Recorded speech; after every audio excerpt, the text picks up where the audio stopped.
老帝君已死，妾身身陷后宫，孤苦伶仃，求解救。还有姐妹108万。九阳帝朝，蛟龙守门，火鸾飞舞。九皇子，求求你了，我父亲中了天伤鬼阴毒，整个九阳星域只有无崖子是11品炼丹师，只有他能救我的父亲。只要你让他帮我的父亲解毒，让我做什么都行。一间宛如仙宫的寝殿内，少女咬着几乎无一丝血色的唇，如花似玉的脸上泪痕斑斑。少女的前方站着一位黑袍美男子，他美得有些妖冶，只是目光呆滞，宛如一尊雕像。我这是穿越了吗？叶明看着眼前的一切，有些懵逼。他刚刚还在蓝星大毛子国拯救金发碧眼的大妞，一个炮弹飞来就出现在了这里。眼前的少女太美了，美得有些不真实。一身素白长裙，飘然若仙，白瓷般的景象，雪藕般的玉臂，高耸的玉女峰，臀部翘得能放上一只高脚杯，又白又长的玉腿。突然一股汹涌的记忆涌来，强势插入叶明的大脑。这时他搞明白了怎么回事，自己穿越到了修真界。这具身体的原主人也叫叶明，有2个身份：第一，九皇子的替身；第二，魔族的魔子打入人族的卧底。这具身体和九皇子长得一模一样，3年前被九皇子选来当炮灰。两人唯一的区别就是他脚踏七星，胸前有饕餮纹身，用上遮掩灵魂的宝物，没人分得清。老帝君在半个月前嘎了，最有希望争夺帝君的就是大皇子和九皇子。原身就是九皇子的提线木偶，负责在人前和大皇子竞争帝君之位。至于原身怎么死了，记忆里没有。钉呢？怎么还不钉？叶明在心中呐喊。没有金手指，又要当卧底，这里还是狗屎一样的世界，自己的小命怎么办？唉，没有就算了，欣赏下美人。眼前的女人叫冰宁，是大皇子的未婚妻。整个九阳星域共有999万个世界，人口无数，美人更是无数。此女美貌排第9，可见有多漂亮。她的小迷弟吐口唾沫就能汇聚成海。九皇子，你同意帮我吗？冰宁见对方站在那里发呆，也不说话，再次追问道。抱歉，我帮不了你。叶明盯着女人婀娜曼妙的身体，尤其那双大长腿还泛着奶白的光泽，他的内心一阵骚动，却苦笑着摇摇头。无崖子是真的九皇子外公，而他只是一个替身。要是让九皇子知道他私自去找无崖子帮忙，还是帮大皇子的未婚妻，有9条命都不够死。美人谁不爱？可有命在才能有美人。身处这个凶险的世界，叶明根据自己在蓝星上看过的小说，给自己总结了4句座右铭：第一，不做王腾，只做韩老魔；第二，今日无事，勾栏听曲，不做永远单身的灵异，只做许七安；第三，管他善还是恶，管他黑暗还是光明，重活一世，那就活得随心所欲，放荡不羁，潇潇洒洒一剑回出万丈芒，途尽苍生又何妨。第四，宁做丞相不做单身狗，左手换右手。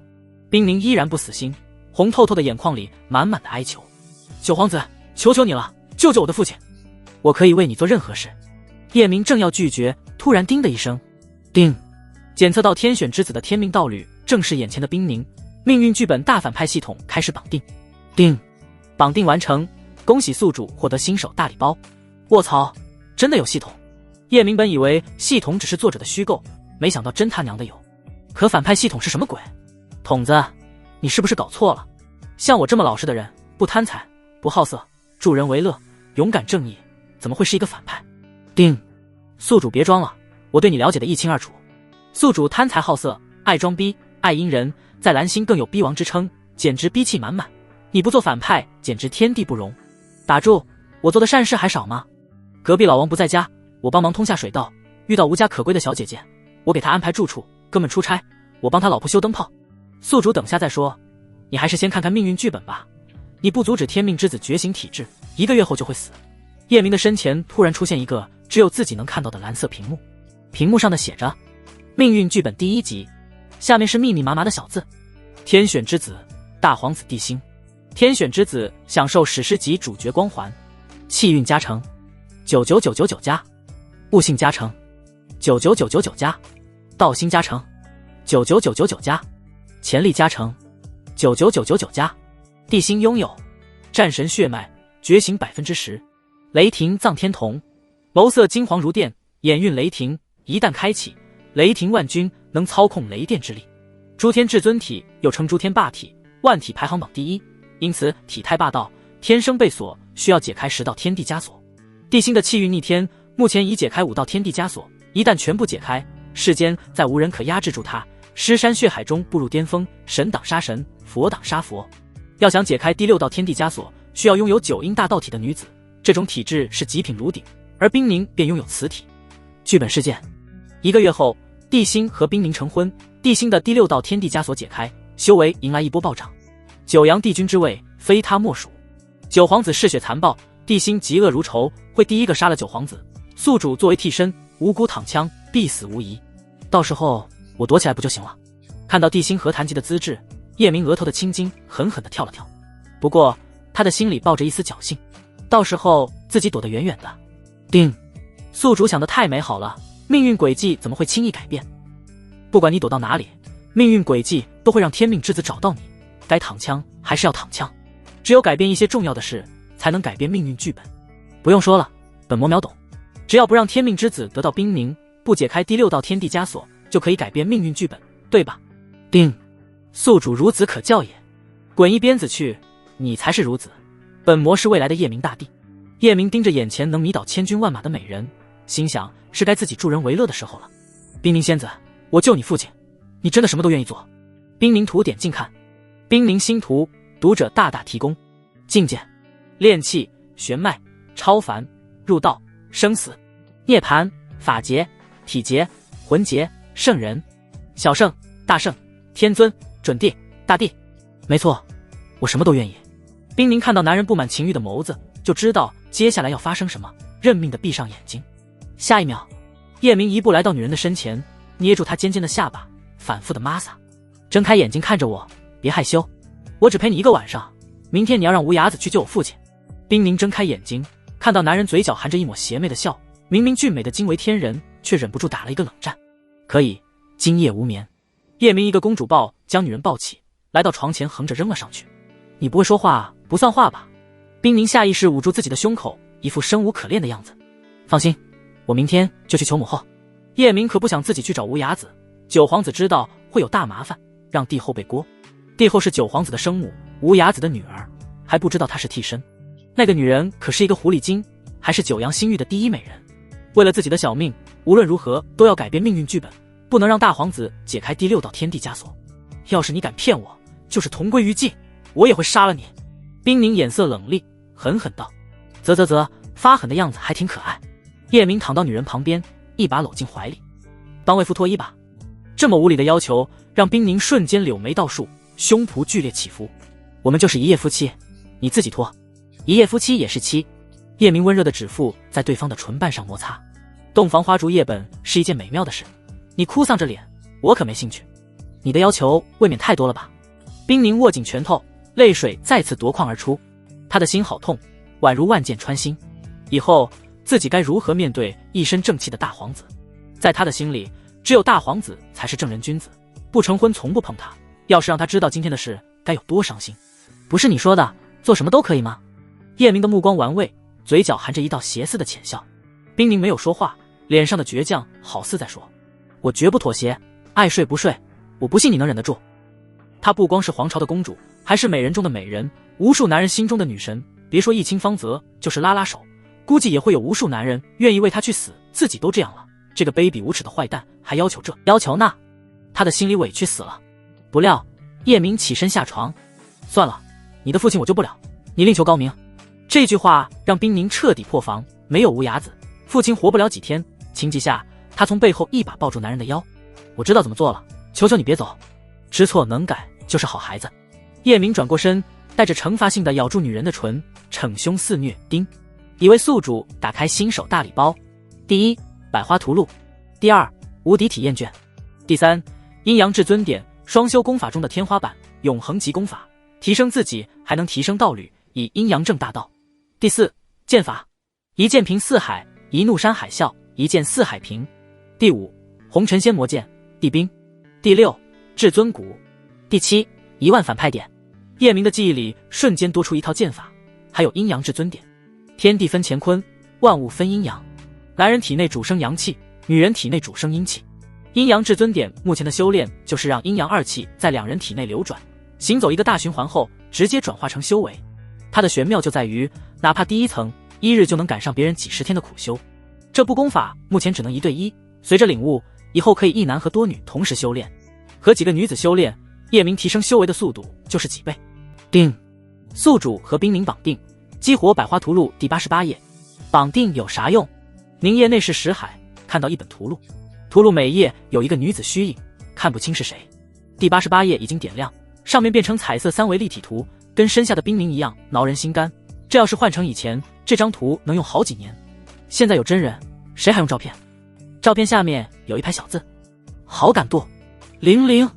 定，百花图录上的女子皆可以绑定，宿主根本不用修炼，哪怕睡觉也会自动提升修为。10点好感度提升修为的速度是别人的1倍，好感度每增加10，速度提升1倍，一个人最高10倍。宿主注意，倍数可叠加，绑定的人越多，好感度越高，提升修为的速度就越快。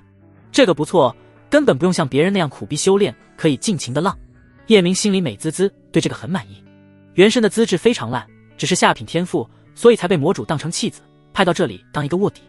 天赋分为下品、中品、上品、极品、圣品、地品、神品。叶明现在26岁，只有炼气6层。九皇子给了他一件隐藏修为的宝物，所以别人看不出来。突然，一股澎湃的力量自冰凝涌来，叶明的修为跟开挂一样，嗖嗖提升炼气7层，炼气9层。炼气的极限是14层，9层以上就属于隐藏境界，需要的能量是普通境界的几10倍。哪怕如此，九阴大道体的元阴能量十分雄厚，如滔滔江水般连绵不断。第10层的壁垒瞬间破开，炼气11层，炼气14层，眼瞅着就要突破玄脉境，能量不再提升修为，而是改变他的丹田空间。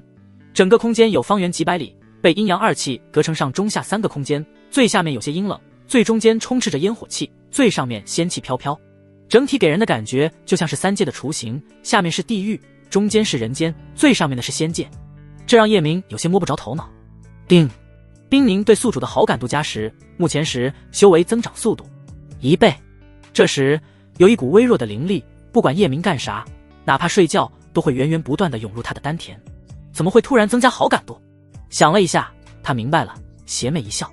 定，命运剧本第1集已经被宿主改写，危险暂时解除，奖励宿主2万点反派点，气运加成1万，悟性加成1万，道心加成1万，潜力加成1万。宿主由跑龙套提升到配角。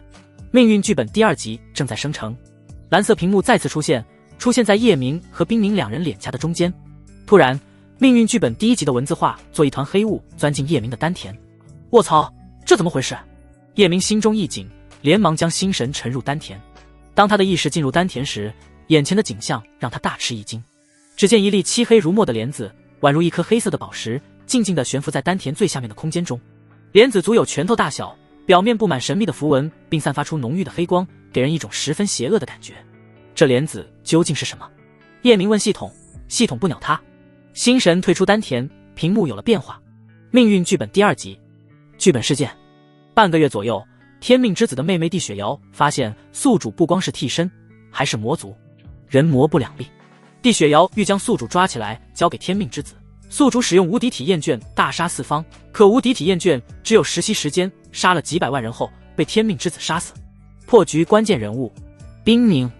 宿主隐藏的怎么好都会被发现，这是命运的必然，不建议杀人灭口。帝雪瑶的死会让天命之子伤心欲绝，激发出更多的潜能。唉，活在当下。叶明听到整个寝室的靡靡之音，不再想这些闹心的事。定，冰凝对宿主的好感度加10，目前20，修为增长速度2倍，涌入丹田的灵力翻了1倍。日上三竿。冰凝的身上没有一丝力气，骨头像散架一般，弱弱地问道：我实在太累了，可以了吗？叶明一把将女人抱进怀里，点点头行，我搂着你睡。明明说好一个晚上，冰凝想质问男人，又怕惹怒叶明，强忍下心里的愤怒，将男人的大手从自己的胸口拿开，嗓音软软道：我和大皇子约好了一会见面，别难为我好不好？求求你，抓紧让无崖子给我父亲解毒。你走吧。叶明挥挥手，只想抓紧时间装上至尊骨。谢谢你。冰凝收起带血霉的床单，穿好衣服来到床下，唇角勾起一抹苦笑。这一夜的事能不能不告诉任何人，就当啥也没有发生过。要是让人知道，他没脸活了。叶明来到女人身前，手中出现一颗白色丹药，放到女人的唇边。吃了它，我就替你保守秘密。冰凝看了一眼丹药，是极好的疗伤丹，感受到下身传来的阵阵撕痛，犹豫了一下，还是张开粉嫩嫩的阴唇，任由男人把丹药喂进她的嘴里。随后她慌乱地离开。叮，冰凝对宿主的好感度加10，目前30，修为增长速度3倍，1颗丹药加10点好感度，值了。叶明笑了笑，走进修炼室。大皇子府邸，宁儿怎么还不来？大皇子帝辛在大殿里来回踱步，面露焦急。两人说好辰时去见帝后，定一下成婚的日子，可现在都快50了。皇子成婚的日子要上应天时，必须帝君同意才行。帝君已死，必须帝后同意。又等了一个时辰，一身绿裙的冰凝急匆匆走进大殿。辛哥，等着急了吧？他的身上到处都是叶明的口水，回自己的住处好好洗了一个澡，换身衣服才匆忙赶来。不着急，来了就好。帝辛的声音温柔的像羽毛拂过心田。我们现在去见帝后。冰凝打量着帝辛，脑海里不自觉地浮出昨天和叶明疯狂的画面，脸颊蓦地红了。他鬼使神差的在心里将两人做了一番对比。帝辛一身白衣，身形挺拔，英俊非凡，一头乌黑的长发倾泻而下，带着7分睥睨，3分疏狂，眉毛如2把锋利的剑，透着一股英气和威严，冷峻的脸庞给人一种阳刚之美，只看一眼就让人觉得他是正义的化身。而叶明和他完全不同，叶明的眼睛好似深渊，令人难以捉摸，俊美的脸庞带着一抹淡淡的阴柔，给人一种略显邪恶的美。这种美不是那种张扬的艳丽，而是一种内敛的神秘，让人忍不住想要去探索。宁儿，我有东西送给你。帝辛用灵力拖着一个丹瓶送到冰凝的身前，这是3阳碧露丹，应该能解你父亲的天伤鬼阴毒。这是11品疗伤丹药，你从哪里搞来的？冰凝突然发现帝辛的面色苍白，没有一丝血色，身体给人一种弱不禁风的感觉，关切地问道：你怎么这么虚弱？是不是和这枚丹药有关？这一刻他的肠子都悔青了，肯定是因为这枚丹药，帝辛付出了什么代价？早知道这样，自己真不该去求叶明。糊涂啊，自己好糊涂。现在好了，新婚夜时怎么和帝辛解释？帝辛无所谓的摇摇头，没有，我在别的星域买的。等见完帝后，我陪你回冰雪大陆，等伯父的毒解了，我们再回来。其实他的体质特殊，精血对炼丹有很大的催动作用，这是他用几十滴的心头血让10品炼丹师炼制出来。这不算什么，等和冰凝成婚，他就能再解开一道天地枷锁，说不定还能突破到圣人境，加上支持他的那些家族和大臣，帝君的位置肯定是他的。到时候他要做最圣明的君主，把9阳星域打造成一个繁荣强大的星域，人人富足安康。只是帝辛还不知道冰凝的原因已不在了。不用了，你努力修炼，我自己回去就行。冰凝苦笑着婉拒了。为了保险，他还是想让无崖子过去看看父亲，自己付出那么大的代价，要是不用，岂不是便宜了那个混蛋？无崖子和帝辛是2个阵营，他又是帝辛的未婚妻，要是帝辛和他一起回去，看到无崖子没法解释。宁儿，你的脖子怎么有些红痕？帝辛总觉得冰凝和以前有些不一样。啊！冰凝耳珠泛红，眼神有些慌乱，支支吾吾道：我也不知道怎么回事，可能昨天晚上吃了过敏的东西，因为他吃了疗伤丹药，已经好了很多，不像那会那么红了，只有淡淡的浅痕，看不出被侵的。没事就好，我们走吧。叶明正坐在修炼室里研究功法，刚刚冰凝对他的好感度提升到了40，又很快回落到30，让他有些懵逼。搞个锤子！叶明取出至尊骨，打算融合。至尊骨的形状宛如一只展翅欲飞的凤凰，栩栩如生，给人一种灵动的感觉，就好像拥有生命一般。它的表面光滑如镜，闪烁着淡淡金光，散发出强大的气息，给人一股无与伦比的威压。他可没工夫欣赏，命令系统帮他融合。紧跟着，系统散发出一股特殊力量，至尊骨化作芝麻粒大小，飞进他的身体，不到1炷香就融合完了。融合后，他清晰地感知到，提升修为的速度比刚才增加100倍不止。如果没融合前流入丹田的灵力是自来水，那么现在就是小溪。卧槽，这怎么回事？叶明激动的全身血液都沸腾起来。哥是要站起来了吗？问了系统才搞明白怎么回事。3倍的提升速度没变，但天赋变了。最开始是下品天赋的3倍，现在不知道是什么天赋的3倍。天赋高，速度自然就快。叶明激动地拿出天赋石检测天赋，不检测还好，这一检测让他的心尖都颤抖起来。天赋竟然从下品变成圣品。突然，啵的一声，他的修为突破到玄脉一层。丹田被阴阳2气隔绝成3个空间，叶明给这3个空间分别取名地狱、人间、天界。3个空间的灵力迅速向人间汇聚，不停地压缩凝聚玄脉镜，是在丹田内形成玄脉。玄脉一层有一条玄脉，凝聚出一条玄脉，提升一层修为。玄脉会随着修为的提升而变大，为修士源源不断地提供灵力。用了半个时辰，叶明的玄脉凝聚完成，丹田里躺着一条跟现实大山一样的山脉。他的玄脉和别人的有些不同，别人玄脉一层径，玄脉只有10里长，而他的有100里长。别人玄脉的颜色像一条冰川，晶莹剔透，而他的玄脉是黑白两色，黑代表阴，白代表阳，躺在丹田里宛如一条黑白相间的巨龙。叶明估算一下，照目前提升修为的速度，不用刻意修炼，10天就能提升到玄脉2层。要是再多些好感度，1、2天就能干到玄脉2层。和谁建立好感度呢？想来想去，叶明把主意打到帝后身上。那女人是九阳新域的第一美人，肯定在百花图路上。然后去老帝君的后宫转一圈，那老色批有100多万的妃子，肯定还有人在百花图路上。老帝君死了，想想那些女人怪可怜的，有的甚至20多岁就要守活寡，有太多连女人都没做过。凡是嫁到帝朝，终身不能改嫁。要是发现有人背地里偷男人，不光被杀，还会株连9族，所以那些妃子只能老死在宫中。像他这么善良的人，必须拯救他们。想到这里，叶明立马起身赶往凤鸾宫，正好和帝后说说无崖子的事。路上想到帝辛恐怖如斯的资质，叶明有些牙疼，打开系统商城，决定给自己也搞个体质和眼瞳玩玩。系统里的宝物金光闪闪，简直能量吓人的 24K 纯金狗眼。封魂不灭瞳99999，反派点天魔明瞳99999，星辰紫瞳。瞳色深紫如夜，闪烁星辰的光芒，持有者能与星辰沟通，借助星辰之力换梦粉瞳。瞳色粉红如梦，持有者能编织梦境，让人沉醉其中，死亡协同。瞳孔漆黑如墨，透出死亡的气息，持有者能剥夺他人的生命，令万物凋零黑暗之心。通过魔化提升临时修为，越愤怒提升的越多99999，星辰血脉99999龙神血脉。时光回溯血脉，能操控时间的力量，回溯到过去或者窥视未来。九阳星月体，万体榜第2，可在丹田内衍生日月星辰，最终衍生出有生命的星辰，甚至宇宙。丹田里的生灵皆信仰持有者，持有者可使用信仰之力，一种特殊力量，甩灵力1万条街。售价99999，哎，都他娘的不错，就是买不起。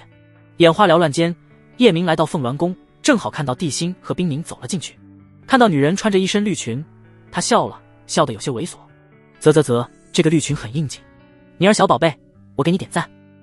3人前后脚，帝辛刚对帝后行完礼，叶明也走了进来。哪怕他的脑海里有帝后的样子，看到坐在凤椅上的真人时，他的眼神还是直了，挪不开，根本挪不开。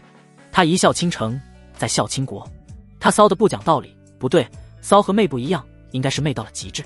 说他是狐狸精都轻了，简直就是天生尤物，哪怕苏妲己活过来都不及他一个脚趾头。尤其他身上那种成熟女人才有的风韵，能让人神魂俱消。寡妇怎么了？叶明表示不嫌弃。这女人虽贵为帝后，却不像一玉之母那般威严，穿衣大胆奔放。下身是一件近乎透明的裙纱，修长雪白的美腿若隐若现，上身是一件抹胸，2条玉臂和平坦的小腹都暴露在外，高耸的双峰被那抹青纱裹着，真是没谁了。叶明差点失态，还好系统的声音响了。叮，宿主和追月绑定完成，女人目前对宿主的好感度00。儿臣见过帝后。叶明喉结滚动，弯身行礼。同时他看了一眼百花图录，帝后的画像在第10页，根据他的猜测，越漂亮的女人越在前面，就是说还有9个女人比她漂亮。叶明不敢想，这妞已经是九阳星域最漂亮的女人了，完全超越他对女人的幻想，前面的该有多漂亮。好了，这里没有外人，你和大皇子都叫我母后就行。追月意味深长地看了一眼叶明，嘴角勾起一抹诡异的笑。这个男人有大秘密，他早就知道第9皇子瞒着他搞了一个替身，几天前还见过那个替身，可眼前的这个9皇子是那个替身，又不是那个替身。女人的魅音似龟踏土院般勾魂夺魄，让帝辛的身体跟触电一样酥酥麻麻，脸上顿时涨红，急忙低头掩饰尴尬。儿臣不敢放肆。九阳帝朝规矩森严，哪怕亲儿子有外人在的时候，也要称呼父亲帝君，称呼皇后为帝后，何况他并非帝后所生。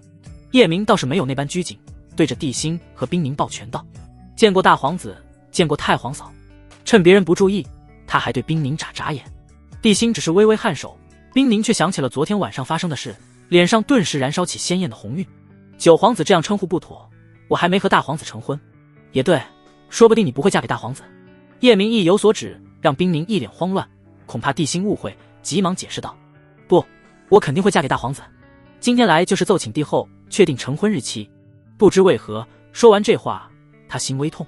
叶明的脸上写满无所谓，坏笑道：皇嫂，你这条绿裙真漂亮，我觉得你最适合绿色。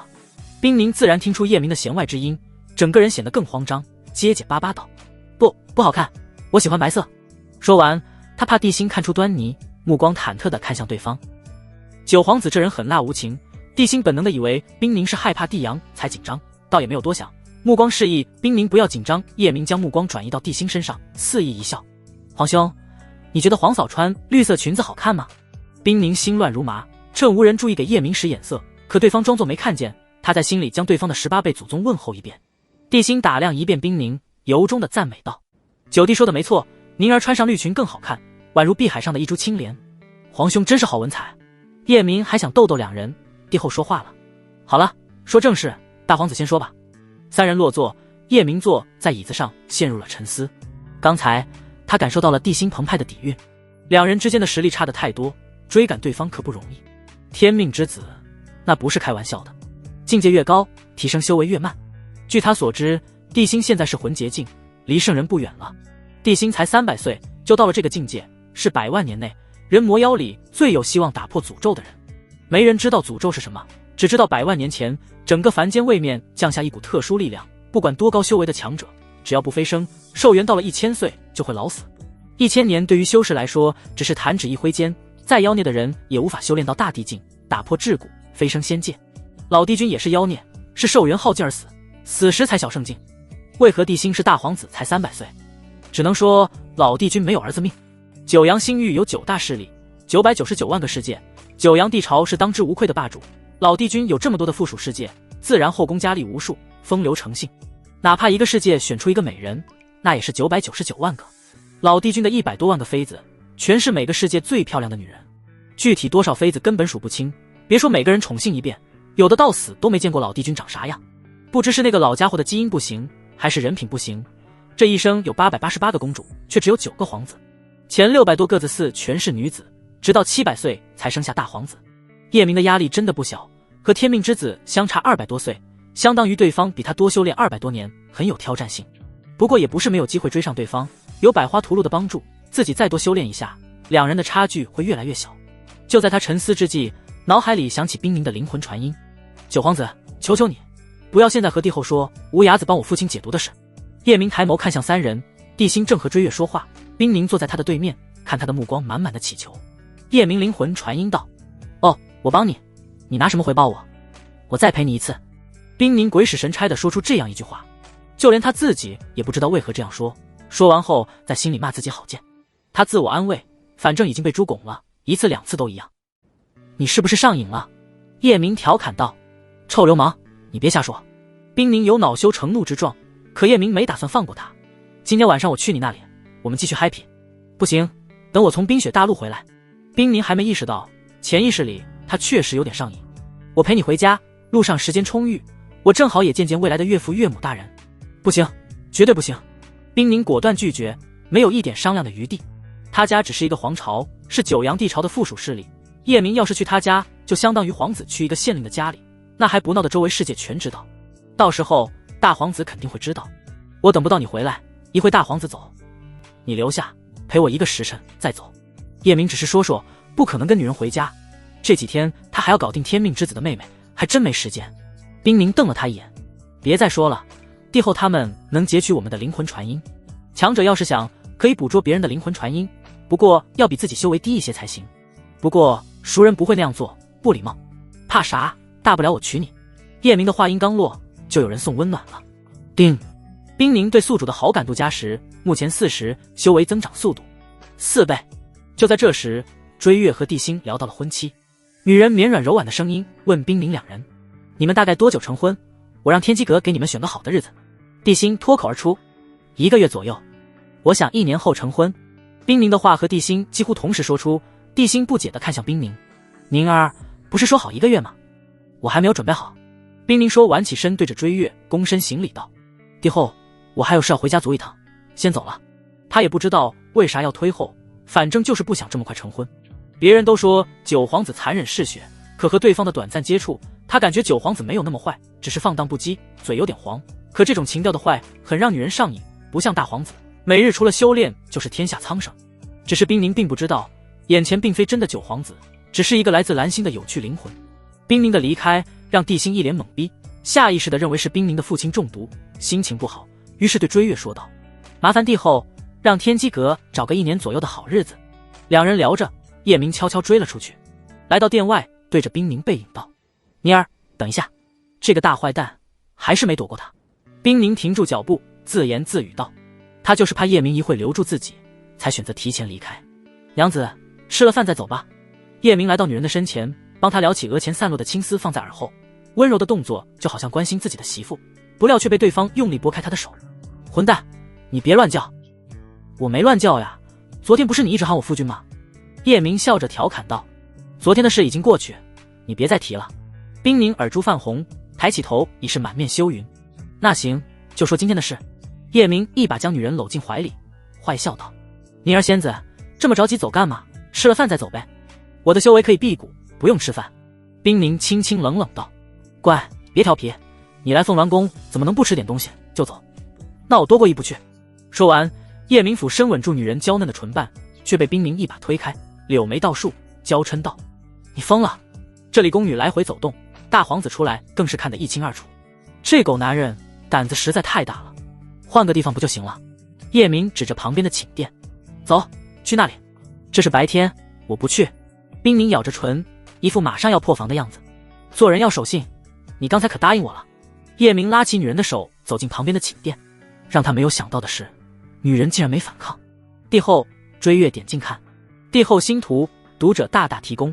靡靡之音过后，冰宁跟喝醉酒一样，起身整理好衣服，狠狠白了男人一眼：“我已经履行承诺，以后我们互不相欠，这辈子都不要再联系。”他突然觉得特别对不起大皇子，对方为了治疗他的父亲全身虚弱，自己都干了什么？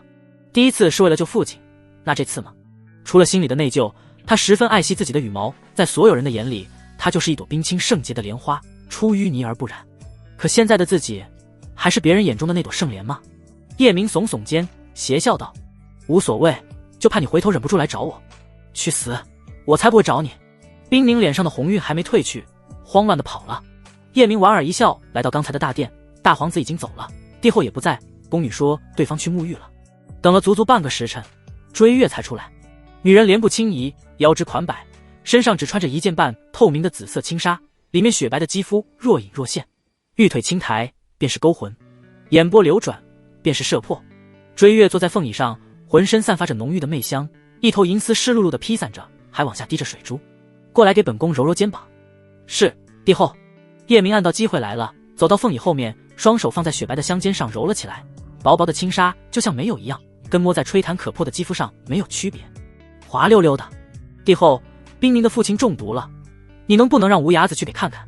看来你很喜欢那丫头，不如本宫给你们赐婚如何？”女人幽绵的媚音就像电流击在叶明的心尖上，大脑直接宕机。“不用，让外公给解毒就可以。”为了不暴露身份，叶明用帝阳的口吻说道。冲着女人的语气，刚才的事没瞒过他。“好吧，哀家一会就派人去说。”追月答应得很爽快，让叶明完全没想到这么顺利。他按摩的手开始不老实起来，女人头发上散发出来的灵露香味特别好闻，混合着女人独有的体香，被他贪婪地吸进肺里。妹，这个女人实在太美了，怪不得那么多大佬喜欢她。从原神记忆中，叶明得知好多星域的帝君都喜欢这个女人，就连原神的父亲魔龙星域的魔主也喜欢这个狐狸精，追了最少300年，可惜追了个寂寞。现在的人魔大战多数也和这个女人有关。好舒服，你这按摩手法不错，和谁学的？女人樱粉色的唇瓣吐出的声音宛如魔蝶，柔媚万千。儿臣以前在梦里学的，梦里世界的女人特别会按摩，而且还收费，被按摩久了就无师自通。叶明的脑海里闪过在蓝星按摩的画面，他总感觉这女人在故意勾引自己，可好感度却没有变化。莫非发现我了，故意试探？管他呢，看看他到底想干嘛，用点力，别跟没吃饭一样。追月故意往下拽了拽紫纱裙，又轻又撩的声音好似挑逗。好的。叶明看到女人半遮半掩的胸口，目光瞬间凝固，灵魂变得一片酥软。这次的力度刚刚好。女人的声音勾魂摄魄，百转千回，叶明起了一身鸡皮疙瘩。靠，他肯定是故意的。他到底要干嘛？这个女人就像一杯有毒的鲜酿，明知有毒，却让人忍不住想喝下去。男人面对她根本没有一丝一毫的免疫力，心里只有一个声音：牡丹花下死，做鬼也风流。哪怕叶明的道心是10000，还是无法抵挡内心的躁动，全身好似燃烧着无形的火焰。他猛咬一下舌尖，在心里告诉自己：忍住，忍住，千万别踏马冲动，这娘们肯定有阴谋。追月在心中娇笑：哥，有意思，定力还挺强，那我再给你加点料。他催动九妹天狐体，身体散发出更浓郁的媚香。媚香除了疯狂钻进叶明的鼻中，还顺着毛孔钻进他的身体里。瞬间，叶明的身体便散发出强烈的荷尔蒙，好不容易平复下去的躁动再次被摧毁的七零八落。他再也不想忍了，只想为这个女人沉沦，永远的沉沦下去。去踏马的理智。大手顺着精致的锁骨一路向下，同时他从身后扬起女人祸国殃民的脸蛋，那双红唇仿佛是会吸人魂魄的妖精，他直接吻了上去，幽香四溢，软软糯糯。叶明只感觉恍惚一下，便出现在女人的寝室内。女人缀满名贵珠宝的雪白玉臂勾住他的脖子，又撩又媚道：本宫的小宝贝，告诉我，你到底是谁？说出来，我就让你如愿以偿。追月的声音就好似有魔力一般，叶明感觉自己的心神不受控制，想把所有的秘密告诉对方。我叫叶明，是九皇子的替身。女人坐在他的怀里，眉眼染上一丝伤感，那难过的小模样，男人看了恨不得把命给她。帝阳有替身的事，连我这个亲娘都瞒，本宫真的好伤心。追月小声啜泣，泪水顺着眼角滚落，双手抚摸着叶明的脸颊，娇滴滴说道：老帝君死了，哀家一个人孤苦伶仃，无依无靠，余生只有你了，你不要再让奴家伤心好不好？叶明听着心都碎了，信誓旦旦道：娘娘放心，我以后会好好疼你，谁要是欺负你，第一个从我的尸体上踏过去。那你愿意为我去死吗？女人泪眼汪汪，我见犹怜。叶明毫不犹豫地点头，愿意，我愿意为娘娘做任何事。那你还有什么秘密吗？快点告诉哀家，说出来，我就是你的。叶明不想女人伤心，如实说道：我还是魔龙星域魔主的儿子，只是不受待见罢了。还有秘密吗？没了。不，你还有秘密瞒着我，奴家好难过，连你也和我不是一个心，我不想活了。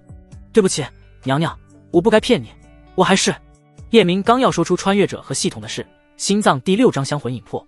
叶明刚要说出穿越者和系统的事，心脏突然狠狠地跳动一下，一丝清明涌入识海。刚才他满脑子那种事，有一股力量影响了他，就好像丢失了思维判断，而这一刻记忆好似回归。女人对他可是没有一点好感度，对方又是一玉之母，怎么愿意跟他滚床单？而且女人还是九妹天狐体，一种出了名的制造魅惑和幻境的体质。卧槽，这是幻境！虽然他从没经历过幻境，却在原身的记忆里看到过。真正牛逼的幻境根本没有一点破绽，人在里面就跟活在现实世界中一样，随着时间推移，肉身死掉，幻境才会消失。好悬，还好道心关键时刻帮了他。可我该如何破掉幻境？夜郎还是什么？你快说啊！追月媚眼如丝地凝视着他，眼底浓重的情意没有一丝一毫的掩饰，如一杯妹子般波涛汹涌。说你爷爷个腿！啪！叶明用尽全身的力气给了女人一个大嘴巴，冷冷道：快把我从幻境中放出去！操蛋！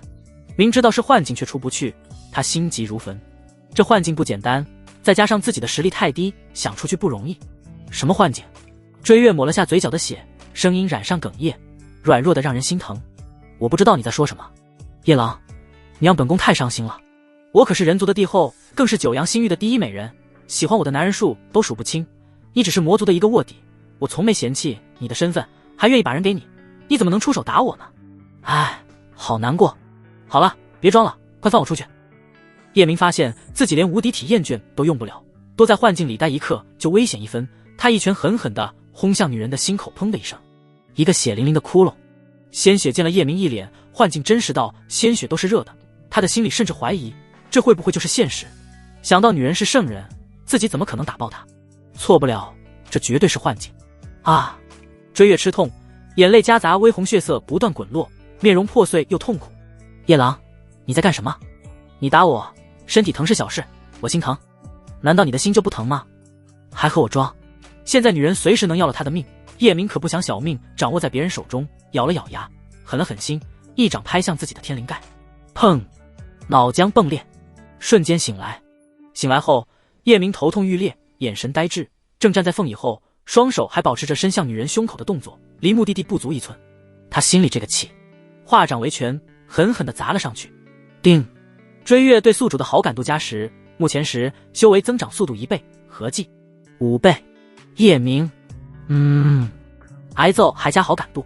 追月发出一声娇吟，掩嘴娇笑：“哥哥喽，真没想到，你这个蝼蚁竟能破了我的香魂已破。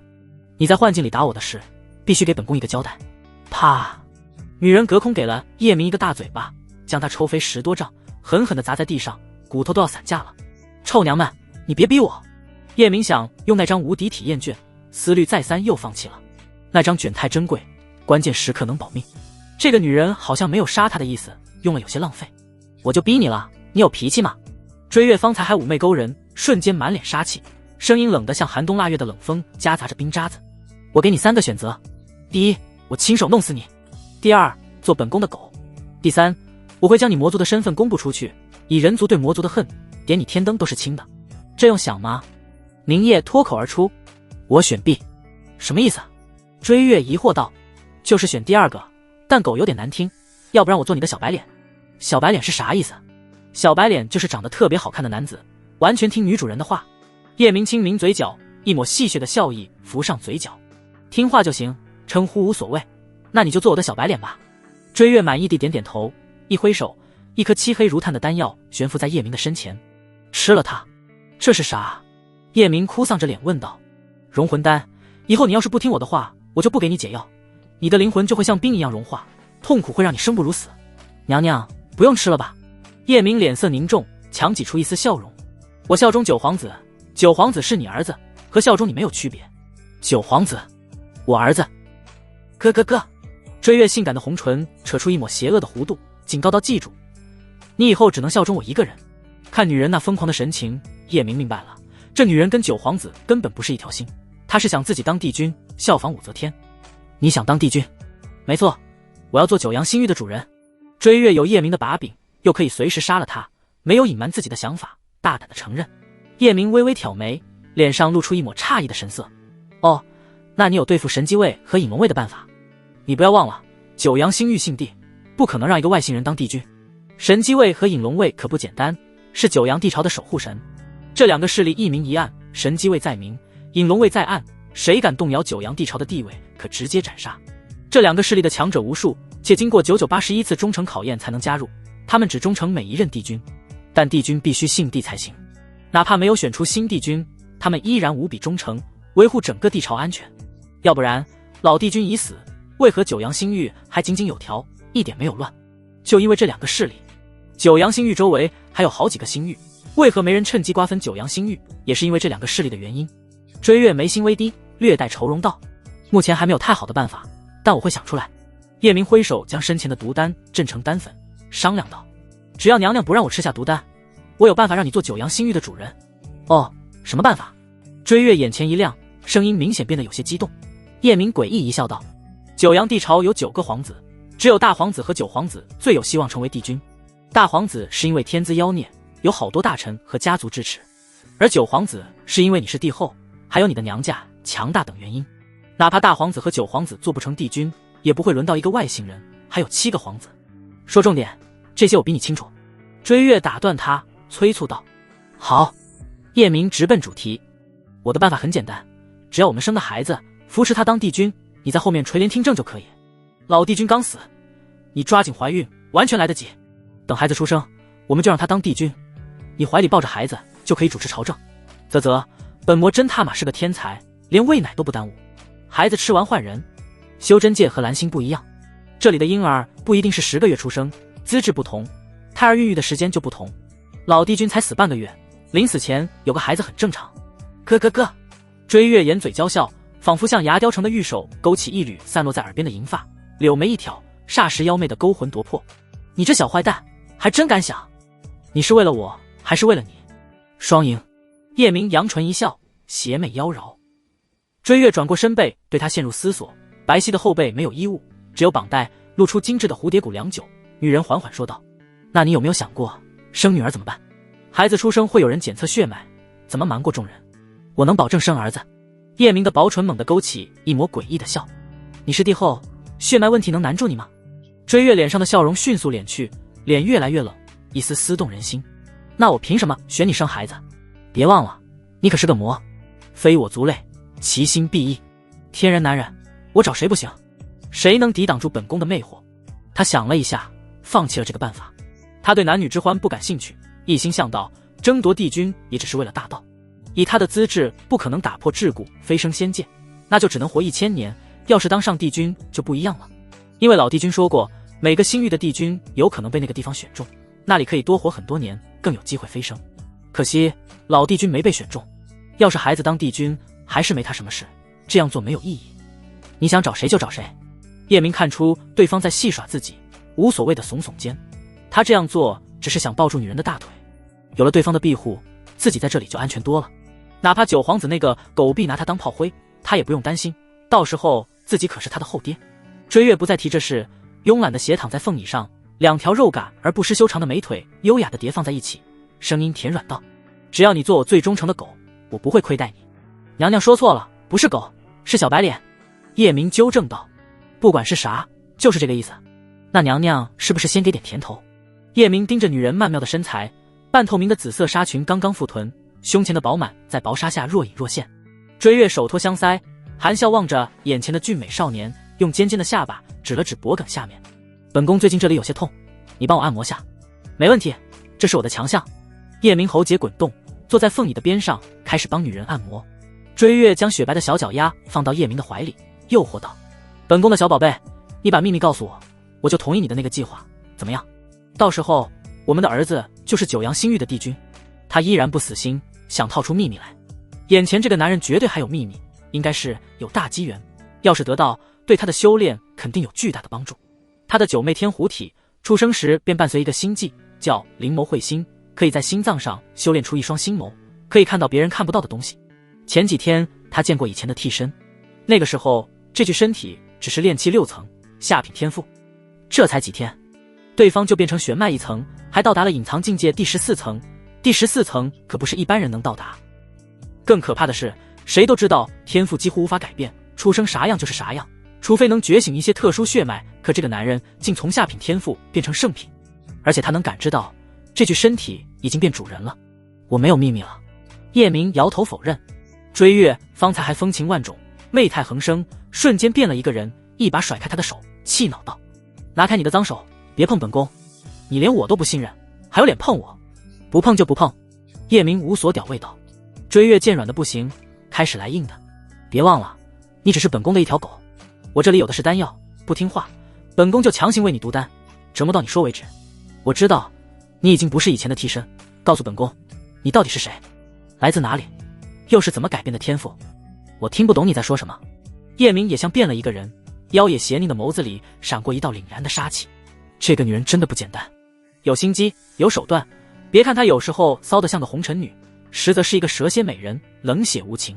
追月嗖地坐起来，一把掐住她的脖子，眼底的冰冷一闪而逝。说还是不说？不说，本宫现在就杀了你。现在可不是幻境，死了就真的死了。叶明深邃的眼眸里染上似笑非笑的味道，俊美的脸颊邪佞又冷酷。你动我一下试试。同时他开始使用无敌体验卷。这个女人就是一颗雷，随时可能会爆，必须控制在自己手里。可想控制她，不用灵力手段没用。本来他不想用无敌体验卷，现在想想，一张卷换一个帝后为自己所用，值得。使用完无敌卷，叶明心念一动，红尘仙魔剑出现在手中。此剑看着有些邪恶，剑身通体漆黑如墨，散发着冰冷的气息，仿佛能吞噬一切光明。剑身周围流转着具象化的红尘之气。地冰。女人的眼睛瞪得差点跳出来。叶明没管对方的惊讶，心念一动，又收起红尘仙魔剑。追月舔了舔唇角，眼神中的煞气波涛汹涌，那样子给人的感觉就像一个女魔头。哥，杀了你，地冰可就是本宫的，只要你说出秘密，我留你一条狗命。叶明邪魅一笑，来啊，有种你杀了我啊！你别激我，我杀的人没有1000万，也有800万。女人眼底杀机四溢，右手开始用力，寂静的大殿响起咔嚓咔嚓的骨碎声，可叶明完全不在乎。动手呀，磨叽啥？娘们就是娘们，这点魄力都没有吗？你别逼我，我就逼你了。你动手呀！任由叶明挑衅，可女人还是没动手。既然你不忍心杀你的小宝贝，那我自己来。话落，叶明五指化爪抓向自己的心脏。噗嗤，鲜血四溅，喷了两人一脸。修士生命力顽强，叶明掏出自己的心脏，并没有立马死，拿到女人的身前，诡异一笑。紧跟着，砰的一声，心脏被他捏爆。双重幻境，你这个女人有点意思。叶明刚才发现自己不能使用无敌体验卷，要不然还真不知道自己处在幻境中的幻境。这个女人真的太可怕，幻境中连红尘仙魔剑都能模拟。开始的时候，他发现自己不能用无敌体验卷召唤出地兵，只是为了试试幻境中能不能模仿别的东西。没想到还真模拟出地兵，这女人必须控制，不然自己啥时候落入她的幻境中都不知道。幸好对方对他没有杀心，不然自己早死1万遍了。再次醒来，叶明站在女人的不远处，保持着女人让他按摩前的动作，就是说没给女人按摩前，自己就掉进了她的幻境。靠，狗币便宜没占到。你是怎么破掉我的双重香魂引魄的？追月整个人彻底懵掉了，脸上露出一副难以置信的表情，内心世界仿佛被一道闪电劈开。要知道他可是圣人境，而且他的神通来自体质，别说玄脉一层，就是圣人境中招也破不开。这一刻他对这个男人更加好奇了。叮，追月对宿主的好感度加20，目前30，修为增长速度3倍，合计7倍。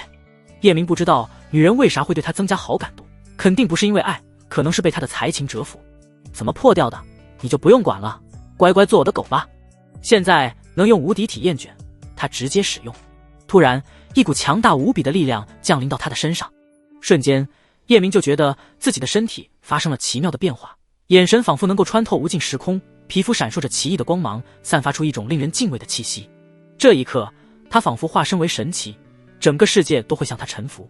大殿因为他强大的气息疯狂颤抖。你是大地强者？追月又惊又惧，身体止不住的颤抖。面对男人的恐怖气息，他感觉自己就像一只蝼蚁。他实在想不明白，一个玄脉境的身上怎么会出现这么浩瀚的力量。我是你祖宗。只有10息时间，叶明没时间和对方墨迹，在系统商城里花了3000反派点买了一颗噬魂血魔丹，这可把他心疼坏了。他的积分可以攒着买体质和眼瞳的。一挥手，一股伟力将女人定住。为了消气，他掌握好力度，照着对方的胸口轰出一拳。这个力度必须把握好，不然打死了。女人吃痛之际，他将丹药扔进对方的嘴里，然后他一步来到女人身前，一个大嘴巴甩过去。啪！叫你给我用幻境。啪！叫你想知道我的秘密。啪！叫你让我给你当狗。10个呼吸时间很快过去，追月感知到那股磅礴的力量消失，眼神又疯又狠地盯着他。你给本宫吃了什么？叶明漫不经心道。没什么，就是一颗垃圾的14品丹药，噬魂血魔丹。以后你要是听话，我每个月会给你解药，你要是不听话，就等着气血和灵魂被吞噬干净而死吧。这是一颗控制人的毒丹，解药分为2种，一种能彻底解毒，另外是临时解毒，解一次维持1个月。什么14品丹药？追月的眼睛瞪得滚圆，三观差点被这个男人震毁。作为帝后，他什么世面没见过，14品丹药可是无限接近帝药，现在这个位面早就没了这种丹药。再看看男人那无所谓的样子，他总觉得自己在做梦。叶明瞥了一眼震惊的女人，懒倦地靠在凤椅上。过来，给我揉揉肩膀。哼！追月冷哼一声，不要以为你给我吃了一颗毒丹就想控制我，我知道你魔族身份，你给我用毒，我们2人扯平，以后我替你保密，你要按时给我解药，其余的免谈。叶明一步来到女人身前，又是一个大嘴巴甩过去。记住，你只是我的一条狗，我让你咬谁你就要咬谁。笑话，花了这么大的代价，他怎么可能只是为了和平相处？这个女人必须收服。你还敢打本宫？追月的肺都要气炸了，牙根冒火星子。九阳星域有999万个世界，最小的世界都有几千亿人口，加起来有多少人？而她是这么多人的女主人，可现在却被一个魔族蝼蚁欺辱，这可不是幻境，是真打了。他能不怒吗？怒火在心底燃烧，杀意似狂风般席卷。啪！叶明嘴角扯起冷意，反手又给了对方一个嘴巴。打你怎么了？我今天晚上还让你侍寝呢。休想！寒意从追月的头顶笼罩，血液仿佛被冰封。这辈子我只是一夫，就是死也不会再让别的男人碰我的身体。惹急了，我大不了和你同归于尽。他的心眼感知到叶明不能再用那种恐怖的力量，他真想杀了这个瘪三，可14品毒丹无人可解，不到万不得已，他不想同归于尽。啧，还是个贞洁烈女。叶明的眼中不含半点温度，伸手把女人的唇角往下拉，一字一句道：“别自作多情，我对你没兴趣。从现在开始，我只要你做我最忠诚的狗。要是这都做不到，就一起死好了。反正我就是贱命一条，爹不爱，娘不亲。你可是一育之母，有你陪我死，我稳赚不亏。再说，我不一定死，但你肯定会死。”追月被叶明的疯狂吓到了，在心中权衡一番，眼中的杀意瞬间消失，目光变得波光潋滟，媚态横生。哥，可以，只要你不让我侍寝，我可以帮你做事，但狗太难听了，换个称呼。叶明用手摸着女人的头，就像撸猫一样，低笑道：“那你就做我的小狐狸吧。乖，小狐狸，给主人按摩一番。”凤椅跟床一样大，接下来他让女人坐在凤椅上，他则靠在女人宽广的胸怀中，对方给他揉着太阳穴。我警告你，再对我用一次幻术，我一定会弄死你。除了老帝君能让九阳新域的第一美人给按摩，自己绝对是第一人。我可不敢对主人用幻术。追月温热的指腹划过叶明的脸颊，又亲又撩道：“主人，我可是你的小狐狸，你是不是给我点好处？”这个男人连地兵都有，14品丹药完全不在乎，肯定有大机缘。要是帮他办事能获得机缘，还是自己赚了。勾八的好处，好好办事。叶明的手在女人的腿上游走。哼，那会你还跟我要好处了，我就不能跟你要吗？追月撒娇道：“你看这是什么？”叶明的手中突然出现一滴晶莹的血液，它就像一颗红宝石，散发着耀眼的红芒，仿佛蕴含着无尽的生命力。更神奇的是，血液里面好似躺着一只沉睡的九尾妖狐，血液周围也有九尾妖狐的虚影环绕。这是……看到这滴晶莹剔透的血液，追月整个人如遭雷击，心中涌起一股无言的震撼，干张嘴说不出话来。毫不夸张地说，他馋死了，就连口水流到叶明的脸上都不知道。这滴血液对他太重要了，有可能让他从圣人境突破到小圣境，还能进一步觉醒他的九媚天狐体。幸运的话，还能获得九尾妖狐的传承。没错，这是一滴九尾妖狐的精血。叶明盯着女人的傻样，没有说话，嘴角勾起一抹怪异的笑。追月激动好久才能说出话：“主人，我要如何做，你才能把这滴精血给我？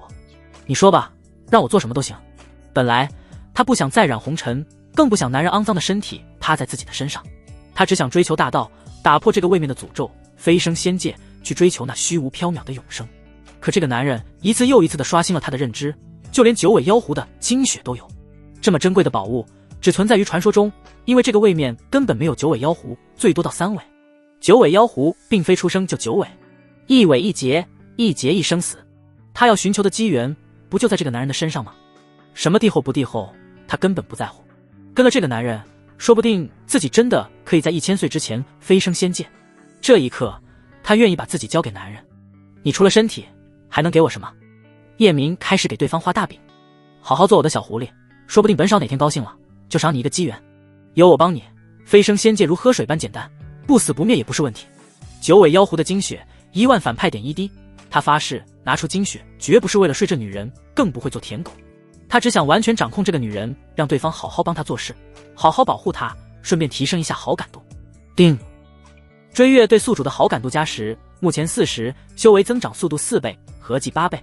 不错，以这个速度，最多4天我就能提升1层修为，要是再修炼一下，2天就可以。可这个速度，叶明还是觉得慢。追月被他画的饼搞得5迷3道，主动搂住他的脖子，在怀里撒娇：“小情郎，你想对奴家做什么都行。别，是谁刚才说死都不会再让男人碰？”叶明讽刺一笑。追月舔了舔唇，身子轻轻一扭，睡裙便从身上滑落，不着寸缕，滑嫩的肌肤如凝脂一般光润，魅音如魔蝶般撩人心房。夫君，我们实施你的那个计划，好不好吗？就让我给你生个儿子好不好？等我们的儿子当了帝君，九阳新域就是夫君的天下。你这样做，我现在也不会给你九尾妖狐的精血。叶明的心里跟明镜似的，女人只是为了宝物，根本不是爱，但他不在乎，只有摩擦才能擦出好感度的火花。追月对他的好感度不到100，他是不会把精血给对方的。根据系统说，好感度到了60，代表女人对他心动；到了80，代表女人喜欢上了他；到了90，代表彻底爱上他，永不背叛。至于好感度100，代表女人已经爱他入魔，为他死也心甘情愿，可以随他拿捏。那个时候给他1滴精血也无妨。我不急，等你愿意的时候再给我。奴家现在只想和夫君要个宝宝。说完，追月主动含住叶明的唇，用力的吸吮，好像在吃这世间最美的珍馐。叶明不为所动，一把推开女人：“好了，别发骚了，我先走了，以后再说吧。不是他不想，是他被幻境搞怕了，分不清现实还是幻境。追月就像一个粘人精，死死地抱住他，不让他走，小模样风情万种又可怜巴巴，声音里满满的哀求。夫君，求求你别走，陪陪奴家。我的境界高，怀孕难，要多试几次。时间拖得越久越容易被人怀疑不是老帝君的血脉。他不傻，要想拴住男人，两人有个孩子是最好的选择。到时候叶明能亏待孩子的母亲吗？叶明还是担心幻境的问题，再被女人耍就是大傻逼。正当他要再次拒绝时，系统的声音响了，叮。其实追月的幻境没有那么可怕，只是宿主的修为太低了，以你的道心，要是修为高，还是很容易看出破绽的。筒子教宿主一个辨别的办法，阴阳至尊点无法模仿，只要你和他修炼一下，要是你的修为明显提升，就说明你没在幻境中。卧槽，我怎么这么笨？叶明真想给自己一个嘴巴，这确实是最容易分辨的办法。追月见叶明还不为所动，不想错过这次机会，开始用出他的杀手锏魅光绽花。突然他的身体周身闪烁着魅惑的光华，这种光芒会刺激别人的视觉神经，使其陷入被魅惑的状态，情难自控。紧跟着追月舔了舔唇角，撩起头发，夫君，我让你享受一个连老帝君都没享受过的待遇。等下，我先带你修炼下。叶明突然就觉得女人比以前妩媚了几百倍不止，让他浑身的血液沸腾，身体就像一个大火炉。不过他还是忍住了，要不是幻境的话，再吃了小娘皮。在他的指引下，两人盘膝而坐，双手对在一起。目前阴阳至尊点还只是第一层，不能阴阳双修，要领悟到第4层才可以。随着阴阳至尊点运转，阴阳二气融合，在两个人的身体里流转，最后化作纯粹的灵力流进两人丹田。追月仿佛看到了这个世界上最可怕的事情，眼珠子差点瞪出来。这修炼速度是他平时几10倍。叶明没管女人的震惊，既然不是幻境，那就该要娃了。九阳地宫是一座天空之城，这里生活的全是后宫的女眷和公主，除了9皇子，其余8个皇子的府邸全在九阳地城。以冰凝的身份，还没资格住在九阳地宫。帝辛从帝后那里离开，火急火燎地离开天空之城，赶往冰凝在九阳地城的住处。可来到小院，冰凝并不在。他以为冰凝坐传送阵回冰雪大陆了，又匆忙赶往传送场。英雄难过美人关，他心里想人家。传送场太大了，有几10万个传送阵。来到冰雪大陆的传送阵，帝辛询问一番，这个传送阵今天还没开启过，可也没看到冰凝的身影。不可能啊，宁儿去哪了？帝辛喃喃自语道。女人走后，只隔了1盏茶的时间，他就出来了。以他的修为，别说1盏茶，就是10盏茶也能追上。帝辛没有走，想看看冰凝到底干嘛去了。足足等了1个时辰，女人来了。他快步来到对方的身前，一脸关切道：宁儿，你去哪了？冰凝有些心虚，支支吾吾道：我回了小院一趟。我去小院找你了，你没在啊？帝辛也不是傻子，心里开始打鼓。辛哥，我去了一趟镇阁，打算给皇朝布置一个防御大阵。冰凝胡扯道。这一刻，他的心里充满内疚，觉得对不起这个男人。可不知为何，他的脑海里又不自觉地浮出叶明的身影。那个男人很坏，却坏得很有趣。眼前的帝辛一身正气，却有些太无趣了。我担心你父亲的毒，我陪你回冰雪大陆吧。帝辛没再追问这件事，关心道。他相信冰凝去了镇阁，不认为对方会背叛自己。毕竟冰凝在大家的眼中就是一朵圣莲，犹如凤凰一样高傲。这么高傲的女人，整个天下只有自己这个妖孽能配上她，别的男人宁儿看都不会看一眼。真不用，马上就要选取帝君之位，你好好准备下。冰凝摇头拒绝。回家这几天，除了给父亲解毒，他要让叶明的身影在自己的脑海里消失，以后一心陪帝辛追求大道。那好吧。帝辛心里有点失望，犹豫片刻后说道：宁儿，等你从冰雪大陆回来，去我府上住吧。去你府上住？冰凝双眼瞪得滚圆，有点不相信这是帝辛说出的话。邀请他去住，除了那事还能干啥？哎，没想到这个男人也并非表面那么正人君子，自己要不要同意呢？帝辛从冰凝的表情中看出他误会了，赶紧解释道：宁儿，你千万不要误会，我不是那个意思。我和9皇子的竞争进入了白热化，我担心他会背地里伤害你，去我的府上会更安全一些。你放心，我是一个正人君子，不成婚绝不会碰你。行，等我回来你搬到你府上。冰凝点头同意，心想那个坏蛋已经伤害我2次，可气的是还是我同意的。自从和叶明在一起，他的心里会不自觉地排斥帝辛，哪怕他不想排斥，可控制不住自己。搬过去住也好，可以消除一下这种排斥感，还可以不让那个大坏蛋骚扰自己。就在这时，不远处传来女子的愤怒声：“你这个臭流氓，你要干什么？”冰凝和地心的目光同时看向声音的来源，就见一个尖嘴猴腮的男子正在调戏一个漂亮的少女。少女衣衫不整，胸前的衣服被扯得露出大片雪白。撕了！尖嘴猴腮男子直接扯碎少女的衣服。臭婊子，做我的女人是你的荣幸，你再给脸不要脸，我灭了你的家族，在这里办了你。少女实力不如人，眼底充满恐惧，身体不停往后退。我警告你，我的未婚夫是张家的少主，你惹不起的存在。我们下个月就要成婚了。张家的族长可是九阳帝朝的大将军，别的大陆之主见了都要客客气气，百般讨好。张家算个屁，在我柳家面前做狗都不配。尖嘴猴腮男子一脸不屑，嘴角扬起的骄傲弧度比 AK 还难压。记住，本少叫柳超，我今天就让你见识见识本少的背景。风月无边，算尽苍生，说的就是我柳家。柳家是九阳星域的9大势力之一，我姐姐更是大名鼎鼎的柳如烟，九阳星域的第8美人，拥有玄黄天机体，被人称为神女。张家见了我，跟孙子没区别。少女听到这些面色苍白，整个人瘫软在地上，心理防线崩溃。没有人不知道，柳家是一个神秘古老的家族，世世代代传承着通晓天机、预知未来的能力。整个益阳大陆全是柳家的族地，家族成员几十万亿。柳超看到少女的样子很是满意，所有人听到柳家全会吓得走不动路。他捏住少女的下巴，哈哈，小宝贝，哥哥一会就宠幸你，我用过后又不少块肉，你未婚夫还能用。放弃挣扎吧，你问问，整个九阳星域谁敢找我的麻烦？周围人听到柳家全躲得远远的，这是一个庞然大物，杀人就跟碾死蚂蚁一样。那我敢不敢找你的麻烦？在众人惊愕的目光中，地心，那我敢不敢找你的麻烦？在众人惊愕的目光中，地心一脸傲然，身体宛如一柄凌厉之剑，不慌不忙，迈着稳健的步伐走了过去。柳超，光天化日之下，你欺男霸女，我今天就替天行道。这人谁啊？连柳家都不怕吗？不清楚，不自量力罢了。装逼呗，想英雄救美。在众人的议论声中，柳超看到来人，瞳孔骤然一缩，脸上不可一世的神情立马变得有些谄媚。原来是大皇子，你要是看上这姑娘，本少让给你。柳超没有太多害怕，柳家是不如九阳帝朝，但也没差太多，就是半斤对8两。众人听到是大皇子，纷纷露出敬畏的目光，谁都知道大皇子一身正气，眼里容不得沙子。原来是大皇子，那姑娘有救了。没错，那柳超马上就要死了。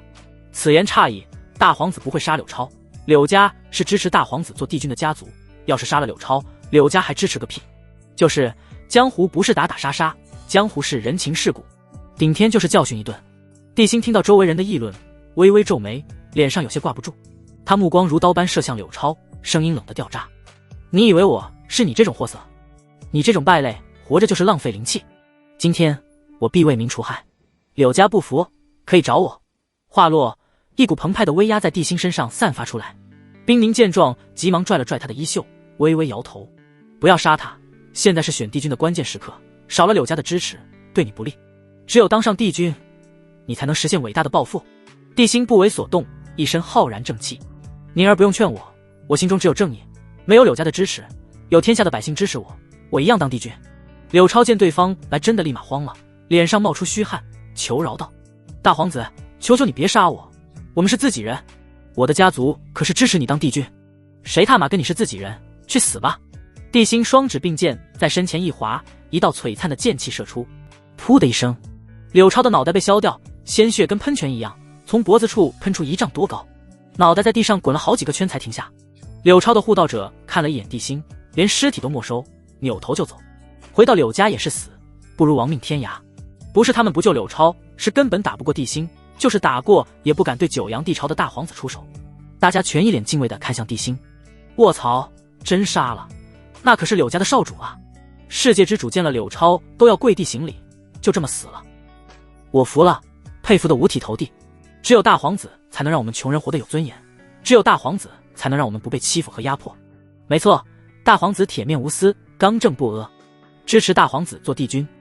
地青天，地青天！有一人带头，传送阵周围几十万人全跟着喊了起来，声音就像一把正义之剑，响彻苍穹。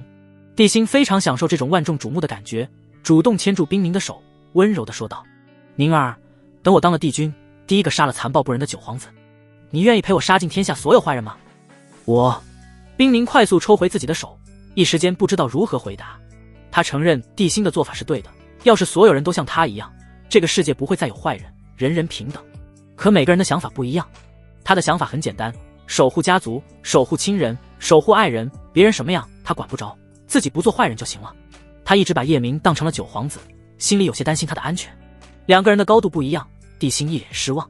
好了，你不想说就不用说了，回家族给你父亲解毒吧。冰明刚要走，一位容颜绝世的少女一蹦一跳的跑了过来。皇嫂，我跟你回冰雪大陆，我想看看雪是什么样的。帝辛看到是自己的亲妹妹，呵斥道：别胡闹，回去好好修炼。不嘛！帝雪瑶抱住冰明的胳膊，俏皮一笑，央求道：皇嫂，你快帮我求求情。日出又日落，日落又日出，一晃3天过去了。叶明犹如一滩烂泥，瘫软在床上，累麻了。3天时间，两人修炼1天，剩下2天全在药瓦。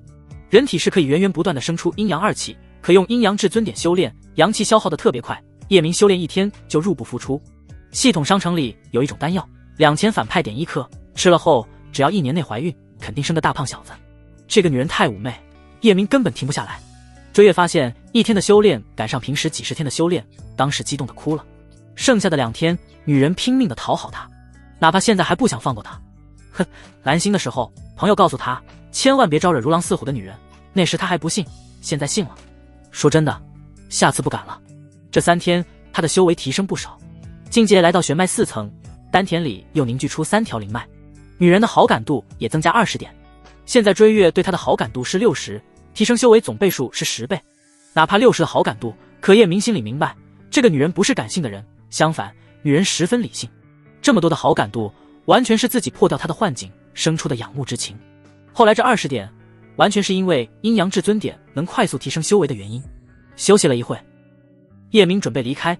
10多天后，帝雪瑶就会发现他的身份，要抓紧搞定天选之子的妹妹夫君，奴家舍不得你。追月捂着绯红的脸颊，装出少女才有的羞涩。可罗可玉，可少女可少妇，这个女人将世间尤物4个字体现得淋漓尽致。你饶了我吧，我还要命呢。叶明怕了，只想赶快离开这里。成熟的女人都是老虎，她这个小绵羊瑟瑟发抖。那你明天陪我好不好？追月从背后抱住她，声音难舍难分。叶明感受到极致的柔软触感，心身又是一阵摇曳，有些为难道：看情况吧。对了，我交给你2个任务。第一，你以帝阳的名字去柳家向柳如烟提婚。第二，过2天，你把孟贵妃喊来，我们在一起吃个饭。柳如烟是九阳新域的第8美人，至今未嫁，肯定在百花图录上。孟贵妃全名幽梦，九阳新域的第5美人，7皇子的生母，舞姿绝艳，一舞倾城，再舞倾国。小坏蛋，你有我还不够吗？追月一双美眸瞪得滚圆，小嘴一撅，腮帮子鼓鼓的，声音更是酸酸的，明显是吃醋了。他心中的震惊现在还没有消失，犹如掀起惊涛骇浪。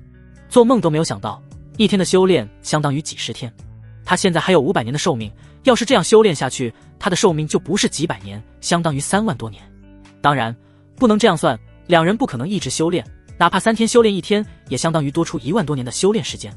叶明在他的眼里，就相当于一个行走的天地至宝，他自然不愿意和别人分享。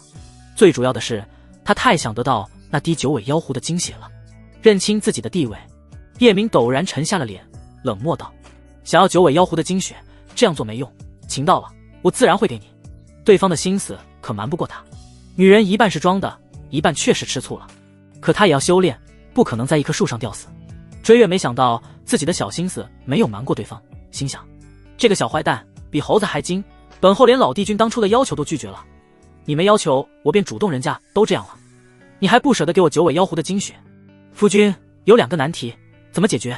第一，你只是9皇子的替身，娶了柳如烟后，9皇子要入洞房该怎么办？第二，柳如烟的柳家支持大皇子，恐怕不会同意和我们联姻。叶明眼中的笑意消散，取而代之的是凛冽的寒光。9皇子要是敢洞房，我让他做太监，你只管去提婚，柳家要是不愿意，我再想办法。叶明还不知道帝辛杀了柳超，要是他知道了，肯定会给帝辛送个锦旗，上面写着神助攻。那行，追月点点头，没事多过来陪陪我，我真想要个你的孩子。知道了。叶明抱着女人又聊了半个时辰。大殿外响起女官的声音，帝后，有个女和尚找9皇子，在凤鸾宫外等了1天了。这2天帝后的声音太大了，他一直等声音消失才敢禀告：“进来说说怎么回事。”帝后一点不顾忌，就腻歪在叶明的怀里。以后注意点，别让人知道。叶明赶紧放开女人，整理一下衣服。要是让别人知道两人搞到了一起，追月这个帝后的位置肯定不保，那他岂不是白布局了？现在的九阳帝朝分成4股势力：大皇子、九皇子、隐龙卫和神机卫，还有他和帝后。叶明的目标就是掌控整个九阳星域。女官低着头走进来，跪在地上，弱弱地回道：“有一个女和尚，她说自己来自佛殿，叫玉玲珑。她说九皇子是大魔头，过来度化她。这个世界和蓝星不一样，这里没有尼姑一说，女子也可以当和尚，就像宗门一样，只是他们修行佛道。大魔头，这个名字有意思。”叶明的眸底闪过一丝冷光，我倒想看看，是他度化我，还是我拉他坠入永恒的黑暗。帝后提醒道：“不要小瞧这个女人，佛殿是九阳大陆的9大势力之一，玉玲珑是佛殿的佛女，佛法无边，而且她还是九阳大陆的第4美人。好了，我去会会她。”叶明刚走出寝室，帝后冷冷地看着女官：“这几天你都听见什么声音了？”女官吓得呼吸困难：“我只听见帝后发出。”不等女官说完，追月一挥手，一个凌厉幻化的手掌将女官拍成一团血雾。敢听本宫交床，找死！第11章佛女，万恶之源。叶明来到凤鸾宫的殿外，远远看到一位绝美的光头女子。她穿着一袭朴素的灰色僧袍，却遮掩不住那火辣的身材，反而更显身姿婀娜，前凸后翘，衣袂飘飘，仿佛与自然融为一体。她的美是那种让人一见难忘的美，黛眉弯弯，眼眸清亮，鼻梁高挺，玉颈如瓷，双鸾如风。她的光头十分平滑，轮廓线条完美无瑕，手中拿着一串佛珠，轻轻转动间散发出一股宁静祥和的气息，仿佛能让人的心灵回归自我。恰恰这样的造型越会激发男人的征服欲。用叶明的话说， cos 连服装钱都省了。定，宿主和玉玲珑绑定成功，女人对宿主的好感度零零。叶明来到女和尚身前，邪魅一笑道：“美女大师，你找我何事？不会是看上本皇子了吧？”阿弥陀佛。玉玲珑双手合十，肃穆道：“贫僧这次出来只有一个目的，度化施主，以免未来生灵涂炭。”哦，我可是天底下最善良的人，助人为乐，正义爆表，嫉恶如仇，大师是不是度错对象了？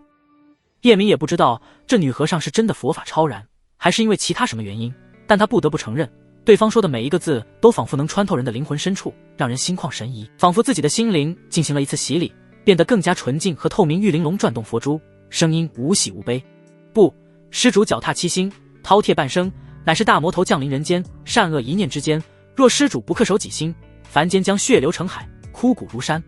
你知道我是谁？”叶明双眸微眯，一双狭长的眸子里2颗黝黑的眼珠泛着森冷的杀意。他和九皇子的唯一区别就是脚踏七星和饕餮纹身，对方知道这些，就说明知道他不是九皇子。不知道。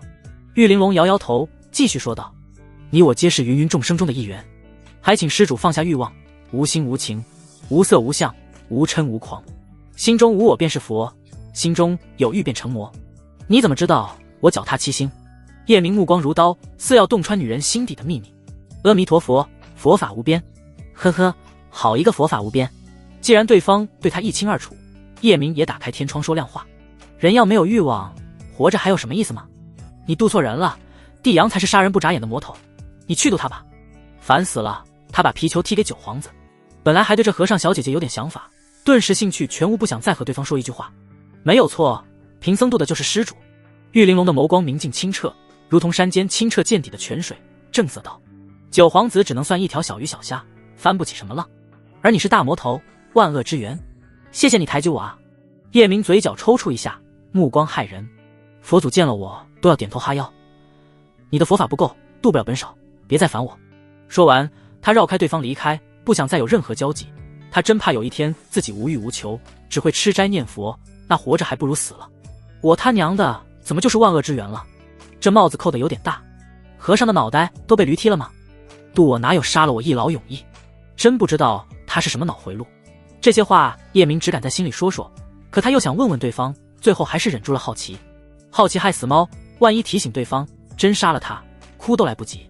走出几里远，女和尚没有离开，一直跟在他的身后。卧槽，你赖上我了吗？叶明停住脚步，回过头，目光冰冷地盯着对方。我不用你度，你听不懂人话吗？有这时间，你不如去红尘历练历练。说不定还能找个英俊气大的好男人。真他妈醉了！第4美女成了一个跟屁虫。小僧确实想去红尘历练，渡红尘劫，可要渡完施主才行。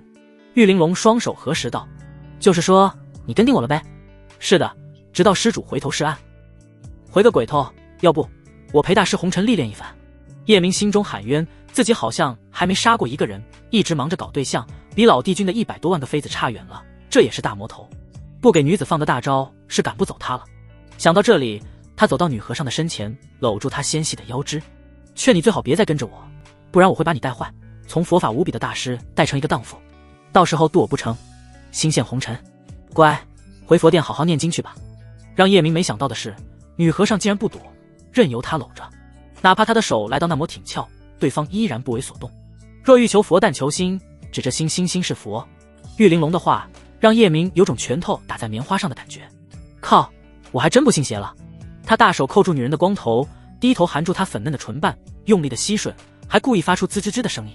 女人身上散发出来的袅袅佛香，让他的每一根毛细血管都充血，亲得更加肆无忌惮，直接咬住他的舌头。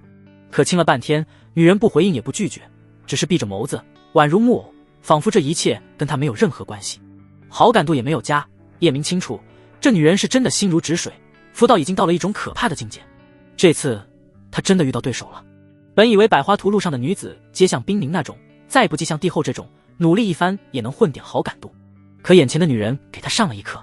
不过这也更激发了他的征服欲，他真想看看有一天玉玲珑求着他安慰是什么样子。叶明松开对方，好奇地问道：“你就不怕我把你吃了？”玉玲珑神色自然，用手抹掉唇瓣上他流下的口水。阿弥陀佛，我不入地狱，谁入地狱？施主想对我做什么都可以，肉身只是一具皮囊，只要能度化施主，一切皆可为。难道你真的不想？叶明不知如何形容此刻的心情，反正比要债的上门催债还难受。流氓都耍了，还是甩不开这女人。阿弥陀佛，一切皆是虚妄。叶明被女人的话搞得哭笑不得，明明亲嘴了，怎么就虚妄了？或许自己没有佛根，真的理解不了对方的境界。有句话叫一点朱唇万人尝，你不会为了度化别人被很多人亲过吧？要是这样，他觉得自己被污染了，比喝恒河水还毒。玉玲珑摇摇头，没有，施主是第一人，我是佛女，至尊佛根，修大乘佛法，只度最难度的人，这是我第一次出来度化他人。普通的恶徒，我一言便可度化，师兄师弟都不敢接你这个任务，怕被你反噬，但我相信能度化你，世人心底皆有善。看来你那些师兄师弟根本不是修佛的料。叶明不屑道：“施主此话何意？”叶明学着对方的样子，双手合十，意味深长道：“阿弥陀佛。”佛曰：“不可说。”嘴里喊着我不入地狱，谁入地狱？结果怕反噬，就不敢来度他，说明他们也没有那般无私施主。贫僧发现你极具慧根。打住，别给我戴高帽。叶明嘴角扯起冷意。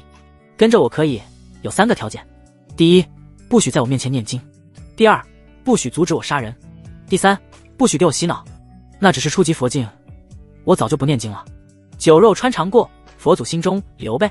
那只是中级佛境。两人聊着聊着，叶明回到了自己的寝室，玉玲珑没有跟进来。突然，寝室内隐藏的小型传送阵发出璀璨的白光，紧跟着一个和叶明长得一模一样的男子走了出来，就连神情都有9分相似。男子的后面跟着4个护道者，个个气息强大。来人正是九皇子帝阳，他为了不露出破绽，才在寝室里布下传送阵。叶明见到来人嘴角含笑，心想乖儿子来了，吊儿郎当道。见过九皇子。玉玲珑图片点进来，光头时忘记拍照，里面是长出头发的图片。世界之大，无奇不有。两人要不是一个来自魔族，一个来自人族，别人还以为是双胞胎，为何不跪下行礼？帝阳笑容阴冷，目光如钩。叶明心想，原身跪你就罢了，老子来了，老王老子都不跪。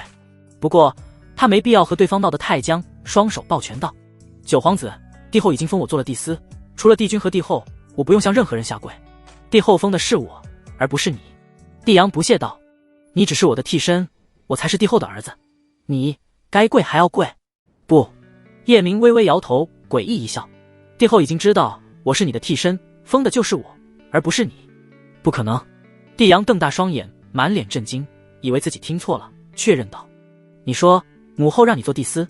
帝司在这个世界是一个很大的官，除了帝后不能管，管理后宫的所有妃子和公主，相当于替帝君监察和管理所有的女眷，连帝妃都能管，那权力能小吗？宰相也好，王爷也罢，在帝司面前全是妹妹，这个官职让无数人可望而不可及。帝君有那么多的妃子，有几百个和帝司红杏出墙，谁能发现？再说做了帝司就相当于掌控了后宫。九皇子早就眼馋这个职位，求了母亲好多次，帝后一直没同意。没错，叶明点点头，帝后让我做帝司，心想你额娘都是我的小狐狸，夫君叫的可撩人了，恨不得让我天天去陪她，做个帝司有什么大惊小怪？绝不可能。帝阳双目充血，根本不信。帝后是我的母亲，做帝司也是让我做，凭什么让你一个替身做？叶明拿出帝司的令牌晃了晃，邪魅一笑道：九皇子应该认识这令牌吧？你要不信可以去问帝后，而且帝后还让我告诉你，只有我能管理后宫，你不能，要是你私自管理，严惩。本来是追月在管理后宫，他那会特意向女人要了帝司令，这里危险重重，怎能没点保命手段？另外做了帝司，方便他去任何娘娘的宫里。你到底给我母后灌了什么迷魂汤？帝阳的脸色顿时变得无比难看，心中有10000个不相信，可令牌确实是真的，他不得不承认这个事实。冷静下来后，他想到一个严重的问题，自己找替身从没告诉母后，那母亲是怎么知道的？他那双寒星般的眸子直勾勾地盯着叶明，目光带着压迫性。我母后怎么知道你是替身的？不清楚。叶明耸耸肩，胡扯道。他说早就知道了，还对你隐瞒他很失望。帝阳无力地坐到椅子上，表情扭曲。我问你，你为啥让我外公去给冰宁的父亲解毒？你难道不知道他是大皇子的未婚妻吗？没有我的命令，你擅作主张，胆子越来越大了。叶明摆摆手，开启甩锅模式。这一切全是帝后做的，他有什么目的，我一概不知。你有任何疑问可以问帝后。接下来他本以为九皇子会暴跳如雷，没想到对方诡异一笑，让人不知道他在想什么。我有3个任务交给你。帝阳给自己倒了一杯茶，抿了一口说道：第一，1个月内拿下帝雪瑶，让他对你言听计从。没问题，我一会就去。叶明也正要做这件事，和他的计划完全不冲突。帝阳满意的点点头，继续说道：现在不要去，帝雪瑶去了冰雪大陆，正在冰明的皇朝。第二，去杀一个人。谁？冰明的弟弟。你是九皇子，手下高手无数，随便派个人就杀了。叶明心中不解，一个7等世界皇朝的皇子，随随便便就捏死了，为何让他去杀？这狗必要干嘛？九阳星域有999万个大陆，按照面积和灵气浓郁程度分为1到9等世界，1等最低，9等最高。整个星域唯一的9等世界就是他所在的这个九阳大陆。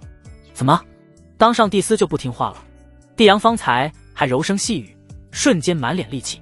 别忘了，你只是我的替身，我是没有权利杀帝司，可除了母亲，所有人都以为我是帝司，哪怕我杀了你，母亲还能怪我不成？说这话的时候，帝阳一点底气都没有。他实在想不明白，母亲为啥向着一个外人，不向着他。至于冰宁的弟弟，关系到一个天大的秘密，那个人必须死。你要是敢动我，我保证帝后活包了你。叶明冷声道。哈哈，我刚才只是开个玩笑。帝阳突然像变了一个人，皮笑肉不笑道：我们是一个阵营，以后我们就是最好的兄弟。后宫有事，我还要求你帮忙，怎会杀你？叶兄，你看冰宁弟弟的事，你麻烦下。好说，帝阳兄待我如兄弟，我自然拿你当兄弟，为兄弟拔剑义不容辞。叶明瞪着眼睛吹牛逼。说实话，他心里挺佩服九皇子的，这个人阴狠是阴狠，不过他的忍耐和心机真的很可怕。那会还高高在上，现在称兄道弟，这种人不好对付。谢谢叶兄。帝阳继续说道，这2件事必须在1个月内完成，然后去完成第3件事。1个月后，你以我的身份去我的领地选出一批天骄，准备帝君的选拔大比。我的未婚妻纳兰鬼月会陪着叶兄一起去，我已经和他说好了。每个皇子成年后，帝君皆会赐给10000个世界作为封地。选帝君分为2个部分，一个是在自己的领地里选出天骄进行大比，胜出者加的分多；第二就是看支持者，谁背后的支持者多，选举的时候加的分多。3天前，那个沙比大皇子杀了柳家的柳超，柳家上下怨声载道。帝阳听到后笑到肚子抽筋，大皇子失去柳家，而他又得到柳家支持，这一来一回，天平完全向他倾斜，帝君之位板上钉钉。其实大比的结果已经不重要，帝阳让叶明去选拔天骄，除了对方越来越不受控制，到了该除掉的时候，另外就是对方只能那个时候死。本来他过来是想直接杀了叶明，没想到对方成了帝司。蒂斯都是小事，他更不是怕母后的怪罪，而是他这次过来发现一个大惊喜，叶明还有用。叶明本该死了的，可不知为何现在还活着，那就再等1个月。九皇子，这件事关系到你选帝君，万一我办砸了对不起兄弟，还是你亲自去吧。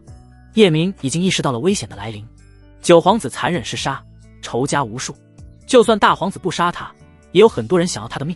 离开九阳大陆去别的大陆，杀机无处不在。另外，别看纳兰鬼月是九阳新遇的第7美人，这个女人阴狠毒辣，杀人下眨眼。更可怕的是，她是厄运9阴毒体，用毒的高手，杀人于无形。和她在一起，随时会被厄运缠身。九皇子这是明显想除掉她，自己也该考虑除掉她了。可九皇子为人阴险狡猾，狡兔3窟，现在没人知道他藏在哪里，就连这个传送阵都是单向的，只能往这里传送，不能传送到对方那里。而且这个人的身边强者无数，神机卫和引龙卫又时刻保护每个皇子，杀他的难度不小。这件事还要靠帝后帮忙，不知那个女人愿不愿意杀了自己的亲儿子。没事，你去就行，兄弟相信你。帝阳阴森一笑，那好吧，我就替兄弟跑一趟。躲无可躲，叶明点头同意。最好的办法就是不让九皇子活到那个时候，实在躲不过，祸兮福之所以，福兮祸之所伏，说不定自己可以收服纳兰鬼月，绿死狗日的。他不可能让天命之子当帝君。本来叶明想先让九皇子当帝君，等自己的孩子出生，再想办法除掉他，扶持自己的孩子。计划赶不上变化，时间太短，可惜追月还没怀上他的孩子。帝阳笑眯眯地看着他，半开玩笑半威胁道：叶兄，帝君死了，我母后单身，可能有些寂寞，我们是好兄弟，你不会做出勾引朋友母亲的事，对不对？你要是那样做，我们兄弟到头了。自然，我是正人君子，怎么能干出那种龌龊事？叶明心想，是你母亲勾引的我，这怎么算？我信叶兄你，我现在去看看母后，你天黑之前别出去。说完，帝阳带着4个护道者走了。叶明走进修炼室，去参悟阴阳至尊典。老子的《道德经》曾说过，道生一，一生2阴阳之道是天地间的大道，阴阳可生万物，万物又分阴阳。这部功法十分强大，共有33层，代表33重天。随着不断领悟，不光修炼速度会提升，还会解开更强大的能力，甚至获得专有神通。阴阳至尊典十分晦涩，叶明目前只是第1层，以他的悟性参悟到晚上也没提升到第2层。他起身离开修炼室，准备去找玉玲珑玩玩。冰雪大陆一间豪华的女子闺房内，冰宁和帝雪瑶2人躺在床上，聊着女人才聊的小秘密。帝雪瑶突然一眨不眨地盯着冰宁，一脸认真道：皇嫂，你和男人那啥过吗？雪瑶，别瞎叫，我和你皇兄还没有成婚。冰宁娇嗔道。帝雪瑶搂住她，娇俏道：西西，那还不是早晚的事，快说，你有没有和男人睡过？这丫头情窦初开，心里喜欢一个人，又因为特殊的原因不能在一起，所以对男女的事比较好奇。有过。冰宁的心不在聊天这个频道上，心里想着父亲中毒的事，下意识的点点头。他回来就给父亲吃了3阳碧露丹，开始的效果确实不错，可好了没有半日，天伤鬼阴毒再次发作。后来无崖子来了，检查一番后说他父亲在秘境里除了中天伤鬼阴毒，还中了黄泉实心毒，除非有15品的9转还魂丹，否则他父亲活不了1个月。15品丹药那可是地药，自从整个凡间位面被诅咒，早就没有了地药，这可怎么办？他每日都活在痛苦的煎熬中。不知为何，在他心里最烦的时候，第一个想到的不是地心，而是叶明。不管付出什么代价，他都要救父亲。之所以对父亲的感情这么深，是他的父皇是天底下最好的父亲。冰雪大陆是7等世界，人口有20万亿，他家的冰雪皇朝又是这个大陆的霸主，他的父亲是皇主，想要美人，不管是圣女还是一门之主，皆唾手可得。可他的父亲只爱母亲一人，整个后宫也只有母亲一人，这一生只有2个子嗣，他和弟弟。啊！帝雪瑶小嘴张得能塞下一个鸡蛋，眼睛瞪得滚圆。宁儿姐姐，你和男人同房了？是我哥吧？不是。冰宁心不在焉道。说完，他的脑海里不自觉地浮出和叶明的疯狂画面。啊，那谁啊？帝雪瑶好奇道。快说说，是啥滋味？冰宁这才发现自己走神了，把心里的秘密说了出来，脸上顿时燃烧起鲜艳的红晕，急忙改口道：没有，我没和任何人发生过关系。不可能，你刚都承认了，快和我说说。帝雪瑶不依不饶，双手捏住对方的胸口，又和自己的对比下。我的比他大。38公主，别闹。冰宁没心情打闹，满脸悲伤，起身后说道：我去看看父亲，一会就回九阳大陆。这里不可能找到救父亲的办法，只能去九阳帝城想办法，毕竟那里是这个星域的中心。那你去吧。帝雪瑶没再缠着对方，安慰道：宁儿姐姐别着急，等回了九阳帝城，我就把所有的大家族纨绔请到府上，让大家一起想办法。我就不相信没有九转还魂丹的消息，只要有消息，刀山火海，我哥也会帮你取来。对方叫她三八公主，可不是骂人的话。老帝君有888个女儿，她是最小的公主，为了好叫，大家才叫她三八公主。谢谢你，雪瑶。冰凌的眼睛不似往日乌黑明亮，如枯井般毫无生气，迈着沉重的步伐走了。冰凌刚走，一位白衣少年走了进来，他有一张干净英俊、很有男子气概的脸，生得剑眉星目，嘴角微微勾着，似笑非笑，眼神却冷得很。男子来到帝雪瑶身前，二话不说，一把抱住她。瑶儿，我想死你了。帝雪瑶眉眼含怒，一把推开男子，活像炸了毛的小野猫，嗓音奶凶道：冰尘，你干什么？亵渎九阳帝朝的公主可是死罪。没错，少年正是冰凌的弟弟。冰尘不但没有收敛，反而再次抱住帝雪瑶，石破天惊道：宁儿，我是你父皇帝苍啊，你不想为父吗？快让父亲抱抱我最疼爱的小女儿。帝雪瑶真的怒了，柳眉倒竖，一个大嘴巴子抽在冰尘的脸上。邓秃子，我父皇已经去世，你好大的狗胆，敢冒充我的父亲！你要不是冰凌的弟弟，我要了你的狗命！气死他了！普天之下，除了其余8大势力之主，谁敢叫出帝苍的名字，那都是株连九族的大罪。这个混蛋竟然敢说是他的父亲！瑶儿，我真是你的父亲，你还记不记得，在你3岁的时候，父皇送你一株3色幽莲？冰尘急得脑门子冒虚汗，想想被女儿打了一个嘴巴，他的心里跟吃了黄连一样苦。送我3色幽莲的事，好多人都知道，这说明不了什么。帝雪瑶勃然变色，警告道：你要是再敢冒充我的父亲，绝不轻饶。对不起，三八公主，刚才是我冒犯了，求你看在我姐姐的面子上，不要跟我计较。冰尘努力回忆，却在记忆里找不到任何只有2人知道的秘密，无奈一下，只能放弃认女儿。可她确实是帝苍，这样说也不完全准确，应该说她是冰尘和帝苍的集合体，一体双魂。这具身体是冰尘的，可灵魂却有2个，帝苍和冰尘。2人达成约定，一人掌控身体1天。帝苍确实死了，可又以另外一种方式活了过来。100万年前，诅咒降临后，整个凡间位面没有人可以活过1000岁，哪怕多活1天都不可能。帝苍是九阳星域的霸主，掌控999万个世界，妃子就100多万人，这么幸福的生活，谁想死？他活着的时候，便寻找各种能活下去的办法，最后在一处远古遗迹中找到一篇邪术——半生夺舍术。要想夺舍，有几个严格的要求。第一，被夺舍的人必须是轮回冥体，他找了几百年才找到冰尘是这个体质。第二，在死之前必须吃下一种丹药，15品的3生守魂丹。诅咒的可怕就在于1000年的寿命到了，不光是肉身死亡，灵魂也会死亡。要是灵魂不死，那岂不是和没死一样？快死前夺舍一个人就可以继续活下去，可这样做根本没用。比如一个人只能活1000岁，500岁的时候夺舍一个人，他并不能再活1000岁，只能活原灵魂剩下的500岁。可有了3生守魂丹，就可以守护灵魂1年不死。第三，被夺舍的目标必须吃下一颗15品的融魂丹。这个邪术并非完全意义的夺舍，不能让被夺舍的人死亡。要是对方死了，只有帝苍自己的灵魂还是瞒不住诅咒的力量。所以融魂丹是让2个人的灵魂不排斥，融合在一起，这样诅咒力量只会当他是被夺舍人的灵魂，以此瞒天过海。幸运的是，遗迹里有这2种丹药。在临死前，帝苍将冰尘抓到地宫，强行喂给对方丹药，可出现了意外，冰尘吃完丹药跑回了冰雪大陆。他死后灵魂找不到对方，用了半个月才赶到这里完成灵魂融合。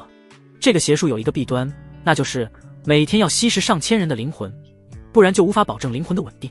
帝苍现在最想做的事就是重回帝君之位，因为夺舍后修为只是冰尘的修为，从临帝君他才能利用帝朝的资源快速提升修为，还可以不费吹灰之力就得到吞噬的灵魂。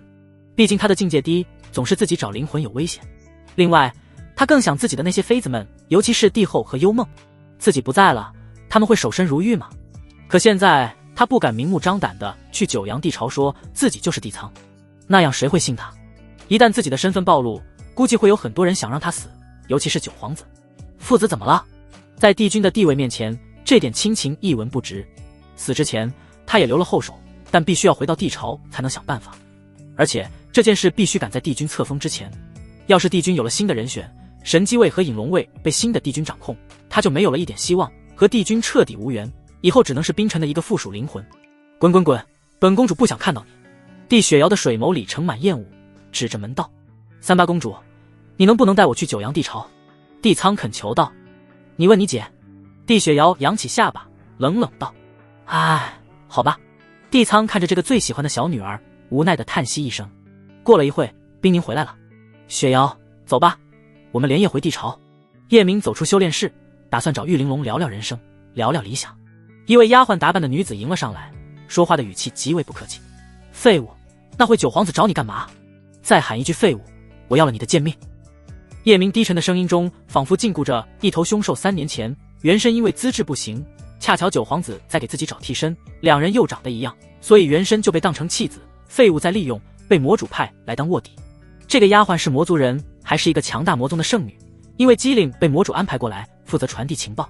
在这个强者为尊的世界，废物在哪里都被人看不起。柳妹黑眸里盛满讥讽，不屑道：“废物，魔主让我监督你的一切，有任何情报，你必须向我汇报。还有，你师父在老地方等你，汇报完九皇子的事，赶紧过去。”啪的一声，叶明给了女人一个大嘴巴，目光如冰锥子射向对方，冷声道：“好了，你可以去死了。”紧跟着他打了一个响指，鬼婆。话落，一个拄着拐杖、浑身阴冷的老妪诡异地出现在大殿中。老妪的眼睛是血红色，脸上的皱纹能夹死苍蝇，头发乱糟糟，看着就像从地狱爬出来的恶鬼。叶明的眼底早已是一片冷漠，指着柳妹对鬼婆吩咐道：“杀了她！”老妪二话没说，拐杖向着地上用力一跺，一团黑雾喷出，形成一个黑色大手握向柳妹。柳妹感受到体结境的威压，脸上血色尽失，诚惶诚恐道：“叶明，你让人杀我，就不怕我说出你的身份吗？要是让人族知道，你必死无疑。”他想不明白，自己以前喊对方废物，叶明可是屁都不敢放一个，还对他言听计从，现在说杀就杀，一点不含糊。你以为我会怕？叶明眼底的煞气波涛汹涌。就在鬼婆要杀了柳妹的时候，玉玲珑出现了，口中说了一句佛法无边，紧跟着一个金色的万字射出，将鬼婆的黑色大手击碎，悄无声息，连旁边的装饰都没破坏。卧槽，这娘们什么修为？鬼婆可是体结境，这么轻易拦住了。叶明心想，自己还是小看了这妞。阿弥陀佛！玉玲珑双手合十，一声悠长而庄重的佛号声响起，仿佛能穿透人心。杀戮只会带来更多的痛苦和仇恨，还请施主收起杀心。刚才生死一线间，柳妹被吓得脸上没有半点血色，唇齿打颤，发现自己被救了，依然惊魂未定。鬼婆看向叶明，目光中带着询问之意。叶明走过去，摸着玉玲珑的小光头，眼中似有雷电乍现。忘记我和你说的约法3章了。第2条，不许阻止我杀人。你想干嘛？玉玲珑自觉理亏，转移话题道：“那小女娃并非大恶之人，不如让我度化她吧。”度化个卵子！叶明口吐芬芳，寒意从四肢蔓延，血液凝固成冰。别以为我赶不走你，你再强大，有帝后强大，有帝后的背后势力强大。别管我的事，我留你在身边。再管我的事，赶紧滚蛋！要只是因为柳妹喊他废物，他不会杀对方，并非他的心胸有多开阔，只是不会为了一个小角色影响自己的布局。鬼婆是九皇子派给他的护道者，时刻隐藏在他的周围，除了保护他，更多的是监视。当然，帝后的宫殿鬼婆不敢去，九皇子还不知道他是魔族的奸细。平时柳妹找原身说事都会十分隐秘，在有隔绝阵法的地方。刚才柳妹说话肆无忌惮，早将他暴露。既然已经暴露，不杀留着过年吗？再一个，柳妹除了传递信息，还替魔主监视他。叶明不会让这样的人留在身边，他要换一个自己人，是谁都想好了，一会去见面的魔族师傅。玉玲珑微微蹙眉，脸上头一次露出愠怒的神情，一句话没说，转身离开。大师，救我！柳妹的身体止不住地颤抖，哀求道。玉玲珑头也不回道：有其因，必有其果。比起度化大魔头，比起天下苍生的性命，我无法救你。牺牲小我，才能完成大我。换作是我，我会心甘情愿去死。这话精辟，佛怎么说都是对的。叶明心中好笑，再次对鬼婆下达命令：杀了他！叶明，你是魔族，你杀了我，人族也不会放过你。柳妹感受到死亡来临，决定拉着叶明一起死。下一刻，她被鬼婆一掌秒杀。胸大无脑的女人。叶明的眼底闪烁着一丝冷笑：你是魔族？鬼婆犹如枯井一般，毫无生气的眸子看向他，声音沙哑的仿佛被刀割过。面对鬼婆冰冷的杀机，叶明的眼底不见半点波澜，点了点头。没错，我是魔族。那老身要把你抓起来，交给九皇子。鬼婆宛如鬼魅一般来到叶明的身前，正要动手时，叶明的手掌伸到鬼婆的身前，手心里躺着一颗血色的丹药，丹药缭绕着浓郁的血气。龙血乾坤丹，想不想要？叶明见对方的手停在半空，嘴角邪魅一笑，不紧不慢继续说道：以你现在的年龄，身上的气血枯败，根本渡不过体劫，随时会死。这颗丹药可以让你顺利度过体劫境，代价就是背叛九皇子，做我的狗。警告你，不要想着杀人夺宝，我一念就可毁了丹药。只要你足够忠诚，等到了魂劫境，我还有魂劫丹给你。这个世界没有绝对忠诚的人，会不会背叛，要看筹码够不够。在生命面前，叶明相信对方会做出最明智的选择。法劫境、体劫境、魂劫境是修士的一个大坎，九死一生，针对修士的法力、肉身和灵魂。毫不夸张地说，稍有不慎就会死，而且一劫比一劫难。10个修士有1人能度过法劫境，50修士有1人能度过体劫境，至于魂劫境，100个人有1个人度过就不错。灵魂一直是人族的软肋。鬼婆眼神火热，却没有接丹药。这么珍贵的丹药，你从哪里弄来的？他从没听说过还有能帮人渡体劫的丹药。看到丹药上面的浓郁血气，他毫不怀疑丹药的作用。吃了这颗丹药，绝对能让他的身体跟18岁的小姑娘一样，一夜来个10次都不累。哪怕天道之力侵蚀肉身，也足以对抗。你的问题太多了，你只需要回答本少同不同意。叶明冷冷道：这可是他花了1000反派点在系统商城里购买，肉疼死了。为了布局，再贵也要买。鬼婆佝偻着身子跪在地上，恭恭敬敬道：见过主人。叶明将丹药扔在对方身前，先跟我出去下，回来再吃。是，主人。鬼婆像狗一样小心翼翼地捡起地上的丹药。叶明脑海里想起漂亮师尊的魔鬼身材，嘴角邪肆一笑。第15章推师逆途。地宫灯火通明，宛如一个女儿国。一群群美人身着华丽的衣裳，身姿曼妙，犹如仙子下凡一般，在地宫中来回穿梭，却不见一个男子。叶明和鬼婆悄悄离开天空之城，来到九阳地城，走进一家丹楼。他给老板看了一块令牌，对方带他穿过层层阵法，走进地下密室。随后叶明看到了师傅魔莲儿。女人穿着性感的黑色纱裙，美得毫无道理可讲。她的美和人族的女子不一样，带着淡淡的妩媚和邪恶。她的身材性感火辣，雪藕般的玉臂，不及一握的丰腰，优美浑圆的大长腿。最惹眼的是，女人的眉心有一条腾蛇印记，半遮半掩的胸口露着半朵毁灭黑莲的先天纹身，让她更显妖艳。叶明忍不住想去摸摸那朵黑莲。叮，魔莲儿和宿主绑定成功，女人对宿主的好感度是30，修为增长速度3倍，合计13倍。百花图录的66页被点亮。叶明几步来到女人的身前，握住她雪白的香肩。师傅，你怎么了？女人绝美的脸蛋不停抽搐，显得十分痛苦。没事，你先出去，明天早晨再来。魔莲儿的声音有气无力。叶明不但没有走，还一把将女人搂在怀里。师傅，做我的女人吧，待我将来当了魔主，你就是魔后。不知为何，见到女人的第一面，他的心就有些异动。这个女人给了他一种前所未有的安全感。穿越到这个孤独世界，叶明总觉得自己像一只流浪的猫，而女人给他一种家一样的温暖。畜生，你想做推师逆途吗？魔莲儿忍着身上的剧痛，要挣脱叶明却没有力气。因为愤怒，他的周身出现几十只血鸦的虚影，让他更显邪恶。师傅，你的幽冥氏魂毒正在发作，和凡人无异，你有反抗之力吗？叶明嫣红的薄唇扯出一抹邪魅。魔莲儿，魔族妖孽中的妖孽，出生时血月当空，鬼哭狼嚎，身上更有先天纹身，毁灭黑莲。它代表着杀戮，它代表着毁灭。因为魔莲儿的资质太可怕，魔主怕他成长起来灭了皇族，成为新一代的魔主，从小便给他喂下幽冥氏魂毒，一种魔龙星域独有的霸道毒药，还将他的所有家人抓了起来，以此来控制住这个女人。这种毒1年发作一次，临时解药只有魔主有，哪怕吃了解药也会虚弱6个时辰。根据原身的记忆，叶明一眼便看出女人刚服用完解药。其实魔莲儿也很郁闷，本想白天见叶明，晚上毒发正好吃解药，没想到这家伙晚上才来。你要是敢碰我，等我的毒过去，我会喝光你身上的所有血。魔莲儿的目光冰冷无情，整张脸狰狞可怖。放心，我不会强迫你。叶明松开女人，邪邪一笑。他是魔，但不是魔鬼。魔可以没有善与恶，可以没有对与错，可以途径苍生万万千千，但不能没有坚守，不能对自己的身边人也暴力输出。魔的世界里也有一片净土，住着自己在乎的人。魔莲儿戒备地盯着他，冷冷道：我和说一下任务，你赶紧离开。不急，我先和你说点事。叶明抬手打断对方，我可以帮你彻底解毒，可以帮你救出家人，甚至可以帮你复仇，但我有一个条件，那就是你必须留在我的身边。魔灵儿微微一怔，眉眼染上一丝伤感，连连问道：要想彻底解我的毒，需要天心灵露丹，它是由天地间最纯净的暗夜之露和天魂草炼制而成，凡间早就没有了暗夜之露，你去哪里搞来这种丹药？你只是下品天赋，如何帮我报仇？如何救我家人？哪怕你能，魔主是你的父亲，你会为了我弑父？叶明面无表情，声音带着一股温和的嘶哑。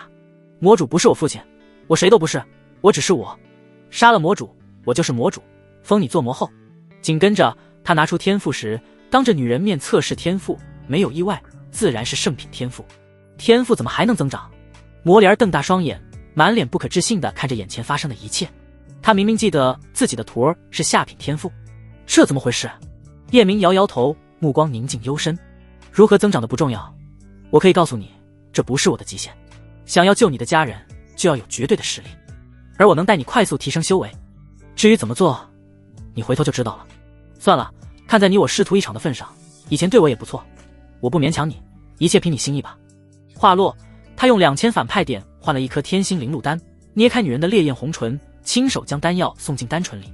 柳妹被我杀了，再换一个人来吧。你要是不愿意，以后就不要和我接头了。希望你早日救出家人。说完，叶明转身离开，毫不拖泥带水。幽冥氏魂毒相当霸道，附着在灵魂上，当魔灵儿吃了天心灵露丹，灵魂的折磨立马消失，灵魂上的黑色雾气也以肉眼可见的速度消失，帮他彻底解了毒。就是说，他以后再也不受魔主控制了。没想到这个男人对他这么好。魔灵儿为人豪爽，是那种敢爱敢恨的女子。她盯着少年洒脱的背影，那早已被仇恨占据的心灵竟出现一片净土。叶明的身影站在净土上面，少年俊美绝伦，放荡不羁，桃花眼中流露着冷酷和无情，乌黑如鸦羽的长发倾泻而下，带着7分邪肆3分疏狂，仿佛是他心中的白月光。看着渐行渐远的挺拔身形，他急忙喊道：等一下。魔灵儿图片点进看。叮，魔灵儿对宿主的好感度加30，目前60，修为增长速度6倍，合计16倍。听着系统的声音，叶明心里有点小激动，照这个速度2天就能提升1层修为。他停住脚步，转过身看向女人：师傅，你同意了？哥哥了，同意了。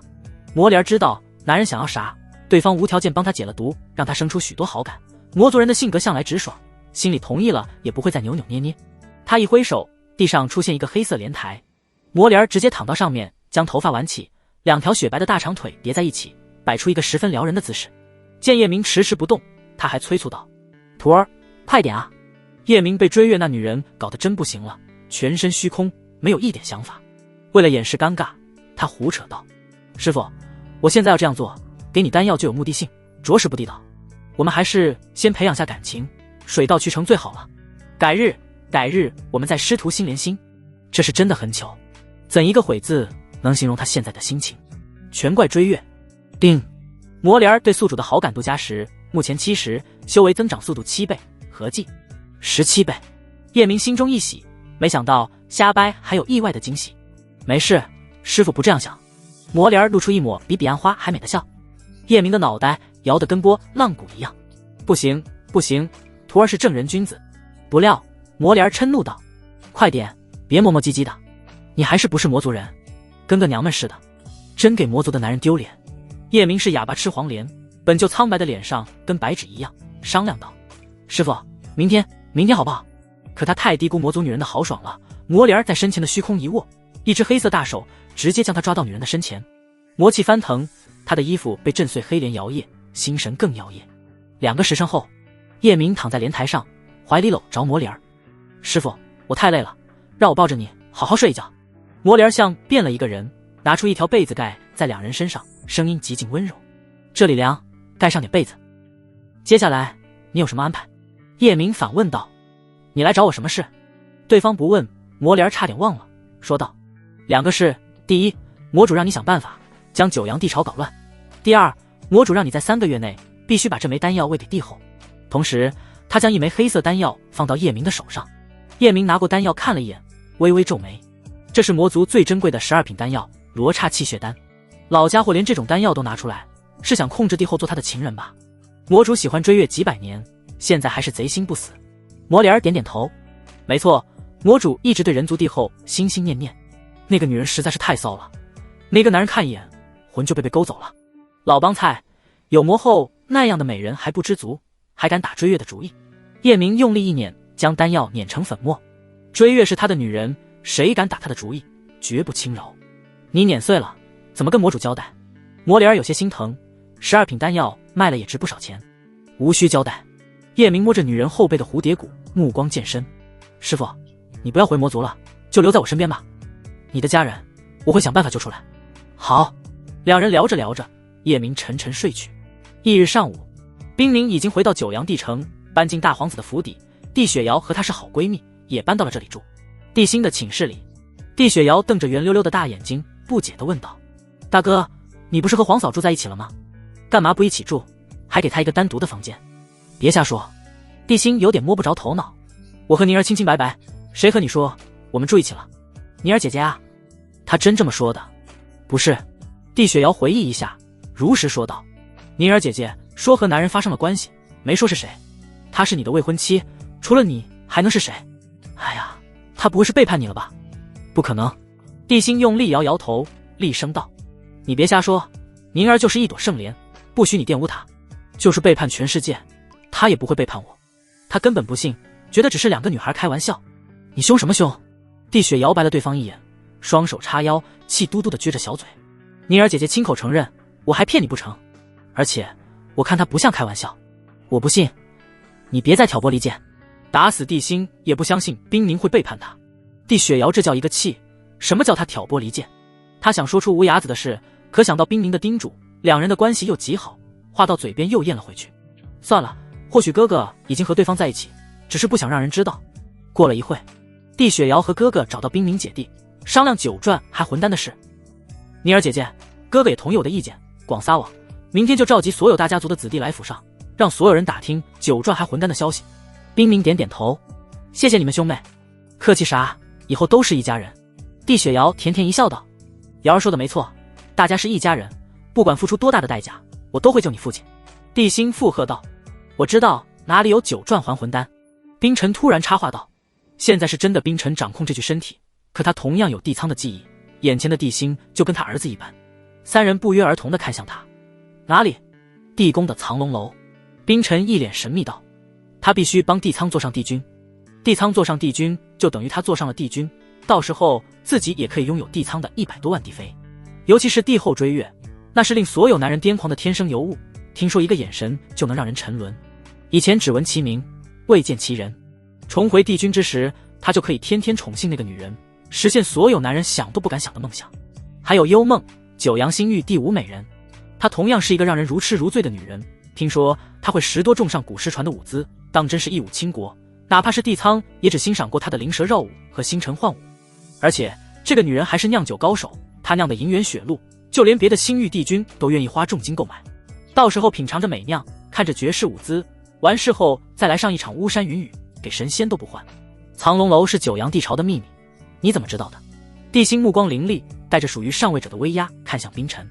藏龙楼是九阳帝朝的最大秘密，那里面放的宝物决定帝朝的命运，除了皇子无人知道，哪怕帝雪瑶都不知道藏龙楼的存在。冰宁看到帝辛的神情，意识到事情的严重，急忙解释道：辛哥，我弟弟肯定是瞎说的，他连冰雪大陆都没离开过。实话说了吧，我是老帝君的徒弟，他告诉我的。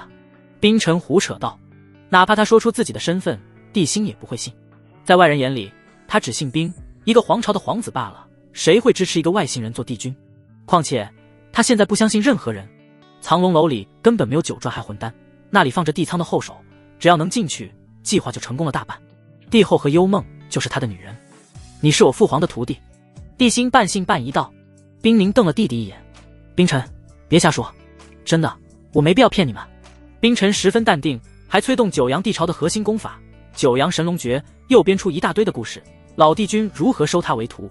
帝辛和冰宁相信了，只有帝雪瑶转动着水汪汪的眸子，不知想什么。弟弟，你说藏龙楼有九转还魂丹，是真的吗？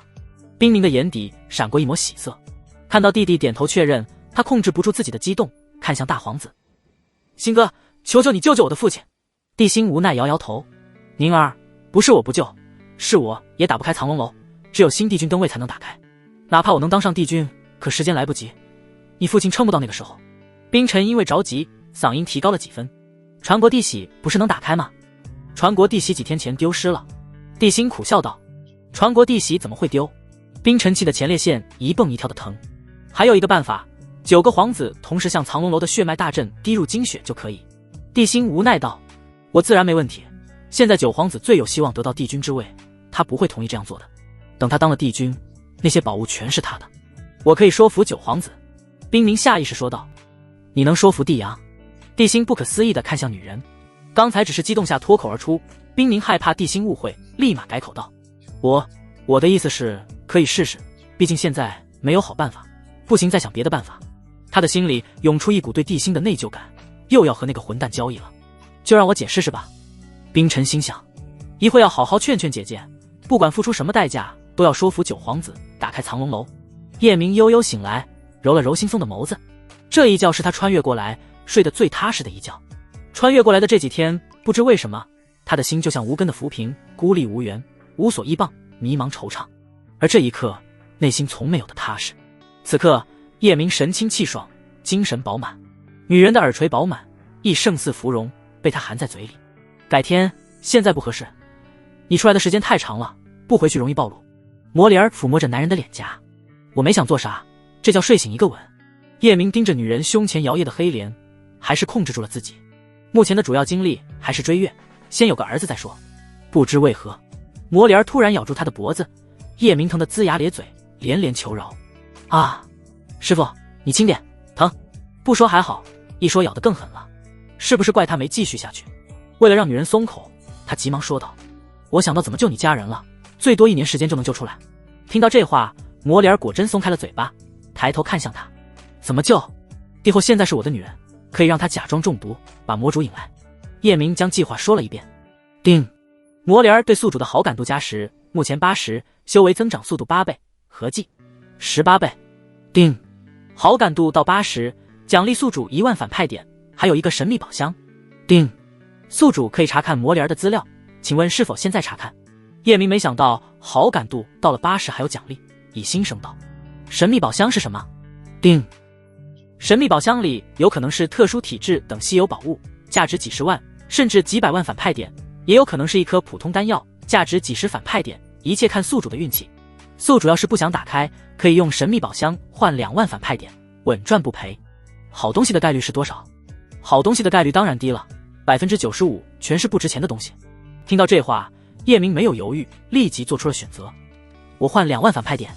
他在系统商城里看上一样东西，麒麟肾。这个宝物有4个好处。第一，提升天赋。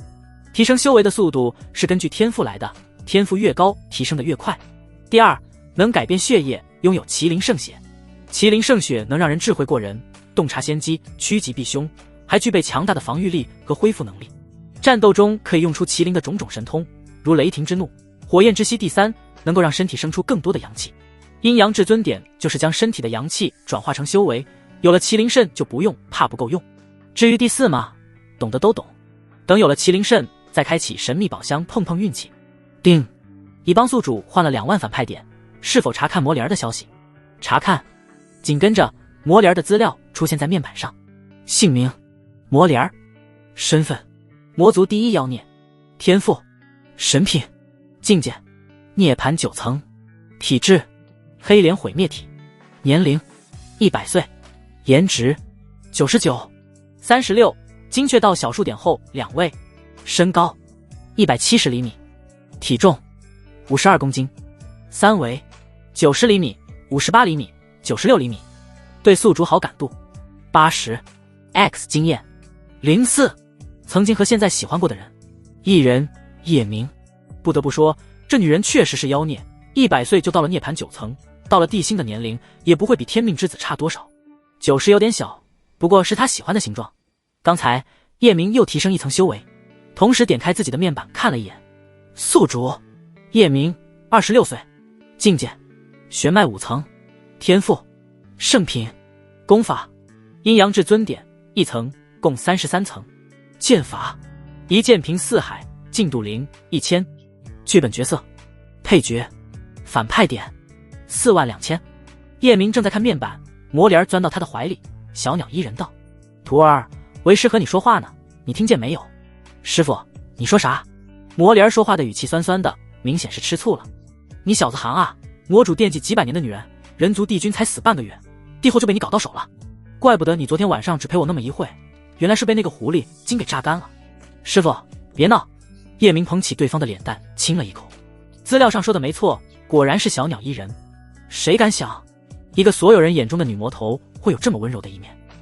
这一幕要是让别人看到，能震瞎眼睛。魔莲抱着他的手臂撒娇道：“以后我是姐姐，她是妹妹，你高兴就好。”叶明随后敷衍一句：“走吧，我们出去看看。”魔莲点点头，担心道：“我和你去地宫，灵魂可以用宝物遮掩住，可样子怎么办？我魔族的样子和你不一样，太明显，一眼就会被人看出来。要是上古的易容丹没有失传就好了，可惜现在没人会炼制。不怕，我有办法。”叶明在系统商城里买了2颗易容丹，1颗500反派点，肉疼道：“师傅，你省着点用，等到了我的寝殿，你就不用易容，尽量不要出去走动，我会将整个寝宫的人换成自己人。”没想到你连这丹药都有。每个人都有自己的秘密，魔莲没有问叶明为啥会提升天赋，还有这么多稀罕的丹药。他吃下1颗易容丹，抱着男人的手臂走出密室，来到外面一问，已经到了正午。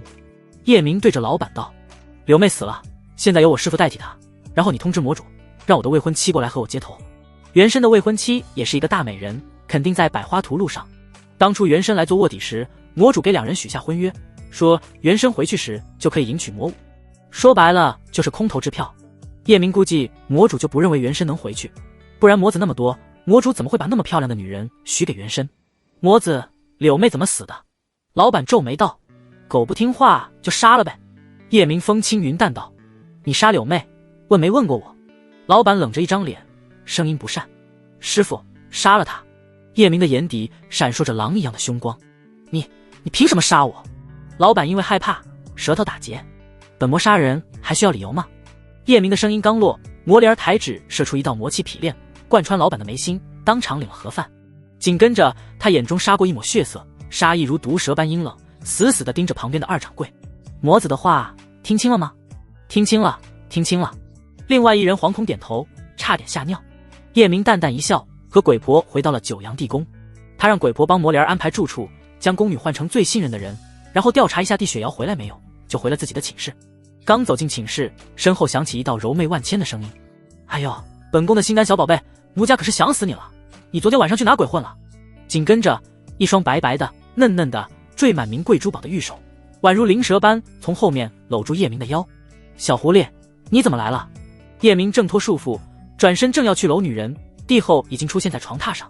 女人头戴凤冠，穿着一件半透明的金色薄纱睡裙，刚刚覆臀的那种，腿上裹着一双黑色绫罗袜，2条白皙的大长腿优雅地叠放在一起。女人玉腿轻抬，玉足向她的方向点了点，媚眼如丝，声音轻轻撩撩道：“奴家想夫君了，过来看看你。我可是昨天晚上就来了，等了你一晚上和一上午，你可要好好补偿你的小可爱。”“啥样才叫好好补偿呢？”卧槽，真是一个狐狸精！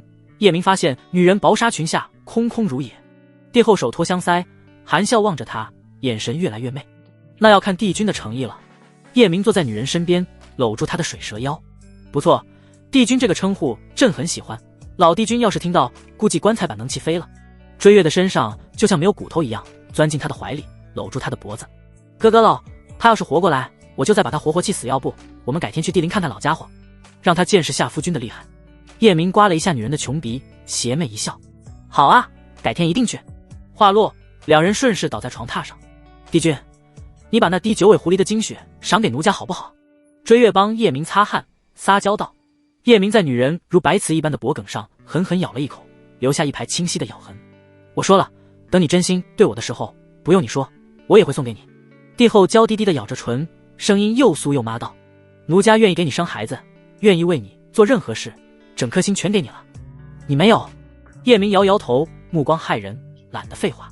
对方的小心思瞒不过他，这女人想得到9尾妖狐的精血，还不想付出，更想利用九皇子牵制住他，让他按时给解药。莫非他能看透人心？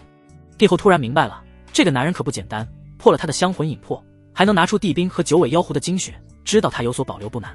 想要9尾妖狐的精血，不拿真心没用。算了，本宫的心连老帝君都没给，就给你吧。定。追月对宿主的好感度加20，目前80，修为增长速度8倍，合计20倍。定。好感度到80，奖励宿主1万反派点，还有一个神秘宝箱。定。宿主可以查看追月的资料，请问是否现在查看？叶明心中一喜，反派点又来了，把神秘宝箱换成反派点，他就有71000了，只差3万就能买麒麟肾。查看资料，随着他的心声落下，追月的资料出现在面板上。姓名：追月，身份：人族帝后，天赋：地品，实力：圣人2层，体质：九妹天虎体，年龄500岁，颜值99、91，比他美的只有9人。身高168厘米，体重48公斤，三围92厘米、56厘米、94厘米。对宿主好感度80， X 经验43，曾经和现在喜欢过的人。艺人叶明，这女人修为真不低，圣人2层。到了圣人，修炼速度会变得奇慢无比，要是没有奇遇，要大几十年才能提升1层修为。正常情况，追月到死也就圣人9层，最好到小圣境。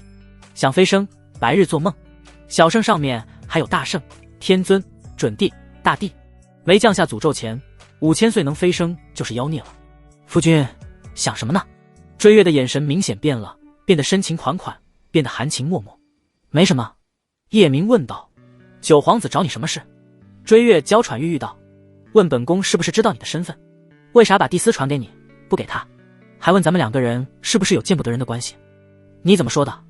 你不是不让我说吗？我当然没说。要是你同意，我还真想告诉他，我给他找了一个后殿，让他给你行父子脸。说了你帝后之位就不保了。叶明将魔主让他下毒的事说了一遍。追月一双眸子翻滚着杀意。那个老杂碎追了我几百年还不死心，竟然用这种卑鄙的手段，早晚有一天我会杀了他。对了，夫君，毒药呢？说完，他又觉得不对，那人和叶明的关系不一般，急忙道歉。夫君，我不是那个意思，我刚才就是气话，你别当真。毒药被我捏碎了。叶明认真道。没事，你想杀就杀，敢打我女人的主意，该死。其实他从没承认魔主这个父亲，他的灵魂从蓝星穿越而来都是其次，主要是魔主就没把原身当儿子看待，不然也不会废物再利用，让他来做卧底。本来他以为这样说追月会增加点好感度，可惜并没有。可见这个女人确实难征服。谢谢你，夫君，你对我真好。追月亲了他一口，妖娆一笑。等孟帝妃出关，我就邀请她去我宫里，成全你们2个人。真懂事。叶明夸赞一句，突然想到一个事。对了，你去百花大陆建立一座地宫，越大越好。百花大陆只是6等世界，可那里很美，天空湛蓝如宝石，彩云悠悠，整个大陆50%被各种灵花覆盖，色彩斑斓，香气四溢。你想干嘛？追月好奇道。叶明邪魅一笑。我想把老帝君的这些帝妃全搬过去。没必要。追月摇摇头。你是帝司，在这里也和你的后宫没有区别，想宠幸谁宠幸谁。那里环境好，建完以后我们可以去住住。那好吧，我派人去建，不过帝后的行宫是我的，到哪里我都是你的帝后。追月轻勾单唇，更显妖娆。等下，我突然有点感悟。叶明闭上双眼，开始感悟阴阳至尊点。他突然想到老子的那句话：道生一，一生二，二生三，三生万物。随着感悟，叶明越来越明白阴阳至尊点的真谛。没错，天地分乾坤，万物分阴阳。怪不得自己的丹田会出现3阶的模型，还在不停演化，很突然，阴阳至尊点就突破到了第2层。紧跟着，功法里衍生出一道神通，阴阳逆转，根本不给叶明的反应机会，强势插入大脑。还有口诀：阴阳颠倒，乾坤挪移，以无受元，逆转天机。效果：消耗自身寿元，改变既定的天机和命运走向。来，我们修炼一回。叶明想试试第2层的阴阳至尊点。好啊。追月求之不得。2人面对面盘膝而坐，双手对在一起。过了一会，追月瞪大了眼睛，脸上满是惊愕和难以置信的神情。夫君，怎么提升修为的速度又变快了好多？这个速度1天快赶上3个月了。要是这样双修几百年，我觉得自己能到大地境飞升不是吗？定。追月对宿主的好感度加10，目前90，修为增长速度9倍，合计21倍。以后还会更快，几百年才飞升，太慢了。叶明没想到，追月增加好感度的办法是这种：90好感度代表深爱他，永不背叛。杀九皇子的事可以提上日程了。夫君，我爱死你了！追月就像一朵妖莲，整个人变得更加妖艳。夜幕降临，9月悬空，门口响起鬼婆的声音：“主人，冰凝仙子要见你。”我说你在忙，他死活要见你，说你一定会见他，已经等了2个时辰。好，你让他等一下，马上。叶明正愁呢，要是没事，追月今晚肯定不会放过他。小宁宁简直就是自己的及时雨。夫君，你明天再见他，晚上抱着我睡，好不好吗？追月真的陷入了爱河，哪怕不是为了修炼，她也不想和男人分开，恨不得时时刻刻陪在叶明的身边。谁敢想象，无数人心中的完美女神，看一眼就能吹上几10年，在叶明这里如此卑微，说话的语气近乎于哀求。乖，等过几天，我连着陪你10天都行。现在确实有事。叶明只差3万反派点就可以买麒麟肾，只要搞定冰凝就可以实现。不嘛不嘛，我就要夫君陪我。追月撒娇道。听话。叶明哄了好久，女人才恋恋不舍地穿上衣服，化作一道流光消失得无影无踪。让冰凝进来吧。叶明对着寝室外喊道。冰凝站在寝室外面，神情患得患失，弟弟让他无论付出什么代价，都要让九皇子同意。为了救父亲，他自然义无反顾。可弟弟的嘴脸让他有些难过。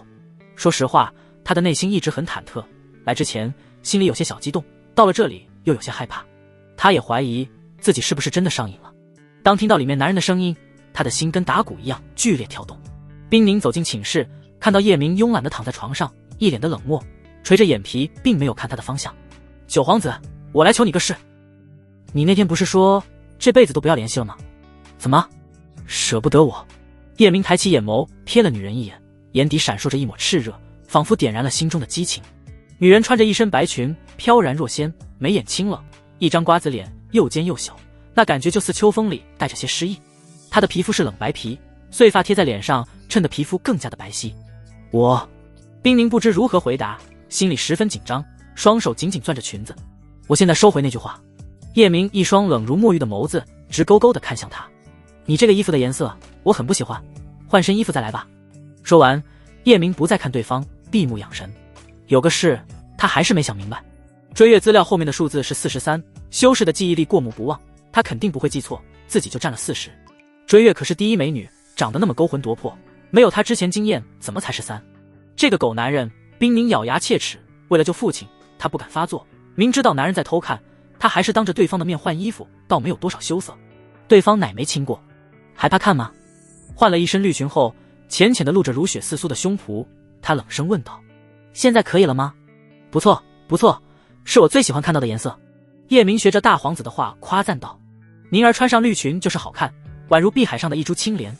这话让冰凝的内心对地心生出一股内疚，不想和男人暧昧，直奔主题道：我来找你。不急，等下再说。叶明打断对方，坐了起来，指了指自己支棱的裤子。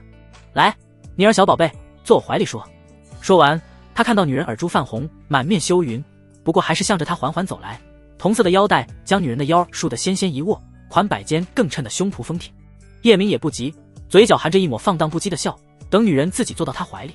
冰凝坐上去的时候，脑海里又浮出两人疯狂的画面。九皇子，我想让你等下称呼还要改下。叶明左手搂住女人的腰肢，右手顺着裙口伸了进去。冰凝肺都要气炸了，强忍怒火道：夫君，我和你商量个事。说吧。我想让你和其余8个皇子打开藏龙楼。什么是藏龙楼？叶明微微一怔，下意识问道。女人一脸怀疑地看着他。地心说9个皇子全知道，你不知道藏龙楼是啥？叶明只是9皇子的替身，哪里知道这些秘密？不过他还是一脸镇定道：我当然知道，你就说什么事吧。冰凝将整个事情说了一遍，叶明也明白了藏龙楼是什么，也知道了女人来这里的目的。不过他不认为那里有9转还魂丹，连大皇子都不知道，冰尘只是老帝君的徒弟，怎么会知道？联想到9皇子要杀冰尘，他总觉得这人有些古怪，你同意吗？冰凝追问道。我帮你，我能得到什么？叶明坏笑道。冰凝的玉颊偷偷爬上几缕红晕，小声道：我再陪你1个晚上。不行。叶明摇摇头。你精神和物质双丰收，我好像亏大了。叶明间接拒绝了，自己一个替身根本无法说服9皇子打开藏龙楼。他倒是能拿出9转还魂丹，可要用反派点换，自己都舍不得花反派点，装什么观世音菩萨？为了一夜欢愉，不值。那你要怎么样才肯帮忙？长长的睫毛遮盖住了冰凝眼底的失落，气恼地把男人的人从自己的胸口拿开。什么条件，我都帮不了你。叶明松开冰凝，躺在床上，背对着女人。就在这时，他的耳边传来追月的灵魂传音：夫君，你要是想，就答应他吧。传国帝玺在妾身手里，只是你要小心，老帝君根本没有徒弟，那个冰尘90%有问题。妾身猜想，他应该是想得到里面的某样东西。我们不如将计就计，看看他到底想干嘛。女人聪明如妖，只一点信息就分析出很多东西。你没走？叶明没有发出声音，只是用唇形说道：我走了，现在就在凤鸾宫，只是想看看这丫头来干嘛。我的修为神识覆盖整个九阳地宫，轻而易举，你这里又没有开启阵法。好了，不打扰你了，你悠着点，人家小姑娘可没有我抗走。叶明表示不信，却也没说什么。看来这女人早就布局了，连传国帝玺都给偷了。就在这时，冰凝躺到他的身边，从背后搂住他，哀求道：夫君，求求你了，救救我父亲。你说吧，让我做什么都行，哪怕是我的命，我也可以给你。我要你的命干嘛？叶明将寝室的阵法启动，翻身搂住女人。不要觉得我无情无义，一日夫700日恩，我还是念那一夜露水情缘的。有人让我杀你弟弟，我都没同意。叮，冰凝对宿主的好感度加10，木50，修为增长速度5倍，合计22倍。谁要杀我弟弟？冰凝心生感动，不自觉地将身体蜷缩在叶明的怀里，紧紧抱着他。他想哭出来宣泄自己的心泪，可在男人的怀里，他这些日子的压力和委屈像潮水一样退去，心里有一种莫名的安全感。是谁你就不用知道了。叶明轻轻抚摸着女人的后背。我的条件很简单，第一，帮我给地心下毒，杀了他；第二，帮我搞定地血妖。他不相信天命之子杀不死，只有死了才能一劳永逸。说真的，我做不到。冰凝微微摇头，我不知道你搞定地血妖干嘛，他是我最好的朋友，我不能出卖朋友。地心帮我太多，他为了炼制3阳碧露丹，不惜用自己的精血，最少要10年才能恢复。这事他是从地血瑶那里听说的。刚才可是你说的，做啥都可以。叶明讽刺一笑，以这点好感度，他还真没指望冰凝会帮他，只是试探一下，看看女人在父亲和朋友之间如何选择。还可以，不是那种无情无义之人。我可以死，但不能坑害那些对我好的人。冰凝泪眼婆娑，见无法说动叶明，只能用出杀手锏。实话和你说了吧，我怀孕了，是你的。看在孩子的面上，帮帮我好吗？叶明听后先是一愣，后是一喜，又是一苦，总之脸上的表情那叫一个精彩。他急切地将手放到冰凝的小腹上，用灵力稍一感知，便感知到一小团很微弱的生命气息。靠，还真他娘的有了。有心栽花花不开，无心插柳柳成荫。要是换成追月就好了。好吧，看在孩子的面子上，我再给你一次机会，搬到我这里来住，随时准备伺候。你看这样可以吗？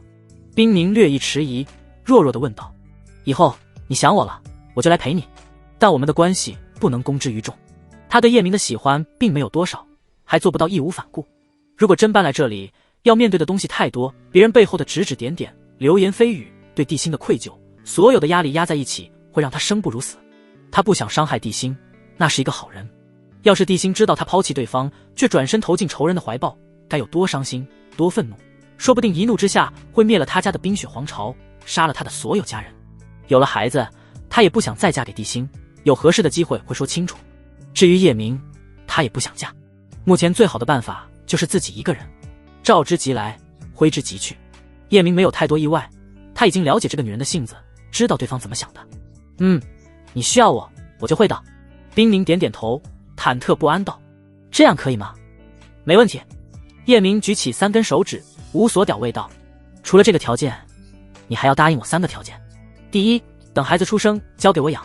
第二，以后在大皇子面前必须穿绿裙。第三，我有办法带你去藏龙楼，不过要等2天，但你必须保密，回去就说我没同意。我都答应你。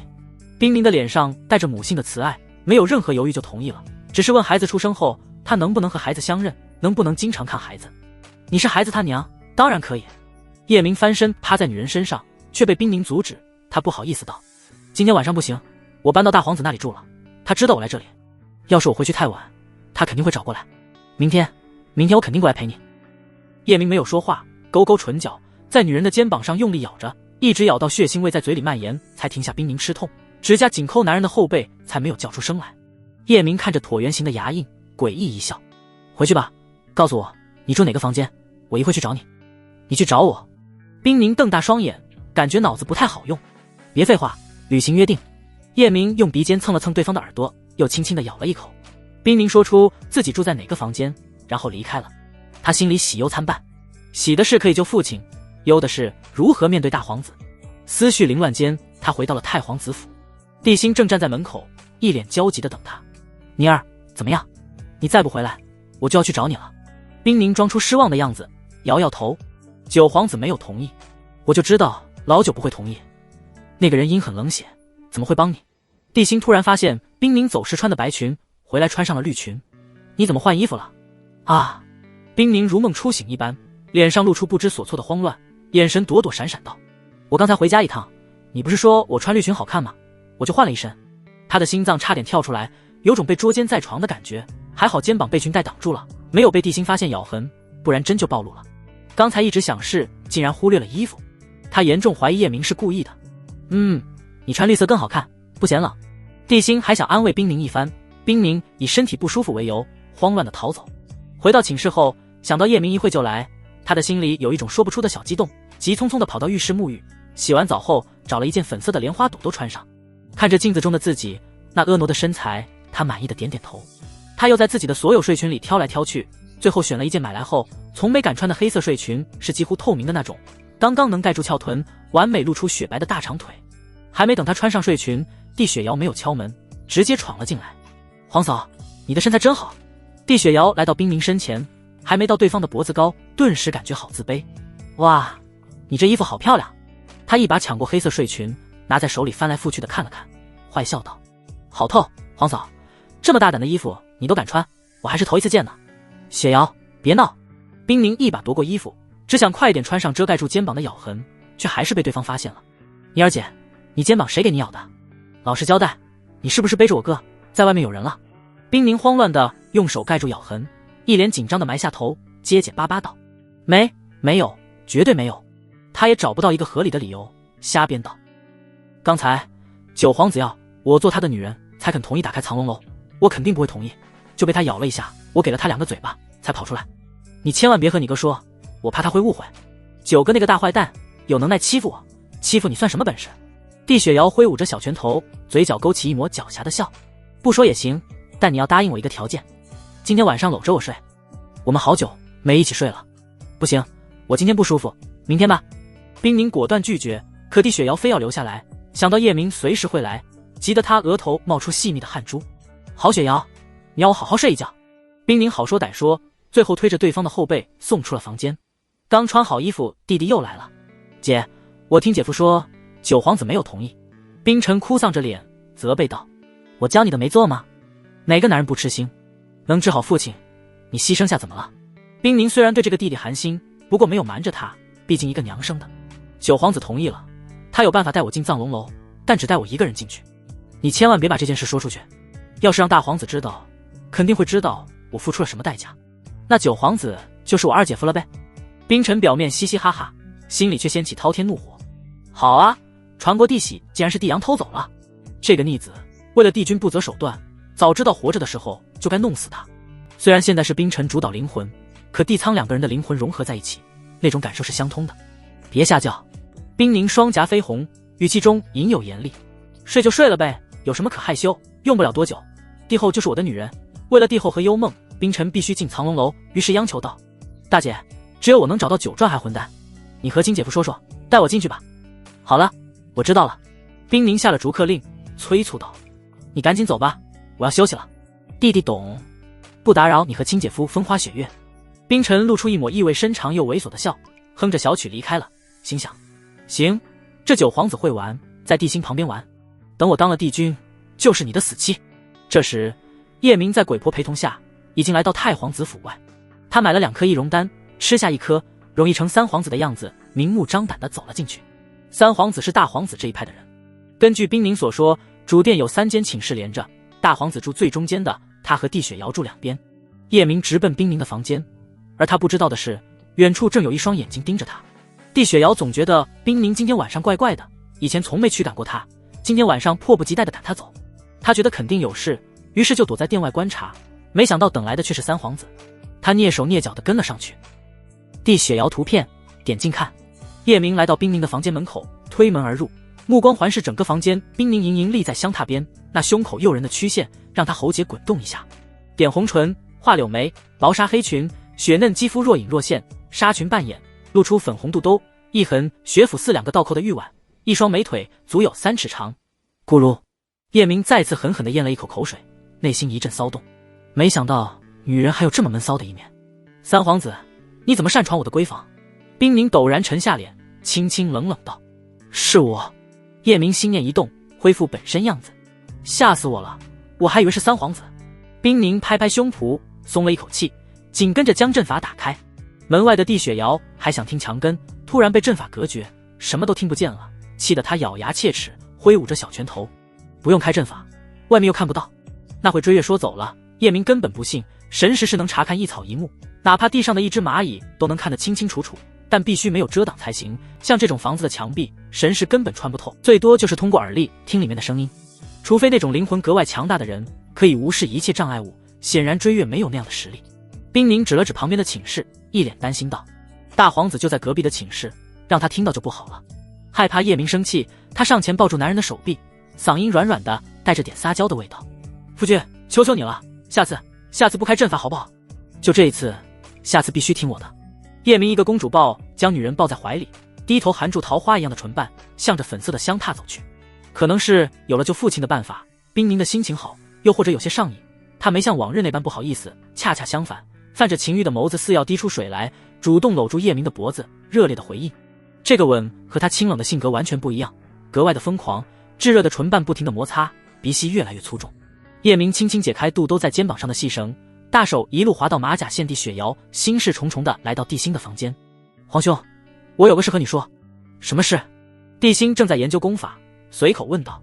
地雪瑶话到嘴边又咽了回去，一边是哥哥，一边是最好的闺蜜，让她很纠结，不知该不该说。最后她暗示道：宁儿姐姐好像很难过，你快去安慰安慰她。她说要好好睡一觉，我就不去了。地心的心神全在功法上，敷衍道：哥，宁儿姐姐要是睡觉，为啥还开启阵法？地雪瑶继续暗示道：应该是父亲中毒，宁儿缺少安全感，又用不了几块灵石，开就开吧。地心挥挥手：好了，没事，你抓紧回去修炼吧，别一天天的就知道玩。我像你这么大都入道境了，榆木疙瘩，你没救了。地雪瑶气嘟嘟的迈着小短腿走了，在心中呐喊：绿死你！咋不绿死？你个乌龟王八蛋！看看你头上青青一片大草原，气死本姑娘了，这都听不明白。冰凝十分主动，寝室内飘荡着她千呼万唤的声音。两人正如胶似漆时，阵法上的符文像水波一样泛起涟漪，说明有人在外面敲击阵法。大晚上真烦人，好事被打扰。冰凝的心里想杀人，对着身上的叶明道：你千万别出声，有人来了。看到男人老实后，他没撤掉阵法，只是撤掉阵法屏蔽声音的功能，可以和阵法外的人交流。谁啊？声音像裹着刀子，明显不耐烦。宁儿，是我。地心在阵法外小心翼翼道：你睡了吗？我想和你说说话。妹妹走后，他想了想，觉得这是一次好机会，说不定自己安慰冰凝，两人感情一升温，不用成婚就能获得9阴大道体的原因，解开第6道天地枷锁。于是他就来了。就在这时，本来老实的叶明变得不老实起来，非但不老实，反而更能做了。冰凝银牙紧咬，指甲抠进男人后背，嵌入肉里，有丝丝血迹冒出。鑫哥，我心情不好，只想一个人待会，你快走吧。宁儿，你没事吧？地心关心道。我听你声音不对，是不是哭了？你打开阵法，我陪你说说话，心情就会好一些。不用，我现在不方便。冰凝闹心死了，心中腹诽道：让你走就赶紧走，磨磨唧唧的，真烦人。怎么不方便了？地心心想屋里不会有人吧，因为他刚才听到一个奇怪的声音，可他立马又觉得不可能。宁儿绝不会背叛他，哪怕背叛也不可能把人带到这里来，说不定是妹妹那个淘气鬼在里面。我已经睡下，不想起了。冰凝瞪了一眼身上的男人，那眼神半带羞半带恼，刹那间风情万种，万般娇媚。紧跟着不等地心回话，他直接恢复阵法的声音屏蔽，再次放飞自我。叮，宿主让天命之子吃瘪，落寞离开，获得至尊级步法。乾坤天地步，一步一乾坤。深夜，睡觉吧。叶明浑身疲惫，懒懒地躺在床上。冰凝有些意犹未尽，大着胆子说道：这也不像你啊。那天我记得某人还说今夜无眠，我说你会上瘾吧，你还不信。叶明调侃道，少臭美，我就是随口说说。冰宁有些不好意思，将头埋进男人的胸膛。好了，我抱着你睡，目标自然醒。叶明伸手搂住女人光滑水嫩的后背，将婀娜的身子揽入怀中。叮，冰宁对宿主的好感度加10，目前60，修为增长速度6倍，合计23倍。那会和追月修炼一会起到了作用，叶明的修为又提升1层，玄脉6层，好感度只差20点就可以买一对麒麟大腰子。冰宁和叶明熟悉多了，没有一开始那么害怕，甚至他已经心动，说话不再拘谨，再给我一颗丹药。你看我脖子全是吻痕，怕啥？明天让大皇子看看。叶明坏坏一笑。冰宁又说了一下弟弟也要去藏龙楼的事，叶明想到帝后说的话，看看冰尘到底想干嘛，于是爽快同意。聊着聊着，两人睡着了。冰宁无意识地往叶明的怀里钻，直到整个人贴到怀里才罢休。翌日，日上三竿，叶明平躺着醒来，看了一眼冰宁，还在熟睡。女人绝美的脸蛋面朝他，一只手搭在他的胸口上，弹性的血府贴在他的手臂上，微微有些变形，嘴角还流着口水。他帮女人轻轻擦拭时，对方醒了。你赶紧起床离开，说不定一会雪瑶就会来。说完，冰宁不管男人，开始穿衣服。叶明伸了一个懒腰，对修真界的日子十分满意，打杀，沙轮不到自己出手，自己只负责浪就行。冰宁很快穿完衣服，见男人也穿了个大概，只赤裸着上身，胸肌饱满，腹肌棱角分明，只是那个饕餮纹身给人一种邪恶的感觉。他一挥手撤掉阵法。就在这时，一直藏在外面的地雪瑶宛如一个精灵，嗖地窜了进来。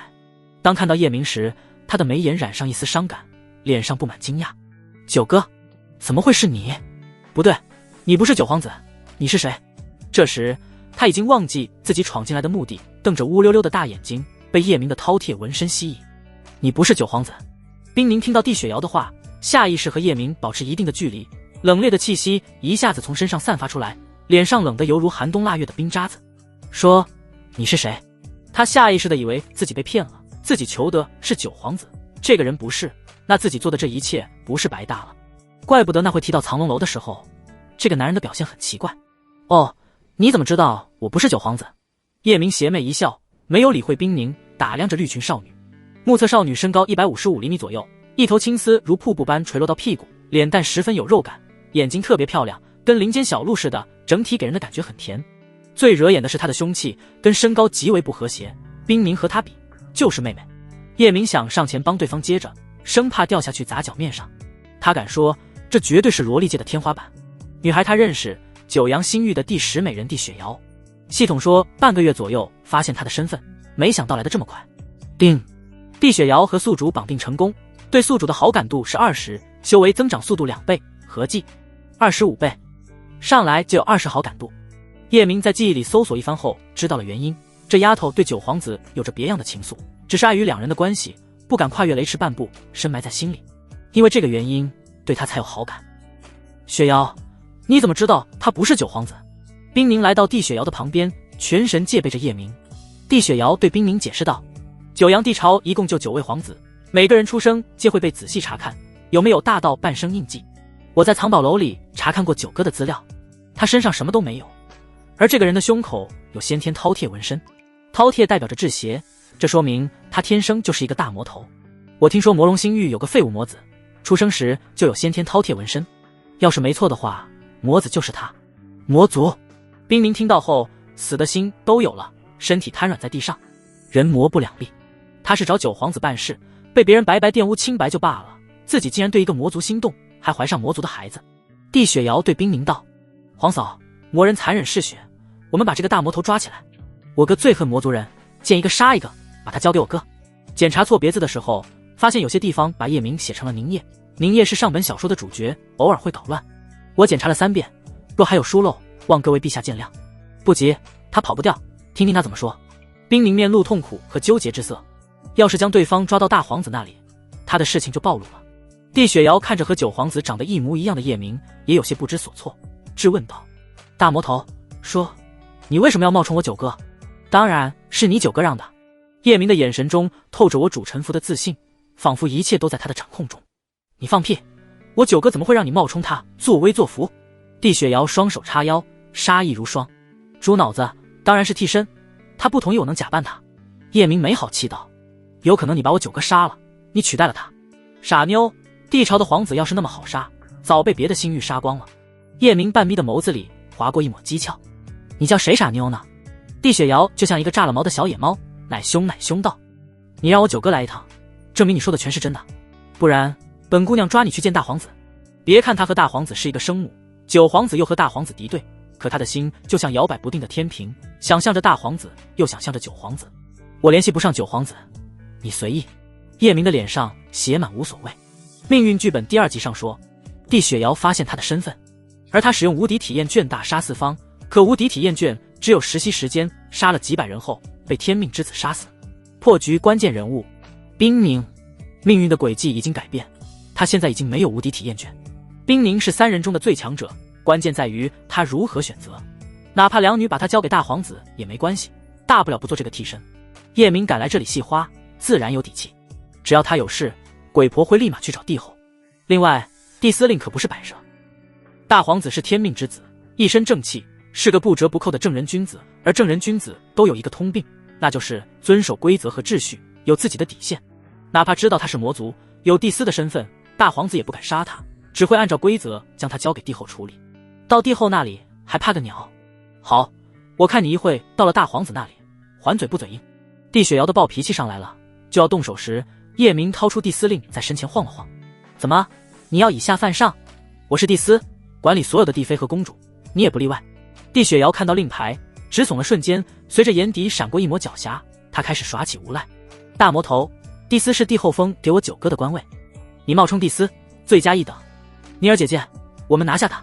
叶明早就知道这个丫头古灵精怪，不按套路出牌，他的眼底没有一丝波澜，对着一脸生无可恋的冰宁喝道：你还愣着干什么？还不快点开启阵法，等着大皇子知道吗？他是傻妞，你脑子也进水了吗？上次你求我，是我找动的无崖子，不是九皇子。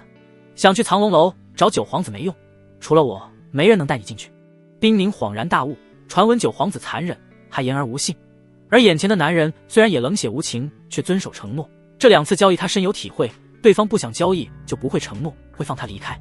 要是九皇子，说不定会假装同意，玩完后提上裤子不认人。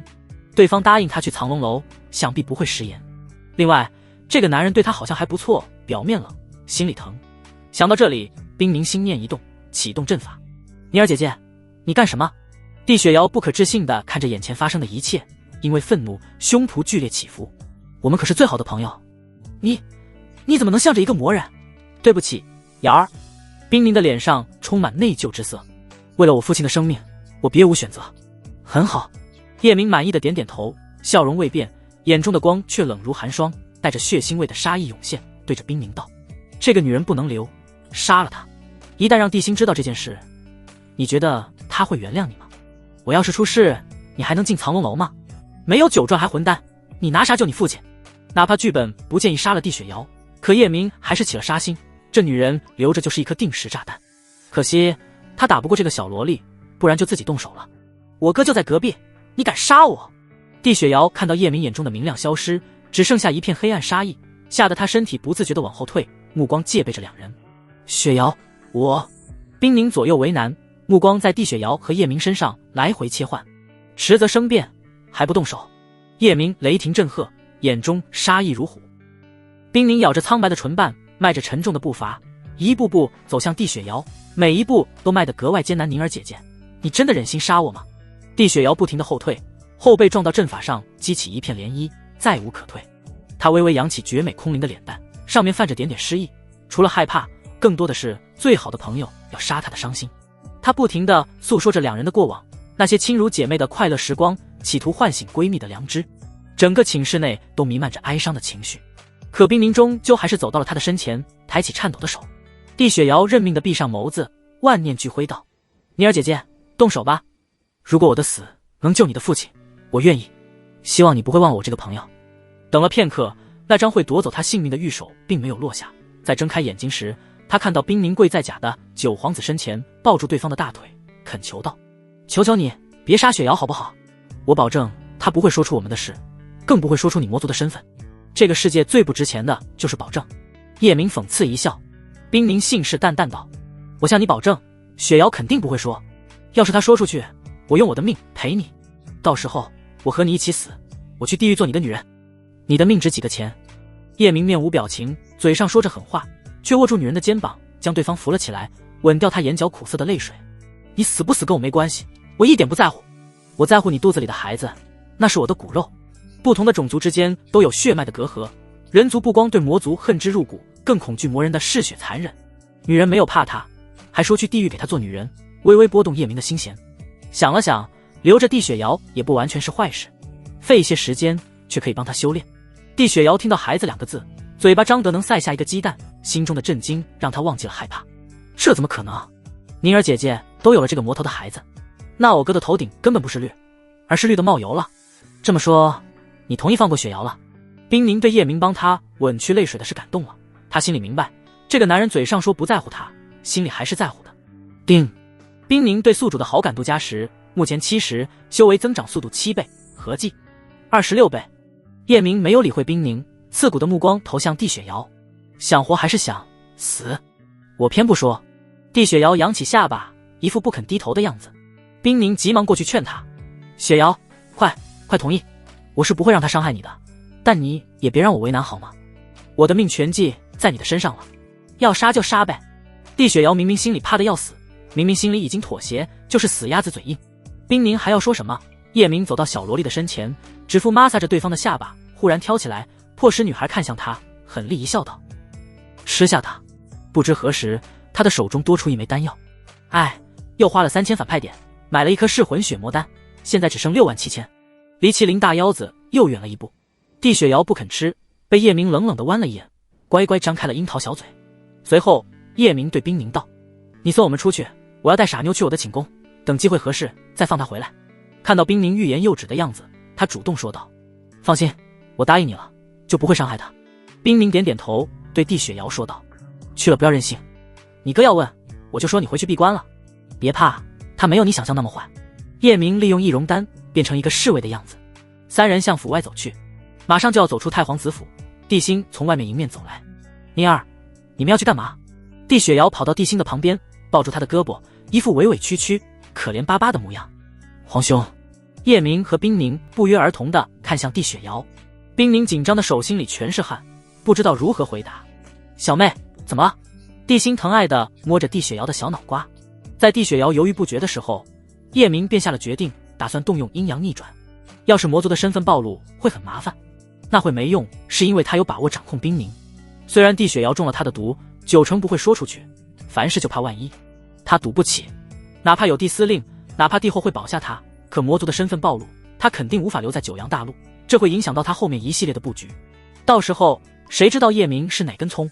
没有九皇子替身的身份，可不会像现在这样能轻易接触到百花图路上的女子。虽然消耗自身寿元，但叶明有信心，几百年就能飞升仙界。随着他催动神通，整个空间好似有一股特殊的力量降临。他在心里默念神通法言：阴阳颠倒，乾坤挪移，以无寿元，逆转天机。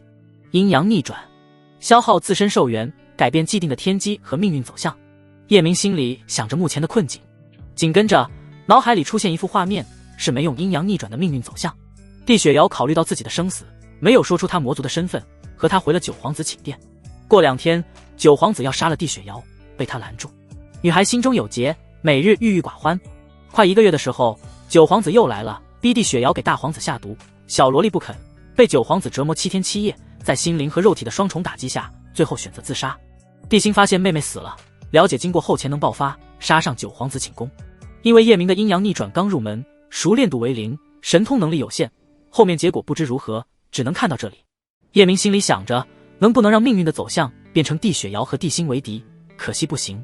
原因有2：第一，地心身上有气运之光护佑；第二，阴阳逆转只是最初阶段，最多只能献祭10年寿元，改变不了重大的命运走向。这时，叶明的脑海里出现第2幅画面，是使用阴阳逆转后的命运走向。地雪瑶没有说出他的身份，和他回了寝殿。在冰宁的劝说下，某个晚上，小萝莉突然钻进他的被窝，画面结束，叶明少了10年寿元，人却没有一点苍老。他现在的境界大概能活120年，少10年无所屌味。地心见妹妹不说话，追问道：瑶儿，你到底怎么了？是谁欺负你了吗？你和哥哥说，我替你收拾他。地雪瑶想到自己的生死，想到冰宁为了救他，跪在地上求别人，难过的摇摇头。没有，我就是想闭关了，有点舍不得你，舍不得宁儿姐姐。地心宠溺的摸着妹妹的脑瓜。修炼要紧，别不高兴。等我和宁儿成婚的时候，你一定要出关参加婚礼。哦，那我走了。地雪瑶苦笑着点点头，心想：绿哥哥呀，你还想成婚？到时候人家的孩子都会泡妞了。冰宁因为紧张，后背的裙子被汗水淋湿，紧贴在皮肤上，能隐约看到雪嫩的肌肤。他心有余悸道：新哥，我去送38公主。去吧，我正派人调查九转还混蛋的消息，好像有个秘境友。地心挥挥手，冰宁寒暄几句，三人离开大皇子府，回到天空之城。叶明决定囚禁地雪瑶，啥时候好感度到90，不会背叛他的时候再放出去。为了劝劝小萝莉，叶明没叫冰宁走。三人来到一间大殿，旁边的桌子上摆满美酒珍馐。叶明坐在椅子上，怀里抱着冰宁，女人包好灵果送进他的嘴里，时不时喂他一口灵酒。地雪瑶坐在两人对面，看到两人暧昧的举动，撅着嘴小声嘀咕道：真不要脸，亏我哥还说你是圣莲，是最骄傲的凤凰，跟一个魔人你侬我侬，还给人家生孩子，贱死了。叶明没理他，嘴中含着一口酒，抱着冰宁亲了起来。小萝莉自己在那里自言自语，看到两人恩恩爱爱，她舔了舔粉唇，幻想着亲嘴是啥感觉。她的性格好动，最怕的就是寂寞和修炼，没人搭理她，比杀了她还难受。大概过了1个时辰，地雪瑶实在憋不住了，故意挺了挺胸：喂，大魔头，你叫什么名字？叶明也觉得亮得差不多了，目光懒洋洋地看向对方：我有3个名字，你问哪个？冰宁看到自己的好闺蜜憋不住了，差点笑出声，心想：叶明这个家伙实在太坏了。雪瑶被他拿捏得死死的。哪3个名字？你全说说。地雪瑶瞪着圆溜溜的大眼睛，一脸好奇道。叶明妖也一笑：你可以叫我明帝，也可以叫我帝君，还可以叫我魔主。当然了，这些全是我未来的身份。你要是全不喜欢，也可以叫我叶哥哥。西西，你这家伙还挺好玩的嘛，我还是头一次见这么自恋这么有意思的魔人。地雪瑶就像个没心没肺的孩子，笑起来眼睛弯成月牙。叶明不再理对方，抱着冰宁来到殿外，叮嘱道：你劝劝傻妞，记住不要和她多聊，一会没事你就回去吧。后天你偷偷的来找我，我带你和冰尘去藏龙楼。他摸着女人的小腹补充道：照顾好我们的孩子。叮。冰宁对宿主的好感度加10，目前80，修为增长速度8倍，合计30倍。叮。好感度到80，奖励宿主1万反派点，还有一个神秘宝箱。叮。宿主可以查看冰宁的资料，请问是否现在查看？等会再看，先把神秘宝箱帮我换成反派点。叶明牙疼，目前有97000反派点，就差那3000，要是不浪可以买麒麟肾了。冰宁低着头捏着裙摆，声音小到几乎只有自己能听见。晚上不用我陪你了吗？上瘾了。叶明捏着女人绝美的脸蛋道。讨厌，我才没有。冰宁羞答答的白了男人一眼，慌乱的跑进店内，拉住地雪瑶的手：瑶儿，不如你也做那个大魔头的女人吧。我知道你喜欢谁，可你和那个人注定没有结果。你这个人好动，大魔头可是说了，你要是不同意就一直关着你，1年都不让你见到一个人。地雪瑶想想就可怕，见不到一个人自己非憋死。她声音故意提高几分，像是在为自己造势。哼，我死都不同意，让他关，本公主才不怕。哪个修士闭关不10年8载，我一会就闭关修炼，真的不怕。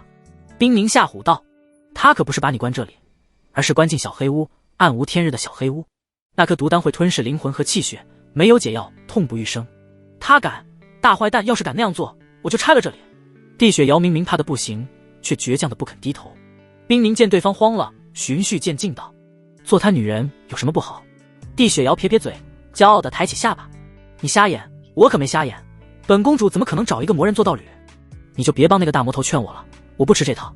冰宁耐着心思继续劝道：我知道你不喜欢修炼，我告诉你个秘密，叶明有特殊的修炼办法，1天就能赶上大几10天，以后还会更快。他和我说，到时候1天赶上几千年都很正常。和他在一起，你不用担心修炼，可以随便玩。昨天晚上，男人让他安心养胎，不用担心修炼的问题，还和他修炼了1盏茶时间，那速度简直太快了。真的。地雪瑶的眼睛瞪得跟铜铃一样大，发出一声惊讶的呢喃：我还能骗你吗？冰宁一脸认真道：到时候我们可以一起飞升仙界，要是你不同意，到时候你老死了，我飞升仙界，拥有无尽寿元，我就再也没有你这个好闺蜜了。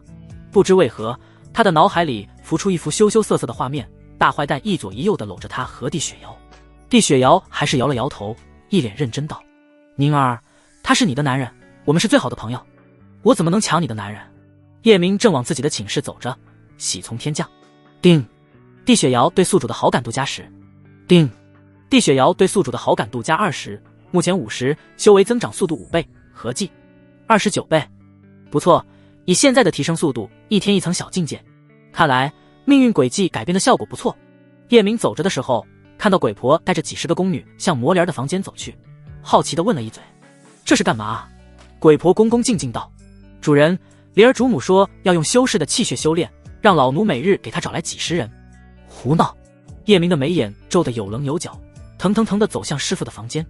魔莲正在房间里盘膝修炼，叶明冷着脸走了进来，质问道：师傅，你知不知自己在干什么？修炼就修炼，你怎么能用人修炼？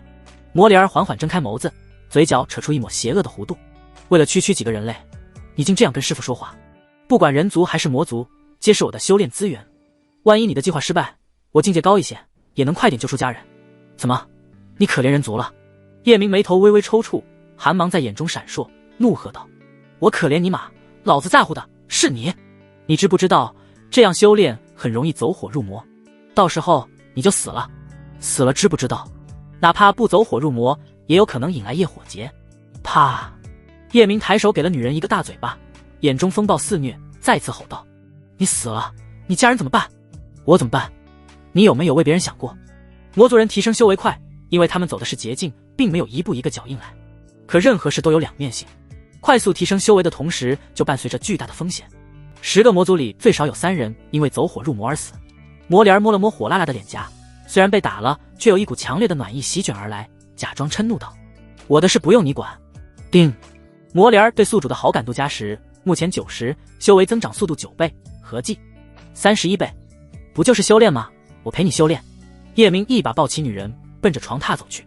日月同辉，阳春白雪，阴阳平衡，相生相克。阴阳至尊点是将人体的阴阳二气转化为纯粹的能量，直接提升修为。目前还只能转化人体的阴阳之气，随着功法的不断领悟，到后面可以转化天地间的阴阳之力。可人体的阴阳之气是有限的，就像装水的瓶子，满了就再也装不下，人体就不再生出。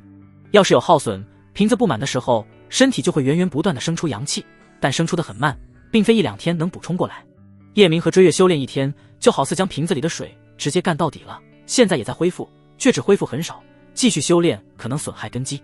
你放开我，我今天不想。魔莲扭动着身子，剧烈挣扎。你想多了，我只是陪你修炼。叶明没有一点温柔，将女人扔在床上，自己也跳了上去。修炼用来床上吗？魔莲本能地以为这家伙想了。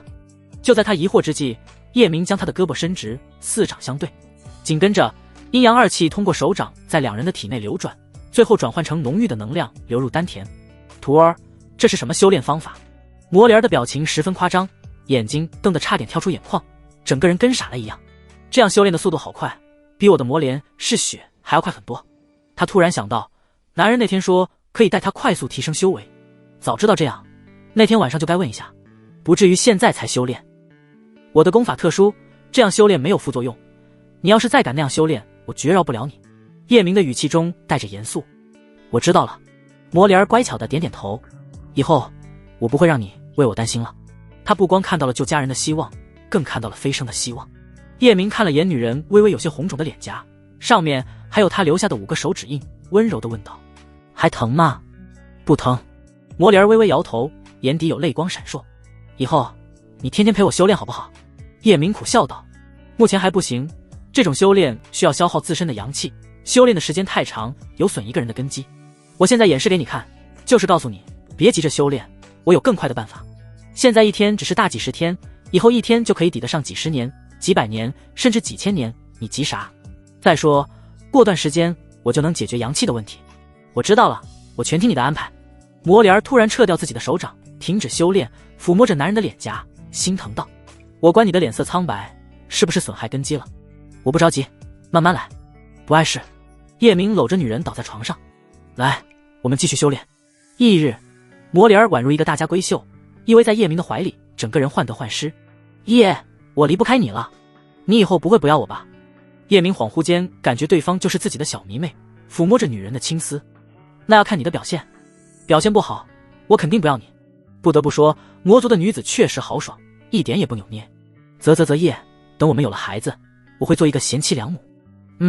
以后就保持这样。叶明突然想到可以查看冰凝的资料，于是点开面板。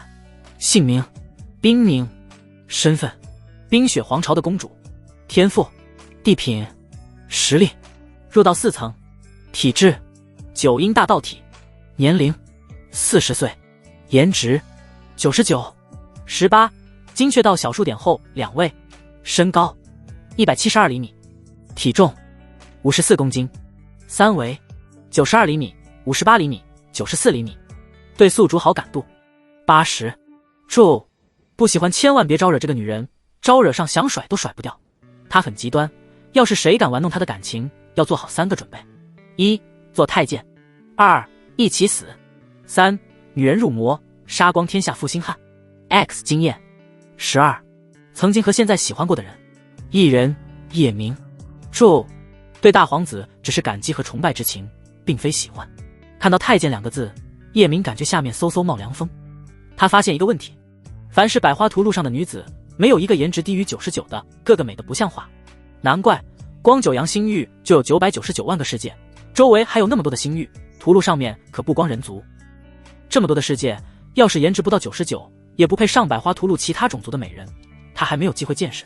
叶明突然想到魔后，魔族的第一美人，不知道那个女人在第几页。不行，自己该去地宫转一圈，尽一下帝司的职责。穿好衣服，叶明刚要走，追月来了。帝司，你去本宫那里一趟，我找你商量点事。追月和叶明说话的同时，挑衅地瞥了一眼魔莲儿。他已经1天多没有见到男人了，说实话，那种感觉就像度日如年，脑海里时时刻刻被叶明的身影占据，挥之不去。魔莲儿冷笑一声，语气不善道：别装了，我知道你们的关系，没有我的同意，他不能去你那里。追月微微皱眉，妩媚的脸蛋陡然像覆盖上一层冰霜，眼中的杀意如火焰跳动。你算老几？叶明见2人要打起来，头一阵大，赶紧站在2人中间打圆场。我给你们介绍一下，指着追月说道：人族帝后，九阳星域第一美人。魔莲儿不屑道：骚狐狸罢了，你别说话。叶明呵斥一句，又指着魔莲儿介绍给追月：魔龙星域第一妖孽魔莲儿。追月也就在叶明的面前乖，在别人面前那气场那威严就跟9天上的主宰一样。哀家以为是谁呢，原来是那朵破黑莲。骚狐狸，你说谁呢？魔莲当即就要发飙，却被叶明拦住。叶明让追月先出去等他，然后对魔莲说道：师傅别闹，能不能救你的家人他是关键，你和他闹僵了，他回头不管怎么办。魔莲想到家人，立马老实了，醋意十足道：你可是答应我了，你看看他刚才的样子，哪像一个做妹妹的，以后你是我的魔后，魔族全归你管。叶明牙疼，冷着脸道：我知道了，全听你的。魔莲撅着嘴点点头。叶明见这边没事便出去了。唉，做男人好难，女人该疼的时候一定要疼，自己女人不疼谁疼？不该惯着的时候也不能惯着，要有男人的威信。来到殿外，追月就缠了上来：夫君，你可是说了让我做你永远的帝后？没错，我是说了。叶明点点头，感受到手臂传来的柔软触感，他真想大声吼道：谁？还有谁？要是还有穿越者，谁比我混得好？我叶明没给穿越者丢脸，没给蓝星人民丢脸，以后我要成为诸天万界的主，那他怎么办？追月用手指了指店里，叶明搂住女人的水蛇腰，诡异一笑道：未来的明帝宣布封追月为人族帝后，以后帮本帝君统领人族后宫。女人还想要说什么，他冷冷地瞪了对方一眼：谁若不服，打入冷宫，以后不带他修炼，更不带他飞升。你的小狐狸最乖了，夫君说啥就是啥。追月觉得这样的结果还不错，没有输给那个臭黑莲，撒娇到今天是不是该陪奴家了？好吧，今天就让帝后释放。叶明说的有气无力，不光腿抽筋，感觉2个大腰子都在抽筋。2人正准备去凤鸾宫时，玉玲珑来了。阿弥陀佛，贫僧找师主有点事。你说吧。叶明对着女人使眼色，那意思是快把我带走，我要脱离苦海。没想到玉玲珑还挺上道：施主，能不能去我房间说？好啊，没问题。叶明早就在等这句话，对着追月道：你等我会，要是时间太久，你先回去也行。等我忙完了就去找你。不嘛，奴家要跟你一起去。追月本就拥有成熟女人的风韵，再一撒娇，没有一个男人能挡得住。叶明和他说了玉玲珑的事，对方知道叶明的身份，所以他没有隐瞒自己和叶明的关系，反而脸上写满炫耀，那意思好像是在给玉玲珑一个下马威。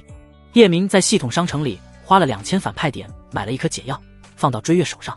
乖，这是噬魂血魔丹的解药，你先去解毒。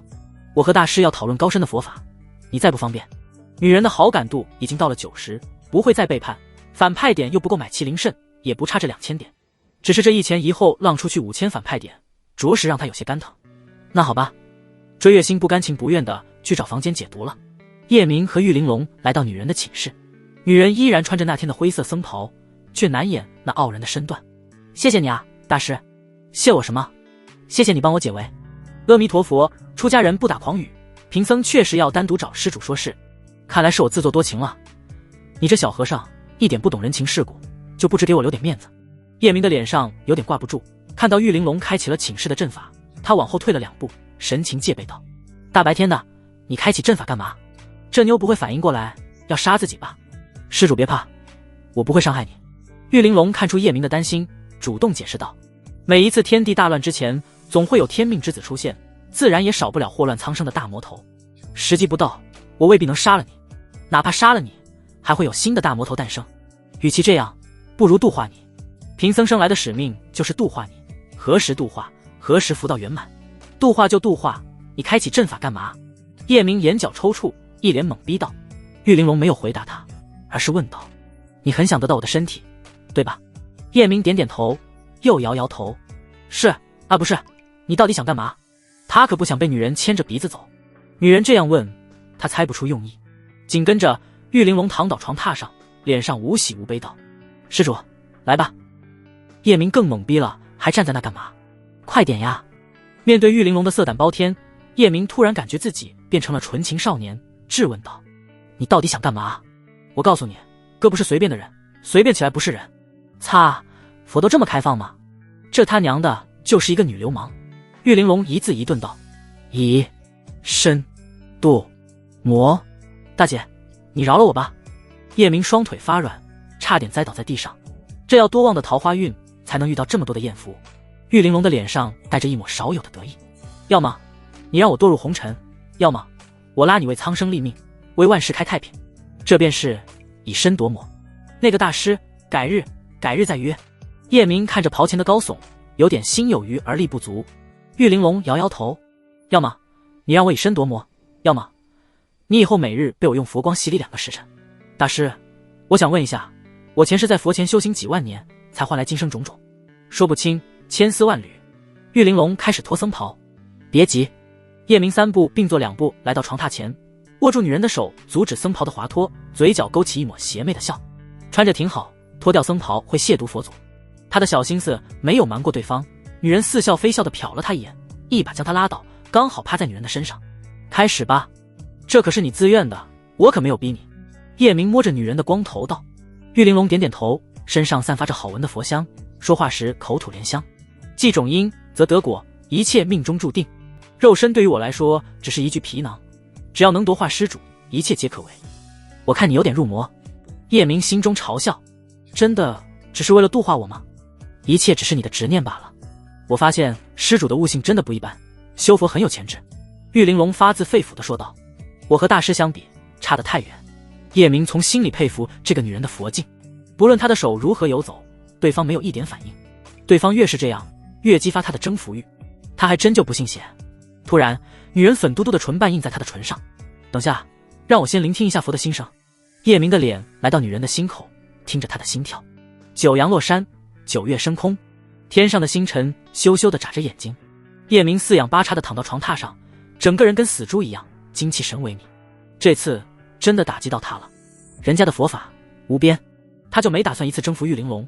按照他的设想，半日的时间怎么也能增加10点好感度，以后时间久了，对方还不是乖乖和他入红尘。可事实跟叶明想的完全不一样，别说10点好感度，哪怕增加1点也行，最起码还能让他有点信心。可1点也没有1点，这就有点糟心了。突然，叶明感觉有一股纯净的力量正在洗涤他的灵魂和肉身，那感觉就像置身在清泉之中，冰冰凉凉，他急忙内视自己的丹田，丹田被阴阳二气隔绝成3个空间，从下到上被他命名为地狱、人间、天界。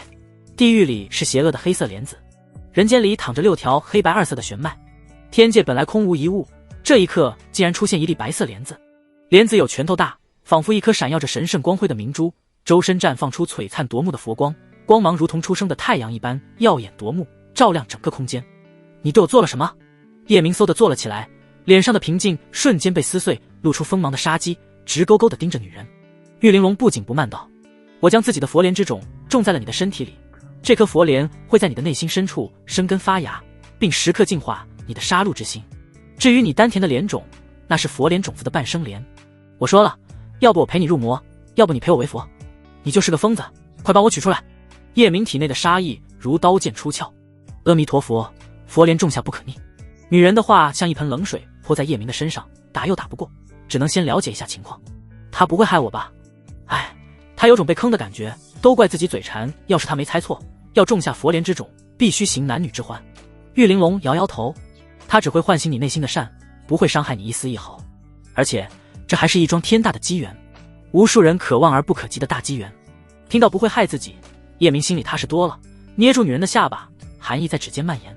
希望你没骗我，不然我屠尽天下之佛。你总说我是一个大魔头，我杀过几个人？我可曾伤害过一个无辜之人？非用善恶衡量一个人，何为善，何又为恶？大家只是立场不同罢了。一颗小小的佛莲还影响不到我，我想善就善，想恶就恶。你现在没有杀戮，那是因果还没结完，那一天不远了。玉玲珑说这话的时候，叶明看到他的眼底划过阵阵恐惧和绝望，是真真切切的恐惧。以后到底会发生什么，会让这个天塌都不惊的女人这般害怕？再帮我修炼一会，我刚才对红尘劫有些感悟。玉玲珑主动邀请道。红尘的滋味如何？叶明没想到女人这么主动，他可不认为这是爱，因为好感度还是00，这个骗不了人。玉玲珑主动坐在他的身上。在我心中，红尘是愁，红尘是泪，红尘是酒，红尘。打住，我不想听你的心得。叶明抬手捂住女人的嘴巴。那在你眼里，红尘是什么？玉玲珑掰开他的手，好奇地问道。阿弥陀佛，佛曰不可说。叶明不想回答，可女人不依不饶，非让他说，没办法，他随意敷衍2句。在我眼中，红尘就是修炼，滚滚红尘就是滚滚修为。随后他反过来问对方，你不想为何会发出情动之音？那会，女人的声音可是差点把房顶掀翻，幸好有阵法。情动而心不动。阿弥陀佛。女人双手合十道，佛也是人，佛也会情不自禁。就在这时，阵法上的符文泛起涟漪，玉玲珑挥手撤掉阵法，外面响起鬼婆的声音，主人，九公子找你。鬼婆怕泄露叶明的身份，便用九公子的称呼代替九皇子。知道了，我这就过去。这狗比又来干嘛？叶明起身穿衣，临走前他摸着玉玲珑的光头道，宝贝，我走了。不知为何，他特别喜欢摸对方的光头。我这里，你以后可以随时来。玉玲珑整理下衣服，手中转动佛珠，又变成一个佛法高深的大师。好的，有空的时候我再让你以身度魔。叶明离开，回到自己的寝室，就见九皇子坐在茶桌前独自饮茶，身后站着4个护道者。帝阳兄，有事。对方抬眸，眼神阴郁地看向他，指了指茶桌对面的椅子。叶明兄，坐下聊。说吧。叶明坐在椅子上，翘起2郎腿。帝阳饮了一口茶，缓缓说道，大皇子得罪柳家，失去柳家的支持，要是不出大的意外，帝君之位非我莫属。可秦帝妃大皇子生母，不死心，要将雷家拉入大皇子的阵营，而且2家已经谈好联姻的事。雷家的家主雷日要娶帝雪瑶，雷日最小的妹妹雷雨嫁给大皇子。要是这样，我就没有把握了。帝阳兄说这些到底想说啥？叶明知道雷家九阳新域的9大势力之一，炉火纯青，万物可断，说的就是雷家。这个家族因为掌控雷电，又掌控一种用雷电炼器的秘法，所以雷家以炼器闻名于世，9成9的神兵利器皆出自这个家族。帝阳皮笑肉不笑道，很简单，绝不能让他们联姻成功。本来我是打算用帝雪瑶对付帝星，可现在事情紧急，我打算杀了他。我知道他被你困在这里，是你杀还是我杀？能不能不杀？叶明的语气看似是在征询对方的意见，却透着一种不容置疑的味道。帝阳的眸子如黝黑的潭水，不含半点温度，冷冷一笑道，我完全可以不问你杀了他，之所以和你说是尊重你，叶明兄可不要让我为难。不，你理解错了我的意思。叶明笑容凝固，淡淡道：光杀一个地雪瑶有什么用？你能阻止雷家主的妹妹嫁给帝星吗？要不能，根本没用，还白白浪费地雪瑶这颗棋子。在这点上，他和帝阳的目的一致，绝不能让帝星坐上帝君。要是那样，他就没有好日子了。不杀地雪瑶，一个是答应了冰凝，二来女孩对他的好感度已经到了60，每天提升6倍的修炼速度，杀了太可惜两人的好感度，说涨上去就涨上去。因为他已经发现对方正将对九皇子的爱向他的身上转移。就在那会他和玉玲珑在一起的时候，地雪瑶对他的好感度又加了10。在叶明的心里，地雪瑶已经是他的女人。在蓝星的时候，谁让他有萝莉控吗？敢打他女人的主意，那就不要怪他不厚道。杰杰，雷家主的妻子叫悠悠，那个女人可不简单，来自9大家族的悠家和孟非是姐妹。幽梦是九阳星域的第5美人，而雷家主的妻子悠悠是第6美人。帝阳很有节奏感地敲击着桌面，突然问叶明：听你的意思，你是不是有什么好办法？要是你能阻止联姻，我可以不杀地雪瑶。他们什么时候联姻？叶明反问道。情报说1个月后。帝阳的嘴角缓缓拉开一抹邪魅的弧度，那笑容明明俊美的惊为天人，却让人冷得恐惧不已。叶明举起2个手指：给我20天的时间，我会破坏这次联姻。要是不行，你再杀地雪瑶。他在心里鬼笑：你就算计吧，算计来算计去，九阳星域也是我的囊中之物，江山是我的，美人是我的，全他妈是我的，那就劳烦叶明兄了。帝阳的话锋突然一转，语气中带着问责的味道：我想知道你为何现在还不杀了冰尘？能说说为啥杀他吗？叶明想套话，可对方比猴还精，只跟他打哈哈，不说原因。最后他只是敷衍说尽快杀。两人又聊了一会，帝阳色眯眯道：你为什么以我的名义娶柳如烟？你有纳兰鬼月，九阳星域第7美人，我娶个第8美人，还帮你和柳家建立同盟，你不会这么小气吧？叶明的笑容未变，眼中却微微变冷。同道中人，我当然没那么小气，可据我所知，你有冰凝，身边还有一个魔族大美女，还不够吗？美女谁会嫌多？叶明差点说出来，你的内蓝鬼月我也想要，可看到帝阳嘴角勾起的诡异笑容，让他心中一紧。对方对他的消息可以说了如指掌，他总觉得这狗必知道他魔族的事，而且这个人明显不怀好意。两人长得实在太像，要是对方冒充他睡他的女人，那不是被绿死，哪怕有饕餮纹身，万一帝阳模仿他的纹身呢？绿人这种事，别人绿他肯定不行，他绿别人理所当然。叶明暗暗决定，这个隐患要尽快解决一下。我走了，你的女人都很漂亮。帝阳的声音中透着淡淡的威胁，起身离开。他在心中腹诽，一个替身还想娶柳如烟，真以为自己是皇子呢？狗都不是，倒也不错，替本皇子娶了，到时候我会替你入洞房。改日我还要尝尝冰凝的味道。结。叶明看着帝阳的背影，呼吸沉入胸腔，杀意顺着血液流动，想把我当螳螂。那你错了，我是麻雀，专吃你这个螳螂。帝阳离开后，叶明叫来鬼婆。主人。鬼婆吃了丹药后，整个人年轻多了，还对叶明抛了一个媚眼，搞得他胃里翻江倒海。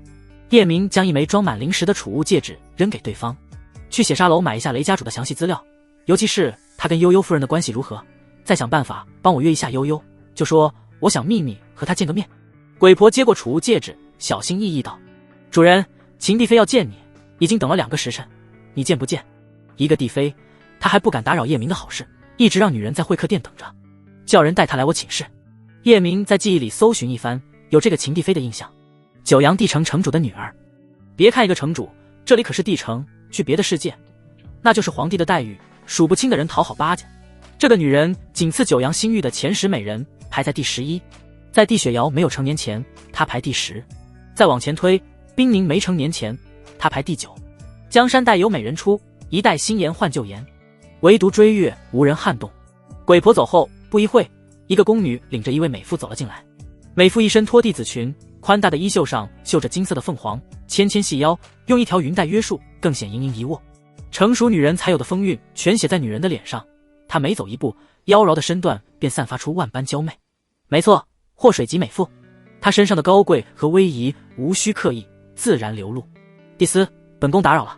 韩晴微微弯身行了一礼，她可以不用对九皇子行礼，但必须对帝司行礼。定。韩晴和宿主绑定成功，对宿主的好感度是00。娘娘请坐。叶明起身指着自己对面的椅子，顺便看了一眼百花图录，女人在96页。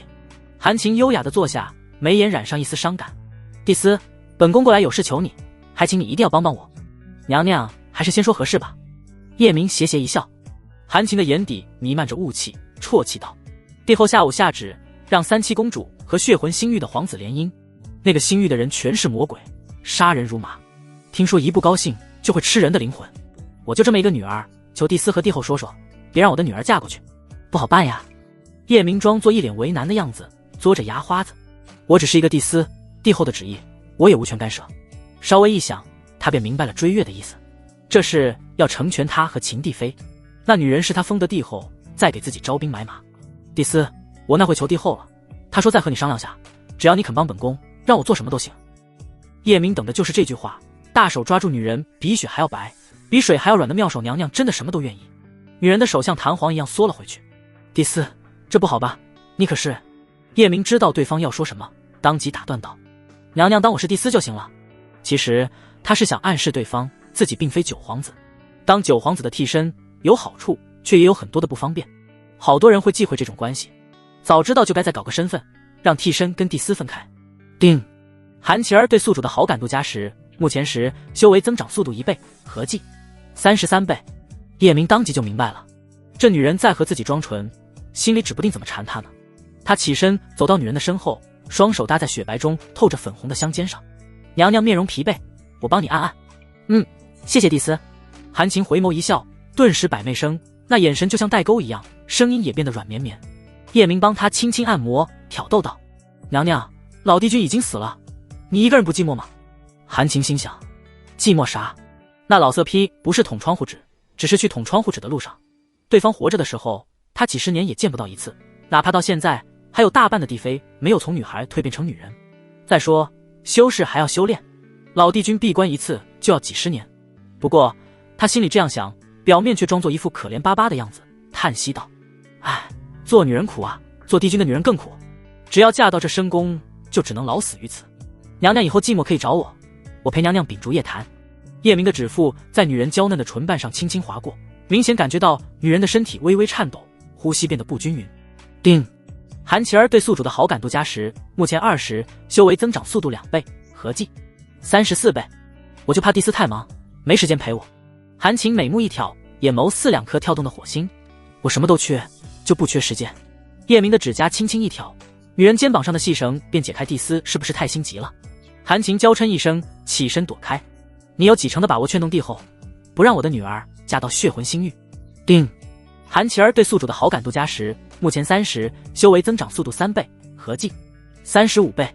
叶明当然明白女人是不见兔子不撒鹰，斜斜一笑道：我有几成把握，完全看娘娘有几分诚意。韩晴图片点进看，一间古色古香的大殿中，一位风姿绰约的贵妇慵懒地靠在椅子上，她有着红润性感的阴唇，小巧挺翘的琼鼻，吹弹可破的肌肤，再加上快要滴血的唇瓣，让人想捧起脸蛋咬上一口。女人正是帝星的生母安晴，她虽然只是九阳星域排行第15的美人，却依然美得惊心动魄，倾国倾城，只是和冰凝等人比，要差上一点点。在帝君的100多万帝妃中，她足以排进前10，这足以说明她的美貌了。别忘了，老帝君的100多万个帝妃，全是每个世界最美的女人，随便挑出一个颜值没有低于96的。帝星坐在女人的对面，声音洪亮道：母后，你找臣什么事？安晴指着自己的太阳穴：为了你的事，娘操碎了心，你过来帮哀家揉揉。待帝星帮他揉上太阳穴的时候，他才悠悠说道：我已经和雷家说好了，1个月后，你妹妹嫁给雷家主，你娶雷家主的妹妹雷雨。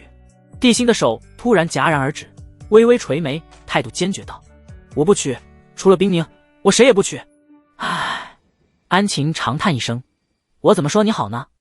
来人3妻4妾不是很正常，娶雷雨又不妨碍你娶冰凝。帝星一脸严肃道：还请母后不要逼孩儿，孩儿的心里只有宁儿，这辈子只找他一个道侣。呵呵。安晴听到后觉得可笑，脸色立马冷了几分。马上就要竞选帝君，以你现在的支持者，毫无可能。要不是你冲动下杀了柳超，会有现在的局面吗？有了雷家的支持，你才有机会。柳超欺男霸女，就是再重来，我还是会杀他为民除害。帝君可以不做，但我只娶宁儿一人。帝辛的话彻底激怒安晴，女人高耸的胸脯剧烈起伏，起身回头狠狠地给了帝辛一个大嘴巴。孽子，你要气死娘不成？你惩恶扬善舒服了，帝后可是向柳家提出了联姻，要九皇子娶柳如烟，一手好牌被你搞得稀巴烂。这后宫就是绞肉场，你要不做帝君，本宫连怎么死的都不知道。与其到时候死，我还不如现在就死。同时他拿出一柄锋利的宝剑，灵力灌入上面，发出耀眼的白光，抹向自己的脖子。帝辛是个十分孝顺的人，大手一把握住剑身，阻止母亲自杀，鲜血顺着指缝滴答滴答地摔在地上，服软道：娘，我错了，你别生气，我同意娶雷雨，只是能不能先让我娶了宁儿再娶她？宁儿，你眼里只有那个女人，还有没有为娘？我生你养你容易吗？啪的一声，安晴抬手又给了儿子一个大嘴巴。本宫这么做为了谁？还不都是为了你？那个女人有什么好？她要是喜欢你，会将婚期拖到1年后吗？宫里可是传开了，说她和九皇子眉来眼去，不清不楚，说不定人家早睡一起了。娘以前从不干涉你的感情，那是你的资质是当之无愧的帝君，可现在不一样，九皇子比你更有希望。非常时期，女人要成为你的助理，一个小小皇朝的公主能帮你什么？等你坐上帝君，什么样的美人没有？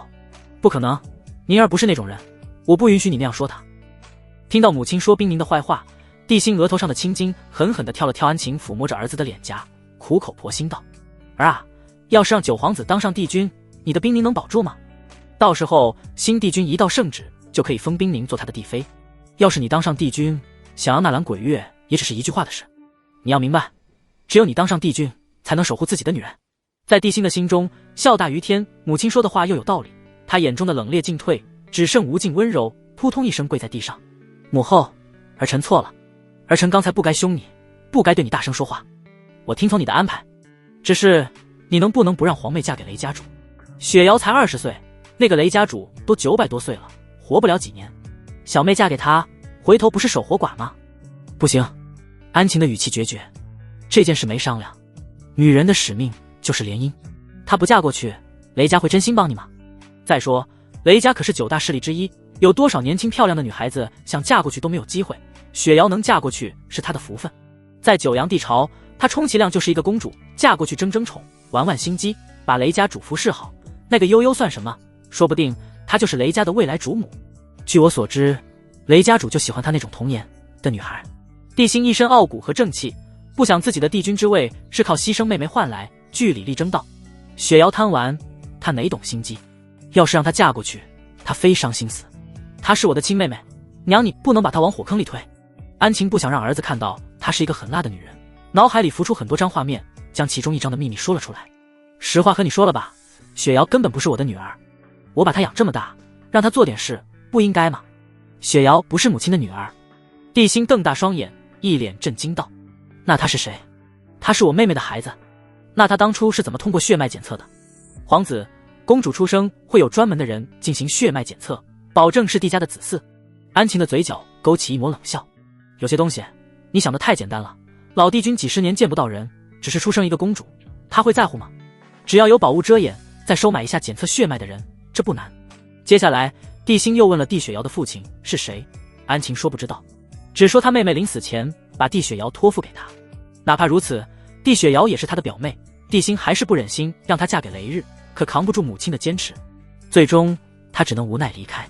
回到自己的府邸，帝辛找到冰宁，将娶雷雨的事说了一遍。宁儿，对不起，你能原谅我吗？冰宁的心已经不在帝辛身上，满脑子叶明的身影，满不在乎道：没事，男人3妻4妾很正常，何况你又是皇子，不可能只娶一人。宁儿，你真是一个善解人意的女孩，我没看错你。帝辛笑得很灿烂，心里暗暗下决心，以后不管付出什么代价，会用命对眼前的女孩好。冰宁有些尴尬，摸了摸自己的小腹，脑海里不自觉地想起叶明。我没你说的这么好。不，你是天底下最好的仙子。帝辛看着一身绿裙的冰宁，越看越喜欢，甚至他的脑海里已经在幻想两人1年后成婚的场景，到时候他就可以解开诸天至尊体的第6道天地枷锁，不管是天赋和实力，都会迎来暴涨。等自己到了大圣境，整个九阳星域再无对手，他会把天下治理的人人平等，让每个世界都一片欣欣向荣。等自己飞升后，就找来仙药，下凡后让冰宁也飞升，短短瞬间，他的脑海里过了万年。冰宁的脑海里只想着和叶明的美好未来。他想趁这个机会和地心划清界限，刚要说，管家急匆匆地走了进来。大皇子，冰凝仙子，不好了，冰尘公子被城主府抓去了。城主说他是魔修，吸食人的灵魂。我弟弟怎么会是魔修？冰凝诧异地看向管家，焦急道：快说，到底怎么回事？管家小心翼翼道：人赃并获，冰尘公子在小巷中杀人食魂，被巡逻的护卫抓个正着。而且还不光杀一人，最近这2天地城有上千人全是这样死的，已经搞得人心惶惶。冰凝听后只感觉脑子轰的一下，像有一把重锤砸在脑仁上，紧跟着大脑一片空白，嗡嗡作响。冰雪皇朝就他和弟弟2个子嗣，父亲中毒这段时间，母亲已经身心交瘁，要是再让母亲知道弟弟出事，估计父亲没死，母亲先死了。九阳帝城规矩森严，杀人食魂是死罪。无奈下，他泪眼汪汪地看向地心，把希望全寄托在对方的身上。星哥，求求你救救我弟弟！地心突然像变了一个人，身上流转着浩然正气的光辉，无情地摇摇头。宁儿，抱歉，冰尘要真的做了杀人食魂的事，我不但不帮，还会让城主府秉公执法，还受害者一个公道。泪水如珠子一样在冰凝的眼角一串串滚落。他没再求对方，他知道地心是什么样的人，这个男人的眼中只有正义，不管是谁，只要做错事，想在他这里求情根本不可能。现在能救弟弟的人只有叶明了，可自己求他太多了，这种和大皇子作对的事他会管吗？宁儿，我先去看看情况，说不定有什么误会。地心化做一道流光消失。安晴图片点进看。九阳星域，一个不起眼的一等世界，这里灵气匮乏，甚至好多人都没有修仙资格，入道境已算强者。这座大陆有一处名为死亡山脉的禁地，常年笼罩着毒雾，进入者无一人活着走出来。山脉深处有一座奢华气派的大殿，周围被一层层大阵笼罩。大殿的主座坐着一位黑衣男子，他的皮肤呈现出一种诡异的深紫色，如同被黑暗力量侵蚀过一般，眼睛犹如燃烧着火焰的深渊，透露出无尽的邪恶，翅膀宛如化不开的浓墨，山洞间仿佛能吞噬一切光明。男子的旁边坐着一位美到没有任何词语可以形容的女子，哪怕人族帝后和她比，好像也差了那么一丝丝。两人不是别人，正是魔龙星域的魔主叶商和魔后九幽影。这里是魔族在人族建立的秘密据点，叶商来这里只为追月而来，他心心念念着这个女人，心里就像长草了一样，不尝尝味道，每日已经到了魂不守舍的地步。自从让魔莲儿将罗刹气血丹交给叶明，他就带着一群人过来了。只要叶明那边成功，他好以最短的时间去见帝后。魔后，本魔主让追月也做我的魔后，你不生气吧？叶商看似征询九幽影的意见，可语气却没有一点商量的意思。哪怕九幽影比追月还美上一些，可他却不敢下嘴。在魔龙星域，九幽影有个绰号鬼姬，这个女人有过好几个男人，到叶商这里已经是第4手，以前的3个男人全死了。传闻她有一种特殊的能力，却无人知道是什么能力。500年前，魔龙星域4族鼎立，九幽影嫁给其中一个势力之主不到3天，那个人就死了，因为她太美太美，谁不想得到？第1个势力之主死后，第2个接手她不到1年也死了，第3个势力之主不信邪，娶了她，结局一样，还是死了。最后叶商一家独大，他也想抱得美人归，可娶到手里害怕像那3个人一样，连洞房都不敢。两人只有夫妻之名，没有夫妻之实。这就好像端着一杯美酒，想喝又怕有毒，泼了又觉得可惜，最后搞得喝也不是，泼也不是。九幽影还没说话，殿中的一位红头发男子抢先说道：魔主，魔族几千万年从没有2个魔后一说，你这样做有些不妥吧？聒噪！叶商一挥手，一团黑雾化作一个巨大的手掌，将红毛男子抽飞。本魔主的事何时轮到你插嘴？以前没有2个魔后，以后就有了。红毛男子老实后，叶商再次看向九幽影。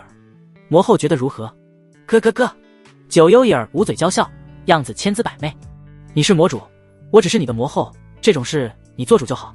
如果有需要，我可以不做魔后，让追月姐姐做魔后，我做个魔妃就好。好，那就这么定了。还没有得到追月，叶商已经幻想着那一天，开始准备了。就在这时，有人来报，来人将叶明杀了柳妹和老板的事说了一遍。废物！叶商的手指在身前一点，杀意随着手指蔓延，如同涟漪般向外扩散，所有人的瞳孔骤然一缩。砰的一声，来报的人连声惨叫都没有发出，就炸成一团血雾。叶商眼底煞气翻滚，阴冷道：叶明好大的胆子，我派去的人说杀就杀，还有没有把我这个魔主放在眼里？这次绝不能轻罚，非活剥他的皮。魔主不必生气，本后倒是觉得他有魔主当年的影子。九幽影勾唇一笑，这一笑极为阴森，下一瞬又完全收敛，仿佛刚才只是幻觉。给，魔后放心，本魔主现在不会惩罚他，那样谁给帝后下毒？我要啥时候才能抱得美人？叶商的笑就像鬼哭一样，听着人浑身起鸡皮疙瘩。魔主接下来有什么打算？九幽影舔了舔红唇，眼底闪过一抹不可察的冰冷杀机。叶商将目光转移到一位紫发女子身上，她穿着一件紧身的黑裙，贴身的衣服将她的魔鬼身材衬托得更加性感，蝴蝶背、蚂蚁腰、天鹅臀。魔武，魔子让你过去，想必是想你这个未婚妻了。你过去好好陪陪她，记住，本魔主不管你用什么办法，必须让她2个月内给人族帝后下毒。事情办好了有赏，办砸了必罚。本来是3个月，可他等不及了，哪怕让魔武以色勾引叶明，他也要提前1个月。魔武当然知道该罚是啥意思，搞不好就是灭族。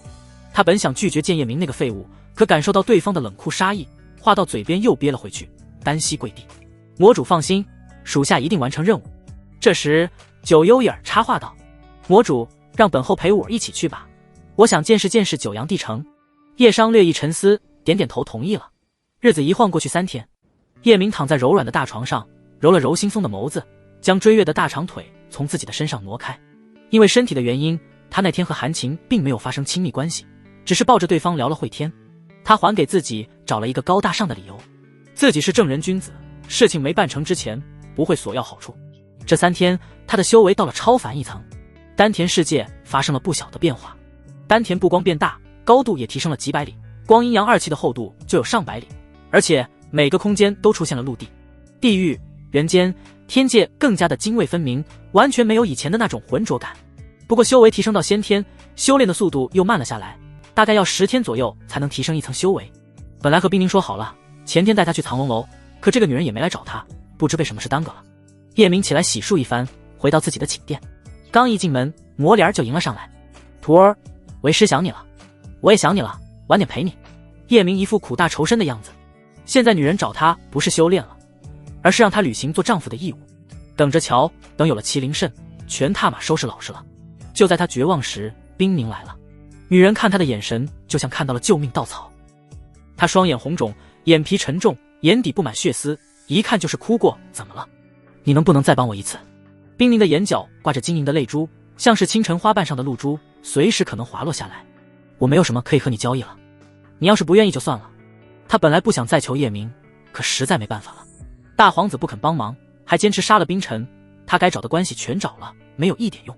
明天就要在刑场当众处死弟弟，你不说什么事，我怎么帮你？叶明让魔莲先回去，他拉着冰宁走进自己的寝室。冰宁将事情说了一遍，叶明以为什么大事，原来这点小屁事。堂堂帝司再捞不出一个人，白混了。他坐在椅子上，将女人抱进怀里。放心，我肯定把小舅子救出来。不过呢，你要答应我一个条件。定。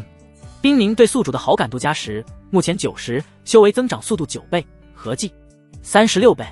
冰宁没有问什么条件，勾住叶明的脖子，直接吻了上去，灵巧的粉舌轻易撬开男人的压关。他完全爱上了这个男人，身心被对方的存在紧紧缠绕，无法自拔。他不管叶明是人还是魔，是鬼还是佛，他要永远跟着男人，无怨无悔。所以不管对方让他干嘛，他都会无条件同意。这一刻，他只想通过这种方式表达对男人的思念和爱。叶明扣住女人的后脑勺，热烈回应。一个极尽柔爱而绵长的吻落下，让冰宁感受到前所未有的幸福。夫君，你想让我干嘛？一点小事，我现在就小舅子，你去找帝雪瑶，告诉他可以走了。看到冰宁疑惑的眼神，叶明继续说道：你和他说，真的九皇子要杀了他，是我费了好大劲才救下他，但你记住，不要说是我说的，就说你偷听到的。另外一件事，他的母后要将她嫁给雷日，你说我放她走了，让她去完婚。以那个丫头的性格，怎么会嫁给雷日？赶她走都不会走，反而会赖在这里。夫君，你真坏。冰宁没忍住，又抱着叶明亲了一会，才去找帝雪瑶。女人走后，叶明叫来鬼婆，让她去城主府把冰尘带回来。这种小事还轮不到一个皇子亲自出面，必须逼格拉满，所以他没亲自去。鬼婆走了没一会，一切和他预料的一样，系统的声音响了。叮！帝雪瑶对宿主的好感度加20，目前80，修为增长速度8倍，合计38倍。叮！好感度到80，奖励宿主1万反派点，还有一个神秘宝箱。叮！宿主可以查看帝雪瑶的资料，请问是否现在查看？叶明将神秘宝箱换成反派点，共计12万5千，花了10万买了一对金光闪闪的麒麟大腰子，然后点开了帝雪瑶的资料。姓名：帝雪瑶，身份：来自神秘之地，天赋：地品，境界超凡3层，体质9星月灵体，年龄20岁，颜值99、09，身高155厘米，体重44公斤，三围94厘米、52厘米、86厘米，对宿主好感度80。注：他心地善良，刁蛮任性，古灵精怪，做天做地，然而刁蛮却不野蛮，有点小傲娇。他爱上的人，不管对与错还是正与邪，他都会和道侣站在一边，心里更希望自己的道侣是霸道的那种，谁欺负他不问原因先收拾对方。X 经验00，曾经和现在喜欢过的人2人。注：以前是帝阳偷偷喜欢的那种，没发生过任何关系，现在是叶明，现在帝阳在他心中屁都不是。看到女人的三围，叶明的喉结狠狠地滚动一下，这丫头是几人中最矮的，却是最兄弟，身上的肉好似都长到了那里，只是身份那里为何写神秘之地，不该是九阳帝朝的公主吗？难道她不是帝星的妹妹？想了一会，叶明不再想，心念一动，麒麟肾出现在身前。这东西是金色的，形状宛如一只缩小版的麒麟，表面覆盖着一层细腻的鳞片。靠，它比我还大，怎么融合？正要问系统，系统很会来事，开始帮他融合。麒麟肾化作2个金点飞进他的身体，融合的过程很快，不到1炷香的时间。融合后没有太明显的感觉，只是身体强壮了很多，浑身有些燥热，好似有用不完的力气。过了一会，叶明发现自己的血液里竟然出现丝丝缕缕的金色，连血管都散发出微弱的金光。卧槽，哥有麒麟血脉了，不知和天命之子的战神血脉比如何？不光这个好处，提升修为的速度变快10倍，本来10天提升1层修为，现在只需要1天。叶明赶紧拿出天赋石检测，发现自己变成了地品天赋。天赋对于一个人太重要了，据他所知，拥有一些特殊的眼瞳和体质，还能增加天赋。接下来要攒反派点购买这2样。地心的特殊体质是万体榜第1，他的也不能太差，一定要把万体榜第2的九阳星月体买到。不是他不想有地心的诸天至尊体，是系统里没有。万体榜中排行前10的体质，诸天万界里只能1人拥有，一旦别人有了，绝不会出现第2人。就在这时，鬼婆回来了。主人，你惩罚老奴吧，大皇子就在城主府，城主不敢放人，还说要严惩这种魔修。有大皇子掺和，事情确实不好办。叶明还不想和天选之子硬刚，万一自己去要人，大皇子不放人，他又打不过，丢面子是小事，闹心。想了一下，他向寝室外走去，对着后面的鬼婆摆摆手，走，带我去秦仙宫一趟。秦仙宫是韩秦的宫殿，这女人的父亲就是城主。这里帝妃的宫殿可不像蓝星古代那样小的可怜，这里妃子的寝殿能有蓝星的1个市大，可不光是市区，是整体面积，连农村都算上。天空之城有100多万的帝妃，可见这座城有多大。以叶明的速度赶过去，需要的时间不短。当然，他有权利让秦妃过来，只是他有些好奇，这些帝妃的住所会不会内衣满天飞。除了追月的寝室，他还没见过别的帝妃寝室，算是满足下自己的好奇心。很快，叶明来到了秦仙宫，宫女要通报被他阻止，悄悄地走进女人的寝室，里面没人，只有隔壁的浴室飘来零露的淡淡香味。叶明顺着香味走了过去，掀开粉色的轻纱，眼前出现一幅美女沐浴图，韩晴背对着他，正在水中嬉戏，雪白的后背跟抹了一层凝蜜似的，盈盈泛着水光，挑逗的蝴蝶骨仿佛在书写着千种风情。大胆！你是谁？谁给你的狗胆看娘娘沐浴？一个宫女发现了他，怒声呵斥。听到声音，韩晴回头看到了叶明，紧张下，他将娇躯没入水中，只露出似羞似恼的绝美脸蛋，同时对着服侍他的10多个宫女雷霆震喝道：闭嘴，你们全滚出去！以往除了老帝君，没有一个男人来过这里，这里几十年都不来一个男人，外面还有那么多宫女守卫，所以韩晴完全放空自我，并没有警觉，才导致叶明来到这里，他浑然不知。10多个宫女一句话也不敢说，低着头向外走去。刚才斥责叶明的宫女路过他身边时，被叶明左手拽住胳膊，右手捏住下颌，逼迫女人仰头直视他。啧，这丫头长得挺水灵。叶明的眼神凌厉到从皮到骨。宫女虽不知叶明的身份，可看到男人嘴角微微下撇，寒芒在眼底闪烁，身体不受控制地跪了下去。公子，求你饶奴婢一命。蒂斯，春草是我的心腹，能不能饶他一命？韩晴喊出蒂斯，春草听到后直接吓晕过去。叶明扬唇一笑，秦飞说的这是哪里话？我堂堂蒂斯还不至于跟个宫女一般见识。叶明挥手示意其他宫女将春草抬出去，然后轻轻地关上浴室的门。此刻整个浴室只剩下他和秦飞2个人。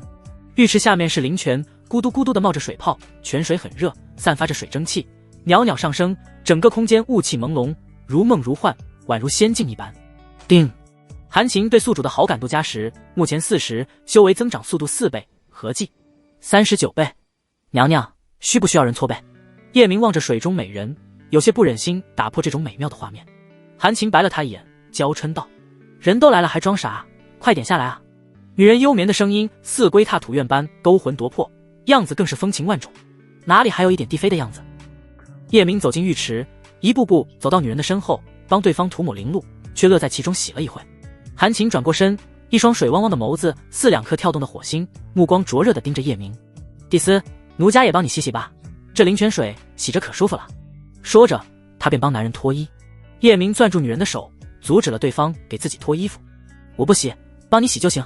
这几天他想了想，帝雪瑶都知道饕餮纹身的事，这些在地宫受过宠的帝妃不可能不知道。有人的地方就有江湖，在这种狗屎一样的修真界更不例外。而后宫就是培养女人心机的摇篮，这里的女人没有一个善类，心比蛇蝎还毒还狠，自己还是小心一些为好。韩晴对他的好感度没到90之前，叶明不打算暴露自己的身份。帝君谁不想当？大皇子和9皇子的希望最大，其余的7个皇子就真的不想吗？这女人到底是谁的人，鬼知道。就在刚才，不知是感觉错了，还是女人真的对他有杀心，一道冰冷的杀机一闪而逝。蒂斯，奴家不美吗？女人那双天生弹钢琴的玉手抚摸着叶明的脸颊，眼底的目光灼热，似2颗跳动燃烧的火星。美，哪里都美。叶明捧起女人白里透粉的脸蛋，娘娘，你的身体怎么这么热？这温度比火炉还热，不是生病了吧？坏蛋，你帮我看看病。韩晴的呼吸变得急促，眼神渐渐迷离。奴家都几10年没有体会过属于女人的快乐了。话落，他扑进叶明的怀里，从脖子开始，疯狂又胡乱地吻着。叶明搂住女人的雪白后背，陪对方吻了一会，便停了下来。好了，我跟你说点正事。现在就是正事。不等叶明说冰尘的事，韩晴完全失去理智，疯狂撕扯他的衣服。此刻的韩晴就像被点燃导火索的炸药，根本无法阻止他的爆炸。情欲在心底熊熊燃烧，顺着血液向着四肢快速蔓延，一发不可收拾。撕拉！叶明的衣服被扯碎，碎片四散飞扬，露出他胸前邪恶的饕餮纹身。啊！韩晴被这只栩栩如生，仿佛下一刻就要跃然而出的凶兽吓了一跳，下意识地发出一声惊叫。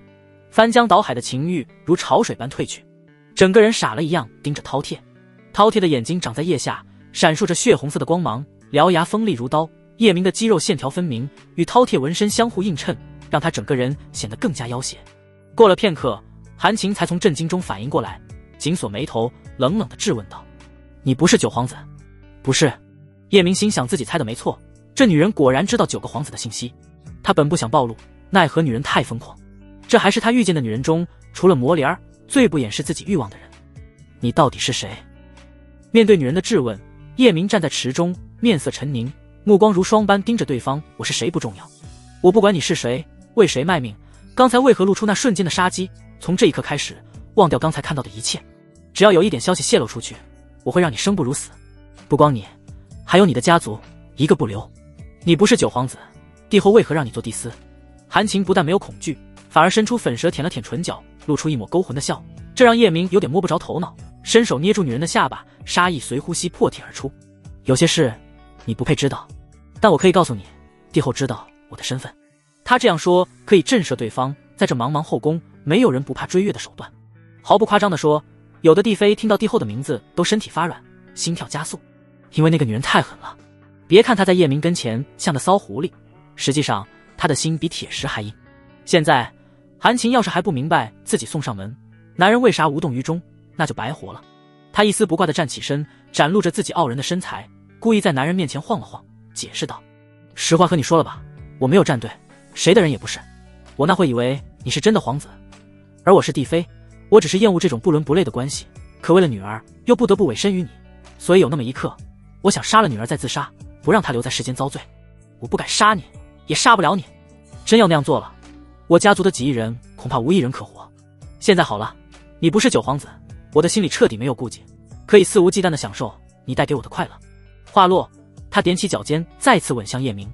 不知道叶明是假的九皇子之前，韩晴明明厌恶这种关系，为何还跟一个娇可的女人似的？这不能怪他，只能怪叶明的按摩手法太高明。韩晴压抑太久，情欲的那根弦一旦被勾起，就会丧失理智。没了理智，谁还管什么帝妃皇子？什么疯狂的事都做得出来。现在的他已经恢复理智，还主动投怀送抱，自然有自己的小九九。帝后知道眼前男子的身份，还让他做帝司，说明两人关系不一般。抱住他的大腿，就等于抱住帝后的大腿。这个男人还可以帮他的女儿。还有，老帝君已死，两人在一起的次数加起来也屈指可数。而她又是一个追求幸福指数的女人，可不想这辈子一个人孤苦伶仃。以后有叶明陪伴，那张冰冷的床不再是她一个人。一箭三雕的事，何乐而不为？定。韩晴对宿主的好感度加20，目前60，修为增长速度6倍，合计41倍。好感度加的莫名其妙，叶明虽有些不解，却相信女人说的是真的。因为60好感度代表心动。他一个公主抱将女人抱起，向着浴室里的床榻走去。夜幕降临，我要走了。叶明看着怀里的美人，发生了很大的变化，美肤气质提升了好几个档次。秦王为何这么早就走？韩晴的眼神波光潋滟，含情脉脉，声音里透着万般不舍。晚上的时光才是最美妙的。说实话，他有些意犹未尽，甚至有些上头。因为我有事交给你。叶明坐起身，一边穿衣一边说道：你去城主府把冰尘给我带回来，跟你父亲说，别让我亲自出面。我出面的时候也是杀人的时候。这话看似是警告城主，实则是说给女人听。该给的面子我给了，再不放人，到时候不留情面就别怪他了。韩晴保证道：秦王放心，我一定把人带回来。那我女儿的事怎么办？咱们这种关系，我还能让女儿嫁那么远吗？放心吧，我已经和帝后说了，她会换个公主。不。韩晴在他的薄唇上轻啄一口，眼巴巴地看着他，商量道：这2天能不能多陪陪我？事情办好了，少不了你的。叶明现在信心满满，来者不拒。好的，那我现在就去。韩晴穿上一身白色的拖地长裙去了城主府，叶明也和鬼婆回了自己的寝宫。路上的时候，他发现自己的血液蜕变了，金色变得更多，大概占到所有血液的1%。想了一下，他明白了怎么回事。回来后看到冰宁躺在他的床榻上睡着了，女人一脸憔悴，他没有打扰对方，去了一个无人的寝室。不一会，鬼婆又来了。主人，血沙楼已经将雷家主的资料整理好，这是刚派人送过来的，同时递过来一块魂玉。叶明拿过魂玉，神识探入进去，密密麻麻的信息涌入脑海，足足有几百万字之多。从雷日出生到现在，有过多少女人，有过多少孩子，杀过多少人，什么年龄到了什么境界，记载的详详细细，甚至连行房一次多少长时间都有。叶明不得不感慨血沙楼的强大。血沙楼是一个神秘组织，主要业务是刺杀和情报，同样是九阳星域的9大势力之一。其余8个势力分别为：1. 九阳帝朝，2. 帝后的追家，3. 柳如烟的柳家，4. 玉玲珑的佛殿，5. 雷日的雷家，6. 悠悠的悠家，7. 纳兰鬼月的纳兰家，8. 荒古圣地。叶明懒得看这些没营养的东西，直接找到悠悠和雷日的消息。大概意思就是悠悠当初同意嫁到雷家，必须让她当主母，还规定雷日不许再纳妾。雷日为了美人，立马废除以前的主母，让悠悠坐上主母的位置。两人开始的关系还比较好，可雷日老色批就喜欢小姑娘，尤其是地雪瑶那样的小萝莉。100年时间，他在各个世界搜集几十万的绝色小萝莉，还偷偷在一个7等世界建造100万座的豪华宫殿，养着这些女子。悠悠发现后，两人就有了隔阂，连碰都不让雷日碰了。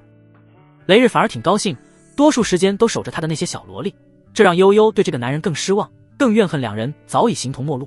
现在的雷日没有多少年可活，悠悠又是一个有野心的女人，只想暗中掌控整个雷家。叶明消化完这些信息，抬眸看向鬼婆，约悠悠偷偷见面的事怎么说了？鬼婆回道：他同意了，让我们等他通知。退下吧。叶明挥挥手，在蓝星习惯睡觉，他只想好好睡一觉。刚钻进被窝，一道娇小的身影蹑手蹑脚地走了进来。除了地雪瑶还能有谁？叶明假装熟睡，发出重重的鼾声。地雪瑶穿着超短裙，大腿上裹着这个世界才有的7彩丝袜，小心翼翼地掀开被子，钻进了他的被窝。地雪瑶躺在叶明的身边，侧着身子，用手托着香腮，灵动的大眼睛直勾勾地盯着男人。大魔头，你长得真好看，没想到九哥竟然要杀我，会是你救了我。我发现我喜欢上了你，可你是个魔，还是宁儿的男人。宁儿是我最好的朋友，我怎么能和他抢男人？我到底该怎么办？母后以前可疼我了，现在竟然让我嫁给雷日那个糟老头子，我心里好难过。我好想知道接吻是什么滋味，我好想你抱着我睡。帝雪瑶伸出手想摸摸男人的脸，又怕惊醒对方，最后只能作罢。她想钻进男人的怀里，同样怕吵醒对方，只能无限接近叶明，却不敢挨在一起。叶明心中憋不住笑，假装翻了下身，正好将女孩搂进怀里，还在胸口捏了下，假装说梦话。咦，什么这么软啊，臭流氓！帝雪瑶以为叶明醒了，尖叫声响彻寂静的寝室。你怎么在我床上？叶明假装刚醒来，一脸疑惑地看向对方。我来感谢你帮我。帝雪瑶一句话说得结结巴巴。感谢我？你钻我被窝干嘛？叶明看着对方坏笑道。哦，我知道了，你喜欢我对不对？呸，你别臭美，我才不喜欢你。帝雪瑶瞪着圆溜溜的大眼睛，矢口否认。叶明装作不耐烦道。滚滚滚，不喜欢就算了，我要睡觉，你赶紧走。对了，明天必须离开这里，我这里不养闲人。要是你后母找到这里，我嫌烦。打死帝雪瑶也不想嫁给雷日，怎么会离开这里？她只想在这里躲着。叶明突然赶她走，让她有些不知所措，威胁道：大坏蛋，你把我赶走，不怕我把你的秘密说出去吗？你要不怕死，随便说，除了我，没人能解你的毒。叶明无所屌味道。帝雪瑶见威胁没有，耍起了无赖。我偏不走，是你把我抓过来的，现在又想把我赶走，门都没有。就是死，我也要死在这里。生是我的人，死是我的鬼呗。放屁，我才不喜欢魔人。行，我明天就通知秦帝妃把你带走。大坏蛋，你不许告诉我母后。帝雪瑶见没有办法，嘟着小嘴瞪了叶明一眼，小声道：我承认喜欢你，行了吧？有多喜欢？就那么一点点。帝雪瑶用大拇指和食指比划出一个黄豆粒的高度。给我捶捶腿，我就让你留在这里。嘻嘻，我才不呢。帝雪瑶像条泥鳅滑进叶明的怀里。今天晚上你抱着我睡，但你不许对我做那种事。长得又矮又丑，我才懒得睡你。叶明调侃道。你才又矮又丑，本姑娘是最漂亮、最可爱、最善良的宇宙超级无敌小仙女。帝雪瑶坐在叶明的身上，掐着他的脖子。你这个大坏蛋，惹本姑娘不高兴了，快和我道歉。道个屁歉，不道歉，我咬死你。帝雪瑶情不自禁地咬住叶明的唇，慢慢的，她从咬变成了吸吮，疯狂又生涩的吸吮，亲了好一会才松开。叶明装作一脸嫌弃的擦了擦女孩留在嘴唇上的口水。真恶心，亲个嘴都不会。你不让我碰你，你干嘛还亲我？亲嘴可以，不能那啥。帝雪瑶回忆着刚才的感觉，说不出道不明的感觉，总之很好玩，怪不得宁儿姐姐喜欢亲这个坏蛋。她不想那啥是害怕疼，冰凝肩膀的咬痕，她怀疑是这个坏蛋咬的，想想就可怕。另外她还小，没有玩够，可不想现在就生孩子。叶明一把将女孩搂进怀里，手来到朝思暮想的地方。这里可以吧？这里可以，我帮你听听心跳声。九阳帝城先来客栈。九幽眼儿缓缓睁开眸子，旁边的魔武急忙问道：魔后，魔子正在干嘛？我们还不见他吗？魔主只给他2个月的时间，还是尽早通知他比较好。九幽眼儿诡异一笑，那个小家伙美着呢，正和小姑娘打情骂俏。见他不急，再观察几天，我总觉得这个人不是以前的魔子了。魔主那边问责，我会帮你担下来。他那样的废物还有人喜欢。魔武不想见叶明，主要这个人的资质太差劲，可魔主又让他不惜一切代价，务必让叶明在2个月内给追月下毒。他真怕到时候见对方，叶明提出过分的要求，自己同意还是不同意。九幽眼儿一眼便看穿对方的心思，警告道：别忘了，你可是叶明的未婚妻，他想做点什么很正常。魔主让你好好陪陪他，你最好热情一点，要是因为你的态度完不成魔主的任务，本后可不帮你。我知道了。魔武心想，这次失身在所难免。其实八魔子一直在追求他，和叶明比，他更希望和八魔子在一起，因为那个人的资质好。奈何他是叶明的未婚妻，不敢接受对方的追求。要是八魔子知道他失身，不知还会不会追求他。韩晴来到城主府，大皇子还在，他熬到大皇子离开，将整个事情和父亲说了一遍。韩风愁眉苦脸，唉声叹气道：这种事怎么会让我摊上？哪个主都得罪不起，简直就是神仙打架，凡人遭殃。韩晴没有说出叶明不是九皇子，主动帮父亲分析利弊。九皇子这人心狠手辣，说到做到，他一直在给你面子，先让鬼婆来，又让我来。你要是还不放人，等他自己来时，真敢杀了你。到时候女儿想救你也无能为力，你外孙女也要嫁到血魂星域。而大皇子为人正义，不会滥杀无辜，只要你和他说清楚自己是被逼无奈，惹不起九皇子，他也不会拿你怎么样，顶天就是责备2句。如何选择？父亲你掂量下。韩风如何不明白这个道理，无奈的点点头。你把人带走吧，我现在就去大皇子的殿前请罪。韩晴去带冰尘，韩风去了太皇子府。翌日清晨，帝辛看到跪着的韩风问道：韩城主，你这是什么意思？韩风一把鼻涕一把泪，哭哭啼啼道：大皇子，你杀了我吧。昨天你走后，九皇子派人来，要是我不交出冰尘，他就杀了我，杀了整个城主府的人。我实在没有办法，把人交了出去，还请大皇子看在我为帝朝兢兢业业的份上，给我留个全尸。帝辛眉头紧锁，血气在心头沸腾，杀意如同暗潮般涌出。帝阳，你简直无法无天，只要我当上帝君，掌控神机位和影龙位，第一个灭掉你。韩风听着帝辛攥紧拳头发出的吱嘎吱嘎的声音，大气都不敢喘。你也是，为何不通知我？帝辛一脚将他踹飞几10丈。大皇子，下官根本没有时间向你禀告。韩风顾不上身上的疼痛，重新跪好。滚吧，这事怨不得你。帝辛瞪了一眼韩风，对着管家吩咐道：去，将府上的将士集合起来，跟我去九皇子府把冰尘抓回来，给死去的家属一个交代。谢大皇子不杀之恩。韩风擦了擦额头的冷汗，比兔子跑得还快，眨眼就没影了。他还真怕大皇子一气之下杀了他，看来自己赌对了。夜明醒来，帝雪瑶跟八爪鱼一样躺在他的怀里呼呼大睡。他伸手摸了摸，肌肤光滑如镜，不知这丫头啥时候把衣服脱了。他帮对方擦了擦口水，小萝莉也醒了，她显得有些局促不安，桃腮粉脸，模样甚是可爱。大坏蛋，你闭上眼睛，我要穿衣服了。又不是没看过，你羞啥？叶明表示无语，昨天晚上对方把他嘴都亲麻了，只差最后一步。那不一样，快闭上。见叶明闭上眼睛，帝雪瑶开始穿衣服，狡黠的笑道：你这个大坏蛋还可以，并不是太坏。叮。帝雪瑶对宿主的好感度加10，目前90，修为增长速度9倍，合计42倍。叮。帝雪瑶不会背叛宿主，命运剧本第2集被宿主改写，危险暂时解除。奖励3万反派点，气运加成1万，共计2万；悟性加成1万，共计2万；道心加成1万，共计2万；潜力加成1万，共计2万。命运剧本第3集生成。这次和上次一样，命运剧本第2集的文字同样化作一团黑雾，钻进叶明的丹田。奖励的反派点也多了1万。叶明看到地狱里的黑色脸种发生了变化，上面出现一些细小的裂纹，是发芽前的征兆。而天界的佛脸种子和他的情况一样，2个种子竟然同步生长。屏幕上出现命运剧本第3集。剧本事件：1.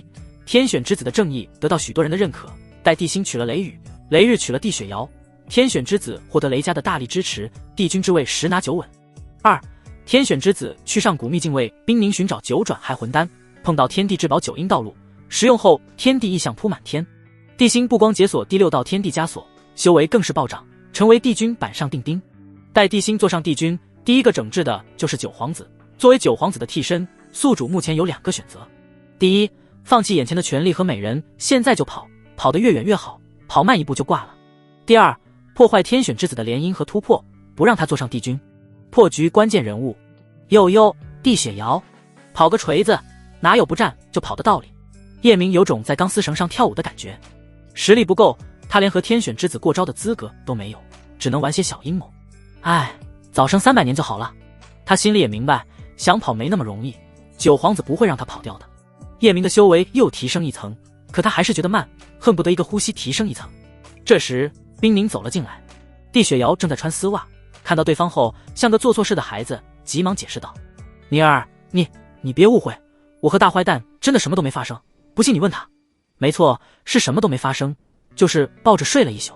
叶明如实说道：是的，我们穿着衣服的。帝雪瑶快哭了，冰凝却笑了，牵住闺蜜的手：雪瑶，你不用和我解释，我不会怪你，相反，我还希望你成为他的女人，到时候我们联合起来对付他别的女人，不然我一个人指不定怎么受欺负呢。这真的好吗？帝雪瑶捏着衣角，不敢抬头看。没什么不好的。冰凝主动走到床榻前，坐到叶明的怀里。夫君，睡得还好吗？还行，就是小丫头太闹腾了。叶明指了指自己嘴唇，你看看，被青肿了。她还小，你迁就一点。就是一个姑奶奶，你一会回去告诉大皇子，就说有了酒赚还混蛋。有了丹药，他觉得大皇子应该不会去秘境寻找丹药了，那就碰不到九阴道路，解不开天地枷锁。冰凝也不问原因，乖巧的点点头，主动来到叶明身边，帮他按摩肩膀，样子就像个丫鬟一样。帝雪瑶张大嘴巴，不敢相信眼前看到的一切。在所有人的眼中，冰凝就是一个不食人间烟火的仙女，清冷高傲，此刻竟如此卑微。这要是让别人看到，非震碎三观。他看到冰凝这样，也放下自己的傲娇，来到男人身前。大坏蛋，我给你揉揉腿。这样才乖嘛。叶明又对小萝莉交代了一些事。刚说完，鬼婆的声音出现在寝室外。主人，秦帝妃和冰尘昨天夜里就来了，等到了现在，你见不见？进来吧，以后秦帝妃来这里可以不用禀告，她随时可以见我。是。不一会，韩晴和冰尘走了进来。韩晴看到冰凝给叶明按摩肩膀，眼神含情脉脉。三八公主则蹲在地上给男人揉腿，脸上还洋溢着幸福的笑容。她有些不相信眼前看到的一切，揉了揉眼睛。没错，是真的。这两女，一个是天之娇女，一个是公主，哪个拿出去不是神一般的人物，却对一个假皇子这般，而且看两女的神情，好像一点也不介意彼此的存在。冰尘好几天没有吞噬灵魂，灵魂极不稳定，整张脸苍白如纸，没有一点血色，精神萎靡。见到叶明，他觉得比见到亲爹还亲，整个寝室飘着他的哭腔，却干打雷不下雨。亲姐夫，你才是我的亲姐夫，要不是你，我这次就死了。哇哇！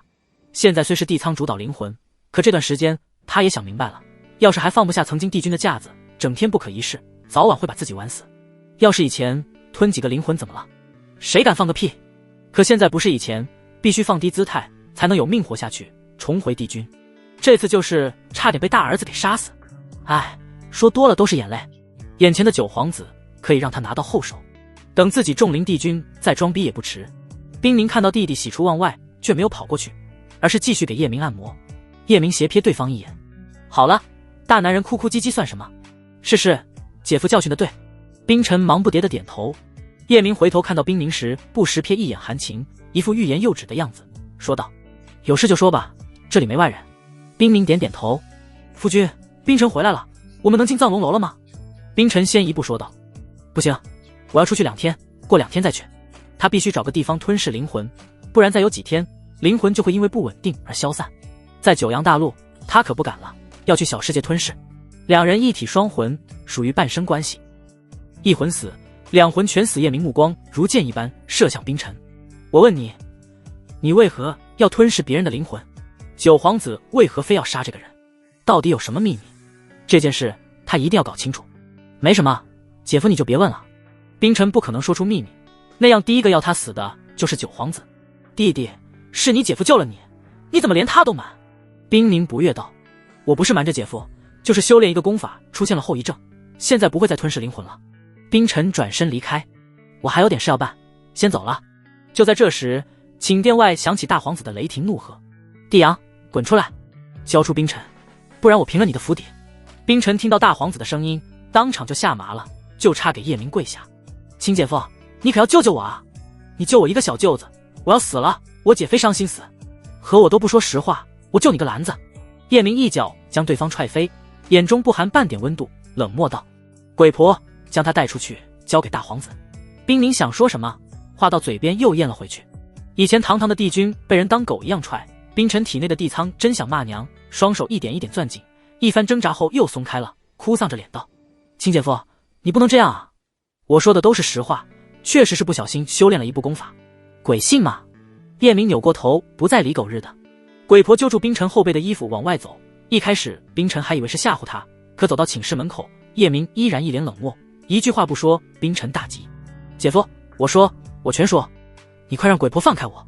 叶明递给鬼婆一个眼神，对方将冰尘放下后，他面带几分阴傲道：最后一次机会，有一个字说谎，天王老子也就不了你。冰尘抹了抹额头的冷汗，半真半假道：我去一个秘境探险时，被一个老怪物的灵魂闯进识海，他想夺舍我，结果没有成功，被我的灵魂吞噬。可他没有完全死去，我必须要靠吞噬灵魂压制他，要是不压制，就会被他的灵魂反吞噬。那你还是我弟弟吗？冰凝猛地抬起头，目光如刀，仿佛要将冰尘心底的秘密洞穿。姐，肯定是我啊，你怎么证明？小的时候我偷看宫女洗澡，被姐姐你抓到，差点把我的屁股打开花。冰尘为了证明自己，不得不说出糗事。叶明知道对方还没有说实话，可他没有再问。灵魂的事应该是真的，但不是秘境里的老怪物。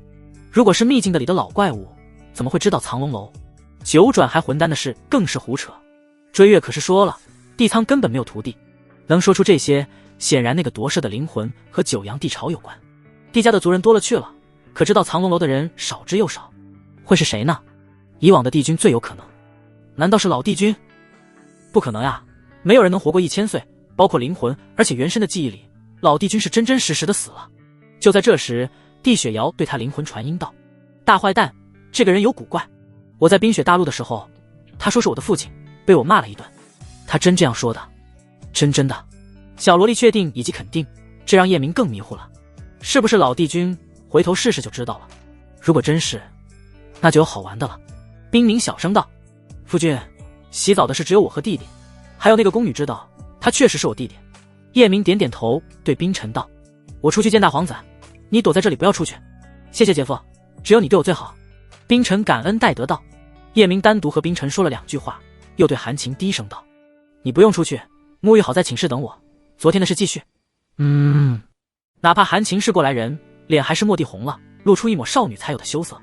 她便是这种人，有理智的时候是个贞洁烈女，失去理智时就是最风情的荡妇，声音恨不得叫出10万8千里。这一幕看得冰尘咬牙切齿，那可是他的情妃，显然跟九皇子通奸了，自己才死不到1个月啊。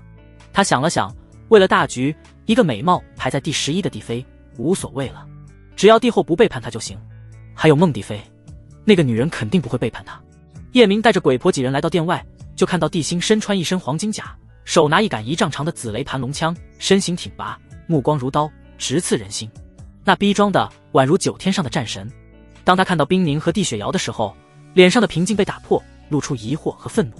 宁儿，你怎么在这？冰宁解释道：九皇子这里有9转还魂丹，我过来向他讨要1颗，他已经同意，你就不用帮我找了。这些全是叶明让他这样说的。帝阳就是一个无利不起早的人，不付出代价会白白给你。帝星的面容微微有些扭曲，声音里更是透着酸酸的味道。宁儿，听我的，别要他的东西。你是我的未婚妻，我就是拼了命也会帮你寻来丹药。太皇兄，你好像对我有偏见。叶明不气不恼，笑呵呵道：一枚小小的丹药而已，我送给未来皇嫂，这不是很正常吗？你闭嘴！帝星雷霆震喝道：我没你这种杀人不眨眼的皇帝，要不是没有选出帝君前，神机位和隐龙位不许皇子自相残杀，我现在就一枪挑了你。面对帝星的挑衅，叶明笑而不语。此刻周围围满了看热闹的帝妃和宫女，大家看到九皇子一言不发，全是一脸不可置信。九皇子今天是怎么了？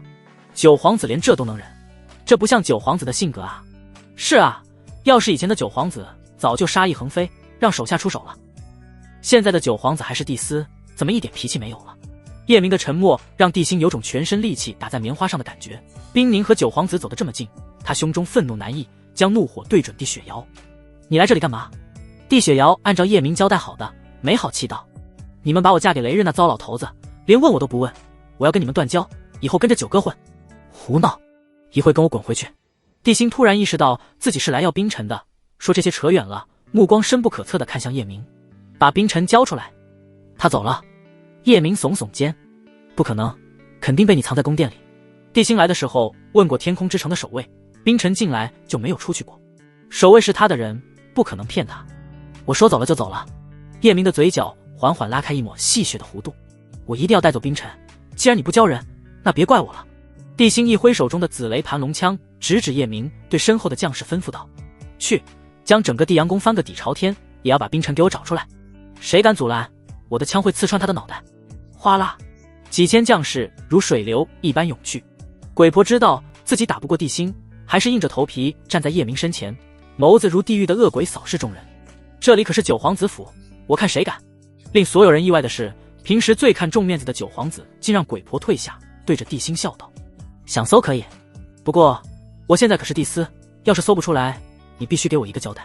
众人见叶明的举动，一脸懵逼，他们实在想不明白叶明竟会同意。不管搜不搜得出来，自己的地盘被人搜了，那就是被啪啪打脸。何况大皇子和九皇子是争夺帝君的热门人选，每个人背后都有不少的支持者。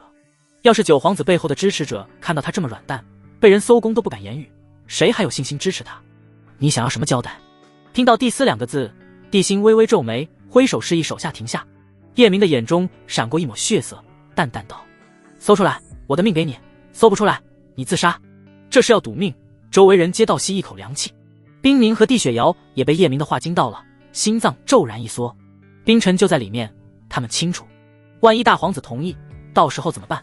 冰宁更是灵魂传音道：夫君，我不救弟弟了，你把他交出来，我不希望你有事。叶明对着女人微微摇头，淡淡一笑：好，我……帝辛刚要说我同意，这一袭白裙的女子从天而降，身后跟着上百宫女，足见她的地位不一般。等一下，女人的声音如飘飘白云般柔婉动听，她的白裙上绣着凤凰暗纹，一头青丝用蝴蝶流苏浅浅关起，额间点缀着粉色花瓣图案，颈间一条水晶项链将白皙的锁骨衬托得更加清冽。她天姿绝色，肌肤如雪，高耸如峰，腰肢如柳，身上散发出阵阵清香，隔着老远就能闻到8个字：高贵款祸水及美妇。女人不是别人，正是大皇子的生母安晴，地位在后宫不低。周围的宫女和帝妃见了纷纷行礼，安晴却置若罔闻，对着叶明微微一礼：见过帝司，娘娘好美。叶明的声音中带着挑逗，让大皇子杀意如虎。定，安晴和宿主绑定成功，女人对宿主的好感度是00。叶明看了一眼百花图录，女人在最后一页，第100页。女人的美貌在九阳星域排15，就是说12、13、14的女子全在图录上，知道是谁就好办了。安晴笑着微微点头，将目光转移到帝辛身上，脸刷得变冷。别闹了，赶紧离开。母后，一个杀人食魂的魔修就躲在里面，儿臣必须将他抓出来，你就别管这事了。帝辛一身正气，眼神坚定。这里是帝阳宫，魔修跟你有什么关系？天底下只有你正义吗？没有你就没人杀魔修了吗？安晴的肺都要气炸了，自己儿子一点人情世故都不懂，就因为这个得罪的人数不轻。刚刚联姻成功，形势有所好转，再这样折腾下去又扯犊子了。不行，儿臣一定要给受害者家属一个交代。面对儿子的执着，安晴真想给他一个嘴巴，可这里这么多人，总要给儿子留点面子。他将目光转移到叶明身上：九皇子，要不让你皇兄搜一下？要是真没有，他也死心了。叶明无所谓道：可以，只要搜不到，给我个交代就行。你们是兄弟，赌生赌死的让别人看笑话，能不能给本宫个面子，赌注变得小一些？安晴商量道。叶明风轻云淡道：没问题，娘娘的面子我肯定要给。要是搜不出来，大皇子可以任选一个处罚：第一，在我殿前跪3天3夜；第二，吃下我的一颗毒丹；第三，放弃争夺帝君。安晴没说话，帝辛抢先一步道：可以。来人，给我搜。随着大量的人涌入帝阳宫，冰宁和帝雪瑶的心都提到了嗓子眼。就在帝辛搜查的时候，一个白衣男子来到了叶明的旁边。九弟，你脾气啥时候这么好了？男子十分俊美，一身的书卷气，脸上流露着一抹不易察觉的傲然，身上仿佛有月华般的清辉流转，给人的感觉温文尔雅。他就是七皇子帝木，九皇子这一派的母亲更是九阳星域大名鼎鼎的第5美人孟帝妃。叶明答非所问：你母后啥时候出关？我有点想她。定，系统检测到恐怖级反派帝木，赠送宿主猛将屠戮。定，宿主只要将反派收为属下，忠诚度到80就有奖励。天选之子和反派均分为6个等级：一般级、可怕级、恐怖级、颤抖级、地狱级、史诗级。靠，说白了就是狼狈为奸呗。叶明哭笑不得，那时石海就看到一本图录，和百花图录差不多，其中一页已经点亮，正是帝木这狗币，下面写着忠诚度30。定，宿主的比喻恰到好处。那我问你，我和帝星都是什么级别？叶明好奇道。定，帝星是史诗级天选之子，宿主是史诗级大反派。九弟，你几个意思？帝木一脸戒备地盯着他，语气微微不悦。叶明赶紧解释道：七皇兄别误会，我就是有些馋孟帝妃酿的银元血露，等他出关了，我好去讨上一杯。醉翁之意不在酒，说是讨酒，更是讨人。帝木松了一口气。那行，等我母后出关，我通知你。太好了。叶明继续问道：你小姨最近在雷家还好吗？帝木的小姨就是悠悠，命运剧本第3集的关键人物。说到小姨，帝木的戒备心小了很多，压低声音道：“我和你说，我小姨和雷日的关系不好，不知道是缺男人还是怎么回事，最近这些年脸上就没有过笑模样，脾气还十分暴躁，缺少呵护。”叶明半开玩笑道：“要不我做你小姨夫，拯救下你的小姨？你可拉倒吧，现在是选帝君的关键时刻，让雷日知道对你不利。”帝木觉得对方是开玩笑，没当回事，岂料叶明认真道：“雷家要和大皇子联姻，已经是敌人，怕个球！你是认真的？”“当然，那等你坐上帝君再说吧。”帝木虽是九皇子这伙的，却也有自己的小心思，现在帮九皇子挖雷日的墙角，万一大皇子坐上帝君，雷日秋后算账，他可没那么傻。叶明拍了拍对方的肩膀，夸下海口道：“只要我当上帝君，就封你做国师，一人之下，万人之上。”定。帝木对宿主的忠诚度加20，目前50。行，冲你这句话，我上刀山下火海也支持你做帝君。帝木信旦旦地说完，又猥琐一笑道：“到时候你要真让我国师，我一定帮你和小姨拉线，让她做你的情人。”好说好说。叶明心想，我用你拉线，本少自己就搞定了。两人又胡扯了几句，大皇子带人将地阳宫搜查了3遍，也没有找到冰尘，一脸颓废地走了出来。这个结果早在叶明的心里装着，出来时他便预料到可能搜电，便偷偷地给了冰尘1颗易容丹，又给了魔莲1颗。叶明玩味地看着地心，阴阳道：“想好选哪个惩罚了吗？我劝你选择跪在我的殿前3天3夜，反正又不掉块肉，就是丢点脸而已。选择吃毒药，可能会死人的。”地心冷峻道：“宁可站着死，绝不跪着生，我选择服用毒丹。”啧，有胆魄。叶明邪肆一笑，不再废话，拿出1颗丹药，用灵力拖着送到对方身前，正是噬魂血魔丹。吃吧，大家全看着呢。他知道地心肯定会吃下，就是不知能不能毒死天选之子，毕竟天选之子的气运可不一般。地心正要接丹药的时候，被安晴一把抢了过去。女人笑里藏针道：“就是开个玩笑，吃什么吃？娘娘，你想耍赖？”叶明陡然沉下脸。安晴不屑道：“赌约只是一个玩笑，何必当真？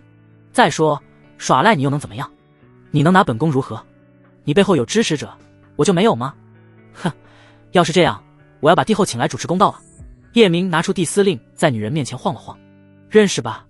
既然我管不了你这个后宫，那就让帝后管管。”听到帝后的名字，安晴的脸顿时变得无比难看，人也不嚣张了，我替我吃可以吗？母后，我愿赌服输，你别管。地心去抢夺母亲手里的丹药，却被安晴直接吞进嘴里。帝司，我已经吃下了，你看这样行不行？算了，你吃就你吃吧，谁吃也毒不死，我只是为自己找回点面子。叶明就像一个老好人，无所谓道。实际上他可不是老好人，地心连9阴道路的机缘都有，真怕毒不死他。安晴吃了更好，最起码能控制这个女人。要是把这个女人收服，面对天命之子，他也有更多的自保之力。母亲，你没事吧？地心一脸关切地问安晴。安晴摇摇头，没事，一点反应都没有。地心听后安心不少，心想，难道帝阳转性了？他将目光投向冰凝。凝儿，我们回去吧。你回去吧，我一会回自己住处。冰凝轻轻冷冷道。那好吧。地心本能地以为冰凝生气了，毕竟他可是要杀人家弟弟。其实冰凝只是想陪叶明。最后地心将地雪瑶带走了，地雪瑶很听话地跟着回去了，因为叶明和他说保证不会让她嫁给雷日，还交给他一个任务，那就是监视地心的一举一动。要是地心去哪个秘境，一定要搞清楚秘境在哪里。大家全部散去，叶明回到自己寝室，坐等帝阳的到来。他知道对方肯定会来，因为他把帝阳的面子丢得满地都是。为啥地心差点气他脖子上拉屎，他也无所谓，因为他只是个替身，丢的又不是自己的面子，大家只会说九皇子窝囊。九皇子能受得了？受不了就对了，这才是叶明想要的结果。让他们2个掐，自己猥琐发育。一切跟叶明预料的一样。傍晚的时候，传送阵亮起，帝阳带着一群人气冲冲地走了出来。他面容阴沉，一双眸子充满戾气，显然被气得不轻。地心来惹事，你为何不跟他硬刚？为何惯着他？他搜地阳宫，你为何让他搜？你知不知道我的脸被你彻底丢尽了？那些支持我的人怎么看我？你是我的替身，要维护我的尊严。还有，你为何要把冰尘救回来？让大皇子杀了他不是更好？救回来也行，你为何不杀了他？帝阳收到消息后，气得真想把叶明撕成8瓣。其实他要杀冰尘，就是知道帝仓的灵魂和冰尘的灵魂融合，自己不动手是怕帝仓有后手。到时候杀不死，冰尘登上帝君，死的就是他。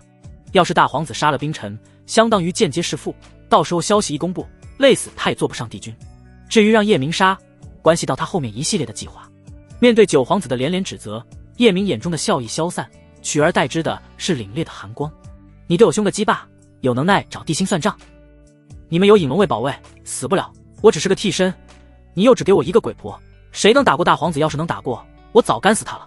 再说，安晴吃下毒药，我控制住了大皇子的母亲，这个结果不好吗？还有地雪瑶已经为我们所用，地心还能翻什么浪？帝阳的声音格外沙哑。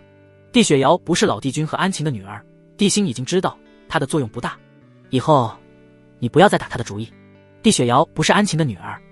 叶明故作惊讶，其实从地雪瑶的资料中，他已经猜到这个结果，试探道：那地雪瑶父母是谁？为啥不能再打她的主意？一开始系统可是认定地雪瑶是天选之子的妹妹，现在又说不是，这他娘的几个意思？哦，我明白了，肯定是随着命运轨迹的发展和改变，有些事才会露出真相。帝阳点点头，阴冷道：没错，我也是这2天才知道，幸好当初你阻止，没有杀了他，不然我们2个全会死。他的父母来自那里，一个让人颤抖的地方。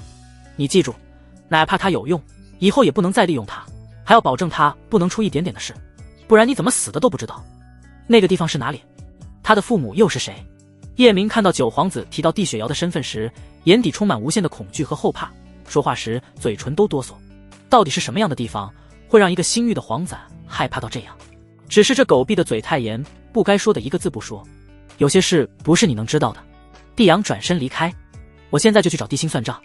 安晴既然不把我放在眼里，你是帝司，一个时辰后去他那里，好好收拾下那个臭娘们，最好给本皇子睡了他。没问题，这个包我身上。叶明欣然答应，这个事他愿意干。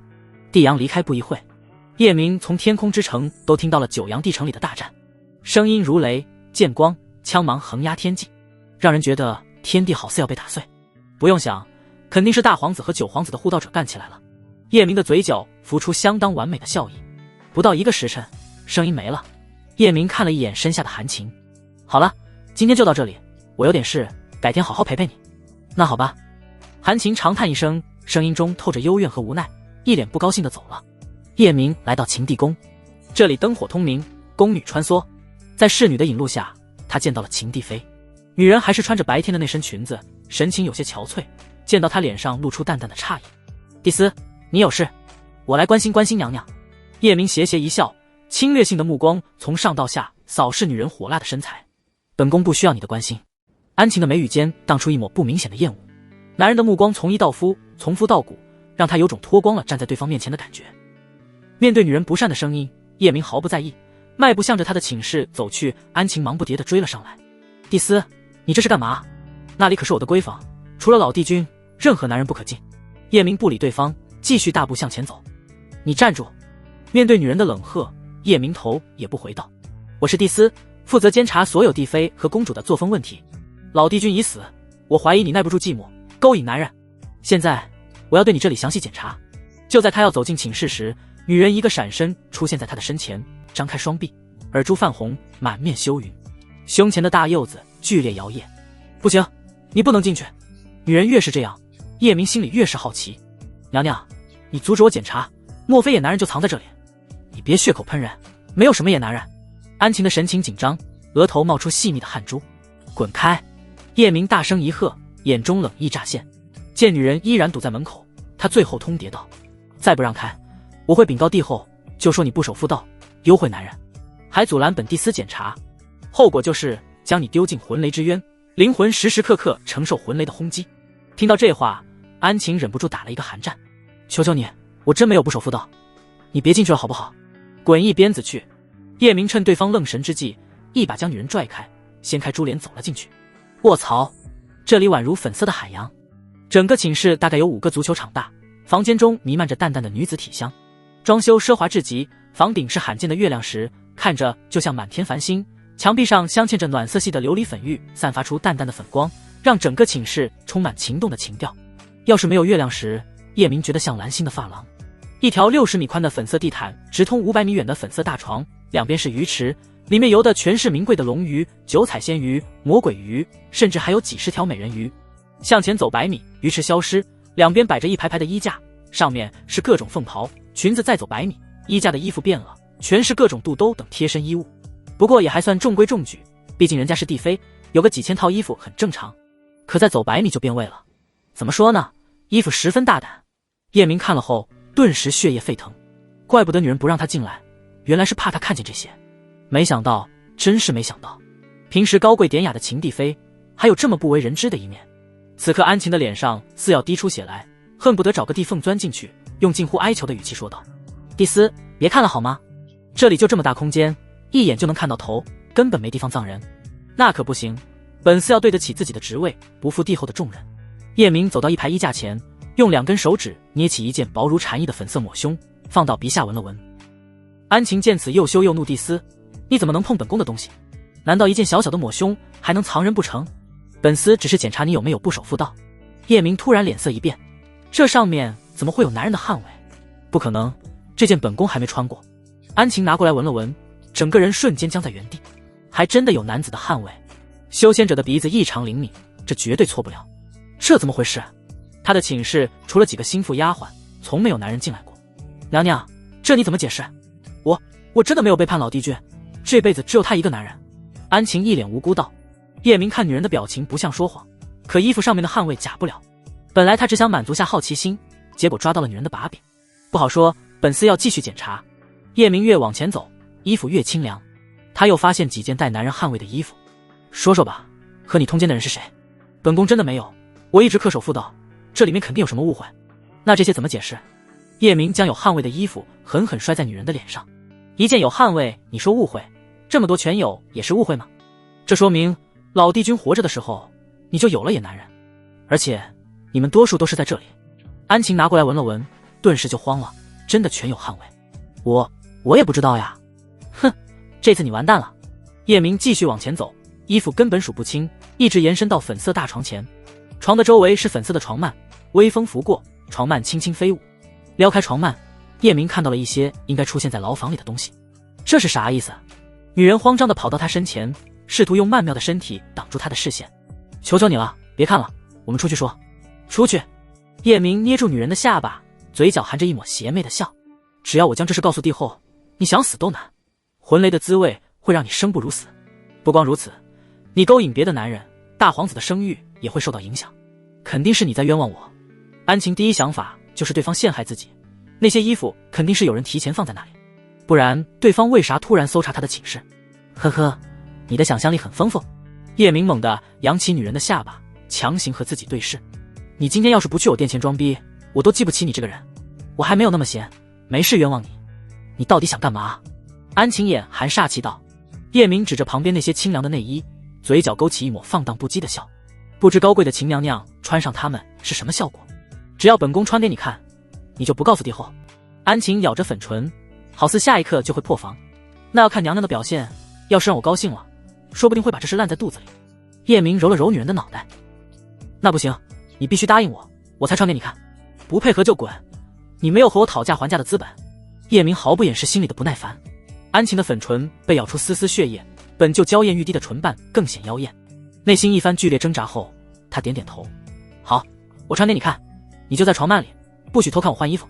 他觉得不像是对方陷害自己，可他真的没有偷男人，汗味到底怎么回事？他也很懵逼。不管怎么样，这事要是传出去，凭他的关系还不至于进魂雷之渊，可儿子的声誉真的会受到影响，这对竞选帝君十分不利。叶明不屑道：本司什么样的美人没看过，还不至于偷看你。其实不用偷看，粉色的纱幔半透明，在里面也能看到外面，恰恰那种朦胧感更让人致命。安晴出去了，叶明躺在他柔软的大床上，用手托着脑袋，看着女人美妙的轮廓，等着模特登场。他不得不感慨，权力就是好啊，自己要不是帝司，敢这样威胁一个帝妃，早被人家一掌拍成血雾了。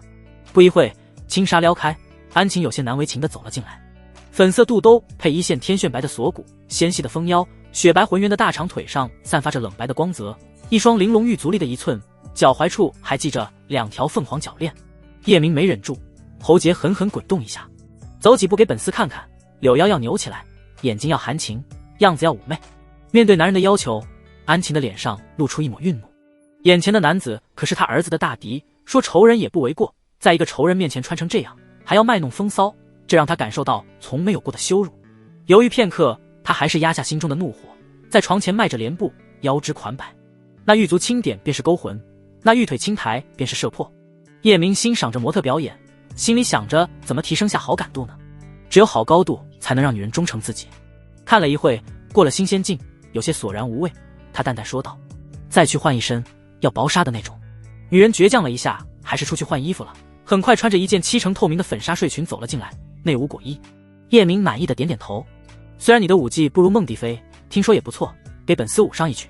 安晴眉眼皱得有棱有角，心中的怒火压了又压，最后他还是忍了，开始翩翩起舞。轻纱随风舞动，身姿曼妙如云，飘然若仙，舞姿流畅自然，仿佛与天地间的气息融为一体。女人袖口的轻纱偶尔会拂过叶明的脸颊，那胸口的摇曳配着曼妙的舞姿，简直让人神魂颠倒。叶明喝着美酿，看着流云漫舞，心中感慨万千。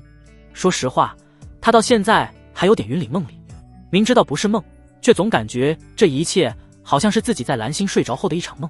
这样的美人，这样的日子，在蓝星他做梦都不敢想。现在每天会有女人为他争风吃醋，还有他们眼巴巴的眼神，让他每天因为陪谁而烦恼，清晨脱俗，跟仙女一样的冰凝，妖娆妩媚，世间尤物的追月，调皮可爱，波涛汹涌的地雪瑶，阴冷魔性，摄人心魂的魔莲儿，绝美熟妇，热情主动的含情，佛法无边，以身夺魔的玉玲珑。现在还只是开始，后面呢？试问蓝星谁有他活得潇洒？没错，网上总是说谁有几百个情妇，整个小区都是他的后宫，什么姐妹，什么母女，还用那什么制作了一个比，可质量一样吗？不是吹，地宫100多万帝妃任意拿出一个吊打蓝星美女，比数量好像也比不过他吧。只要他想，这100多万用不了多久全是他的。一舞完，叶明又让女人换了好多次的衣服，感受千种风情，直到审美疲劳，他缓缓闭上眸子。安晴见状小声问道：帝司可以吗？可以了。那你能不能不将那会的事告诉帝后？不能。你耍我？安晴方才还柔声细语，瞬间满脸戾气，冷冷道：没想到你是这种小人。叶明猛地睁开眸子，眼神凌厉如刀锋。我一开始就没答应你吧？哪怕答应你了，我现在反悔了。你什么？面对处在暴走边缘的女人，叶明慵懒地坐起来。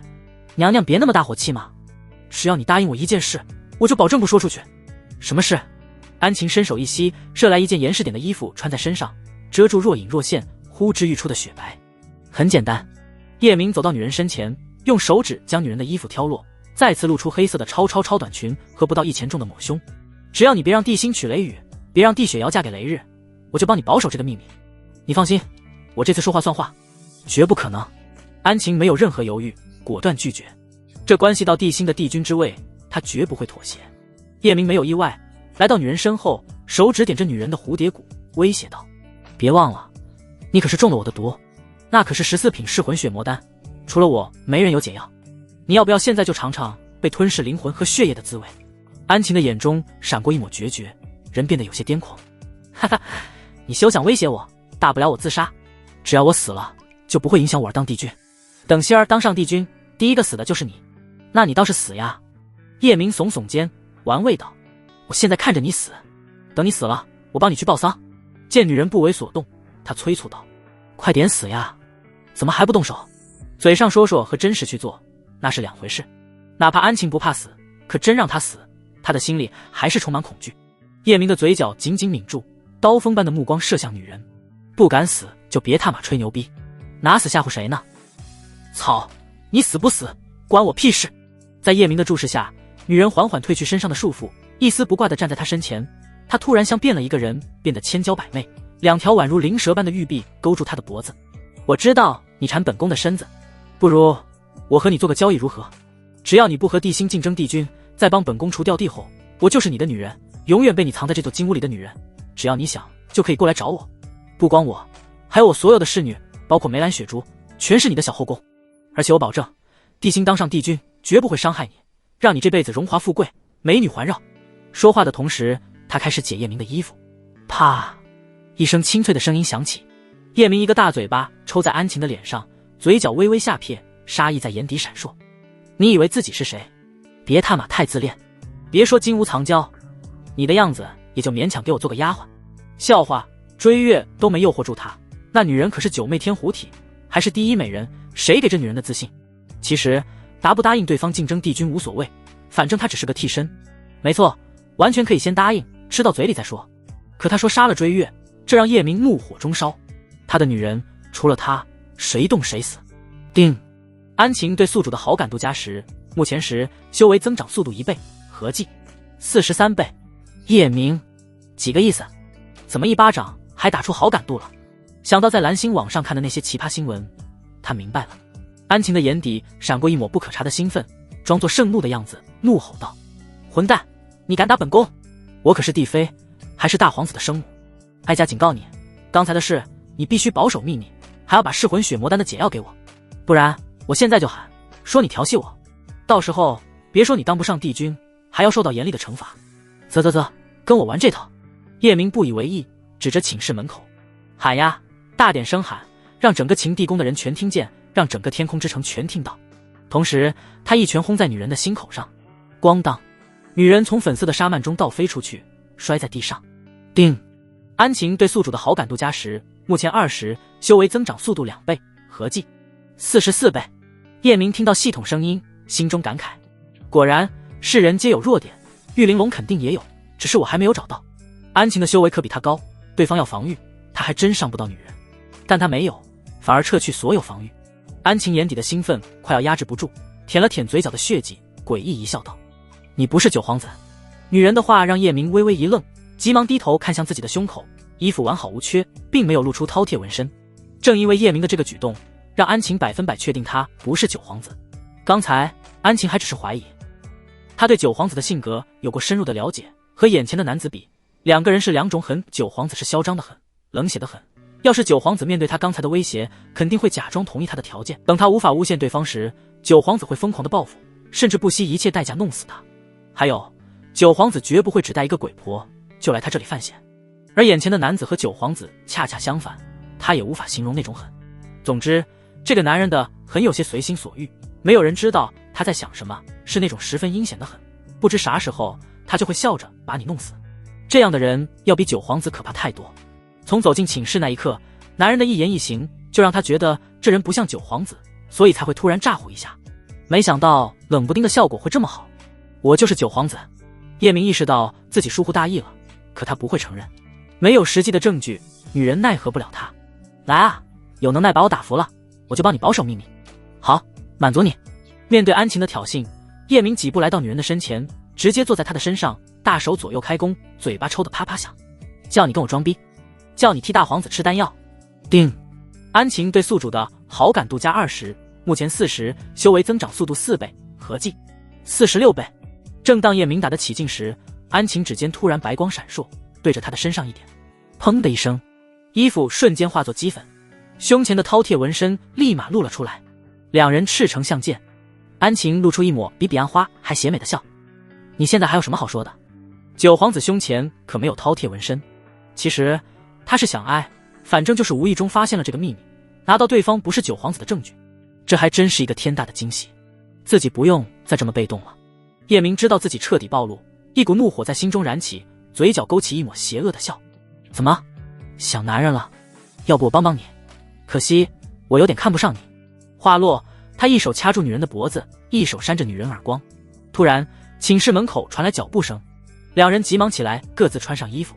紧跟着帝雪瑶走了进来，他看到两人衣衫不整，女人脸上潮红，又孤男寡女独处一室，下意识地以为两人有什么不得告人的事情。你们两个在干嘛？叶明摸了摸鼻子，我们什么也没干，就是在一起说说话。你又不是九皇子，也不是我的男人，没必要和我解释。帝雪瑶的语气明显生气了，她咬着几乎无一丝血色的唇，如花似玉的脸上泪痕斑斑，我见犹怜。就在刚刚，她问帝星不疼她了吗？为何要把她嫁给雷日？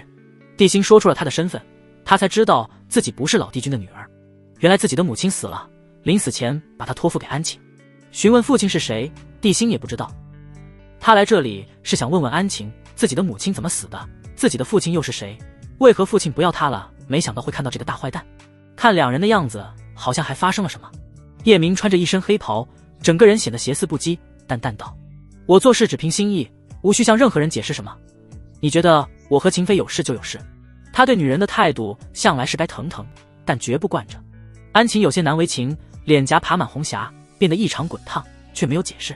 他指着叶明志问帝雪瑶：“你早就知道这个人不是九皇子，为何不早点告诉本宫？你是我什么人？我凭什么告诉你？”帝雪瑶向叶明投去一抹歉意的目光，自己则像个做错事的孩子，好似是他暴露了对方的身份。安晴运转灵力，将身上的伤势恢复，再次变成那个骨子里都散发着雍容尊贵气息的女王，和刚才简直判若两人。既然大家没有秘密可言，那就打开天窗说亮话吧。他看向叶明，语气不容置疑道：“衣服上为何会有男人的味道？本宫真的不知道怎么回事，但这不重要了，我也不想解释。至于你不让帝心娶雷雨，不让帝雪瑶嫁给雷日，这不可能。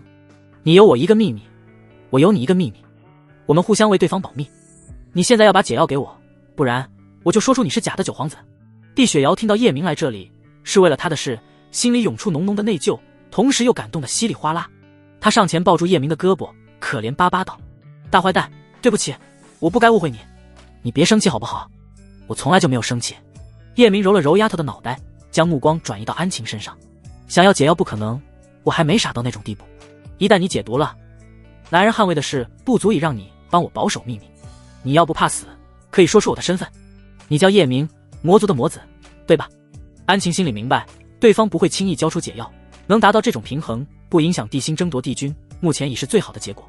要是自己没有对方的把柄，那真的被动了，只有死才能破局。没错，是我。叶明点点头，记得按时把解药给我。你们走吧。安晴挥挥手，帝雪瑶却没有动，眼含痛苦道：“秦妃娘娘，我想知道我的母亲到底是谁？她是怎么死的？我的父亲又是谁？”安晴嘴角半勾，却是漫不经心的敛眉：“你的母亲是我的妹妹，从辈分上你该叫本宫一声姨。你母亲被人所杀，我不清楚凶手是谁，这些年我一直在调查。至于你的父亲是谁，我更不清楚。既然你是我姨，为何还要把我嫁给雷日那个老头子？”帝雪瑶追问道：“我这样全是为你好，想做雷家主的女人，天下女子不知有多少，你嫁过去一生荣华富贵。”安晴理直气壮道：“好了，你就不要胡咧咧了。”叶明从九皇子那里已经知道帝雪瑶的背景不简单，安晴要是帝雪瑶母亲的姐姐，不可能不知道，能让九皇子恐惧成那样的人物，该有多可怕。只要帝雪瑶的父亲还活着，哪怕不考虑亲情，这个女人也不敢逼迫帝雪瑶嫁给雷日。大坏蛋，你是不是知道什么？帝雪瑶抬头看向叶明时，安晴的眼底闪过一抹不安。叶明摇摇头：“我也不知道你的父母是谁，只知道他们来自一个神秘的地方，并非普通人。而且秦妃九成不是你母亲的姐姐，她应该知道些什么。”帝雪瑶听后看向安晴的黑眸里仿佛禁锢着一头野兽：“你说你到底是谁？我的母亲又是谁？我没骗你，我就是你母亲的姐姐。”安晴的眼底划过一抹心虚，恰巧被叶明捕捉到，他摸着帝雪瑶的小脑瓜安慰道：“别着急，我有办法知道她是不是你亲爷。”帝雪瑶捣蒜般的点头。叶明对着安晴道：“把瑶儿身上封印血脉的宝物拿掉。”“你疯了！”安晴眼底的冰冷一闪而逝。要是拿了，很快就会有人发现她不是九阳帝朝的公主，到时候她可能会被处死，我也会被牵连。你只需要拿掉，我自有办法隐瞒瑶儿的身份。你要是不同意，那我们就鱼死网破。在叶明的一再逼迫下，安晴手掐法诀，手指在身前划过一道道优美的弧线。不一会，帝雪瑶的身上飞出一颗血色的珠子，正是碧血珠。叶明在系统商城里用2000反派点换了一张血符，一挥手，一张血色的符箓飘到安晴的身前：“把你的血滴到上面。”“你哪里来的这东西？血符不是早就绝迹了吗？”安晴瞪大双眼，一脸震惊道：“帝雪瑶身上的碧血珠已经取掉，只要她和对方的血液滴在血符上面，就能知道有没有血缘关系。”“别废话，快点！”叶明呼吸深沉，凛冽之气四溢。安晴知道无法隐瞒，如实说道：“我承认我不是帝雪瑶的大姨，但她是谁，我真不知道。当初九阳帝朝有887个公主，天机阁对老帝君说，要是再能生出第888个公主，是天运之兆。我那个时候想在老帝君面前争宠，便谎称自己有孕。本来我是想去别的世界随便找个女婴，就说是老帝君的孩子。在出去寻找的时候，恰巧遇见一个女人奄奄一息，怀里抱着一个女婴。遇见我，那美妇便将女婴托付给我。我观女婴有特殊体质，资质十分不凡，便同意了。而那个女婴就是帝雪瑶。叶明眉头微微皱起，目光犀利。你就别瞎编了，说的话处处是破绽。你当时假装有身孕，888公主又是幸运之星，老帝君怎么会让你亲自出去？你抱着孩子回来，又该如何解释？安晴从容不迫道。那个时候老帝君大寿将近，只顾着宠幸一个个帝妃，根本无暇顾及这些。我在外面待了几个月才回地宫，理由都想好了，可老帝君问都没问，只是天机阁检测了一下血脉，而那些人我早就打点好了。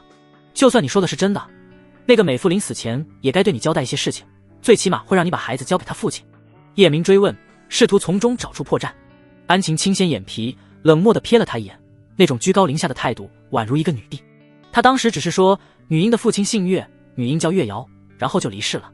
我回来便给他起名叫帝雪瑶，不管他是不是我的孩子，都要嫁给雷日，这件事没得商量。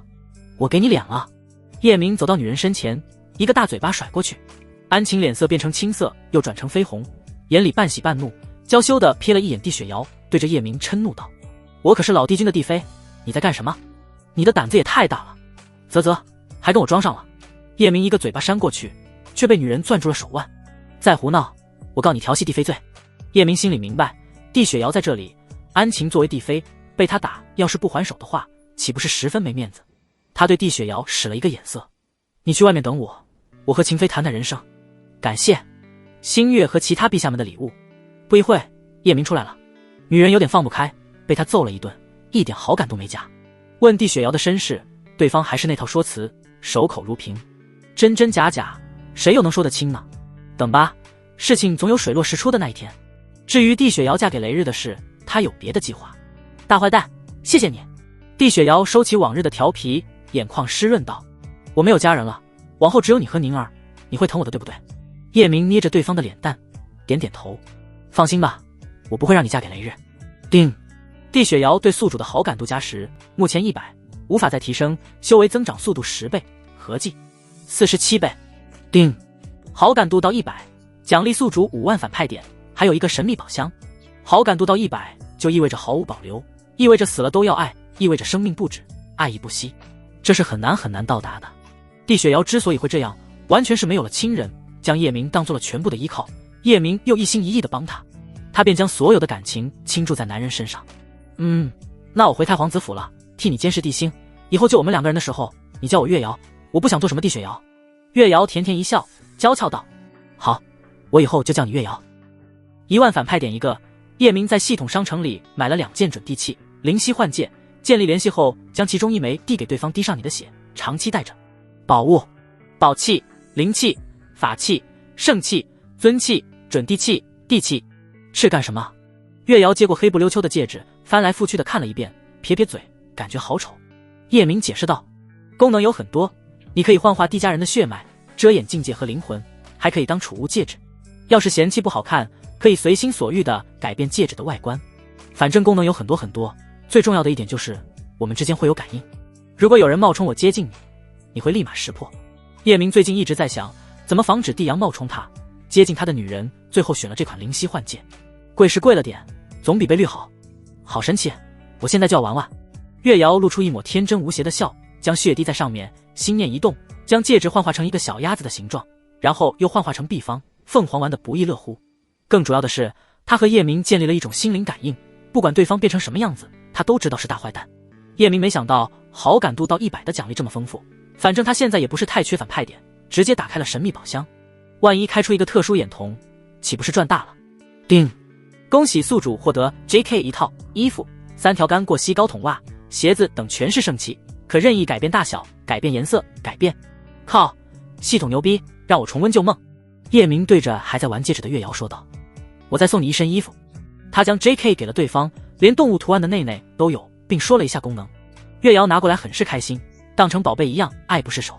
西西，这衣服真好看，下次我穿给你看。好了，我让鬼婆送你回去。叶明的脑海里出现一幅画面，女孩穿着 JK 坐在学校的桌子上，又联想到玉玲珑穿上后妈裙的样子。月瑶走后，他直奔帝后的寝宫，要抓紧让追月怀上 baby， 到时候就可以掌控九阳星域。并非他不想杀了九皇子直接假冒对方，而是引龙卫和神机卫时刻保护帝阳，自己这个替身的身份估计瞒不过他们。就在刚刚月瑶的碧血珠取下来的时候，一处不知名的山谷中，一颗血珠发出浓郁的血光。山谷有一处万丈冰泉，一位周身氤氲着星辉的女子站在一朵冰莲上，只露着一双雪亮的眸子。她的眼睛好似藏着一汪碧湖，又似一个无底深渊，足以让任何人心甘情愿跃入其中，永坠轮回。哪怕看不到她的样子，依然能够感受到星辉下惊心动魄的容颜。黑娃，去把你的未婚妻月瑶接回来吧。女人的声音宛如梦幻世界中的魔蝶，在山谷中飞舞。冰泉的岸边躺着一位皮肤黝黑的男子，他嘴里衔着一根狗尾巴草，闭着眸子，脸上露出惬意的神情。娘，我不去。自从看了你的仙言，我对任何女子都失去了兴趣，不管月溪多漂亮，我这辈子不再找道侣。黑娃的脑海里回忆着母亲的样子，全身上下没有一点瑕疵，美到世间万物在他面前皆黯然失色。烛光微微皱眉，声音似缥缈仙音：你要不去，娘送你去监狱闭关。他也很无奈，并不是他有意遮掩自己的容颜，因为人美到一定程度也是一种烦恼。他的容颜任何人看到都会对心魂造成巨大的冲击，就连自己的儿子见了后，眼神都是直的，无法偏移，哪怕一个瞬间，就像被吸入一个永恒的幻梦，没有10天半个月根本醒不来。倒不是他的儿子对他有什么想法，而是那种对美好事物的纯粹欣赏。听到监狱，黑娃打了一个冷战，在那里承受的是非人的痛苦，他猛然睁开眼睛，认怂道：监狱还是算了吧，我可以接月瑶回来，但娘要让我再看你一眼。他的母亲可是上古9大美神之一的星河神女烛光，将来他要找的妻子也必须是9大美神之一的女人，其他庸脂俗粉看不上根本看不上。别胡闹，娘这辈子都不会再露容颜。烛光假装嗔怒道。黑娃见笑道：切，我不信，我爹死了那么多年，说不定你哪天就会给我找个后爹，天天让他看。要不我这次去九阳大陆帮你物色一个，把我后爹带回来。从小到大我就没有父爱，正好弥补一下我心灵上的创伤。烛光的语气中隐有严厉。别胡说，这辈子没人再能让我动心，快去快回，回来抓紧修炼。这个位面出现了大问题，要是不能在有限的时间里飞升，我们娘俩全要死。娘，以前到底发生了什么，让你的修为都没了？不该问的别问，快去。时间一晃过去3天，这3天安晴一直在查衣服上有男人捍卫的事，查来查去男人中只有帝星进过他的寝室，而这3天叶明一直陪着帝后为了理想而奋斗。他现在的修炼速度根本不用1天就能提升1层修为，再加上修炼3天提升了6个小境界，到了超凡8层。骚，太骚了。叶明躺在大床上，抚摸着女人雪白光滑的后背，追月在他怀里扭着水蛇腰。对，我就是骚，你不就喜欢我这样吗？你真是我的小狐狸。叶明捏着女人的下巴淡淡道。办正事了，你让人把冰尘叫来，我们试探一下他。一会你叫的声音一定要大。他已经将自己的猜测说了，追月也说冰尘肯定和地仓有某种关系，到底是不是地仓不好说。虽然没人能逃过1000年的宿命，可修真界太大了，有些无法理解的事一点不奇怪，放心吧，这是我强项。追月立马叫来自己的心腹，让他以叶明的名义把冰尘叫来，然后又派人在暗中观察。一会冰尘进来，听到靡靡之音后的表情，冰尘从其他世界回来1天了，此刻他的心里就像长了草，屁股长了刺，坐也不是，站也不是，只想早点进藏龙楼。那个畜生去哪了？怎么还不带我进藏龙楼？进了藏龙楼，离我重回帝君之位就不远了，到时候我要第一个杀了韩晴，好好宠幸一下帝后。对，还有幽梦，还有安晴，这些个小美人个个招人疼。冰尘已经询问过姐姐6次，姐夫去了哪里，正打算再去问一下时，一位冷艳美人出现在他的房间里。蓝，这个女子他认识，帝后的心腹丫鬟蓝雪。他刚要喊对方的名字，又赶紧闭上了嘴。自己是冰尘，怎么会认识对方？蓝雪眉眼清冷，瞥了一眼冰尘。九皇子在帝后的宫里，他找你有事说，你跟我来吧。是，仙子。冰尘恭恭敬敬地行了一礼，随后蓝雪带着他飞向凤鸾宫。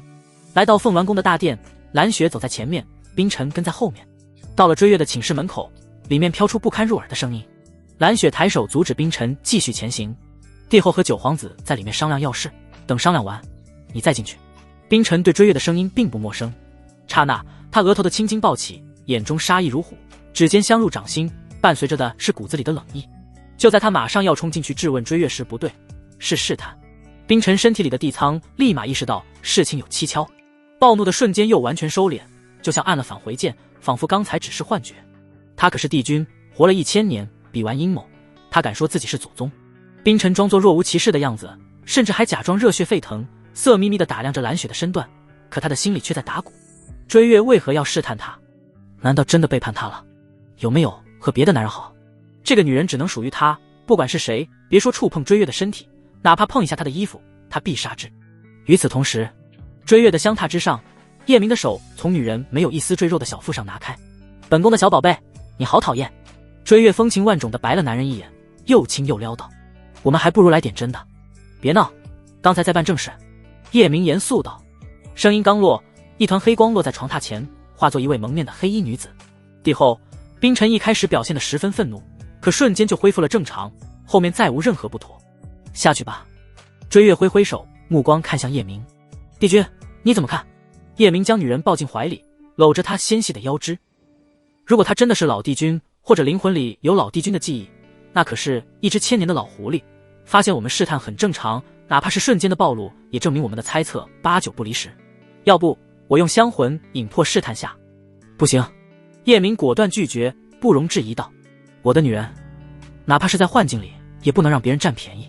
哥，你好霸道。不霸道怎么把你收拾老实？老爷，奴家就喜欢你的霸道。好了，让冰尘进来吧。冰尘听到里面的声音停止，知道自己快进去了，心里有些忐忑，生怕看到自己不想看到的画面。要是那样，等自己成为帝君，要不要杀了追月？就在这时，里面传来让他进去的声音。当他走进去时，隔着老远就看到追月坐在男人的怀里，正为男人吃灵果，两人的动作十分暧昧。他的心瞬间拔凉拔凉的。这个狐狸精还是绿了他，刚才还只是猜测，现在亲眼所见，两人到底什么时候有一腿的？冰尘并不知道叶明的身份，心中更是愤怒，可最后他还是忍住了，在心里告诉自己，淡定，千万要淡定，别暴露自己的身份。快了，自己很快就能重回帝君，到时候一定要将这个畜生点天灯。可想到怎么处罚追月时，他心里没有答案。看到追月那世间最完美的容颜时，冰尘发现自己竟然恨不起来，哪怕对方做了对不起他的事，他表示可以原谅。等自己坐上帝君，还宠他，见到帝后为何不跪？蓝雪一脚踹在他的膝弯处，冰尘直接跪在地上。靠，他这个气啊，连一个丫鬟都敢对本帝君动手了吗？这次冰尘又忍了，赶紧恭恭敬敬的行礼。小人见过帝后，见过姐夫。谁给你的狗胆在这里攀亲戚？蓝雪正要再次教训冰尘时，被叶明抬手阻止。好了，没人的时候可以这么叫。蓝雪得到命令，没有再说话，悄悄退了出去。追月慵懒地靠在叶明的怀里，面若桃花，说话的语气却透着女皇般的威仪。冰尘是吧？名字还蛮好听的。跪着爬过来，近一些，让哀家看看轮回冥体的风采。是，帝后。让追月没想到的是，对方竟然真的跪着走了过来。他对叶明灵魂传音道：夫君，我坐在你的怀里撒娇，还这般羞辱他。他要真的是老帝君，不可能这般隐忍。莫非我们猜错了？不见得。叶明压低声音道：要是你很快就能坐上帝君，到时候一雪前耻，你会不会什么都能忍？是的，我什么都可以忍下，回头让那些人百倍偿还。冰尘一直试图进入藏龙楼，他要真的是帝仓的话，说明那里面有他的安排。明天去了就知道了。两人交流间，冰尘已经来到近前，再次行礼。小人见过帝后。帝君。追月突然喊出这2个字，冰尘还以为女人在叫他，识破了他的身份，心脏骤然狠狠一跳，差点从嗓子眼里跳出去。紧跟着追月继续说道：我观这少年长得眉清目秀，又是你的小舅子，不如就留在你身边做事吧。冰尘这才知道追月是对叶明喊帝君，他真的想骂娘。操，你踏马喊就喊，能不能别大喘气？叶明点点头，就让他在后宫里做个总管吧。多谢帝后，多谢姐夫。冰尘装作欣喜若狂，连磕3个头。追月给叶明灵魂传音，下一步我们去帝陵试探试探他，到时候让冰尘亲手毁了老帝君的肉身。另外，我上次和你说的，满足你。你够狠。叶明给女人竖个大拇指。啧，铃铛背，官当床。追月用灵眸慧心又查看了冰尘一番，并没看出什么端倪。叶明对着冰尘诡异一笑：帝后甚是想念老帝君，想去看看他。你跟我们一起去帝陵吧，明天带你进藏龙楼。帝陵离天空之城有数万里，9条蛟龙拉着一辆奢华的兽车在天空中疾行，前后左右有几万人将兽车保护在中间，有条不紊地向前飞行。外围人御空飞行，靠近兽车的丫鬟全有自己的飞行坐骑。冰尘和蓝雪坐在一头雪雕上，离兽车只有100丈距离。兽车里只有叶明和追月2人。冰尘凝望着富有节奏颤动的兽车，他虽面无表情，心里的防线却早已崩塌，胸口似有千万斤重，让他喘不过气来。这次玩真的了。来到地灵，正好是午时。守灵人对追月行完礼，打开9981层阵法。追月让其他人等在外面，带着几个心腹站在蛟龙背上飞了进去，当然不能少了冰尘。地灵位于一座庞大山脉的地下，深千丈有余，整体面积堪比一个蓝星。这里的人有法力，修起来并不难。里面除了阴冷外，一点不瘆人，反而金碧辉煌，又是长明灯，又是太阳玉，整个地宫亮如白昼。庞大的地宫中又分为很多的灵宫，葬着以往的帝君。老帝君的灵宫比一个省还大。蛟龙来到老帝君的主墓室前才停下，所过之处的宝物全被叶明收进储物戒指。虽然他不缺钱，可谁会嫌弃这玩意多？追月叫几人等在外面，和叶明走了进去。主墓室太大了，山河湖泊、花草树木、奇珍异兽全有，给人的感觉就像殿中的小世界。非但没有陵墓的阴森，反而鸟语花香。这里的灵气更是浓郁到令人发指，吸一口就跟吸纯氧一样，被精神。中间有一灵湖，灵湖里长着一株望仙莲，而老帝君的棺材就在莲花中，寓意着老帝君渴望成仙，等待仙人到来，带他的灵魂飞升仙界。望仙莲是天地中极为稀有的天材地宝，光莲花就有10里之大，只要灵气浓郁，莲花绽放后可几百年不凋零，并不担心棺材掉下去。追月破掉笼罩灵湖的阵法，带着叶明飞到莲花上。叶明看到了老帝君的棺材，这里跟蓝星不一样，并非有棺还要有椁，就一个棺材，不过个头很大，有别墅那么大，是用罕见的雪域古晶打造，完全透明。棺材里躺着一位身着九龙袍的老头，身高6尺，剑眉星目，肉身没有一点腐烂，就跟睡着了一样。此人正是老帝君帝苍，哪怕死了，他依然带着属于上位者的威压，给人一种超脱众生的感觉，让人不由自主地生出臣服之心。追月舔了舔唇角，脸上泛起红光，双眸有些许迷离，好似喝醉了一般，迷人风姿甚是销魂。帝君，你看奴家美吗？话落，他人已经躺在雪域古晶上，向着叶明抛来一个迷倒众生的媚眼。叶明狠狠地咽了一口唾沫，此情此景，我想吟诗一首。哦，说来听听。追月饶有兴致道。叶明运转灵力，飞到追月身上，瞥了一眼死去的帝苍，缓缓道：望仙莲上望仙，仙人没有等来，来了骚妻甲子，睁眼春光之画，闭眼靡靡之音，恨意如风如电，是斩红男绿女，奈何？咯咯喽，有意思。追月催促道：好了，奴家已经等不及了。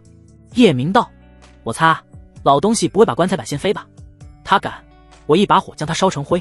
追月声音霸气，叶明将他的双手放到头顶，用一只手箍住，另外一只手对着死去的帝苍挥了挥。嗨，老王，我会替你照顾好小月月，我这人喜欢做好事，不用你感谢。夫君，别和他废话了。小狐狸，就你急。主墓室的门口，蓝雪几人看似漫不经心，实则暗中观察着冰尘的一举一动。冰尘站在原地，跟一尊雕像般纹丝不动，脸上没有一点表情，冷静的让人可怕，让人恐惧。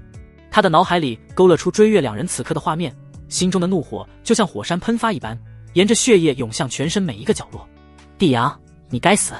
等我做了帝君，要将你碎尸万段。不，碎尸万段都是轻的，我要给你用冰刑、火刑、水刑、雷刑，将所有刑罚都给你用一遍，折磨你9981年，让你生不如死。还有追月，我会将你关进一个笼子里。不对，这个人不像是帝阳。冰尘突然意识到事情不对劲，第一次见到这个人，那时他的灵魂要消散，没有多想。今天又被愤怒冲昏头脑，没有留意。他对九皇子的性格可以说相当了解，里面的男人80%不是帝阳。姐姐已经和这个男人在一起，肯定知道些什么，回去问问冰明就知道自己的猜测对不对。知道叶明可能不是九皇子，冰尘的心里还有些小窃喜，好像那股怨气都少了一些。他一开始就觉得追月不可能干出有违人伦的事，这个人要不是九皇子，一切就合理了。月儿，是我误会你了，你肯定有什么难言之隐，被这个人威胁了。等我重回帝君，你还是我最疼的帝后，但这个假帝阳必须要死。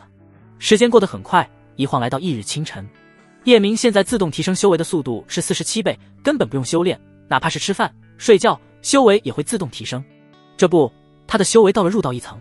入道境不光要提升实力，还要领悟道之意，让灵力赋予各种属性，如金木水火土风雷阴阳、时间、空间、生命、死亡、光明、黑暗大境界的突破，丹田又有了变化。天界、人间、地狱3个空间彻底独立，形成3个独立的世界，依然是上中下，彼此之间充斥的阴阳二气正在向着宇宙虚无演化。人间的9条玄脉比以前大了10倍，黑白2色有种融合的迹象。提升修为的速度又慢了下来。叶明感知一下，不修炼的情况大概需要9天的样子。他起身穿上衣服，瞥了一眼棺材里的地仓，嘴角勾起一抹邪笑。老东西，看见你就烦，我这就让冰尘毁了你的肉身。追月也站了起来，脸上还带着潮红，略显激动道：老爷，我有了，我们有孩子了。修真界和蓝星不一样，哪怕只是刚结合在一起，只要有了就能感知到微弱的生命气息。真的吗？快让我看看。叶明将手放在女人小腹上一感知，确实有了。要是将帝君选举推迟到我们的儿子降生就好了，那他就是帝君，我们垂帘听政。他突然想到一个对付玉玲珑的办法，要是让他有了身孕呢？自从上次他还没有陪过女人，有时间要好好陪陪她。相公，推迟选帝君不可能，可以想别的办法。叶明听着女人的各种称呼，心中暗道：妖精不当妖精，天理不容。他盯着女人认真道：要是我让你杀了九皇子，你会怎么做？感谢各位陛下的支持和鼓励，我替叶明做主，把老帝君的100多万帝妃一人分你们一个，还请笑纳。追月的嘴角勾起一抹邪恶的笑，想都没想，娇艳欲滴的红唇指吐出一个冷冰冰的字：杀。他是你的亲儿子，你舍得？叶明似笑非笑道：有何不舍得？追月的笑容诡异，行为举止让人捉摸不透。夫君，实话和你说了吧，帝阳一直跟我耍心眼，连替身的事都瞒着我，在他的心里就没把我当娘，这样的儿子留着有何用？这辈子只有一个人不会让我背叛，那个人就是你。为了你，我愿意去死，谁敢伤你一毫，我便屠他满门。天下人敢和你为敌，我便屠尽天下苍生。其余人的生死皆和我没有关系，哪怕我肚子里的孩子，要是将来他不把我当娘，和我背道而驰，那我也不会把他当儿子。这话叶明信，因为追月这个女人在没有他之前一心追求大道，心中无情无欲，世人皆为其子。要是没有百花屠戮这个神器可以看到对方的好感度，他都担心女人哪天会把他咔嚓了。叶明将女人搂进怀中，温柔地抚摸着她如瀑的长发，将灵犀幻界的事说了一遍。要是有人假扮我，我知道你有办法判断那个人不是我。你还需要这种戒指吗？追月紧紧地抱着她，恨不得融进她的身体里，幽怨道：别管我能不能认出你，都是你的女人，别人有的我也要有，你可不能偏向，你们全是我的宝。叶明一碗水端平，花了1万反派点买了一个灵犀幻戒，送给了女人。算你有良心，第一次收到男人的礼物，追月显得很开心。用不了多久，九尾妖狐的精血也会给你。叶明能感觉到女人对他的爱意越来越深，离100不远了。其实现在给也可以，只是他原来对自己说过，只有好感度到100才给对方，那就一定会按自己说的做。叶明的性格便是如此。追月摇摇头：不急，我现在不太在乎九尾妖狐的精血了，我反而更在乎你，只想天天陪在你身边，哪怕不修炼，就静静地待在一起，我也觉得好幸福。两人又肉麻一会，把冰尘叫了进来。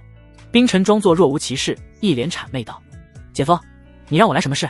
追月已将棺材打开，老帝君的肉身被扔在莲花上，棺材早被叶明收进储物戒指。他指了指尸体，邪魅一笑：这个人看着就烦，你帮我毁了这具尸体。光凭冰尘的修为还无法摧毁尸体，叶明特地给他准了一瓶消骨化尸液，贴心地放到他的手上。狠，太他妈狠了！现在冰尘的身体由帝仓主导，眼前这个假的九皇子竟让他毁掉自己的肉身，过分，太鸡巴过分了。想当年他当帝君时顶风尿10丈，现在施满邪爱，人生无奈又无常。姐夫，这可是老帝君的肉身，毁了会不会有麻烦？明知道是试探，可冰尘还是止不住心中的杀意，寒意在四肢蔓延，血液凝固成冰。叶明面色阴沉，冷冷道：我刚才感知到你的身上有浓烈的杀意，怎么，你想杀了我？还是你识海里的那个灵魂就是这个老东西？不是，绝不是。冰尘将自己的慌乱掩饰得很好，赶紧解释道：姐夫，你比亲爹对我还好，我怎么可能杀你？为了证明自己，他指着蓬乱的尸体，面目狰狞道：我是恨这个老杂碎，他最后一次内飞的时候，把我的初恋给选进了九阳地宫，只毁了他的尸体，我觉得太便宜这老杂碎了。追月的嘴角含着一抹鄙夷的笑，心想眼前的人要真的是老帝君，这样骂自己也没谁了。哦，叶明目光玩味地盯着冰尘，那你觉得怎么样才解恨？对方初恋的事他还真知道，因为那个女人是九阳大陆的14美人，所以他特意查过对方的资料。女子叫冰露，老帝君娶了她还没有2年就嘎了。自古便有一句话，冰雪大陆出美人，冰宁是那个大陆的第1美人，冰露排第2，冰明的母亲排第3。那个大陆的人几乎全姓冰，虽是一个姓，冰露和冰晨却没有关系。当年冰晨两人情投意合，郎有才，女有貌，是无数人眼中的神仙道侣。可两人一起去探险，在遇到生死危机时，冰晨将冰露抛下，自己跑了。冰露心中绝望，恨自己看错了人。可后来他不但没死，还在那次遭遇中遇到了大机缘。为何没死，又是什么机缘？资料里没有，叶明并不清楚。冰露回来后便和冰晨斩断道侣关系。没多久，老帝君纳妃点名娶她。冰露心已死，另外也没有能力反抗九阳帝朝，便做了帝妃。姐夫，我觉得应该把这个老狗的尸体剁碎了喂野兽。冰晨本想说食其肉，饮其血，怕对方真的让他吃肉，便随便扯了一句这样的狠话。叶明摇摇头，算了，我这个人心地善良，没有你那么狠，尘归尘，土归土，化成灰就行了。卧槽，这话真刺耳，你他妈要善良，天下就没坏人了。冰晨在心里强烈鄙视，嘴上却啥也没说，装作仇恨帝仓的样子，打开硝骨化尸液的瓶盖，狠了狠心将里面的液体倒在尸体上。只是倒的时候手不停地颤抖，眼瞅着自己的肉身化作飞灰，他心痛如绞。你手抖什么？不舍得。叶明玩味道。姐夫，你不知道，我是恨老东西，恨意让我止不住颤抖。冰晨的脸上露出狰狞的杀意。叶明笑了笑，没再说什么。完事后又搜刮一些宝贝，一行人离开。回去的路上，追月问道：夫君，你觉得他是老帝君吗？是。叶明点点头。从哪里可以确定？叶明举起3根手指。第一，寝室外那瞬间的暴怒；第二，主墓门口那出奇的冷静；第三，冰露虽是他的初恋，但两人已经是过去，他还不至于那么愤怒，他的戏演得过了。那接下来怎么做？直接去藏龙楼看看他要找什么。叶明低声叮嘱一番。好，听你的。追月躺在兽车的凤榻上。夫君又想你折腾我了，你就不能消停会？叶明查看一下女人的资料，最下面的数字变成了100多。追月故意露出半扇雪白香肩，扬了扬白嫩嫩的小脖子，2条羊脂玉一样的长腿优雅地叠在一起，摆出一个诱人的姿势，让柔滑长裙包裹的玲珑曲线更明媚，怎么看都勾魂夺魄。哥，夫君可是天下第一。对了，你要不要把冰露收了？叶明点点头。你回头多赏他一些天材地宝，剩下的我自己来。对了，我让你在百花大陆建地宫，怎么样了？要是没错的话，那女人在百花图路上对他的修炼有大帮助，肯定不能错过。我已经派人去了，哪有那么快？追月搂住他的脖子，用力一拉，叶明就趴在女人的身上。还没见正好，我提个建议，将整个地宫分为3个部分：人宫、魔宫、妖宫。哎呀，你的野心还真不小，一个妖没有就建立妖宫，他们可会吸星大法，到时候你忙得过来吗？追月用食指点了一下叶明的眉心，模样风情万种。放心，不会拖欠你的军饷。叶明堵住女人丁英的小嘴。回到天空之城，叶明让冰晨把冰明叫来，马上进藏龙楼。去凤鸾宫的路上，冰晨问姐姐叶明到底是谁，冰明只说是九皇子，别的啥也不说。姐，没想到你连弟弟都瞒，姐夫都和我说了，他不是九皇子。冰晨咋呼道。他为啥和你说这些？冰明下意识地问道。他这一问让老狐狸的冰晨100%确定，今天的九皇子不是帝阳，而是另有其人。冰明这时也反应过来，急忙补救道：我刚才正在想事，顺口一问，他就是九皇子，你别试探我了。冰晨眼底闪过一抹狡诈的光芒，打起感情牌。姐，我们是一家人，我可是你的亲弟弟，这种事你有什么好隐瞒的？姐夫救了我的命，我怎么会出卖他？我就是好奇。你还不知道吧？他和帝后搞到了一起，两人在兽车里他和帝后在一起了。冰明瞪大双眼，脸上写满惊讶。是啊，而且带我们进藏龙楼的人就是帝后。冰晨以前还以为是九皇子偷了传国帝玺，没想到是追月。这个女人的野心可不小，自己马上就要重回帝君，该怎么处置这个女人？他又犯难了。杀了太可惜，这样的美人100万年难遇到一个，要是不杀，又屡次背叛他。不过想想马上就能拿到后手，他的心里抑制不住的激动。哈哈，到时候先把初恋宠幸了，然后安晴、幽梦哪怕杀了追月，自己也要先过过瘾。没想到你姐夫还挺厉害。冰明没有吃醋，反而脸上带着一抹自豪。连第一美人都看上的男人，说明他的眼光没错。和追月比，不管美貌还是地位，他都有些自卑。姐，你和姐夫睡过觉，你有没有发现他的身上有什么特殊的地方？冰晨并不知道叶明有饕餮纹身，只是随便问问。有些人天生就有胎记，说不定这个假地阳也有万一在藏龙楼里出现什么意外，有对方的把柄，不但能更好的保护自己，还有了主动权。只要顺利拿出后手，管你是真皇子还是假皇子，全踏马要死。敢绿他，真是吃了雄心豹子胆。我们还没睡在一起，你别瞎说。冰凝的脸颊泛起一抹红晕，低下头不敢与对方直视。害羞啥？这不很正常的事吗？快和弟弟说说。不管冰尘怎么问，冰凝都不说话了。冰尘一再叮嘱姐姐，两人的谈话千万别和叶明说。到了凤鸾宫，冰凝见到心心念念的男人，真的是一日不见如隔三秋。看了眼周围，除了弟弟没有其他人，他直接扑进叶明的怀里，表达内心的思念，同时灵魂传音道：找个没人的地方，我有话和你说。叶明将他带到追月的寝室，问道：有什么事？冰凝低着头像个做错事的孩子，将他不小心泄露身份的事说了一遍。叶，你放心，我弟弟不会出卖你，他已经不算你弟弟了。叶明没有隐瞒，将自己的猜测说了出来。什么？冰尘的体内有老帝君的灵魂。冰凝的识海一片震荡，有些无法消化这个信息。追月眉头微微皱起，眼中的杀意如跳动的火焰。夫君，他已经知道你的身份，杀了吧。叶明略一思索，便下了决定。先看看他寻找什么东西，再决定杀不杀。九皇子要杀他，大皇子也要杀他。除了我，他没有可依靠的人，一时半会不会出卖我。倒不是因为冰尘是冰凝的弟弟，让他妇人之仁，只是他想到一步妙棋对付天选之子，而冰尘是关键。在这个狗屎一样的世界，活着才是唯一的道理。只要是他路上的绊脚石，皆斩之。只要在掌控中留一时半刻也可以。追月的嘴角勾起一抹残忍的笑。叶明看了一眼冰凝，直言道：冰尘，我迟早要杀你，要是无法接受这样的事实，现在就可以和我划清界限。冰凝内心还是有一些纠结的，按照叶明所说，冰尘的一半还是自己的弟弟，一面是亲人，一面是爱人。当想到上次找叶明前，弟弟就蛊惑他，让他牺牲自己的身体也要进藏龙楼，刚刚弟弟还在利用他，对方就没把他当姐姐，那自己还有什么好纠结的？他含情脉脉地看着男人，眼底的情意没有一丝一毫的掩饰，如海水般波涛汹涌。叶，此生无悔遇见你，你生我生，你死我死，你做什么我都支持你。别生啊死的，回头我还要带你去仙界，听说那里有个瑶池，抢过来给你们洗脚用。叶明将女人搂进怀里，惩罚性地拍了一下屁股。既然是自己的女人，就该一视同仁。他又给冰凝换了一枚灵犀幻戒，说了下作用，冰凝又惊又喜，拿着他的礼物爱不释手。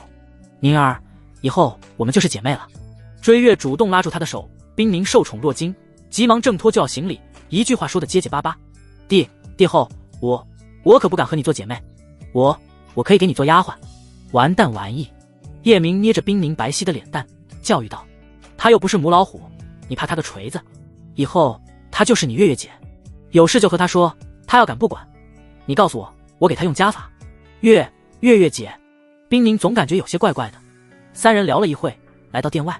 追月浑身散发着一种高贵又妩媚的气质，对着蓝雪吩咐道：传哀家旨意，昭告九阳星域999万个世界，本后已有龙嗣1月有余，此乃老帝君福泽庇佑，理当普天同庆。同时他还故意看了一眼冰尘，对方的脸拉得比驴还长，无比难看。这就是阳谋，可冰尘还无可奈何，他不敢对任何人说出自己的身份，说了也未必有人信。冰尘表示宝宝心里苦，两人最近一次还是100年前，怎么可能现在才有孩子？就是爬也早爬到地方了。这明显是那个狗逼的孩子，这人野心很大，要篡夺帝家的九阳星域。九阳帝朝可是一域之主，又岂是那么好夺的？世人只知神机位和引龙位，却不知他要拿的后手才是九阳帝朝的命脉。哪怕他不去拿，除了帝家子嗣，外人也根本做不上帝君。不过冰尘还是被气得不轻，喉咙一甜，一口老血差点喷出来，又被他强行咽了回去。蓝雪去办了，叶明四人来到藏龙楼。藏龙楼位于九阳帝朝的一处禁地，这里没有人看守，因为知道的人极少，又有血脉大阵守护，没有特殊之物根本打不开，所以不担心被盗。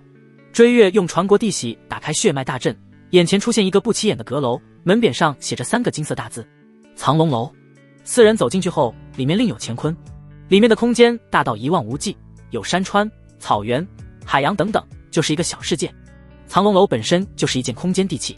冰尘对三人说道：说实话，我也不知道九转还混蛋在哪里，我们散开找找吧。要是全在一起，不知要找到啥时候。他只能自己去取那件东西，然后偷偷带出去。这些天他受的窝囊气太多了，能忍到现在，完全是一股信念支持着他。快了，自己很快就可以报仇了。你不是和宁儿说，只有你能找到9转还混蛋吗？叶明故意质问道。姐夫，我骗我姐的，我就想进来看看。冰尘瞎编一个理由。算了，我们四处找找吧。追月对着叶明微微颔首，化作一道流光消失。冰明知道这是冰尘的阴谋，对9转还混蛋不抱啥希望了。不过为了救父亲，他还是抱着一丝希望去找了叶明，淡淡一笑也离开了。冰尘恐怕有人跟踪，走走停停，方向变来变去，最终确定没人时，来到一处湖边，双手掐诀，口中念念有词。紧跟着湖中升起一道黑光，一块黑色的令牌顺着黑光缓缓升起。令牌上面雕刻着几百只骷髅头，每个骷髅头都有着不同的表情，有的张开嘴巴，有的露出狰狞的牙齿，有的紧闭双眼，给人一种阴森邪恶的感觉。哈哈哈，我终于拿到了！冰尘仰天大笑，笑得猖狂，好似将心中的怨气全笑了出来。可就在这时，他的身后传来银铃般的笑声，咯咯咯！明明清脆悦耳的笑声，在冰尘的耳中却是来自地狱的鬼嚎。完了，全他妈完了！冰尘身体颤抖，一屁股坐在地上。听到笑声，他就知道是谁了。除了追月那个贱人，还有谁？此刻他的心里不知是何滋，酸甜苦辣咸，除了甜全踏马有。本来帝君之位近在咫尺，希望的曙光就在眼前，却突然破灭，那种打击谁受得了？噗噗噗！冰尘连着喷出好几口老血，连心脏都差点吐出来。脑海里闪过一位又一位的美人，他知道这些都和自己没关系了。别说初恋和幽梦了，恐怕连个宫女都没自己份。他努力地站起来，转身看向踏立虚空的追月，尽量装作若无其事的样子，看看能不能蒙混过关。帝后，我在这里发现个宝物，正打算取来，回头交给你。好了，别装了。追月伸手一吸，那枚骷髅头令牌便出现在他的手中。这件东西可不属于你，你还是想想怎么解释吧。既然被识破，冰尘也不再装了，突然像换了一个人，目光凌厉，眼底闪烁着只有经历沧桑才有的冷静光泽。你都知道了，我还解释什么？其实他也知道自己的计划粗糙，漏洞百出，光帝仓徒弟的身份就站不住，只怪自己太心急，太想以前的那些女人，尤其是眼前的追月，只想着早点夜夜生欢。唉，都说红颜多祸水，此刻他深有体会。他恨啊，恨自己当初为啥要把令牌藏在这里。那时只想着安全了，想着自己亮出身份，别人还会像以前那样恭维自己，就没想到取的时候有多难。本宫想知道你是怎么逃过千年诅咒的。追月勾唇一笑，整个人宛如一朵彼岸花，危险致命又诱人沉沦。冰尘没有隐瞒，将半生夺舍术简单说了下，并诱惑道：使用此术的丹药我还有，只要你把令牌还给我，助我当上帝君，我将此术传给你，怎么样？那种破烂你还是自己留着吧。追月满眼的不屑之色。叶明的修为一天一个样，有时候一天提升2个小境界，还有那强大的双修之法，他已经看到了飞升仙界的希望，而且男人答应带他一起飞升，到时候还把瑶池抢来当他的洗脚盆。这种苟活之术谁还看得上？你不想再活1000年吗？冰尘古井无波的眸子猛然瞪大，一脸的不可置信，完全没想到追月会这么不屑。以他对追月的了解，为了此术，对方应该会使出各种媚术，千方百计的讨好他，哄着他。1000年算个屁，我男人能带我飞升仙界，拥有无尽寿元。追月的嘴角勾起一抹戏谑的笑。再说，你这算什么重生？你问问自己，你还是你吗？真正的帝仓已经死了，你只是和别人融合在一起的怪物，还是那种不伦不类、苟延残喘的怪物。不，我还活着，只要能飞升仙界，就肯定能找到宝物解决弊端，甚至让我们2个的灵魂分离。冰尘突然陷入疯狂，面目狰狞。他不相信有人能飞升仙界，自诅咒降临以来，还没有一个人能做到。那些跟本宫没关系，你还是说说令牌干什么用的吧。面对追月的询问，冰尘答非所问，眼含深情。月儿，看在我们夫妻一场的份上，你帮帮我，等我当上帝君，还让你当帝后，你想要什么我全给你，而且我不怪你和假皇子私通。闭嘴，月儿是你教的吗？追月眉宇间满是厌恶，刹那间冷意翩飞。别说你现在不是帝仓了，哪怕你还是他，我当着你面和夫君卿卿我我，你有脾气吗？还和我说夫妻一场，知道为啥你出关我就闭关，你闭关我就出关吗？因为看到你我觉得恶心，想吐。以前追月的心里没有儿女私情，一门心思修炼，可帝仓一直打他的主意。几百年前，帝仓联合9大势力的4家，一同向追家发难，只要他不嫁，追家就万劫不复。哪怕家族面临生死困境，他一点也不在乎。可架不住所有族人跪在他面前，就连父母都跪了。被逼无奈，为了还父母的生养之恩，他不得已才同意。做了帝后，他就各种理由躲着帝仓。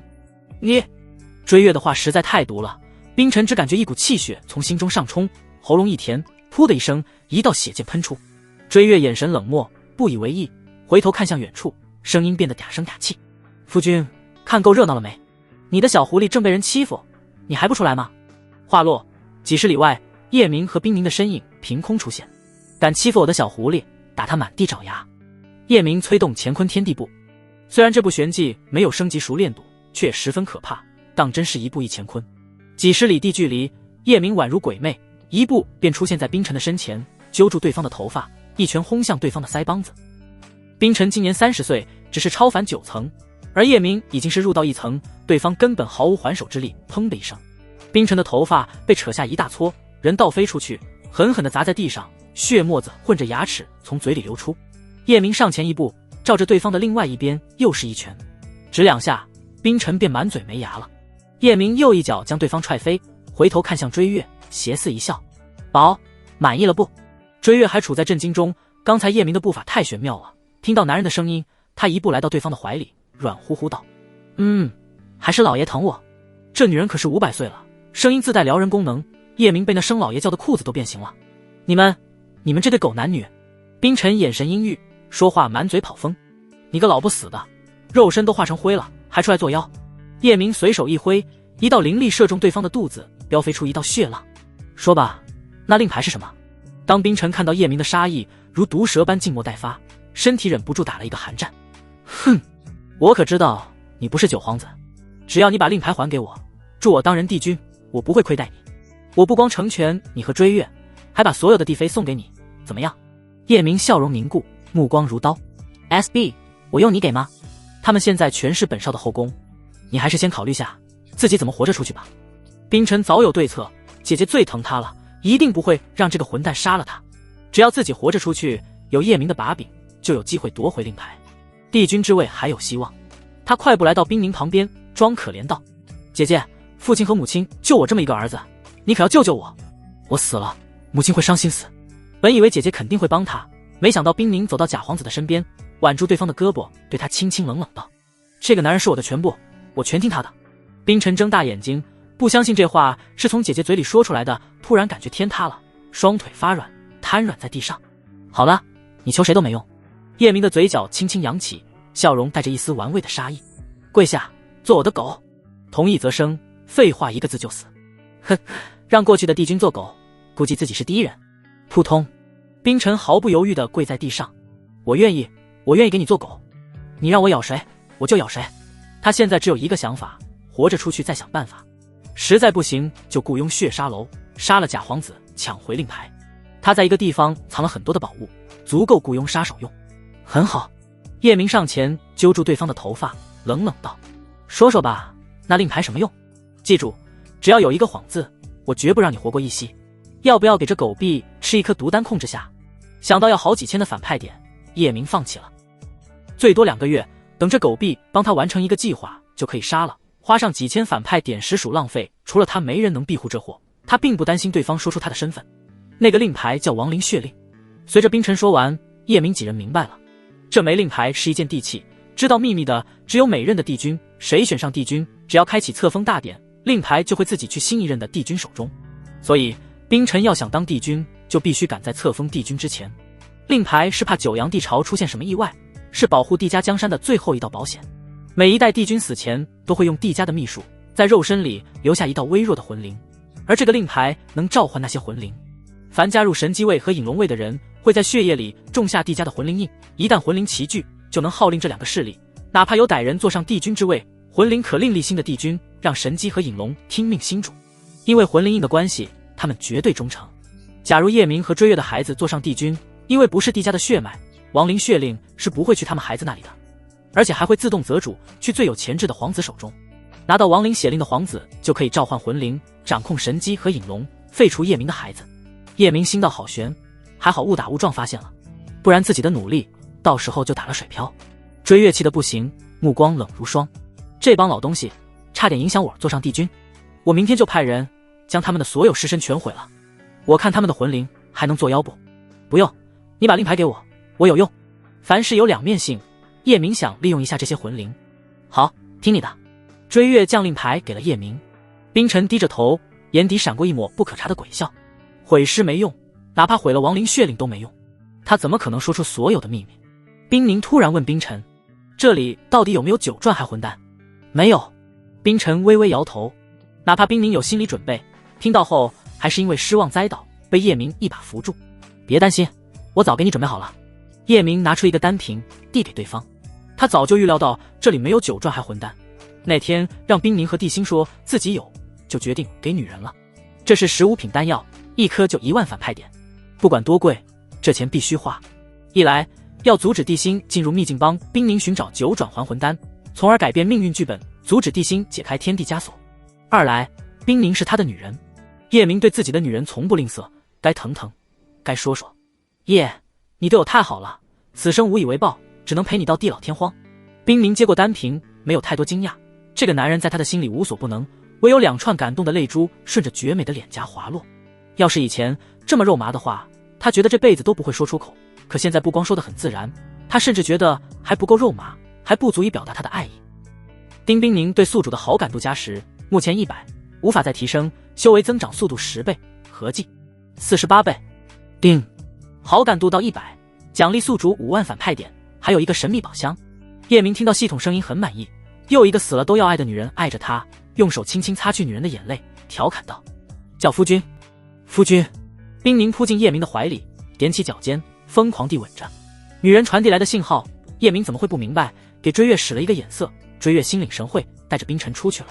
叶明搂着女人，顺势倒在湖边的花丛中。夫君，你可不可以陪我回冰雪大陆？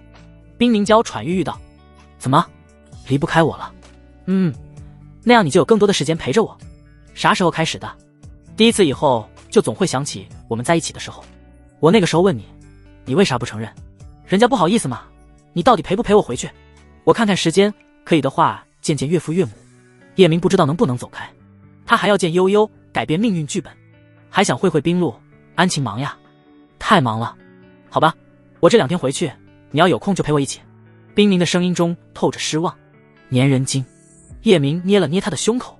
放心，只要有空肯定陪你回去。夫君你真好。几个时辰后，2人离开了藏龙楼。其实这里还有好多的气运之气，叶明没有带走，就帮他在这里镇守9阳星域的气运吧。回到地阳宫，玉玲珑可是说了随时可以找他。叶明正要去的时候，身前突然浮出一个光点，随后化作一只小鸟。小鸟只有黄豆粒大小，却口吐人言：我主人是悠悠，他在先来客栈的清风明月房间等你，你易容一下再过去，不许带人。主人说了，你要是没有胆量就别去了，他只等你1个时辰。说完，小鸟再次化作光点消失。擦，又不是偷情，还一个人。叶明扯了扯嘴角，用灵犀幻戒将自己简单易容下。这戒指虽没有易容丹好用，骗骗普通人没有问题。刚才的小鸟可不简单，叫幻雀。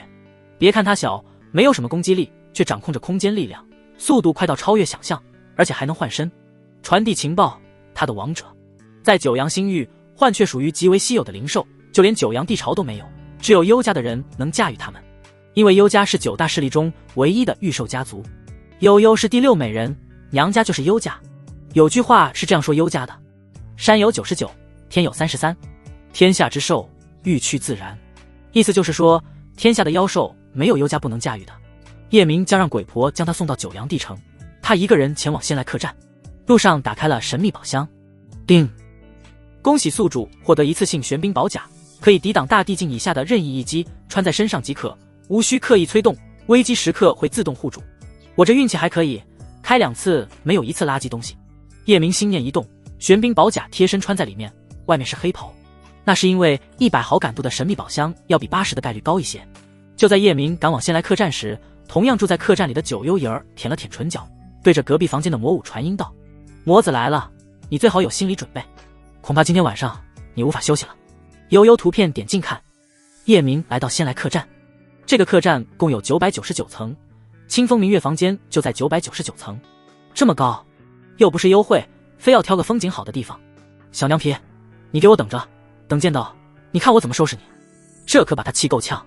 不能飞上去，哪怕有乾坤天地步，可在这里施展不开。这要是在蓝星，还没有电梯，叶明扭头就走，见个锤子。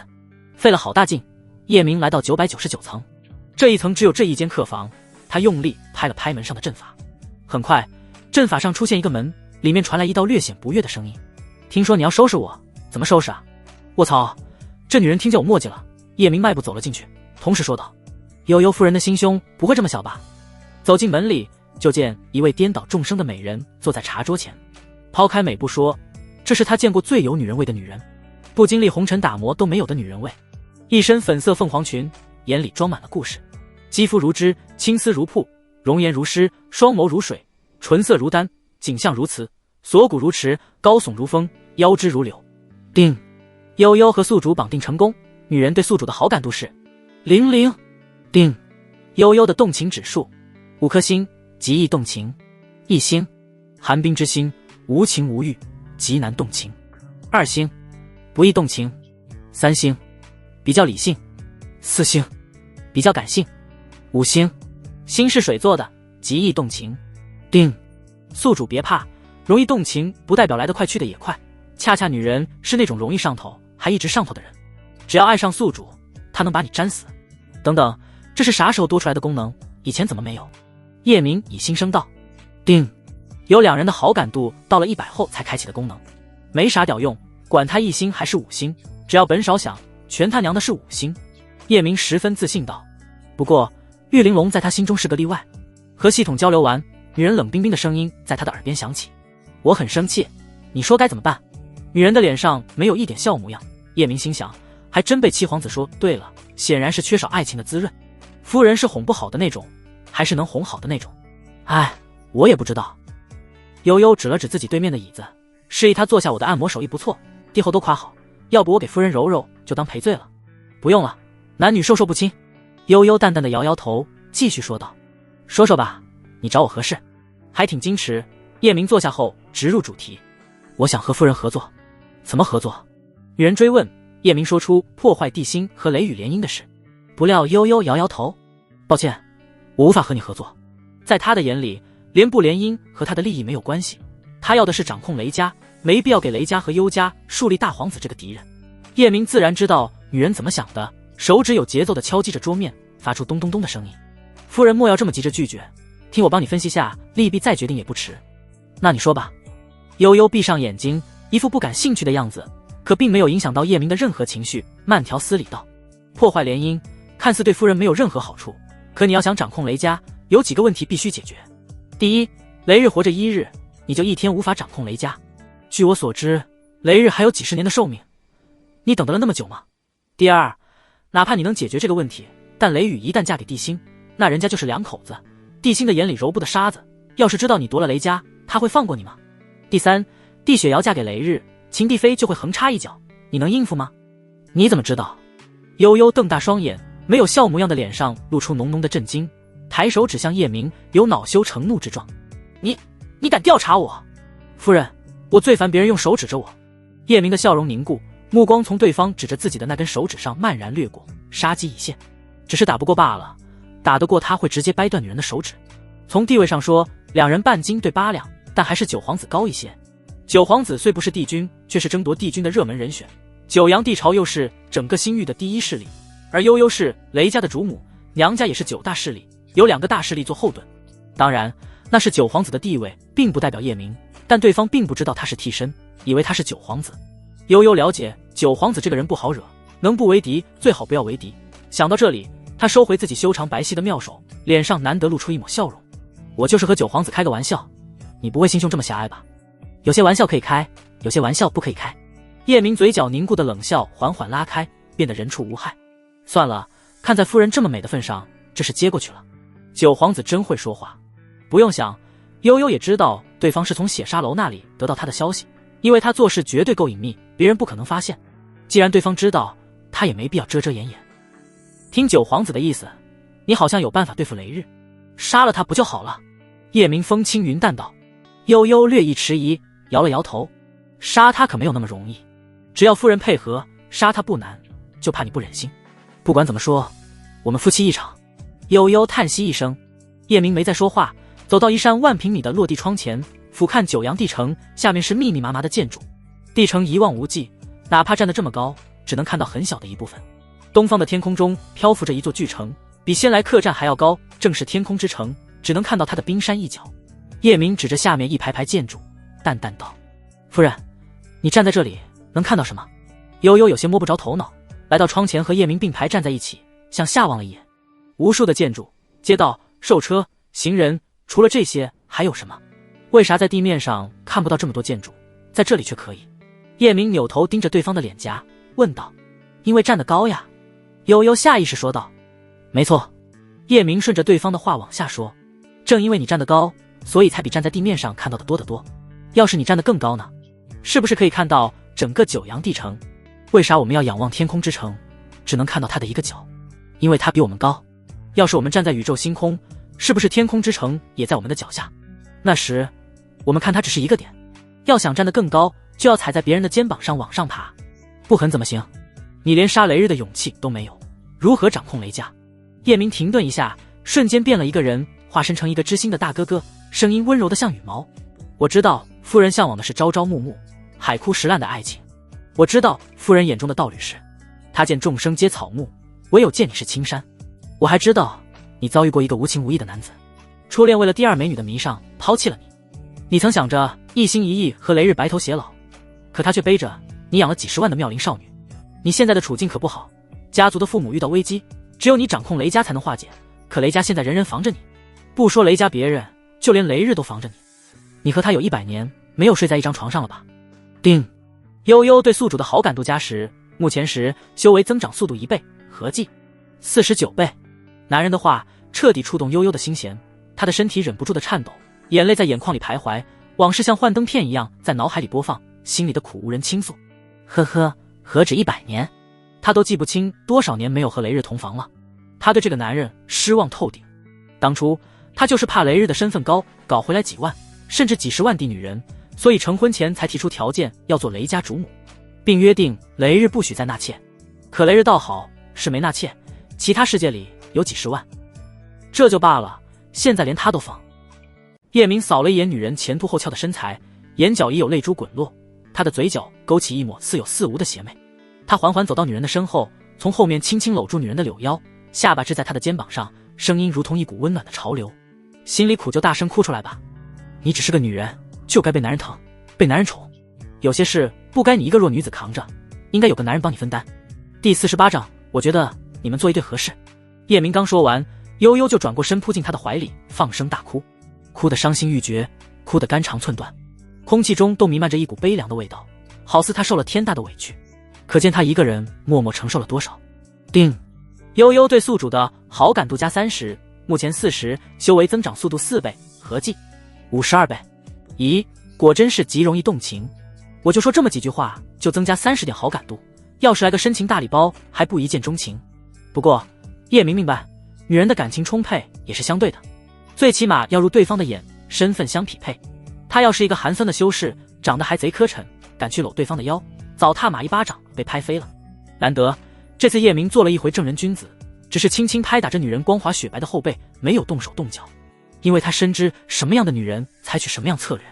要是冰明，等他一点点爱上你，恭喜你，等到猴年马月，像他那种外表清冷内心火热的女孩就要先征服。悠悠是过来人，好感度到了不用你主动，他会比你还主动。哭了一会，悠悠从他的怀里起来，微微扬起脸庞，脸上泛着点点失意。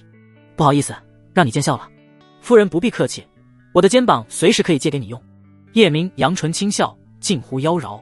空间一阵波动，那只黄豆粒大的幻雀突然出现，扇动着金色的翅膀。主人，主人，我觉得你们做一对最合适，不如就在这里洞房了吧。小空，不许胡说。悠悠俏脸一红，露出一抹少女才有的羞涩，瞟了一眼叶明，又赶紧收回目光。夫人怎么还害羞了？叶明一把抓向幻雀，我觉得这小家伙说的挺有道理。幻雀长得就像缩小版的凤凰，见叶明抓向他，翅膀一震便出现在100丈之外，奶凶道：“大坏蛋，你别碰我，你的脏手会弄坏我漂亮的羽毛，敢说我的手脏，信不信我把你烤着吃了？”叶明眼中温柔褪去，吓唬小家伙。幻雀飞到悠悠的肩膀上，活像一个炸了毛的小野猫。主人，主人，这大坏蛋要吃我，你替我收拾他，把他打得满地找牙。悠悠嘴角含笑道：他只是在和你开玩笑，就你这么大点，别说烤了，炖汤都不够。好啊，主人，你们两个这么快就穿一条裤子了。小家伙好像生气了，说完便消失得无影无踪，搞得悠悠脸颊烫红，身子发酥，跟喝醉了一般。房间内充斥着一种尴尬又旖旎的氛围。过了一会，悠悠坐在茶桌前，收敛一下内心的情绪，恢复最初冷冰冰的脸蛋。九皇子，听说你要曲柳如烟，刚才有那么一刻，他真想报复雷日。对方每天在外面风花雪月，周围莺莺燕燕，自己凭啥独守空房？自己找个男人也不过分吧？可冷静下来，他觉得这个男人也不是啥好鸟，和那蓝鬼月有婚约，又要曲柳如烟，和雷日一种货色。对方关心他，肯定是要利用他破坏地心的联姻。一旦地心和雷家联姻成功，对眼前的九皇子极为不利，自己可不能着了对方的道。悠悠虽是那种极易动情的人，却不滥情，他有自己的原则，哪怕报复雷日，他也会找个喜欢的人，不会随便找个男人。在他心里，没有感情的夫妻生活是索然无味的，可能配上他的人太少了。权势帝后的安排我不太清楚。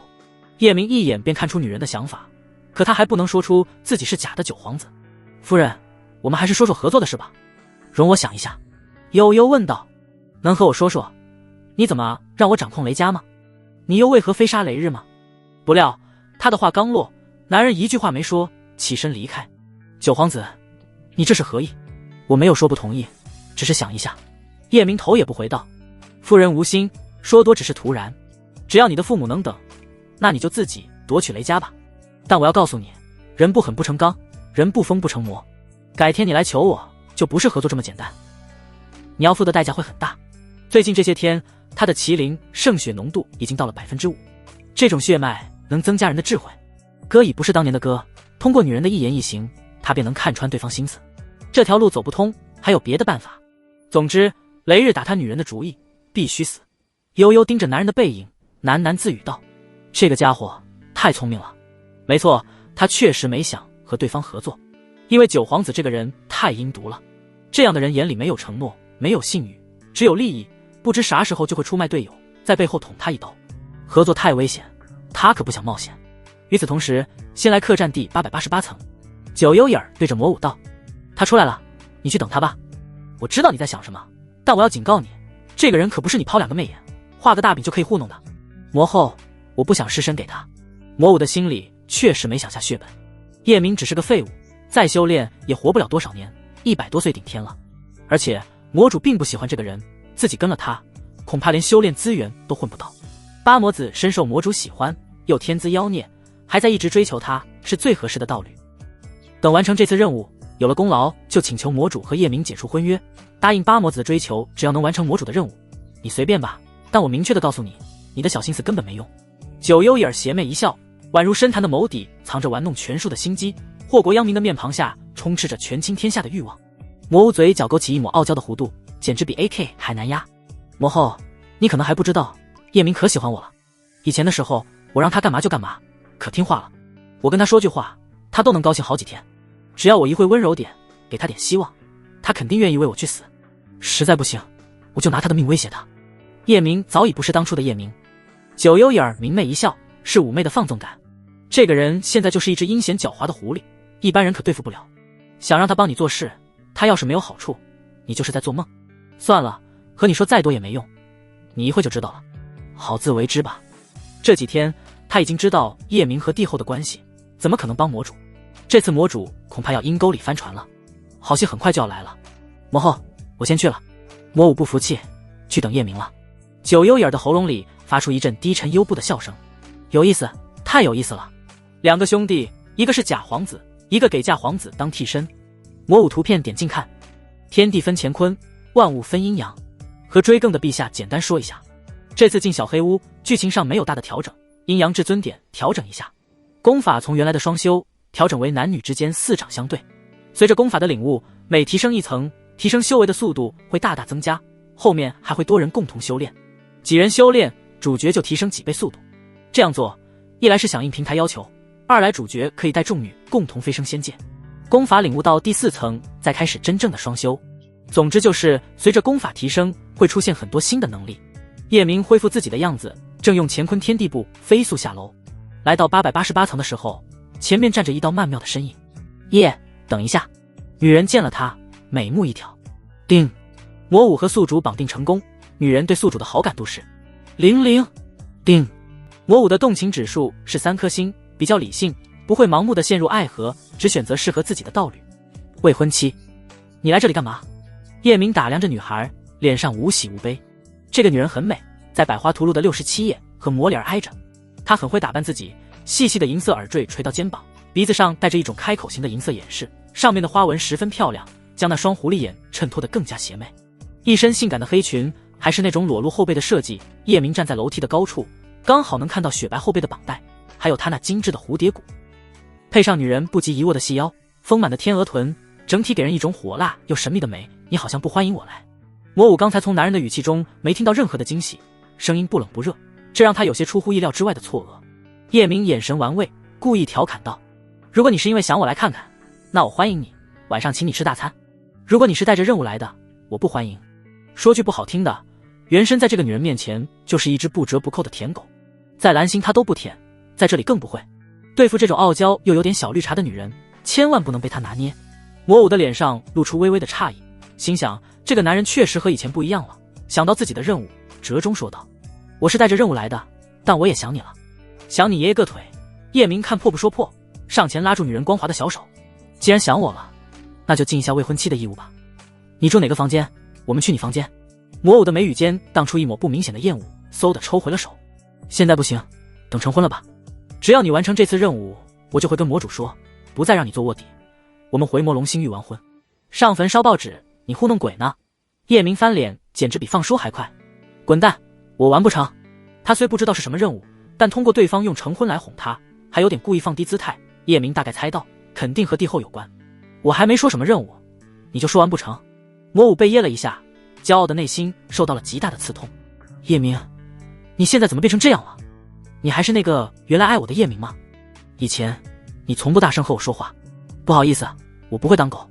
你啥时候收起小心思，啥时候再来找我？叶明说完便转身离开，却被魔武叫住。我都同意和你成婚，你还想让我怎么样？你要是喜欢我，连这点时间都等不了吗？魔武心里不服气，要是以前他这样对叶明说，对方能高兴地跳起来，以为出现了幻听。谁说我喜欢你了？你是魔族，不是绿茶，有点魔族女子该有的样子。叶明扫了一眼周围的空间，刚才有一股微弱的空间波动，明知道幻雀就在附近，他却故意说出魔族2个字。你不喜欢我？魔武瞪大双眼，仿佛听到一个天大的笑话。你没听错，不要用这种眼神看着我。你就不怕完不成魔主的任务受到惩罚吗？魔武被气懵了，才会不顾地点说出魔主2字。我又不知道啥任务，跟我有关系吗？魔主让你2个月。不等对方说完，叶明冷冷打断他，警告道：你在这里说，让别人听到，魔主扒了你的皮。魔武忍不住打了一个冷战，赶紧闭上嘴，心有余悸道：走吧，去我房间说。不去，我还有事。看到叶明完全变了一个人，魔武娇滴滴地咬着嘴唇，迟疑片刻后说道：叶，我真的挺想你。你想做的事在这里不方便，去我房间吧。想到魔主的残暴，自己要是完不成任务，整个家族可能都会被灭杀，他只能便宜对方，就当被猪拱一次。不去，对你没兴趣。男人的话再次刺痛他的心，魔武没想到自己都这样了，求着对方去自己的房间，叶明还在这装。可不知为何，男人越对他爱搭不理，他越想贴上去。叮，魔武对宿主的好感度加10，目前时修为增长速度1倍，合计53倍。听到系统的声音，叶明没有太多意外，魔武就是这种人，你越上赶着，他越不拿你当回事。你要不理他，他心里反而受不了，想反过来征服你。随后魔武来到他的身边，主动牵住他的手，目光柔情似水，声音小的只有2个人能听见。叶，我们3年没见了，你不想我吗？去我房间，我全听你的哦。叶明甩开对方的手，没好气道：你说你贱不贱？我主动拉你手时被你拒绝，现在你又上赶着。说完他头也不回地走了，留下魔武一个人傻愣愣地站在原地。这一切全被九幽影看在眼里。有意思，真有意思。魔武明明送上门了，面对唾手可得的东西却反其道而行之，以此彻底摧毁魔武心中的傲娇，让他在你的面前变成一个没有一点原则的人，最后乖乖听你的话，任你摆布。看来你要对付魔主，魔武也是重要的一环。小家伙，我是越来越喜欢你了。与此同时，悠悠听完小空的汇报，眉头紧锁，脸上布满疑惑，自言自语道：你叫叶明，我记住你的名字了。那么美的女孩主动送上门，你竟然一点不动心？看来你是一个值得托付的男人，并非雷日那种风流成性的烂人。这才是我想找的道侣。你不是九皇子，还是魔族？你到底想干嘛？为何要阻止帝辛和雷家联姻？为何非要杀了雷日？你是故意让我听到的这些话，还是真的不知道小空在旁边？这一刻，叶明的形象在悠悠的心里无限拔高，从一个阴狠毒辣的人变成一个专情男子。他对叶明越来越感兴趣了。叮，悠悠对宿主的好感度加10，目前50，修为增长速度5倍，合计54倍。叶明已经来到客栈门口，听到系统的声音，嘴角勾起一抹诡异的笑。他知道自己赌对了，遇见魔武的时候，他就决定赌一赌。自己是帝司，哪怕悠悠知道他是魔族，没有证据也拿他没有办法。但自己亲口说就没有这么好的效果，让对方偷听到就会引起女人的好奇心。女人一旦有了好奇心，离沦陷还远吗？要是他没猜错的话，最近这段时间悠悠肯定会观察他的一举一动。总之，让对方知道自己不是九皇子，好处大于坏处。叶明正走着，蓝雪突然来了。主人，帝后让你赶紧回去一趟。什么事？具体的奴婢不知道，只知道是主人和柳如烟的婚事，对方同意了，却又出了点意外。第50章地狱级反派少女。叶明和蓝雪正往天空之城飞行，脑海里突然响起系统的声音。叮，系统检测到地狱级反派沙洛雪，宿主收为属下，忠诚度到80就有奖励。地狱级反派，反派一共分6个级别，地狱级可是仅次于他这个史诗级，排在第2。叶明急忙叫住蓝雪，等一下，落到地面，我有点事。来到地面，他的目光环视一圈，就看到一个少女正和6个护卫对峙。少女看起来不过13、14岁左右，但已出落得亭亭玉立，眉眼如画，肌肤胜雪，宛如一朵含苞待放的花蕾。这样的年纪就已经是个美人胚子，除了青涩，已经不输冰凝的容颜。可以想象，再过上几年，她将会成为怎样倾国倾城的美人。只是她此刻十分狼狈，一条白裙被染成红色，心口插着一柄剑，生命正在快速流逝。哪怕如此，少女依然站得笔直，眼神中带着暴虐的狠厉，如嗜血的野兽一般盯着对面的几人。叶明走到近前，没有言语。周围人议论纷纷。哎，这女孩挺可怜的，得罪了九阳帝朝的王爷，这次死定了。是啊，听说帝权王爷看上了这个女孩的母亲，小王爷要把这少女收为身边的丫鬟，母女不从，招来杀祸。可怜啥？你知道这少女的母亲是谁吗？谁啊？妙手空空，神偷青瑶，是那个该千杀的女人。修真界的修士，哪怕有神识，感知异常敏锐，依然有偷盗这个行业。只是这个行业的人特别少，毕竟大家全把东西放到储物戒指里，身上没什么值钱的东西，要偷只能偷储物戒指。可储物戒指戴在手上，修士又感知异常，太难偷了。像青瑶这种神偷，他不用摘下你的储物戒指，给他点时间，他就能破解储物戒指上的灵魂烙印，悄无声息的把别人储物戒指里的东西转移到自己储物戒指里，别人还发现不了。叶明听到青瑶，心中一喜。本来他打算有时间的时候找一下这个女人，因为这个女人是九阳星域排名第13的美人，精通易容之术，平时神龙见首不见尾。没想到这妖巧会是这个少女的母亲。你们闭嘴，再胡咧咧，小心你们的狗命！领头护卫对着周围人大声呵斥完，又对着少女道：你马上就要死了，只要你乖乖的给小王爷做丫鬟，小王爷哪怕花费千金也会让无崖子救你一命，好死还不如赖活着。奶奶爹，他们来抓少女，一不留意让对方自杀了，别做梦了，我就是死也不让那个混蛋如愿。沙洛雪无一丝血色的唇扯出一抹邪恶的弧度，突然拔出插在心口的剑，一道血浪喷涌而出。领头护卫不屑道：哈哈，没有实力光发狠有什么用？给我们小王爷做丫鬟有什么不好？多少人求都求不来机缘。你的母亲已经被抓到王爷府，说不定正被王爷宠幸，只要小王爷救你，你们母女还能团聚。滚，来生必灭王爷府！在众人惊愕的目光中，沙洛雪握住剑柄的右手猛地抬起，剑尖向着自己的眉心狠狠刺去。修士的生命力顽强，他修炼尚短，对修炼的知识了解不多，本想自杀，没想到刺进心脏都没有马上死去。就在剑尖离他的眉心1指距离时，只听当的一声，剑身戛然而止，再无法寸进丝毫。他抬眸一看，就见一名黑衣少年双指夹住剑身。少年嘴角含笑，邪狞又冷酷，乌黑的长发如鸦羽般倾泻而下，带着7分邪魅3分疏狂。除了叶明装逼犯，还能有谁？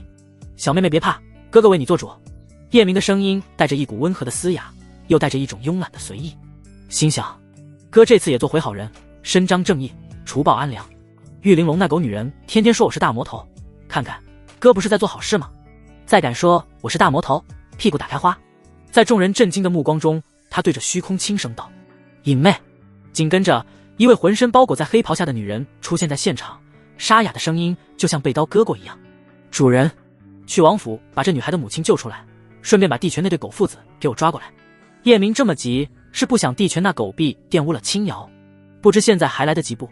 隐妹是帝后的心腹，女人怕她有事，便让隐妹暗中保护。隐妹身上的杀气太浓郁了，周围人止不住的颤抖，直到女人走后，大家才敢小声议论：这男人谁啊？好大的派头！是啊，地泉的父亲可是帝仓的弟弟，这人连地泉都不怕吗？看着有点像九皇子。别扯了，九皇子不杀人就是好事，怎么还会救人？这时领头的护卫首领也反应过来，有些胆怯地问道：你谁啊？敢管全王爷府的事？不等叶明说话，蓝雪隔空一个大嘴巴将说话的头领抽飞。敢这样和九皇子说话，不要命了？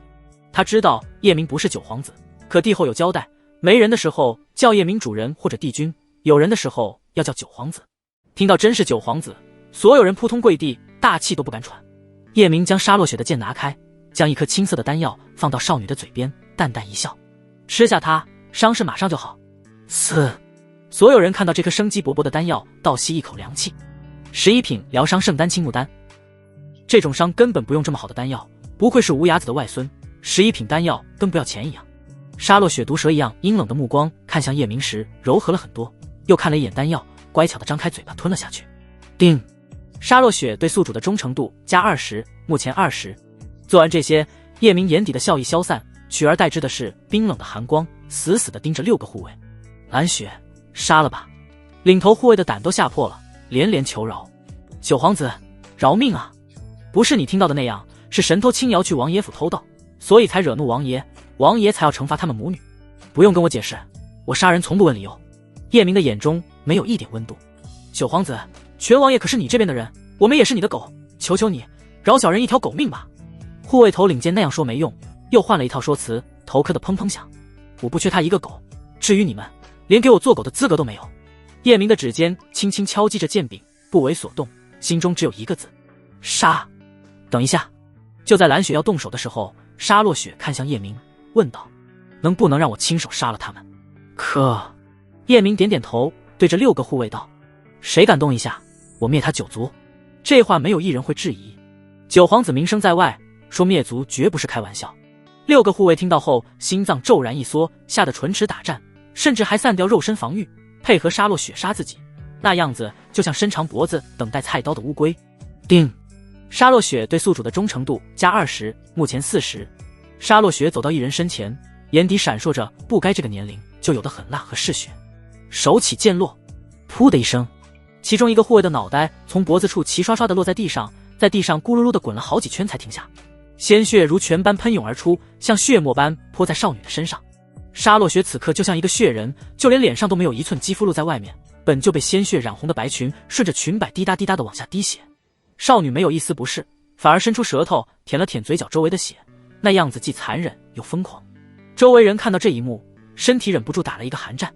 这么小就这么狠，长大又该变成啥样？叶明站在旁边满意地点点头。在大家的注视下，沙落雪迈着修长的血腿走向第2人、第3人，直到将6人全部杀死。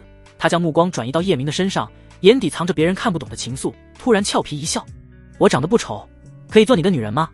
第51章红尘重。你今年多大？叶明可不敢祸害少女，怕被天道关小黑屋。14岁。沙落雪回道。叶明摇摇头，语气坚定道：这绝对不行，你的年龄正是好好修炼的时候，别想着有的没的。你要是愿意，可以做我的徒弟。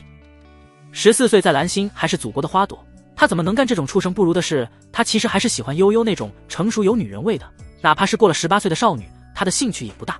扑通！沙落雪跪在地上，恭恭敬敬地磕了3个头。师傅在上，受徒儿3拜。叶明没有让对方起来，而是蹲下身掐住对方的脖子，冷冷地警告道：记住，做我的徒弟必须忠诚，要是有一天你敢背叛我，我会亲手捏碎你的脖子。反派的骨子里皆有着一种桀骜不驯，忠诚度不到90，他的心里都不会踏实。师父救了我的命，还派人救我的母亲，落雪发誓，我就是背叛天下人，也绝不会背叛师父。面对少女的信誓旦旦，叶明冷笑着摇摇头：“我不相信狗屁的誓言，你只需记住我刚才的话就好。”说话间，影妹用灵力裹着一个美妇和2个肥头大耳的男子回来了，轻轻将美妇放下，2个男子被她狠狠地摔在地上，身影消失得无影无踪。定，青瑶和宿主绑定成功，女人对宿主的好感度是00。定，青瑶的动情指数是2颗星，不易动情。叶明打量着美妇，纵然人长得漂亮，就是太冷，好似一块万年寒冰，再多温暖也化不开。一身素白长裙，不惹半点尘埃。那淡漠的眸子里显得拒人于千里之外，瓜子脸上看不出半点情绪，红唇粉嫩，却无倾城之笑，只是冷冷地点缀在冷冰冰的脸上。直到女人看到自己的女儿，冷冷的脸上才荡出一抹磁性的母爱，快步来到沙洛雪的身前。洛雪，你没事吧？是师父救了我，也救了你。沙洛雪指了指叶明，将事情的过程说了一遍。青瑶充满感激地看向叶明，从没笑过的脸上露出一抹比哭还难看的笑。谢谢九皇子救了我们母女，此生无以为报，愿当牛做马。定，青瑶对宿主的好感度加50，目前50，修为增长速度5倍，合计59倍。以后你就留在我的身边做事吧，一会跟我回天空之城。叶明没有客气，更没有说什么举手之劳不足挂齿的话。沙比才那样说呢，能让不易动情的人生出50点好感度，还真不容易。说白了，2条命换了50好感度。目前百花图录点亮9页，可才59倍的修炼速度，叶明感觉还是太慢了。安晴100页40好感度，青瑶98页50，寒晴96页60，月瑶92页100，冰凝88页100，魔舞67页10，魔莲儿66页90，悠悠59页50，玉玲珑36页00，追月10页90。以后我的命就是九皇子的。哪怕青瑶的骨子里带着一种清冷的高傲，还是扑通一声跪在地上。叶明满意的点点头，将目光转移到帝权父子身上，发现2人的修为全被影妹封禁，连说话都做不到。他让蓝雪解开2人的声音，帝权终于能说话了，对着叶明埋怨道：九皇子，你这是何意？从私来说，我是你表哥；从公来说，本王是你最忠诚的支持者。你为了2个臭娘们这样对我们父子，你就不怕其他的支持者对你寒心转投大皇子吗？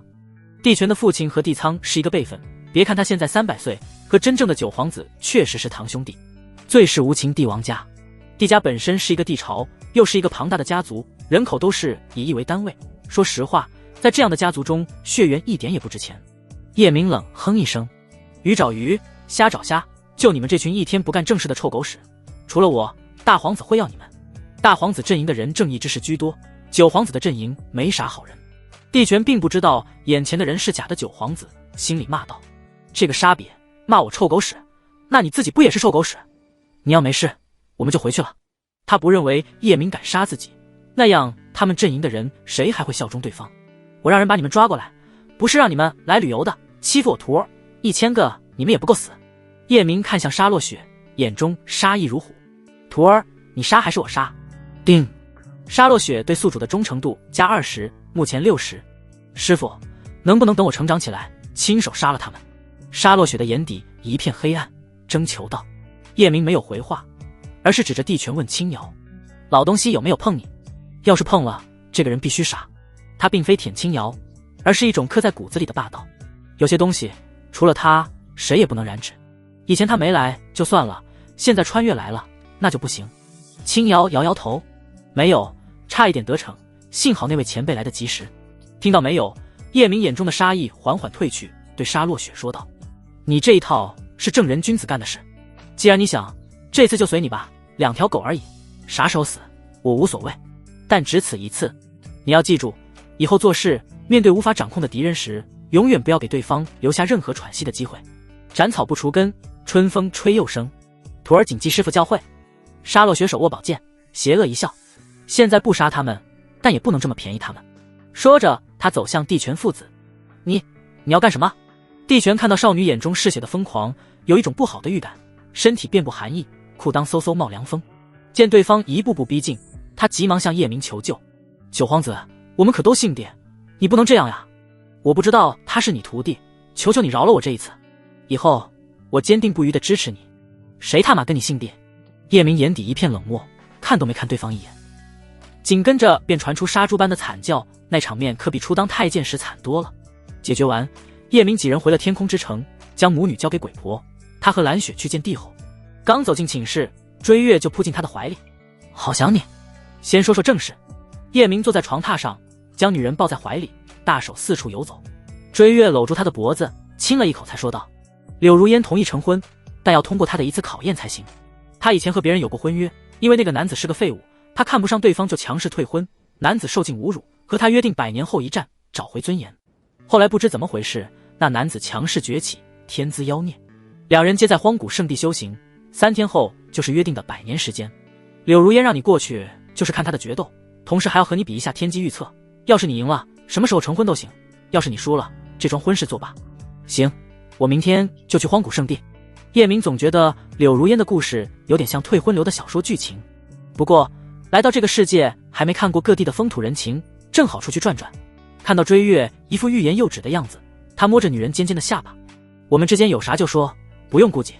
追月直言道：风月无边，算尽苍生，柳家的天眼之术比九阳地朝的天机阁还要强大太多，你不可能赢他。那个女人浑身上下长满心机，说不定在算计你。不如算了吧，你说呢？丢了面子都是小事，别着了那女人的道。放心吧，她想赢我可没那么容易。叶明神色从容，无所屌味道。对方的天眼之术再厉害，也只是推演天机，命运轨迹会因为某些事随时改变。他可是有神通，阴阳逆转，消耗寿元逆转天机，改变既定的天机和命运走向。到底谁强，他还真想试试。追月见男人态度坚决，也没再劝。那好吧，我一会给你安排玄州，让影妹和蓝雪陪你去。好，你去了荒古圣地，可不要被迷上迷住。那个贱人修红尘大道，正在找人入情，种下红尘种。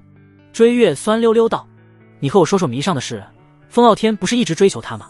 怎么现在还没有种下红尘种？叶明对迷上很感兴趣，九阳星域第2美人，悠悠的初恋就是为了这个女人抛弃悠悠，给迷上当舔狗。别逗了，迷上会看上风傲天？我给你说说吧。随着追月的讲述，叶明对迷上的故事有个大概了解。迷上本是红尘谷的圣女，红尘谷属于荒古圣地的势力，因天资妖孽被荒古圣地选中，经过多年的修炼，现在已经是荒古圣地的圣主。修炼红尘大道到了一定阶段，就必须对男人入情，种下红尘种，不然红尘大道将陷入瓶颈。种下红尘种后再无法取出，这一生只能爱这个男人，内心还不会有一点保留。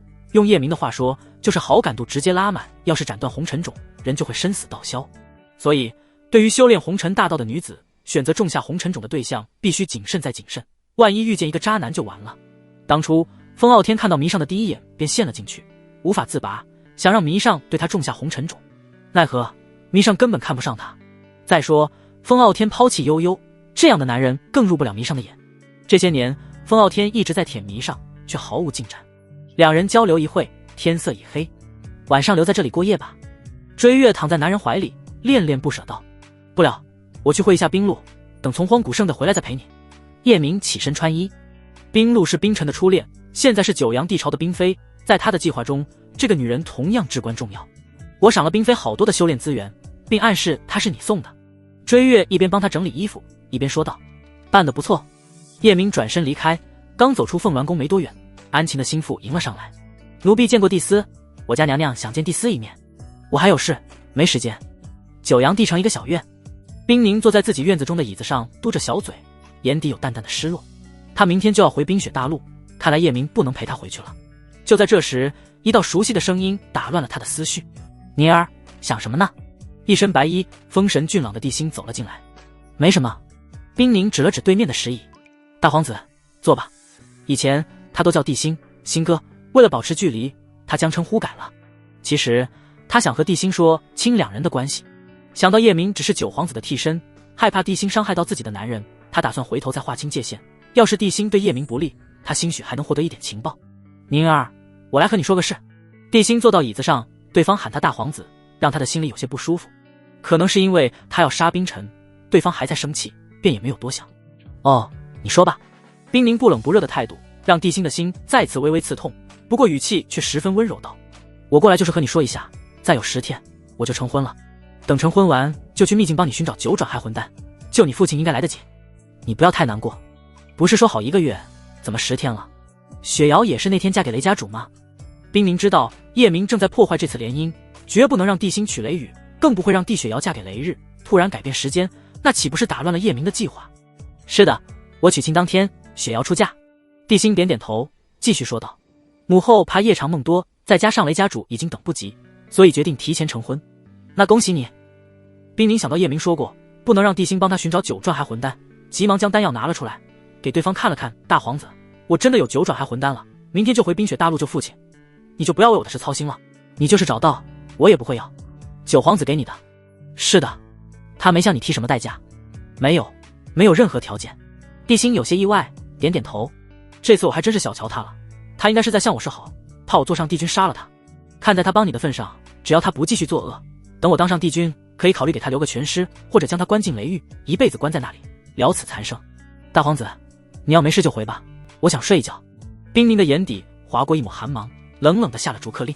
9皇子死不死，他一点不在乎。可叶明是9皇子的替身，以帝星嫉恶如仇的性格，绝不会放过叶明，所以他才止不住心中的寒意。可他的表情怎么可能瞒过帝星这样的强者？宁儿，你怎么了？没事，我有点累。那好吧，我先走了，改日再来看你。帝星起身离开。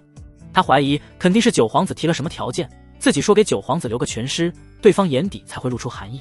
想到这里，他决定完婚后就去秘境。不管9皇子有没有提条件，他都决定拿到9转还魂丹，让冰凝还给9皇子，不欠对方一针一线。他才是冰凝的未婚夫，帮冰凝父亲解毒的事还轮不到9皇子做。另外，母亲也中毒了。虽然母亲说没啥事，但他知道那毒不简单。有人和他说了一个远古秘境，说那里可能有9转还魂丹，要是有2颗，正好给母亲也吃1颗。此刻，帝星已经决定去远古秘境，冰凝却并不知道，他还以为自己那样说，帝星不会再去找9转还魂丹。就在帝星走后，他准备去告诉叶明，帝星提前成婚的事，自己的好闺蜜来了。妮儿姐姐，有没有想我？雪瑶，你跟踪你哥来的这里？是啊。月瑶一蹦一跳的走了进来，翻了一个白眼道：叫我月瑶，不要再叫我雪瑶，下次还记不住，我让大坏蛋收拾你。冰凝打趣道：我已经被他收拾过了，不怕收拾，倒是你现在还没有被收拾过，就你那点修为还敢跟踪大皇子，早被他发现了。嘻嘻，大坏蛋交给我的任务，我总要完成吧。走，我们去屋里说。冰凝拉着小萝莉的手进了屋里，打开阵法，将提前成婚的事说了一遍，然后叮嘱道：我明天要回冰雪大陆，你一定要把这个消息告诉叶明。交给我，你就放心吧，我想大坏蛋了，正好去看看他。月瑶拍着胸脯保证道：那行，你回去吧。我不，今天晚上我要和你睡，我们好久没在一起睡了。我不要你，让你的大坏蛋搂着你。嘻嘻。翌日清晨，九阳升空，第一缕阳光射在床榻上，叶明缓缓睁开眼睛，就见玉玲珑正侧着身抱着他大半身子酣睡，平稳的呼吸吹在他的脖子处，酥酥痒痒的。叶明将女人白皙如雪的大长腿从肚子上挪开，摸了摸小光头，淡淡一笑后起身穿衣。他都不需要睡觉，何况玉玲珑的修为更不需要睡觉。昨天晚上被他忽悠一顿，说佛要体验人生百态，才能解众生疾苦，登临佛境之巅。女人听后竟连连说有道理，这才有了2人的大被同眠。安晴昨天叫他，他没有去。那女人肯定没好事，不是谈条件就是肉皮子紧了，需要松松。去了一趟冰露那里，结果女人不在，回来后就来找玉玲珑探讨佛法了。我跟你去荒古圣地。叶明正要离开时，玉玲珑已穿戴整齐，无喜无悲道：你怎么知道我要去荒古圣地？帝后告诉我的。你别去了，我过几天就回来了。叶明知道追月的用意，有玉玲珑在可以更好地保护他的安全。不行，我要时刻度化你。真粘人，走吧，光头保镖。接下来，叶明带着青瑶、沙落雪、玉玲珑、蓝雪、影妹、鬼婆6人赶往传送阵。九阳星域一共就9颗9等世界，以数字命名，从一阳大陆到九阳大陆，一个大势力占据1颗。而荒古圣地在8阳大陆。叶明几人进入传送阵一炷香后，悠悠也来到这里，再次开启去往8阳大陆的传送阵。他一直让幻雀跟踪叶明，没想到对方去了8阳大陆，他的初恋就在那里。他现在对叶明充满无穷的好奇，越了解越想了解。在他心里，叶明就是谜一样的男人，跟佛殿的佛女关系好就罢了，跟帝后的关系更好，那可是帝后九阳星域的第一美人，哪怕他在帝后的跟前，也会不自觉地生出一股自卑感。可帝后在叶明面前就像一只粘人的狐狸精，听到幻雀的汇报后，他像一尊雕像般，足足呆愣半个辰时才接受这样的事实，三观都被震碎了。他突然觉得，像叶明这样的人，多几个道侣也没什么。叶明从传送阵出来，便让蓝雪召唤出玄州，赶往荒古圣地的核心之地。每个势力的布局不一样，九阳大陆的传送阵全在九阳地城，出入十分方便，而荒古圣地建在深山福地之中，为了清静，传送阵离宗门核心很远。这颗星辰太大了，哪怕玄州也要飞行1天才能到目的地。玄州飞行到夜晚时，叶明从修炼室感悟结束，2万的悟性真不是吹的，阴阳至尊点轻松领悟到第3层。现在修炼1天，能赶上别人苦修半年。叶明回到自己的寝室，一道曼妙的身影迎了上来。主人，水已经准备好，奴家伺候你沐浴。青瑶尽量让自己的声音温柔些，可还是清清冷冷。你是落雪的母亲，不用叫主人。那我该叫你什么？叫我夫君、官人、相公、叶哥哥都可以，你从众选一个。叶明调侃道。噗嗤，青瑶竟被他逗笑了，漂亮的脸蛋爬上2抹尖尖的红晕。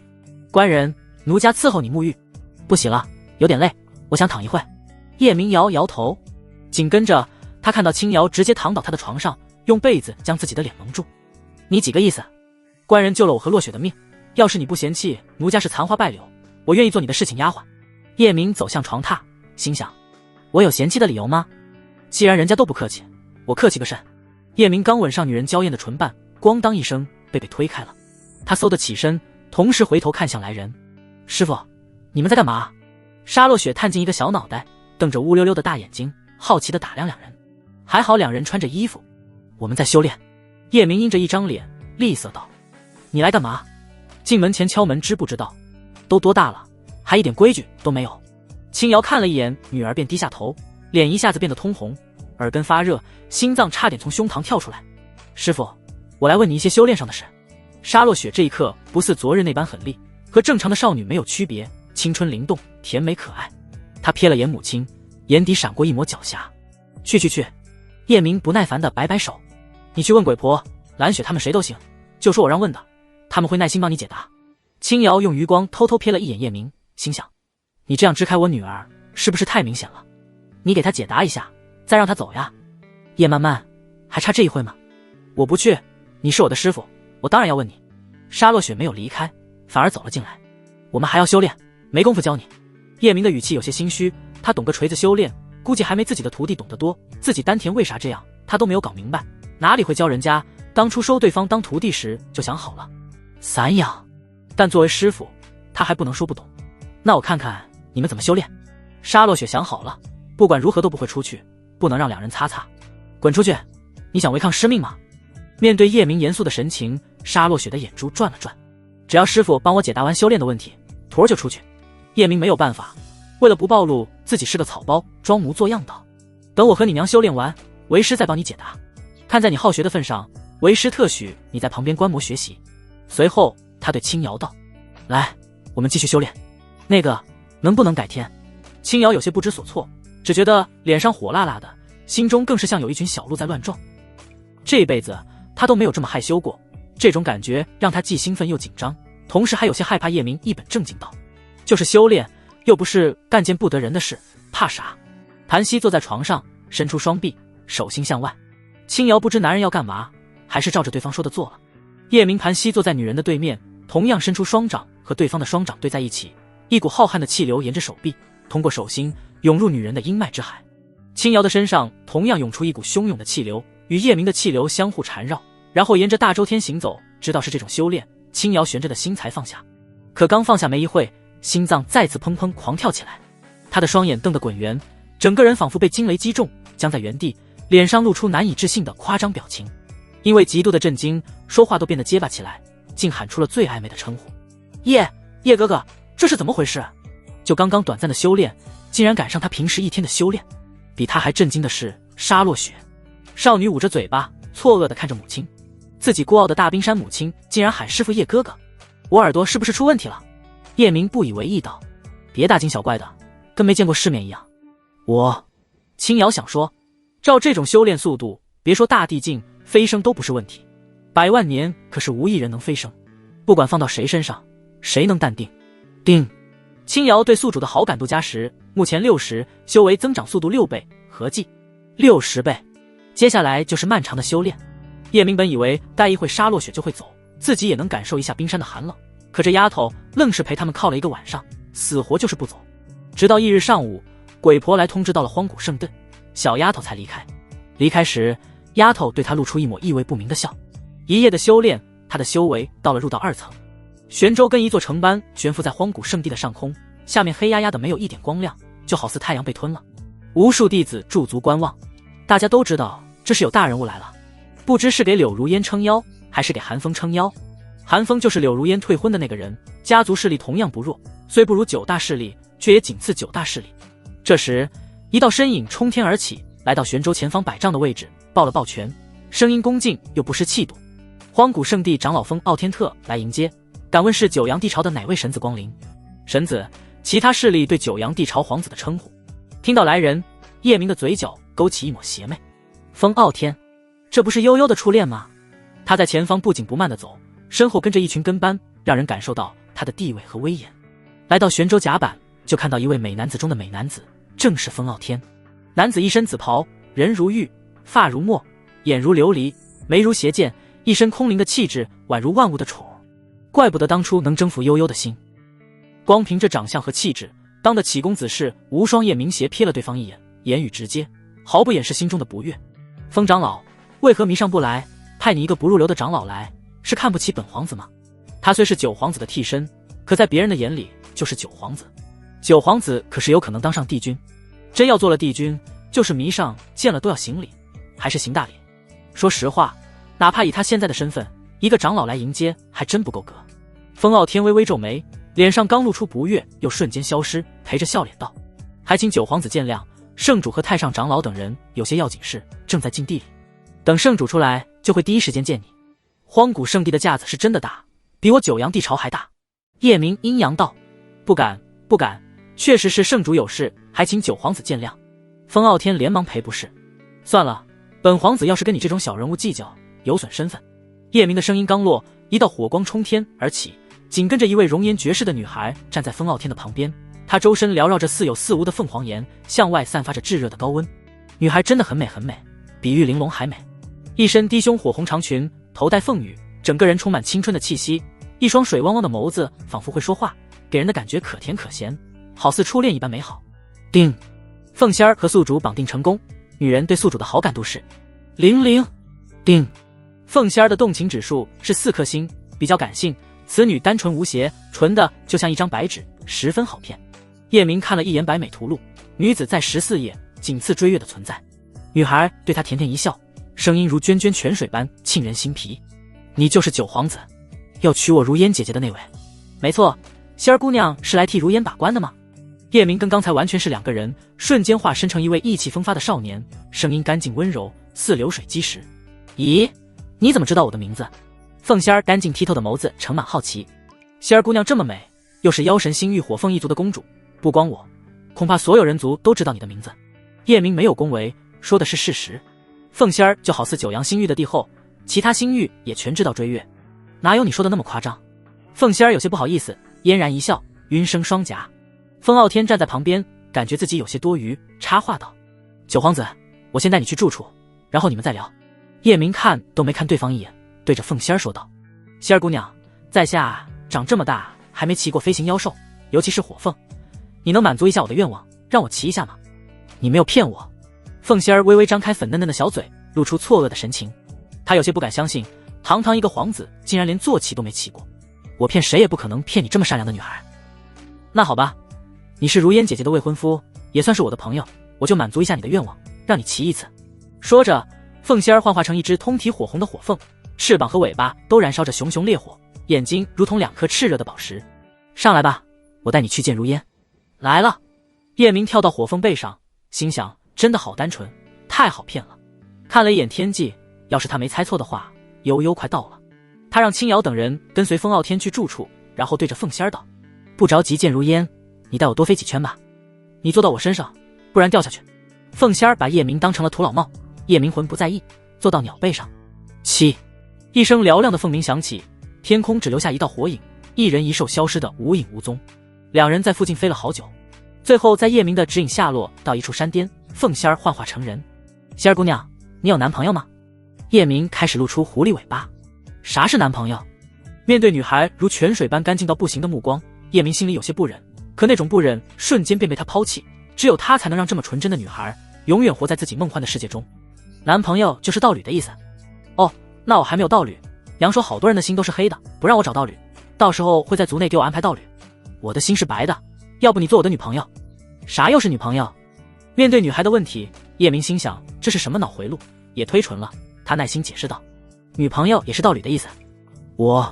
就在凤仙儿要说话的时候，天空响起一道破空声，紧跟着一支闪电雕如流星般射来，眨眼间便到了山巅。闪电雕的背上站着一名高大挺拔的男子，男子有一张干净英俊很有男子气概的脸。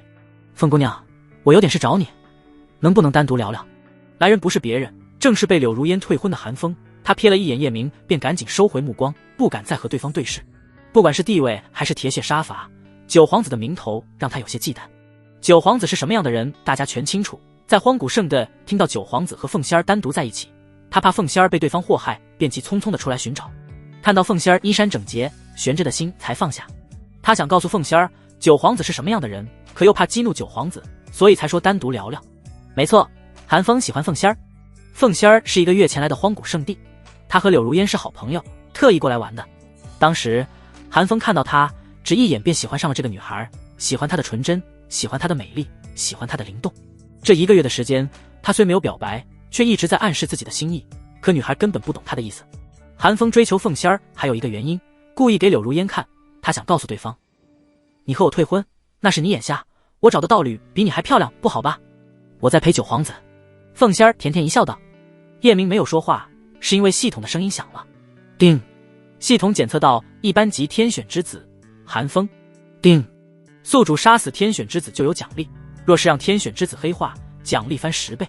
天选之子分为一般级、可怕级、恐怖级、颤抖级、地狱级、史诗级，级别不一样，奖励不一样。眼前的只是一只小虾米。凤仙儿图片。叶明没有理韩风，而是拉住凤仙儿软软的小手。仙儿，我们在这里说话，这个人过来打扰，你说是不是很没有礼貌？凤仙儿想了一下，点了点头。韩风见凤仙儿的手被叶明拉着，血气在心头沸腾，却敢怒不敢言，赶紧为自己解释道，凤姑娘，你误会我了，其实我过来是送你一件宝物。说着，他拿出一株血金色的灵药，灵药的叶子像一只只凤凰，花朵像一轮太阳。凤姑娘，这是万年凤阳花，有30%的概率提升你的火凤血脉浓度，甚至还有1/1000的可能让你的血脉进化，生出少许的凤凰血脉。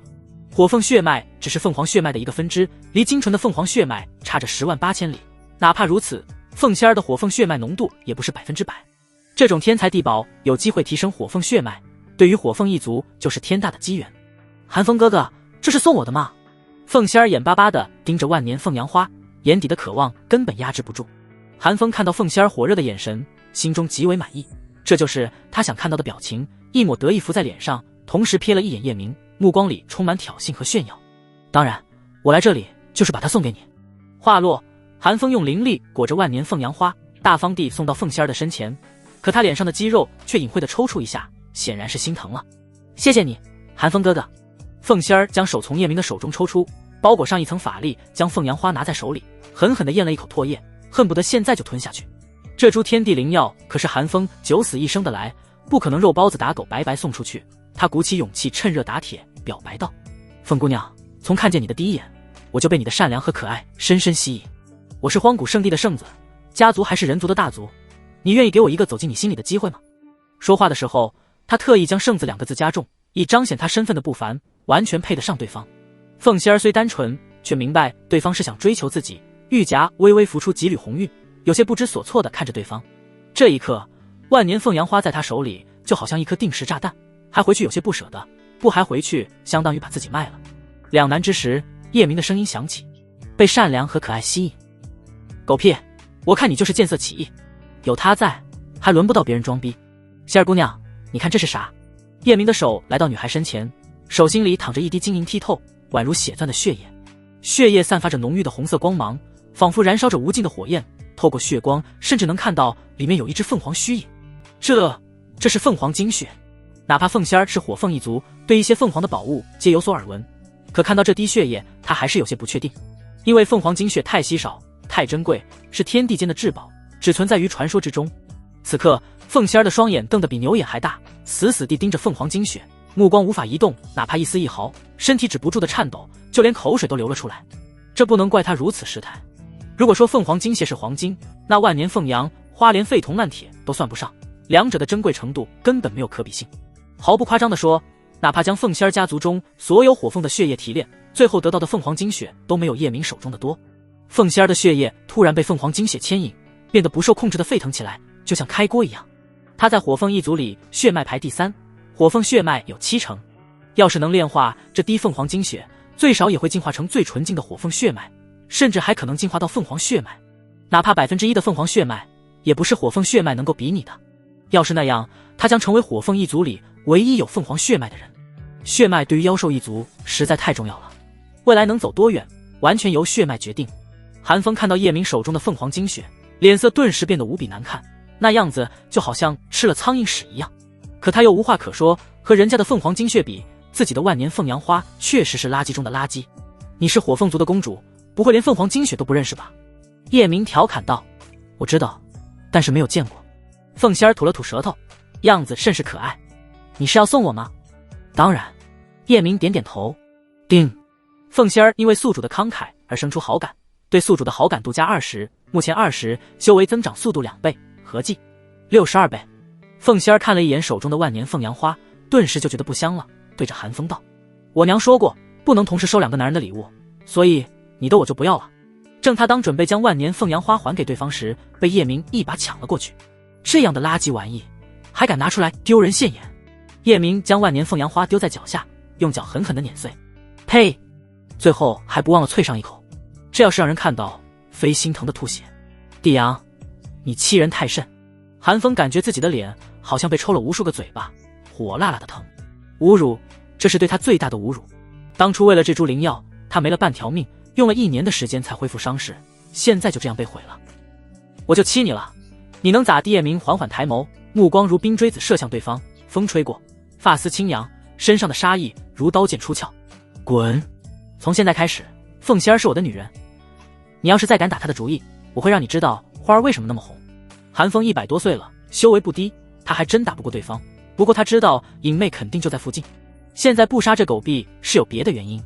韩风突然想到自己这操蛋的一生，100年前他喜欢柳如烟，2人还有婚约，可女人因为嫌弃他的资质，当着数十万人的面强势退婚，让他成为了整个家族的笑柄。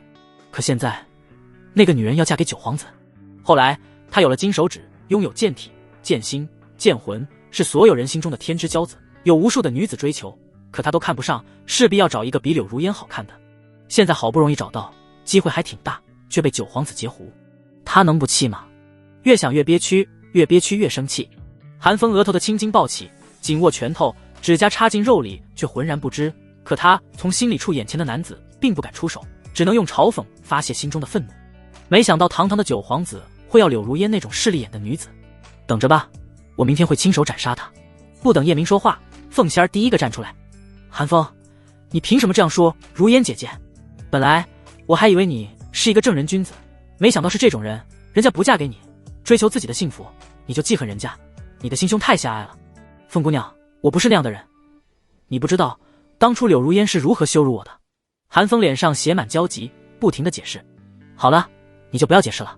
叶明冷哼一声，不屑道：势利女怎么了？那只能说明你废物。你要是能征服她，她会和你退婚吗？她会看不起你吗？她只会一心一意地跟着你。归根结底是你这个人不行，却找那么多的理由，怨这个怨那个，真给男人丢脸。另外我警告你，你敢伤柳如烟一根毫发，我活剥了你。叮。因为宿主的话得到凤仙儿的认同，加上你维护他的朋友柳如烟，他对宿主的好感度加10，目前30，修为增长速度3倍，合计63倍。帝阳，我不是好欺负的。韩风再也忍不了了，心里的愤怒如火山一般爆发，脸上露出狰狞的杀意。你算个屁，还不配我欺负。叶明一开始不杀对方是不想被人算计，可这狗婢竟然对他露出杀意，那就杀了拿点好处，对着虚空淡淡道：隐妹，杀了他。他问过系统，哪怕别人帮他杀天选之子，只要出自他的意思，一样有奖励。九皇子，韩风不是太坏，你能不能不杀他？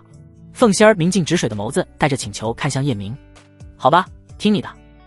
叶明点点头，瞪着眼睛胡说八道，我这个人最善良了，真要杀了他，我会为自己的过错难受好多天。讲真的，君子动口不动手，别人不把我惹急眼，我从来不动手。一个女人还无法阻止她的决定，答应凤仙儿是因为她发现颖妹没在，不然早该出来了。自己打不过韩风，万一把对方惹急眼，把自己玩死就杀笔了，不如借坡下驴，还能卖凤仙儿个面子。叮，凤仙儿因为宿主的善良，对宿主的好感度加10，目前40，修为增长速度4倍，合计64倍。唉，惭愧，这个好感度拿得有点惭愧。叶明在心中说道。听到不杀自己，韩风长长的舒了一口气，向凤仙儿投去一抹感激的目光。刚才他真的惊出一身冷汗，现在要死了，柳如烟带给他的羞辱再也无法洗刷，凤仙儿跟自己也不会再有一点关系。凤仙儿肯站出来帮他，心里肯定是在意他的。没错，肯定是这样。想到这里，韩风心里甜蜜蜜的。还不滚，等我送你妈。叶明呼吸深沉，冷意从脚底升起。韩风深情地看了一眼凤仙儿，坐着闪电雕离开了。凤仙儿眼神火热地盯着叶明手中的凤凰精血，想要又不好意思说，问出一个傻傻的问题。你说我是你的女人，道理是不是只亲亲嘴？对方问出啥问题，叶明都不觉得奇怪，捏着对方的脸蛋笑道。是也不是，要不我们试试？不行，要我娘同意才行。凤仙儿的小脑瓜摇得跟拨浪鼓一样。谁和你说道侣只亲亲嘴？如烟姐姐和我说的，她自己都没有道侣，懂个铲铲。叶明见对方一直盯着凤凰精血，自然知道对方的心思，可他是叶扣扣，不见兔子不撒鹰。仙儿，我问你几个问题。好啊，你问。凤仙儿眼神清澈，声音如黄莺般美妙。你娘有没有和你说过，不要轻易拿别人的礼物？没有。凤仙儿摇摇头，继续说道。我娘只是说，修士与命争，与天争，为了机缘，兄弟会反目，道侣会背叛，父子会相残。她让我遇见机缘的时候，千万不要相信任何人的鬼话。你娘说的没错。叶明将凤凰精血放到对方的眼底。那你说，这算不算机缘？算，不光算，还是天大的机缘。那就是了，这种天大的机缘，要是别人遇见，会不会争夺的你死我活？肯定会。对啊，别人用命争夺的机缘，我要是把它送给你，你肯定会觉得我对你不怀好意，是不是？叶明以为对方肯定会说是，然后他就可以说等两人关系好了再送。可让他没想到的是，凤仙儿没有马上说话，咬着嘴唇，眼睛滴溜溜地转着，最后憋出一句：我觉得你不是坏人。仙儿，只有你最懂我。叶明后悔没有带玉玲珑出来，让他听听人家说的这话。哎，仙儿的眼睛才是雪亮的。他心里暖洋洋的，感动的差点掉出几滴猫尿。仙儿，你觉得普通朋友之间会送这么贵重的礼物吗？不会。那这么贵重的礼物，是不是应该送给喜欢的人？是的。凤仙儿点点头。叶明摸着女孩的脑袋，继续套路道：仙儿真聪明，那等你喜欢我了，我就把凤凰精血送给你，好不好？啥是喜欢？凤仙儿一脸困惑道：喜欢就是那个人的影子会经常出现在你的脑海里，挥之不去，你会担心他的安全，担心他的一切。那怎么做才能喜欢上一个人？凤仙儿决定回去问问柳如烟，好让自己马上喜欢对方。这个问题还真难住了叶明，憋了半天，他装得高深莫测道：喜欢只可意会，不可言传。那好吧，等我喜欢你了，你要把凤凰精血给我。没问题。两人又聊了一会，凤仙儿幻化成火凤载着叶明回荒古圣地。柳如烟是柳家人，在荒古圣地的地位也不低，有自己独立的山峰。凤仙儿落在山巅的一座大殿前，叶明跳到地上，没让对方跟着自己进去，还让他走远点，怕一会的话伤到这个纯真可爱的丫头。见凤仙儿离开，他走进大殿，看到了柳如烟。她身穿白色绣着粉色的莲花抹胸，下身黑色长裙，眉眼之间画着3片粉色花瓣，唇瓣娇艳欲滴，美得如诗如画。体态婀娜，肌肤赛雪，一头青丝垂到腰间，腰部盈一握，玉腿修长浑圆，莲花抹胸被玉女风撑出一个夸张的弧线。叮，柳如烟和宿主绑定成功，女人对宿主的好感度是00。叮，柳如烟的动情指数是2颗星，不易动情。叶明打量女人的同时，柳如烟也在打量他。彼此打量完，两人的目光在空中相遇。柳如烟勾唇一笑，那神情就好似一切都在他的掌控中。我该叫你九皇子呢，还是叫你魔子？被识破身份，叶明的眼底没有生出一丝波澜，走到女人的身前，大手在她宛如瓷器的颈项上抹撒，仿佛随时会捏碎这光滑雪白的脖子，斜斜一笑道：信不信我杀你灭口？不信。柳如烟微微摇头，古井无波。哈哈，我知道你不信，所以我也没打算杀你。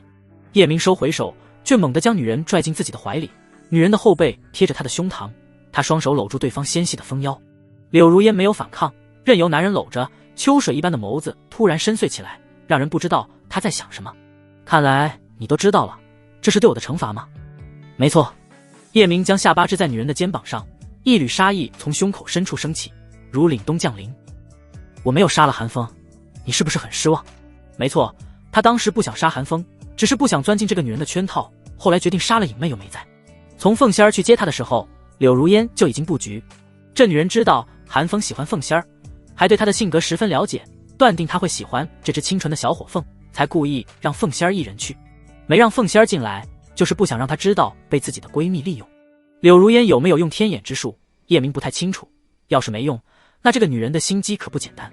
没有失望，韩风命格强大，想杀她可不容易。柳如烟没有否认，大大方方的承认。我们什么时候成婚？叶明的手从小腹往上游走。赢了我随时都可以，甚至过2天就可以先洞房。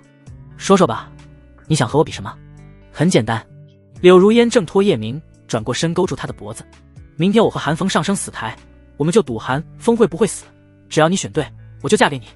你肯定会说我有天眼之术，为了公平，我让你先选，你选剩下是我的。你都知道我选什么，这样问不是多此一举吗？叶明浅浅一笑，这没说你选韩风死了。没错，这次是我心甘情愿被你利用。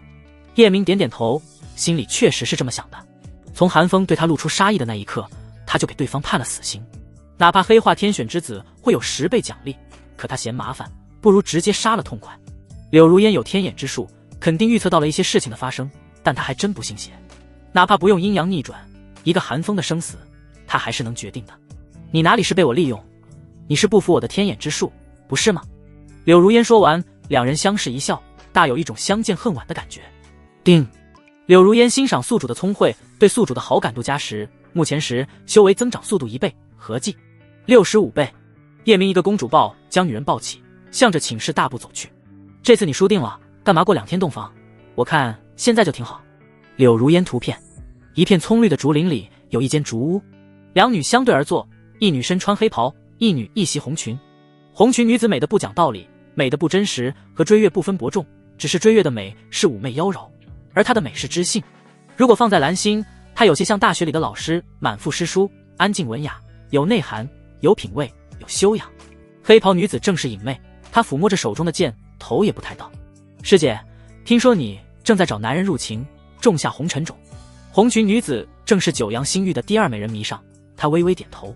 没错，我已经到了瓶颈，再不种下红尘种，修为就会止步于此。这些年你过得还好吗？帝后对你好吗？谈不上好与坏，帝后倒是对我不错。影妹的声音沙哑，却不难听出里面透着淡淡的忧伤，好似对人生已经不再抱有希望。要不你回来吧，师姐照顾你。迷上劝道。影妹摇头拒绝了对方的好意。不了，说说你的事吧。你想好找谁种下红尘种了吗？我听说风傲天一直追求你，他怎么样？他……迷上不屑地笑了笑，端起茶杯，娇艳的唇瓣放在杯沿，淡淡的喝了一口，才说道：那个人光有美貌，可人品不行。师妹，你在红尘谷待过，你也知道，如果找个人品不行的人入情，那师姐后半辈子会活得生不如死。宇宙之大，世界无数，可合适的人却太难找了。人品型的资质不行，资质型的样貌不行，样貌型的背景不行，总之完美的人不好找。通过我对人品、资质、样貌、背景的筛选，最后觉得只有一人合适。种下红尘种，就相当于把自己毫无保留地交给对方。那个人除了人品好，资质同样重要，因为男人的资质会影响迷上，这就好比是一种相辅相成的关系。对方的资质越好，他修炼的就越快，反之则慢。帝星，影妹抬头看向对方，抚摸剑的手停了下来。她当然知道人品的重要性。当初她和一男子相恋，打算对那个人入情，就在快要种下红尘种的时候，发现对方竟然是一个邪修，被那个男人吸食死的女子无数，和他在一起也只是想吸食他。他虽没种下红尘种，却已入情太深，一时间无法接受这样的结果，从红尘中入魔，怒杀100万男子，完全丧失该有的理智。是追月让无崖子救了他，自此他便把命交给了追月。没错，我觉得只有帝星最合适，资质、人品、背景、样貌皆不凡。我打算这几天就找他谈谈。迷上已经下定决心，没有再比帝星优秀的人。本来荒古圣地是支持九皇子做帝君的，要是帝星同意他入秦，那他就支持对方。师姐，这个人不适合你入秦。影妹主动解释道，这个人哪里都好，就是太古板，太较真。他杀柳如烟弟弟的事，你知道吧？这样的人，除非有逆天气运，否则活不了太久。他要死了，你又对他入了情，到时候你只能跟他一起去了。看到师姐一脸纠结，他再次说道：师姐，我倒是有个合适的人选，不知你愿不愿意？红尘种最可怕的就是男人死了，女人根本无法从悲伤中走出来，最后的结局就是为男人殉情。当初影妹没有种下红尘种，只是入情太深，被男人背叛后都入魔了。谁？迷上眼前一亮，饶有兴致道：九皇子。听到师妹的回答，迷上方才还兴致勃勃，脸上顿时如覆盖上一层冰霜。师妹，你开什么玩笑？谁不知道九皇子是什么人？我对他种下红尘种，那就是往火坑里跳。知道我们为啥没去迎接你们，只派风傲天去吗？因为我讨厌这个人，要不是看在帝后的面子上，我会支持他。我可是你师姐，你就别害我了。影妹是追月的心腹，有些秘密自然知道。想到迷上跟她的亲姐姐一样，犹豫片刻，心中有了决定。哪怕回去被帝后处死，她还是将自己知道的说了出来。迷上听完后，脸上露出浓浓的震惊，连连反问：他不是九皇子，他是魔族的魔子，一天提升2个小境界。帝后是他的女人，帝后说他能打破诅咒，1000年内飞升，不光他飞升，还能带别人飞升。这怎么可能嘛？唉，影妹的眼底划过一抹失落，唉声叹气道：师姐，你我情同姐妹，我怎么可能骗你或者害你？帝后可是比你还挑剔的人，心比天高。你看看她现在在叶明的面前比一只小猫还乖，每次都会使出浑身解数，只为男人多陪她一时半刻。她以前一心向道，就是一个修炼疯子，现在每天一个人的时候也不修炼了，就坐在那里发呆，期待早点见到叶明。我就是没你长得这么好看，不然肯定主动贴上去，让他带我飞上。这个男人很霸道，而且还狠，甚至比九皇子还狠。可他和九皇子不同的是，他对自己的女人好，欺负他的女人亲爹都不行。这样的人，你觉得他会背叛你吗？只有他最适合师姐入情，而且这个人张弛有度，打不过的人会被地里使坏，只有这样的人才能活得长久。与此同时，叶明从柳如烟那里走了，大便宜没占到，只占到一点小便宜，亲亲嘴。回到荒古圣地安排的住处后，他直接钻进青瑶的房间。没在一起前，女人的身上就像蒙着一层轻纱，让人总忍不住想揭开它。叶明就想揭开青瑶的轻纱，可刚来到对方的房间，还没办正事，宝贝徒弟跟幽灵一样又进来捣乱了。他严重怀疑这丫头是故意的。你是不是监视我？叶明阴沉着脸，指着对方的鼻子问道。师父，我就是来看看母亲。沙落雪一脸无辜道。好吧，我走。叶明离开后，直接钻进玉玲珑的房间研究佛法去了。这一研究就到了翌日早晨。此刻他的心里十分激动，比在蓝星中500万的时候还激动，因为玉玲珑长好感度了。不过呢，只长了一点，哪怕一点，最起码证明女人不是心如止水。回头再给他生个大儿子，不信将他拉不进红尘。整理一番后，一行人来到生死台。生死台下围满了人，有人为叶明准备了专门的椅子。他坐在中间，左边是玉玲珑，右边是凤仙儿，其余几人站在身后。叶明环视一圈，依然没有见到迷上。悠悠来了，坐在他的不远处。主持这次生死战的是一位太上长老，行将就木的老妪。风傲天站在老妪的身后，柳如烟和韩风站在擂台上遥遥相对，现场气氛格外压抑。柳如烟，100年前你当着那么多人的面和我退婚，让我受尽屈辱，没想到会有今天吧？韩风目光如霜，法结境9层的强大威压带着横扫千军的气势压向对方。你的废话太多，磨磨唧唧，就是再来一次，我还是跟你退婚。柳如烟的眼里盛满讥讽，法结8层的强大气息浩浩荡荡而出。他擅长天眼之术，特殊体质更是万体榜第11，主要是对命运的预测，修为上要差了点，因此比对方低了一个小境界。叶明慵懒地靠在椅子上，青瑶在后面给他揉着肩膀。当看到柳如烟的境界，他微微皱眉。这女人打不过韩风，可他不可能让自己死，以他的天眼之术，要是知道自己会死，还会上升死台吗？那死的不就是韩风吗？我不就赢了吗？可昨天看他的自信，他赢定了，那死的不就是他吗？这矛盾了，用死赢我，这不可能呀。莫非他领悟了命运之道？不可能，命运之道最虚无缥缈，谁能领悟出来啊？柳如烟，我要用你的血洗刷我的耻辱。韩风彻底暴怒，面目狰狞，就像一只发疯的野兽，手中的剑狠狠劈出，数道剑气袭卷柳如烟。柳如烟开始构建防御，伺机反击。叶明没有说话，静静地看着两人战斗，想先看看再说。战斗越来越激烈，生死台上剑气纵横交错，如同疾风骤雨一般凌厉，将空气撕裂的粉碎，发出尖锐刺耳的声音。这些剑气在空中交织成一张密密麻麻的剑网，笼罩着柳如烟，似要将她万箭穿心，粉身碎骨。这便是寒风领悟的剑道，不过只是最初的阶段，剑意。如叶明所猜测，柳如烟确实还没领悟出命运之道，却悟出了火之道，只不过才领悟到火焰法则。生死台上仿佛是一座火海，炽热的高温让人感到窒息，就连空气都被燃烧的扭曲变形。数不清的火焰飞舞，对抗着寒风的剑气。随着时间慢慢推移，柳如烟越来越狼狈，身上出现多处伤口，白裙已被染成血红。他趁寒风催动攻击之际，对叶明说道：“看来我赢了。”叶明眉宇间带着思索之色，还是没想明白这女人要干嘛。他缓缓站起身，如星子般深邃的眼眸直直看向女人：“你不用激我，我也会赢下这场赌约。要是你死了，我今天晚上找谁洞房去？哈哈哈，晚上喜香香等我。”寒风听到这话，心神剧烈震荡，身体差点栽倒在擂台上。叶明可不管那么多，对身后的影妹摆摆手：“杀了寒风！”不管女人想干嘛，叶明只看重自己的利益。杀了寒风，对他百利无一害，有系统奖励，还抱得美人归。影妹听到命令后，没有丝毫犹豫，双手迅速掐动法诀，汹涌澎湃的灵力从他的手掌涌出。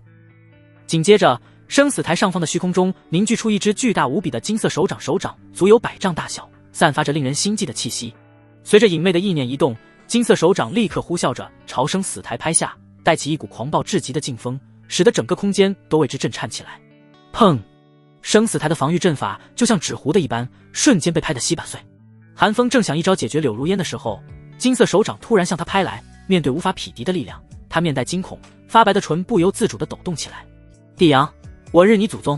周围所有观看的弟子全是一脸懵，在荒古圣地杀他们的圣子，这人的胆子太大了。当听到帝阳2个字时，大家不觉得奇怪了？去吧，九皇子的祖宗全在地灵里，随便日。叶明邪笑道。他的话好似暴露了自己的身份，可现场一片混乱，大家的注意力全在生死台上，哪有心思留意他的话？就在寒风以为自己必死无疑时，那位主持生死战的老妪瞬间出现在他的身边，一拳轰向头顶的上空，马上要落下的手掌与一个巨大的拳头相撞，轰的一声巨响，紧随其后，一股巨大的余波如涟漪般快速向外扩散。噗噗噗，好多弟子全被余波掀飞，纷纷吐出一口血浪。叶明几人的身前被蓝血结出的光照护住，安然无恙。与死亡擦肩而过，寒风的双腿不停地颤抖，早已没有了那会的灵力，躲到老妪的身后。而老妪被影妹的金色手掌反噬，噗地吐出一口鲜血，本就苍老的脸颊更显阴森恐怖。九皇子，请听老身一言。嗨嗨，老妪咳了2下，继续说道：“现在是生死战，只要上了生死台，就必须有1人死才能结束。还请九皇子不要坏了荒古圣地的规矩。”叶明的眼中不含半点温度，耸耸肩，邪肆一笑道：“我没有破坏荒古圣地的规矩啊！刚才你也说了，只有1人能活着，所以我才让寒风死，让柳如烟活下来，提前结束生死战。怎么，你有意见？这简直就是不讲道理，仗势欺人！”老妪心里这样想，却不敢说出来。以他的身份，指责九皇子还不够，整个荒古圣地只有圣主迷上能和九皇子对话。老帝君虽死，但九阳帝朝的根基稳得很。九阳星域第1势力可不是说说的。他不想给荒古圣地招来祸端，只能忍住心中的愤慨，和颜悦色道：“九皇子，你误会老身的意思了。柳如烟是圣女，而且她还是柳家的人，比寒风的身份还要高贵。荒古圣地并非针对她，2人上生死台皆是自愿。自古以来，只要上了生死台，不管身份地位如何，外人是不允许插手的。”叶明懒洋洋的目光看向老妪，霸气道：“别人插不插手我不管，以前有没有这种事我也不管，但今天的生死台本皇子说了算，我让谁死谁就死，我让谁生谁就生。”泥人还有3分火气，老妪虽没说狠话，语气却冷了几分。九皇子，这里是荒古圣地，不是九阳帝朝，还请你不要插手我们宗门的事。不，叶明摆了摆手，神色冷了下来。柳如烟是我的未婚妻，我要是连未婚妻都保护不了，说出去岂不是被人笑掉大牙？而且我昨天就警告过寒风，敢碰我女人一根毫发，我非弄死他。你看看他把我的如烟伤成啥样了，我的女人除了我亲爹都不能动一下。叮！凤仙儿因为宿主的护妻行为认为宿主是一个重情重义的男人，对宿主的好感度加10，目前50，修为增长速度5倍，合计66倍。丁，青瑶同样如此，对宿主的好感度加10，目前70，修为增长速度7倍，合计67倍。叶明听到系统声音，看了两女一眼，随后环视虚空，看到来了不少强者，站在虚空虎视眈眈。他不以为意，继续说道：我带来的人是打不过荒古圣地的强者，但今天你们要是阻我，我会让影妹在这里大开杀戒，先挑弱小的弟子杀，不血流成河，绝不罢休。你们要想杀他，随意；想杀我也可以，只要不怕神机卫和影龙卫杀了你们，随便。神机卫和影龙卫不参与皇子争斗，只要不伤害到皇子的性命，几个皇子之间干什么都行，可以玩各种阴谋诡计，破坏对方的名声，拉拢别人的支持者。这样做只为选出最合适的帝君。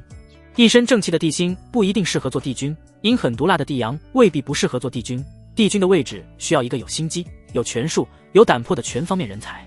当然，神机和影龙的保护是有时间限制的，只要新的帝君产生，就能命令他们。到时候新的帝君想杀其他的皇子，随便。现在的9个皇子就像刚进入游戏里，待在新手村，安全得很。别看平时看不到神机卫和影龙卫，只要有人杀皇子，他们一定会出现。皇子之间都不可以厮杀，何况外人杀九阳帝朝的皇子。当然，叶明知道自己不受神机和影龙的保护，老妪真要杀他，他们也不会出现。这样说只是扯虎皮而已。但老妪不知道他是假的九皇子，对方不可能为了一个寒风让荒古圣地覆灭。老妪听到神机卫和影龙卫，如枯井一般的眸子里充满了恐惧。帝阳，你太霸道了，这里可是荒古圣地。寒风见来了好多强者，还有老妪护着他，胆子大了很多，从老妪的身后走出来，趾高气扬。我就霸道了，你能奈我何？叶明手指向下，比出一个手势，随后对影妹吩咐道：继续杀，我看谁敢动你。你要是死在这里，7天之内，我平了荒古圣地，为你报仇。是，主人。就在影妹要继续动手时，风傲天急忙站了出来。九皇子，等一下，有话就说，有屁就放。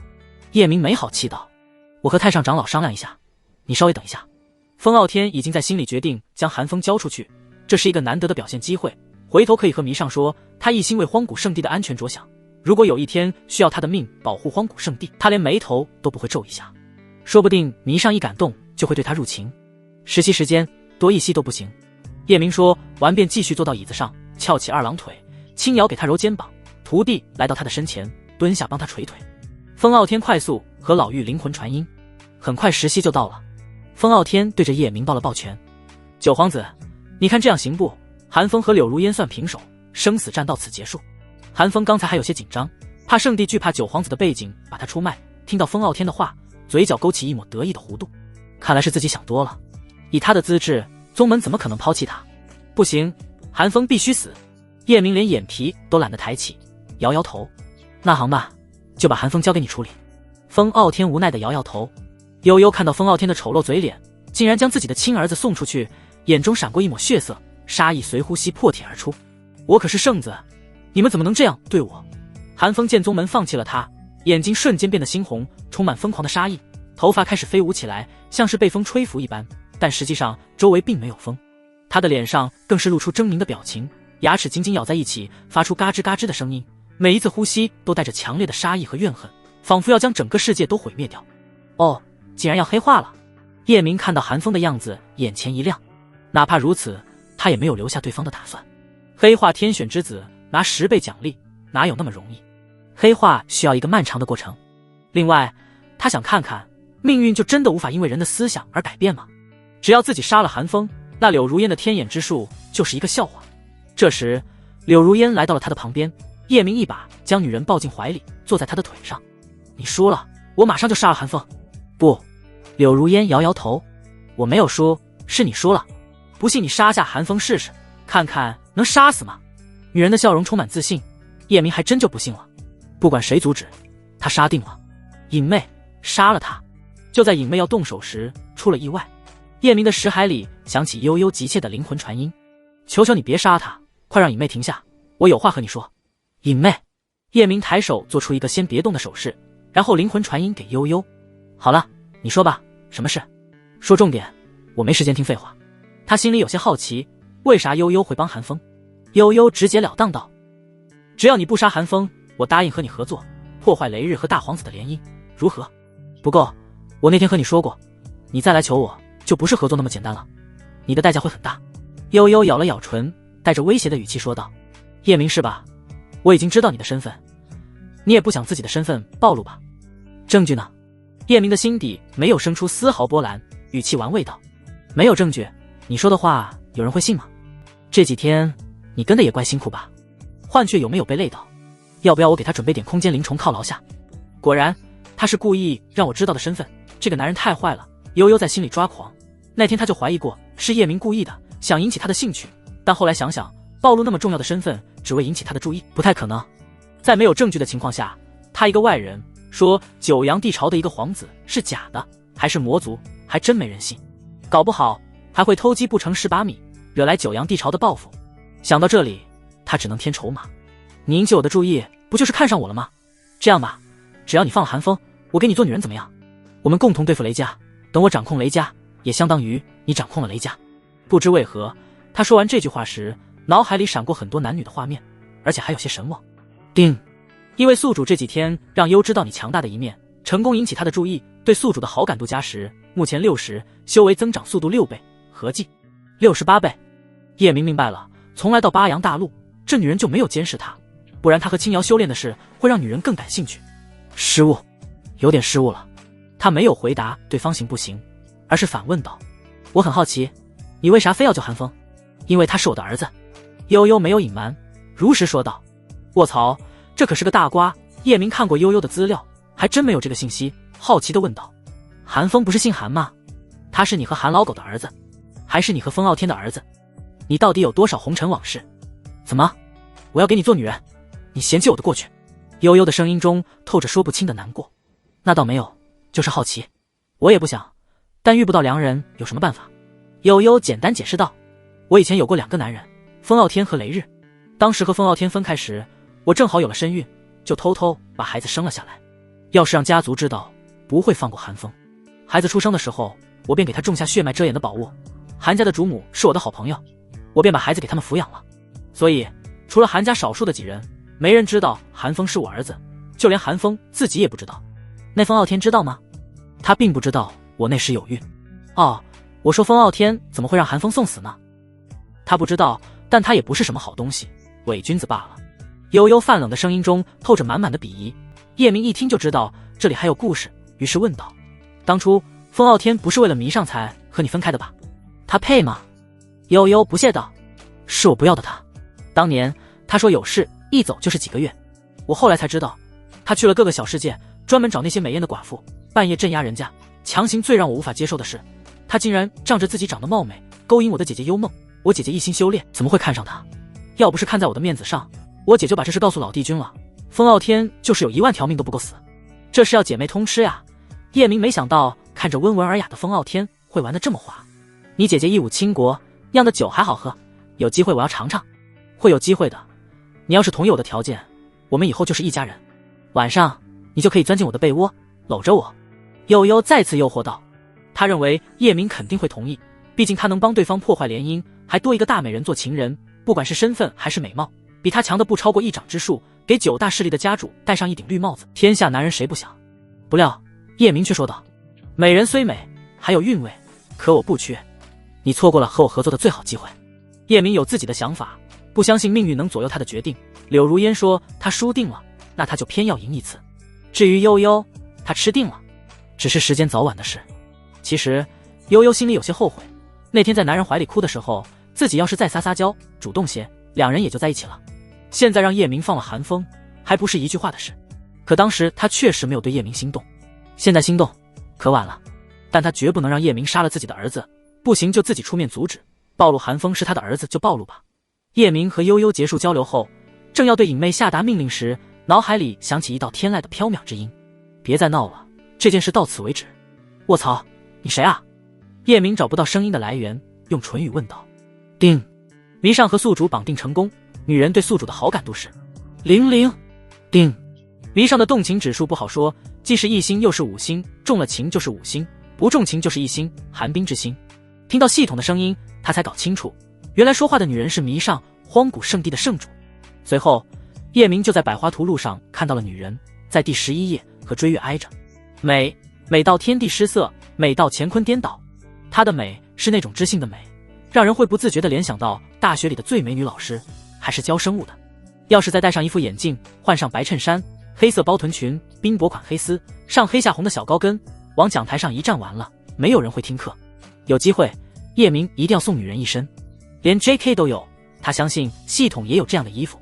到时候再搞一间教室，他坐在下面听课，让这女人去讲台上讲课，讲修仙界的修炼知识。讲着讲着，他突然冲上去，将女人放倒在讲桌上，给对方上课浮想联翩时，女人的声音再次响起：“我叫迷上，你别再闹了。”女人的语气不似刚才那般生硬，甚至还带着点请求的味道。叶明释放神时，在云端看到了女人的倩影，一身红色长裙，脸颊用红纱遮掩，只露着秋水盈盈的眸子和天山雪莲一般的额头。怎么，愿意见我了？昨天有事，没有时间，你别再闹了。我凭什么听你的？今天谁来都不好使。叶明如何不知道对方是讨厌他才故意躲着不见？既然如此，就没必要客气。迷上不悦道：“你真以为我会怕你一个假皇子吗？要不要我把你的身份说出去？你觉得一个九皇子的替身死了，还是魔族九阳帝朝会为你出头吗？现在收场，你也赚了。试问天下有几个男人能得到悠悠的心？他要不是打算对这个男人入情，早一掌拍死了。”迷上的图片，别拿这些吓唬我，你有证据吗？叶明不以为意道。这时他才发现一个人的气运真的很重要。韩风虽是一般级的天选之子，冥冥中好似有一股力量在帮他。九皇子的身上没有纹身，而你的胸前有先天饕餮纹身，这算不算证据？听到女人说的这么详细，叶明眉头紧锁，脸上乌云密布。你怎么知道的这些？卧槽，到底是谁把老子出卖了？知道这件事的女人不可能出卖他，莫非是安琪那个贱人？别管我怎么知道的，告诉我你的选择。迷上当然是从影妹那里得知。昨天影妹劝他对这个男人种下红尘种，说出了叶明的身份。他当时不相信叶明是假的九皇子，影妹便说出叶明胸前有纹身的事。迷大圣主的面子，我当然要给。叶明突然像变了一个人，缓缓笑了起来，整个人看着人畜无害，唯独眼里涌动的杀意，证明他的内心十分愤怒。一个小小的寒风，杀得如此费劲。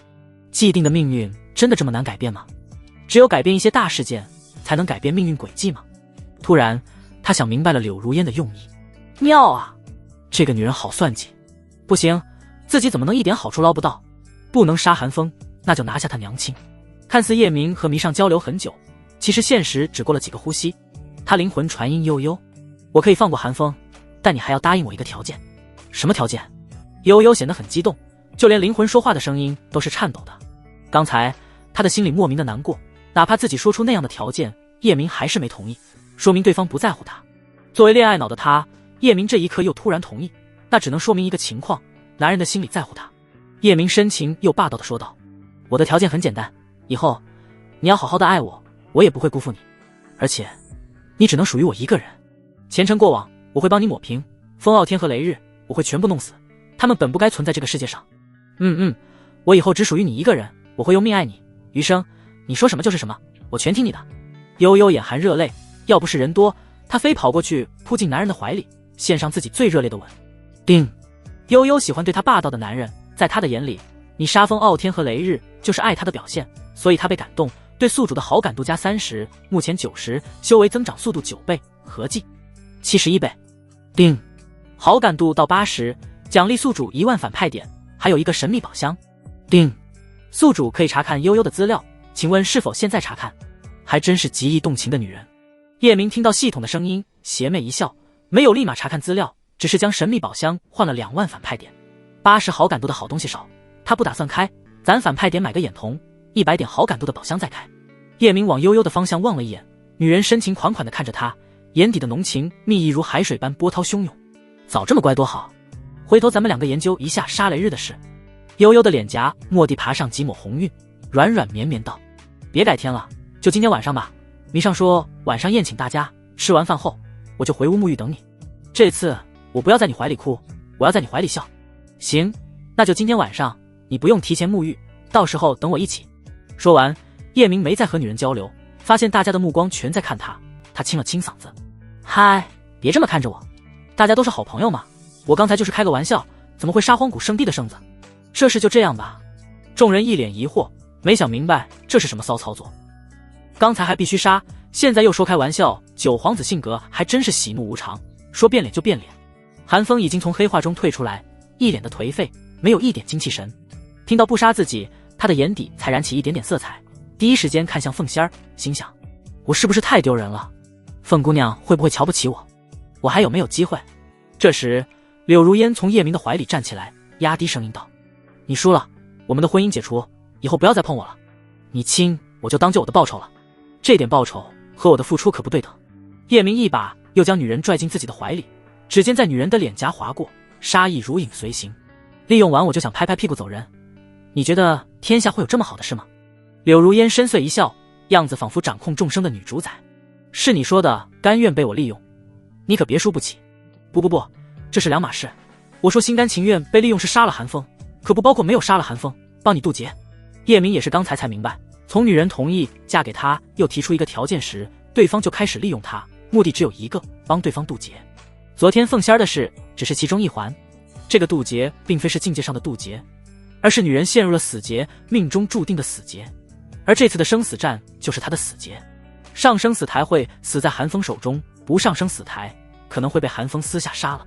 这只是叶明的猜测，具体怎么回事只有柳如烟自己知道。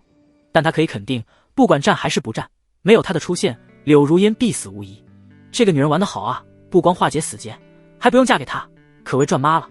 看来你都知道了，在智商上你是我第一个佩服的男人，哪怕精于算计的柳家也没几个人比你强。柳如烟由衷的赞赏道。丁，宿主的聪慧再次被柳如烟佩服，对宿主的好感度加10，目前20，修为增长速度2倍，合计72倍。提醒你一句，晚音可会被阴着了眼。叶明冷冷道。看来你还是不服气啊。柳如烟得意笑道。算了，你走吧。叶明毫不怜香惜玉，生硬的将女人推出怀里，警告道：这件事我当买个教训，以后最好别再招惹我。再有一次，我让你连怎么死的都不知道。输了就是输了，他还输得起。他倒是有办法再让女人出现死劫，可消耗寿命的事有些不划算。自己也不是没有收获，悠悠的投怀送抱，能轻易破坏雷日和天命之子的联姻，可比娶柳如烟要香。柳如烟没想到叶明会这么干脆，反而让他高看了男人一眼。我再给你一次机会，你要是能赢我，晚上我们就洞房，要是你还输了，那可就不要怪我了。哦，这次你想怎么赌？叶明心里终究还是有些不服气，既然女人往枪口上撞，那就给她点颜色瞧瞧，让她知道阴阳逆转的厉害，你好像很有把握呀。柳如烟从男人的眼中看到了自信。这次我赢定了。叶明淡淡道。说吧，怎么玩？马上你就知道了，有人会挑战你。柳如烟神秘一笑，她的话音刚落，风傲天的声音响起。九皇子，听说你天资妖孽，在下斗胆，我有一顽徒想挑战你。以风傲天的地位，还没有资格挑战九皇子。他之所以这么说，完全是迷上让的。迷上是想看看叶明的资质到底是不是像影妹说的那样变态。风傲天接到命令，恨不得掏心掏肺的完成，就是死在九皇子的手里，只要能博迷上一笑也值了。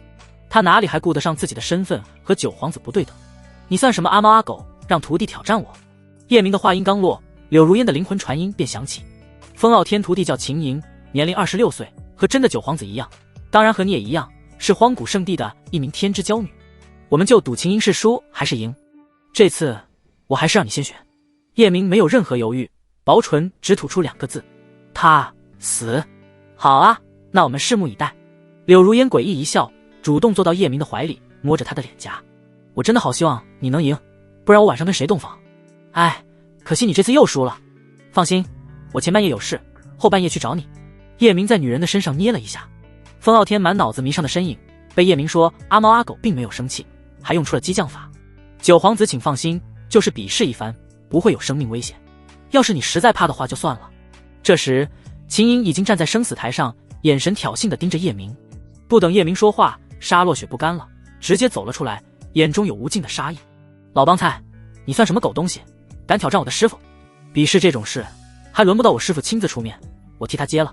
叶明看了一眼秦莹的修为，入道1层，而他的徒弟只有玄脉3层，中间还隔着一个超凡境。秦莹和他的修为一样，这只能怪原身的资质太烂，他穿越过来没几天就已经追上这些天骄。只要自己用出一剑平四海，估计一招就能解决秦莹。可柳如烟为何还确定他会输呢？莫非女人猜到沙落雪会出战？不对，只要自己不让徒弟出战，这件事很容易改变。风傲天挥挥手，呵呵，你还是个14岁的小奶娃，对你不公平，还是让九皇子来吧。不，就让我徒弟替我打。如果你的徒弟连我徒弟都赢不了，根本不配跟本皇子交手。叶明诡异一笑道。九皇子确定？风傲天的眼底闪过不解之色。你耳朵塞鸡毛了吗？再废话，我就让人把你的嘴缝上。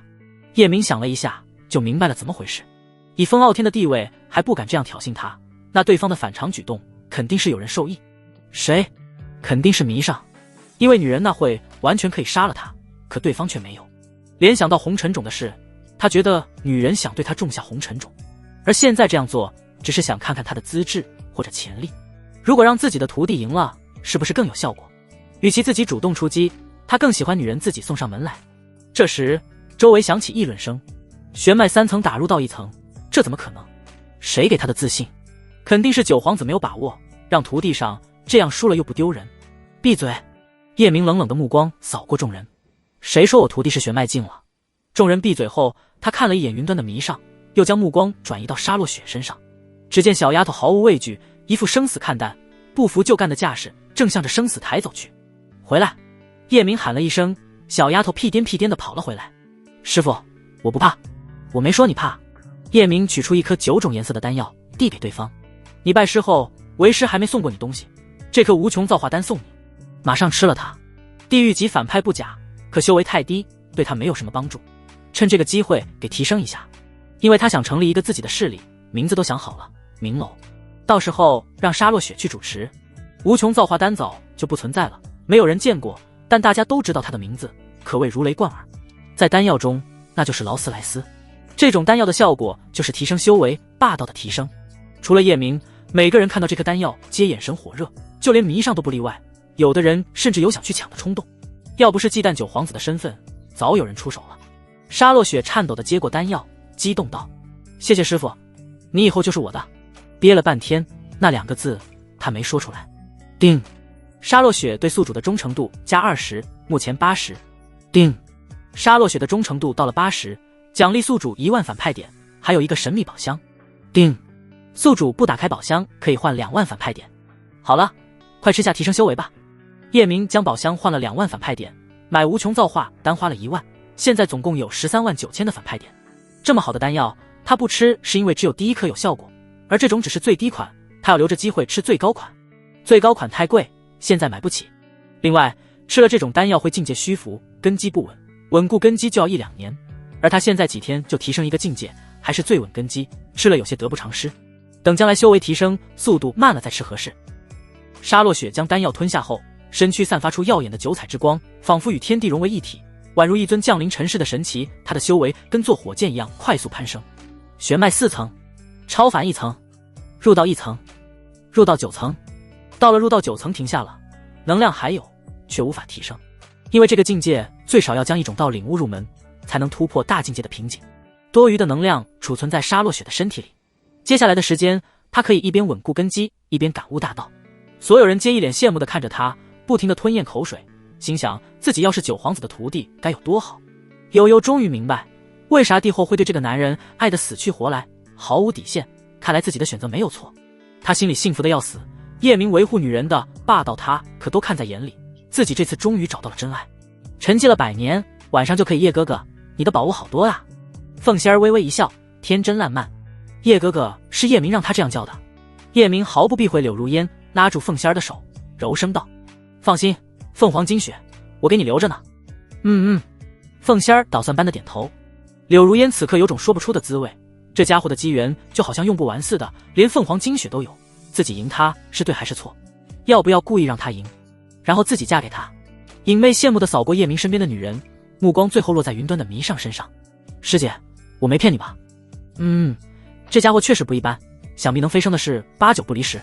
迷上感慨一句，然后对影妹保证道：师妹放心，我要是对他入情，真的能飞升的话，我一定让他带上你。影妹苦笑道：到时候你种下红尘种，叶明就是你生命的全部，你哪还会管我这个师妹？恨不得你的男人少拿点机缘出来。师妹别闹，他肯定也会听我的，到时候我让他把你也收了。唉，我只恨没有你们那样的漂亮脸蛋。师妹不要妄自菲薄，你也是祸国殃民的美人，九阳新域前100里有你，多少男人爱而不得的存在。青瑶主动为叶明揉着肩膀，心里的震惊一件接着一件。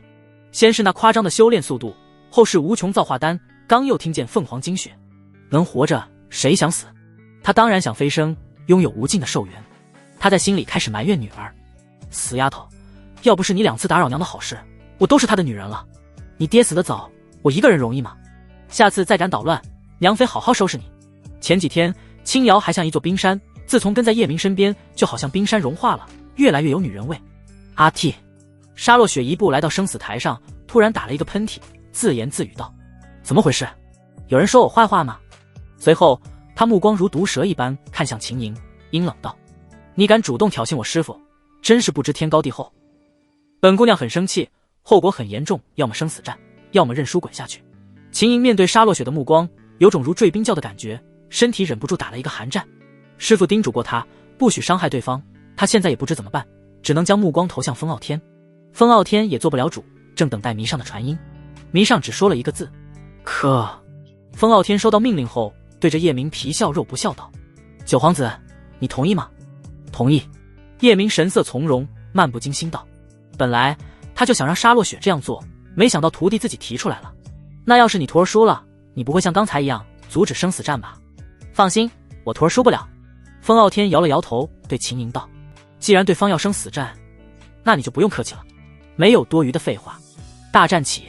柳如烟勾住叶明的脖子，笑道：这次你好像很有把握呀，但我可以明确的告诉你，你输了。等着吧，一会出来，结果会啪啪打你脸。叶明神秘一笑道：这里面有蹊跷，他如何不知道？沙洛雪是入到9层，秦莹入到1层，风傲天却那么自信，哪里来的自信？另外，柳如烟说出这样的话，肯定是有把握。想到这里，叶明催动阴阳逆转，心中默念法诀，阴阳颠倒，乾坤挪移，以无寿元，逆转天机。怎么回事？叶明心里想着当前的事，却发现自己无法催动阴阳逆转。筒子，出来解释下。不懂不怕，要不耻下问，做个好好学习，天天向上的好学生。叮！因为沙洛雪是万体榜第10的9杀毁灭体，以杀正道，一生要经历9次必死之劫，度过1劫就强大数倍。9劫全过后，上可杀天道，下可杀幽冥，毁灭万物也只是一念之间，恐怖如斯。目前是他的第1死劫，渡过去才能激活特殊体质，而宿主的阴阳逆转只是第1层，熟练度不够，无法改变必死之人的命运轨迹。原来如此。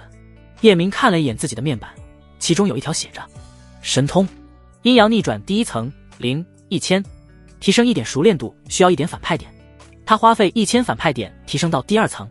再看面板，变成神通，阴阳逆转第2层0 5000，又花费5000提升到第3层，这回需要的反派点是1万，提升到第4层后再提升要5万。叶明不舍得反派点了。看了一眼两女的战斗，沙洛雪因为突破的太快，掌控不好力量，而秦莹的战斗经验丰富，虽处于下风，却无生命之危，这可把沙洛雪气得不行，双目充血，杀意越来越浓，总想一招杀死敌人。唉，还是年轻，太心浮气躁。叶明叹息一声，再次催动阴阳逆转，这次可以了。脑海里出现一幅画面，是没用阴阳逆转的命运走向。秦莹隐藏了修为，她真实的境界是入到9层，而且还领悟了寒冰法则。沙洛雪可没有领悟任何法则，最后被秦莹斩杀。画面结束，第2幅画面生成，是改变后的命运走向。这一次叶明少了30年的寿元，加上上次损失的10年，40年没了。就是说，别的强者能活到1000岁，他只能活到960岁。你觉得沙洛雪赢了？柳如烟看到叶明嘴角勾起一抹自信的笑，觉得好笑。他早就通过天眼之术看到了结局，别看沙洛雪现在占据上风，一会就死了，这男人还以为徒弟会赢，怪美德。叶明咬住女人娇嫩的唇瓣，逞凶肆虐，几秒之后松开道：急啥？睁大你的眼睛看下去，一会我就带你去洞房。这个女人利用他，要是不拿点利息，天理不容。走不动路都是轻的。好啊，只要你赢了，让我干什么都行。柳如烟根本不认为叶明会赢，一副看好戏的样子。别看他让男人动手动脚，可不是喜欢叶明，而是向他提亲的人太多，而他又无心婚姻，利用叶明做个挡箭牌而已。等他在9皇子怀里的事传出去，以后就不会再有凡人的苍蝇。接下来战斗正在按着原本的命运轨迹走。秦莹解开修为，来到入道9层，同时动用寒冰法则。沙洛雪突然被对方的一柄冰剑劈中，防御土崩瓦解，人倒飞出去，狠狠地砸在生死台上，嘴里一甜，一口血剑喷出。秦莹趁势追击，在身前再次凝聚出一柄寒冰之剑，意念一动，冰剑直射沙洛雪的眉心。不要！轻瑶的心提到了嗓子眼，大声惊呼。柳如烟的眼底闪过一抹尘埃落的得意之笑，打算跟叶明说拜拜。风傲天瞥了一眼叶明，眼神中充满讥讽，那意思好似在说，有无穷造化，单管个屁用！你的徒弟就是烂泥扶不上墙，该输还是要输。最得意的要数寒风，哪怕宗门抛弃了他，他最恨的人还是叶明，自己现在这样，全是这个人带给他的。对方的徒弟死了，解恨，真的解恨。沙洛雪也知道自己死定了，哪怕他只有14岁，但脸上却没有一点死亡前的恐惧，而是在最后的时间里，连母亲都没有看，将柔情的目光投向叶明。目光很复杂，多种情感混在一起，有不舍，有眷恋，有祝福，有珍重，但更多的是愧疚，给师父丢人的愧疚。就在所有人以为下一刻冰剑就会贯穿少女的脑袋时，嗖，一道破空声响起，天际忽然出现一道耀眼的黑光，紧接着轰的一声，一柄散发着浓郁杀气的黑剑击碎秦莹的寒冰之剑，又哐的一声，黑剑插在生死台上，位置刚好是沙洛雪的前方1丈处。咔嚓咔嚓，所有人看到生死台出现好几道手指粗的裂纹，随后以肉眼可见的速度向外蔓延，只是瞬间，生死台便布满密密麻麻犹如蜘蛛网一样的裂纹。所有人倒吸一口凉气，生死台可是用修真界最硬的天阙石打造，就连魂结境都无法损害丝毫，这到底是怎样的一剑？这是什么剑？看着好邪恶！大家的目光全汇聚在天外来剑上。此剑通体漆黑，周围的杀气浓郁到似要化成液体，剑身里面好似流动着邪恶的黑色液体，剑柄镶嵌着2颗不知名的宝石，给人的感觉就像地狱恶魔的眼睛，可他哪怕对视一眼便让人毛骨悚然，头皮发麻。秦莹看到这柄剑一动不敢动，迷上眉头紧锁，连他都感知不到这柄剑从哪里而来。刚才他已经准备出手救下沙洛雪，同意生死战是他早就知道秦莹的实力，只是想看看叶明的徒弟有何不同之处。要是沙洛雪死了，还怎么对叶明入情？青瑶的手心里全是汗，悬着的心依然未落下。不可能，这绝对不可能！柳如烟嗖地从叶明的怀里站了起来，脸上的表情就好像看到了这个世界上最不可能发生的事。他死死地盯着叶明，想从男人的表情中寻找到答案。这是不是你干的？你到底是怎么做到的？他之所以会这么震惊，是因为天眼之术的预测中根本没有这柄剑出现。显然，事情发生了逆转。叮！宿主赢了柳如烟的天眼之术，他对宿主的神秘能力折服，好感度加10，目前30，修为增长速度3倍，合计73倍。我早就和你说了，小心玩阴被阴着了眼。叶明冷硬的唇角勾起一抹邪似的笑。你说我们是去你房间，还是找个山清水秀的地位呢？哈哈哈！说完，他便不再理对方，而是看向台上的徒儿。此刻，沙洛雪正盘膝而坐，心无杂物，目光直勾勾地盯着黑剑上如水流一样的杀气。杀气给他一种奇妙的感觉，是那种无比亲近的感觉，就像母亲的怀抱一样温暖。突然，杀气开始从剑身上脱离，窜到他的身体周围旋转，就好像孩子见到母亲时的嬉笑玩闹。不得不说，沙洛雪天生就为杀戮而生，只一盏茶的时间，他的身上便生出杀意，从一丝到几丝，越来越浓郁。秦瑶见到这一幕，知道对方正在领悟杀之道。杀之道可是天地至强的大道，领悟之难犹如登天。九阳星域人口亿万万，却无一人能够领悟，比他的寒冰之道不知强大多少倍。一旦让对方领悟，他就死定了。趁现在，必须杀了对方。他运转步伐，一步来到黑剑前，正要出手时，剑身荡出一股杀气，直接将他掀飞，倒飞出去上百丈，四仰八叉的摔在地上，浑身的肌肤就像被小刀割出数万个伤口。突然，轰的一声，沙洛雪身上的杀意直冲天际。短短时间，他便领悟了杀之道。领悟了杀之道，他就可以突破入道境，体内储存的无穷造化丹能量再次帮他提升修为。生死一层，涅槃一层，法劫一层，直到法劫一层，能量才耗尽14岁的法劫一层。谁敢想，这个实力，沙洛雪可以轻松碾死秦莹，意味着他的第一道死劫破了，九杀毁灭体开始激活，毁灭之力充斥他的全身，像涟漪一样向外扩散。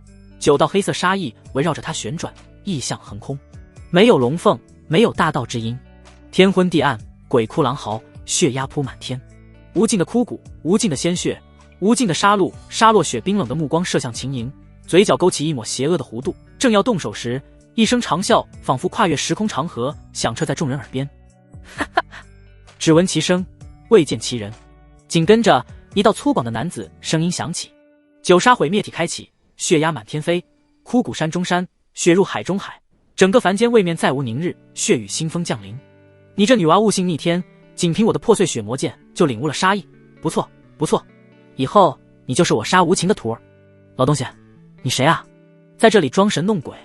荒古圣地里，一位脾气暴躁的长老破口大骂，所有人像看傻逼一样看着他。聒噪！杀无情的声音刚落，破碎血魔剑射出一道杀气，直接将那长老轰成血雾。嘶！众人纷纷倒吸一口凉气，凉意从脚底直冲天灵盖。迷上敢怒不敢言，对着东方虚空的声音来原处抱拳道：在下荒古圣地的迷上，敢问前辈来自哪里？地狱之眼。杀无情吐出冰冷的4个字。大家你看看我，我看看你，那意思是说地狱之眼在哪里？就连叶明听了也是一脸懵，可迷上听了却是一脸恐惧，身体微微颤抖，那神情就跟见了鬼一样，急忙弯身行礼，声音格外恭敬：对不起前辈，是我管教无方，刚才属下冒犯你了。两人寒暄之际，叶明看到凤仙儿同样张大嘴巴，满脸震惊，想必知道地狱之眼，便问道：仙儿，你知道地狱之眼？你不知道吗？我应该知道吗？你是九皇子，这种隐秘肯定知道，我娘小时候就和我说了。没人跟我说，要不你跟我说说。叶明摸了摸鼻子。好吧。凤仙儿用灵魂传音给叶明讲述了地狱之眼。在九阳新域的一片虚无之的，有一个庞大的深渊，常年被一种特殊的气体笼罩，因深渊形似一只邪恶的眼睛，被人称为地狱之眼。因为地狱之眼受到的诅咒要小一些，所以生活在那里的人可以活到2000岁，比这里的人足足多出1000年。2000年看似多，可想要飞升还远远不够。尽管无人能飞升，可那里据说有准地强者。准地强者的法力已经通天，能横空对话。刚刚说话的杀无情，人在地狱之眼里就知道这里发生的一切。叶明听后追问道：那九阳新域的人为啥不去地狱之眼？九阳帝朝的历代帝君只活1000年，那里不是能多活1000年？凤仙儿耐心地解释道：那里的人数是有限制的，一旦超越上限就无法活2000年。因为那里人能活2000年，修为强大，外面的人要是没有经过允许闯进去，会被直接灭杀。他们要想毁灭一个新域，一人足矣。在那里没有允许连孩子都不能生，必须有人老死，空出名额才允许一些人生孩子。可以说那里一直保持着人数的上限，怎么允许外人进去？那里有没有姓岳的？叶明突然想到九皇子提及岳瑶身份的时候，那恐惧的样子，说岳瑶来自神秘之地，他猜测应该就是地狱之眼。只是他还不知道地狱之眼里已经走出一位黝黑的少年，正打算将未婚妻岳瑶带回那里。有没有姓岳的？我不知道。凤仙儿摇摇头。别人看中地狱之眼，叶明完全不在意，1000年足够他飞升了，还是邪美一起飞升。他将目光转移到生死台上，就看到沙落雪趁着沙无情和迷上说话之际，就把秦影斩杀了。此刻他正抚摸着破碎血魔剑，爱不释手，显然是非常喜欢。风傲天抱着徒弟的尸体，神情憔悴，眼底弥漫着雾气。别人并不知道，秦影表面是他的徒弟，背地里却是他的女人。小丫头，还不快给本座行拜师礼！沙无情结束和迷上的谈话，对沙落雪说道。沙落雪停下抚摸血魔剑的动作，看向声音来源的方向，摇头道：我有师傅，不会再拜师。本座修的也是沙之道，除了我谁还能教你？沙无情不悦道：我此生只会有一个师傅，那就是九皇子，不管师傅能不能教我，我也不会再拜第二人为师。沙落雪语气坚定。这么妖孽的天才，沙无情可不想错过，对方不愿意就利用。只要你同意做我的徒弟，我就把破碎血魔剑送你，还带你进地狱之眼，如何？在我的这个地方，你可以多活1000年，哪怕无法飞升，却可以尝试一下。除了叶明、青瑶几人，大家皆羡慕地看向沙落雪，就差说：你倒是快答应呀！这可是天大的机缘，连九阳新域的帝君想去都去不了。沙落雪没说同意，也没说不同意，眼眸不停地滚动。叶明见他好似纠结了，主动说道：你要是想去就去吧。他要考验一下这个徒弟，看看他如何选择。要是对方真跟沙无情去了，那不好意思，以后有多远滚多远。想让我再带你飞升，带个勾巴，不杀你就是好事。在他的世界里，不允许有背叛，哪怕一丝也不行。沙无情也觉得沙落雪要同意了，哈哈笑道：徒儿，为师一会就在这里杀一人，然后带你进来。不料沙落雪却说道：你先把这柄剑借我玩上几百年，我再拜你为师怎么样？他刚才没有立马说话，并非想背叛叶明，而是在想怎么不拜师，把这柄剑骗过来。他对这柄剑十分喜欢，可想了半天也没想到好办法。小鬼头，不拜师，休想要剑！话落，破碎血魔剑被一股力量牵引，嗖的一声，向着东方的虚空飞去，眨眼间便消失得无影无踪。紧跟着，沙无情对叶明道：“本座命令你1个月内和这女娃解除师徒关系，劝她来地狱之眼，不然的话，本座亲手宰了你。你要敢动我师傅，我将来一定会杀进地狱之眼，亲手灭了你。”沙落雪毫无畏惧，寒芒在眼底一闪而过，带着血腥味的杀意涌现。老夫不是被吓大的，到时候我会连你斩草除根。沙无情的声音杀机四溢，字字冰冷无情。紧跟着，如潮水般的刺骨杀意向叶明席卷而去，却没有伤他。本座的话你听见了吗？1个月完不成，你必死。叶明瞬间遍体生寒，那感觉就似被一口凶兽咬在嘴里，又似身体周围悬浮着无数柄匕首，随时会要了他的命。老匹夫，我他妈早晚弄死你！希望你多活些年，别早早挂了。这话他只敢在心里说，脸上却笑意盈盈，甚至还有些讨好道：“前辈放心，您就请好吧，我一定完成任务。”靠，给徒弟破个劫，给自己招来个劫，奶奶的！沙无情听后撤去杀意，对在场的人说道：“我就不抹除你们的记忆了。今天的事谁要是说出九阳星域跟着陪葬。”良久，再无声音。明日愁来明日愁。叶明一把将青瑶拉进怀里，在他耳边低声道：“你帮我观察一下，一会咱们的人里有没有离开的。”青瑶认真的点点头。好了，我该洞房去了。叶明对着柳如烟诡异一笑：“走吧，还等啥呢？去呢？”不知为何，柳如烟有一种不好的预感，她没在男人的眸子里看到哪怕一丝一毫的情欲，当然是找一处依山傍水的地方。叶明让凤仙儿幻化成火凤，跳到对方的背上，临走前对隐魅几人说道：“你们全在这里，谁也不许跟着。”随后带着柳如烟离开了，只留下一脸懵逼的众人。不交出徒弟都要死了，还有心情玩？迷上有些犹豫，还要不要找这个男人入情？最起码现在不合适，万一死了呢？等1个月看看情况吧。路上，叶明想了想，怎么让寒风黑化，如何杀了风傲天。最后他诡异一笑，何不让儿子杀了亲生父亲？寒风知道会如何。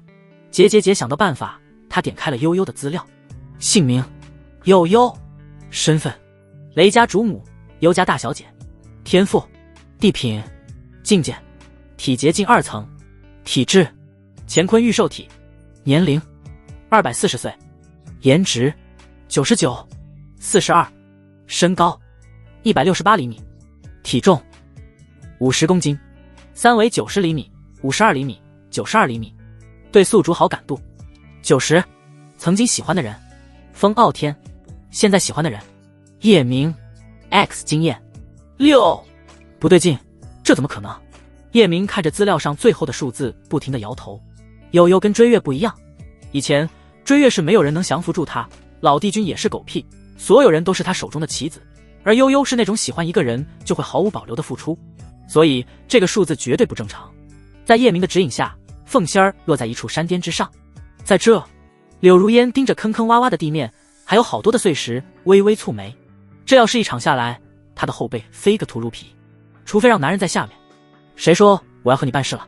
叶明让凤仙儿去远处玩，自己负手站在山巅，声音很淡，却格外冷漠。我不会再娶你，目前也不想和你发生关系，等我哪天想了，会灵性你。要是女人没有利用他，娶也就娶了，可他现在不想了。或许每个人的心里都住着一个白月光，叶明想把婚礼给那个人，那个人是谁，他也不知道，也许出现了，也许还没有。他承认自己有些色，但他现在对柳如烟一点兴趣都没有。有了追月以后，再看别的女人，其实也就那么回事。怎么说，哥也是个有系统的人，能打破诅咒，带人飞升仙界，不是谁想得到就能得到。女人算计他，自己再贴上去。叶明觉得自己正在向舔狗发生蜕变。抱歉，死都不做舔狗。为什么？柳如烟觉得这个男人让人捉摸不透，质问道：一开始可是你让帝后去我柳家提婚的，不娶我，你为何又要赢我？为何要当着众人的面说洞房？为何又把我带出来，让大家觉得我们洞房了？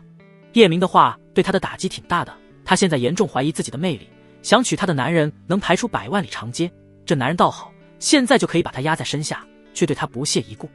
哪有那么多为什么？叶明眸色幽深，已经有了指点江山的气势。赢你，只是想告诉你，我有能力睡你，睡不睡是我的事。现在，我给你2个选择：第一，我们以后是陌路人；第二，我马上会成立一个势力，你做我的属下。至于能不能成为我的女人，看你的表现。但你记住，机会只有这一次，错过了就永远没有了。这话要是让别人听见，飞金掉下巴。九阳新域的第8美人，收不收还要看女人的表现。从古至今，谁能说出这么狂的话？除了夜逼王，估计没人了。时间一点一滴的过去，鸟叫和虫鸣调节着现场寂静的氛围。叶明说完便俯瞰山河，风吹过他的长发，将冷酷的脸庞遮住了一部分，只露出那双冷星般的眸子。柳如烟咬着唇，好似在做最后的挣扎。过了许久后才说道：我同意做你的属下。叶明转过身盯着女人，恭喜你做出最正确的选择。柳如烟看到男人一点也不惊讶，就好像提前知道他的选择，好奇地问道：你好像一点也不意外，我本来还想给你留点面子，是你非要撕破。叶明莞尔一笑，继续说道：我赢了你的天眼之术，你想知道我是怎么赢的，甚至还想学到，所以你不会错过这次机会。别看你刚才犹豫，其实你的心里早就有了选择，不是吗？叮！柳如烟对宿主生出惺惺相惜之情，对宿主的好感度加10，目前40，修为增长速度4倍，合计74倍。你到底是人还是鬼？柳如烟没想到自己的小心思竟被对方看穿，瞪大双眼问道。他确实是这样想的，柳家能成为9大势力，全靠天眼之术，这还是第一次有人赢柳家人，因此他对叶明的手段特别感兴趣。不过呢，除了这个原因，还有一个原因，你能猜到吗？这还用猜吗？叶明摇摇头，当然是地心杀了你的弟弟，你的家族要报仇，而你的家族肯定推算到，只有我才能和地心一较高下。你利用我度过死劫的同时，也想看一下我的本事，不是吗？第一次我输给了你，你觉得我也就那么回事，便打消利用我对付地心，更没有了联姻的打算。第二次你还要和我比试，一来你是怕我报复柳家，缓解一下彼此的关系，二来是想告诉你的家族，我并非最合适的人选。风月无边，算尽苍生，好一个杀人于无形的柳家。昨天第一次见面，女人说出她的魔子身份，他就猜个七七八八。你是我第一个佩服的男人。柳如烟由衷的赞赏道。别说这些没用的了，用你的天眼之术帮我推算一下，是谁泄露了我的身份。叶明将迷上知道他身份的事说了一遍。柳如烟摇摇头，现在不行，天眼之术的使用是有时间间隔的，现在还无法使用。废物！叶明可不惯着，直接开骂。柳如烟才发现，这个男人就踏马跟变色龙一样，温柔的时候像风趣幽默的女人杀手，令人着迷；翻脸的时候就是来自地狱的魔鬼，六亲不认。狗男人，你有没有怀疑的对象？要是有，我现在还能推演一下。他没好气道，下回别和我玩套路。叶明将自己怀疑影妹的事说了一下。昨天要杀韩风的时候，这个女人不在，嫌疑最大。我需要一炷香。柳如烟说完，便盘膝坐在地上，开始推演。过了一会，他睁开眼睛，对男人点了点头。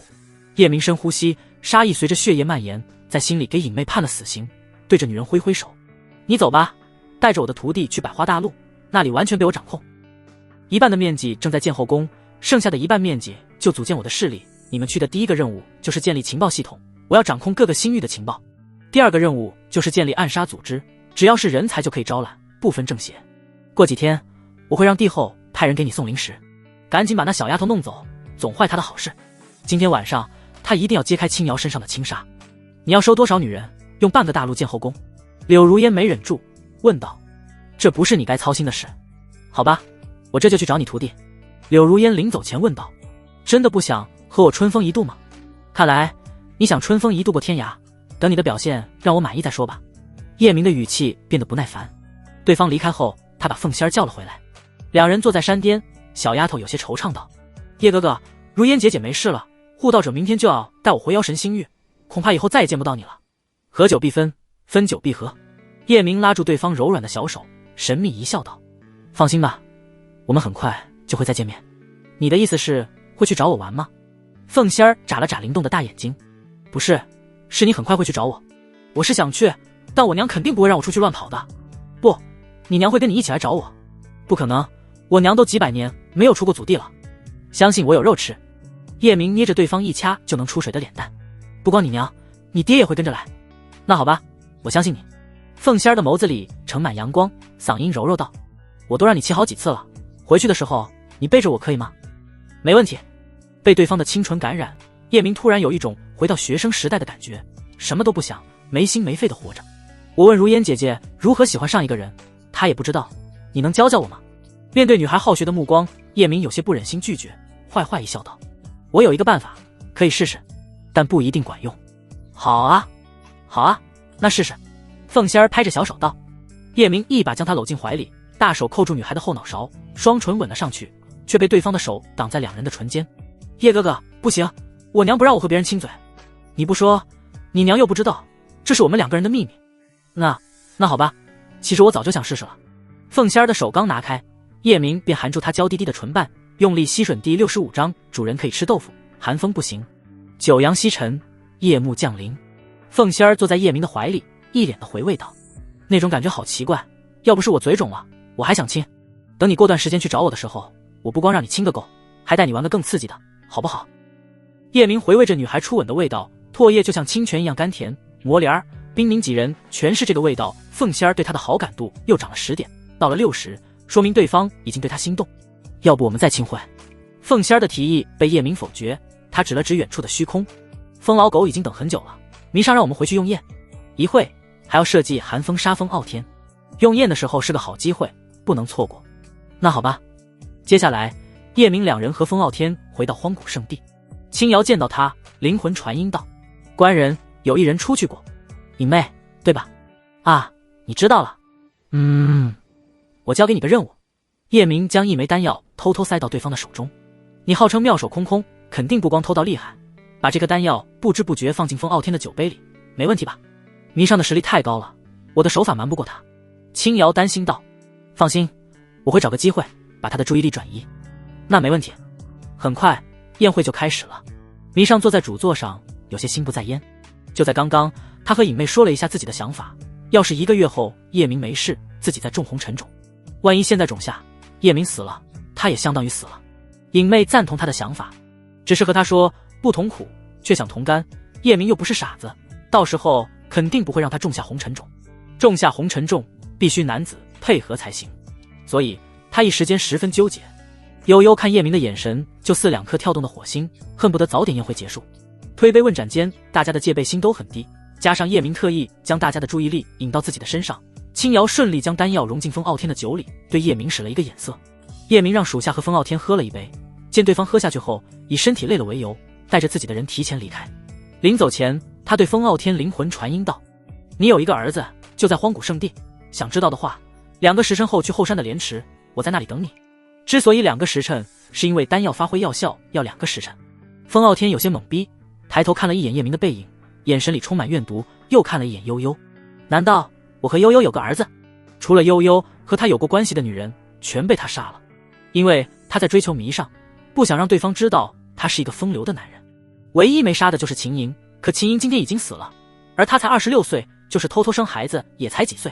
叶明离开后，悠悠和凤仙儿也走了，宴会提前结束。回来后，叶明开始交代任务，先给了鬼婆1颗易容丹，2个时辰的时候，你易容成凤仙儿去找寒风，同时再次扔给对方1颗丹药，你要神不知鬼不觉，让他把这颗心魔丹吃下，然后带他去莲池。心魔丹看见谁都是心中最恨的那个人，而且还会将心中的恨无限放大，只想杀了仇人。不光如此，醒来后几个时辰内发生的事全部记得。当寒风到了莲池，刚要药效发作，那个时候看见风傲天，肯定会当成夜明活劈了。鬼婆一脸为难道：主人，万一那小子吃我豆腐怎么办？要是你，我也无所谓了，那小子肯定不行。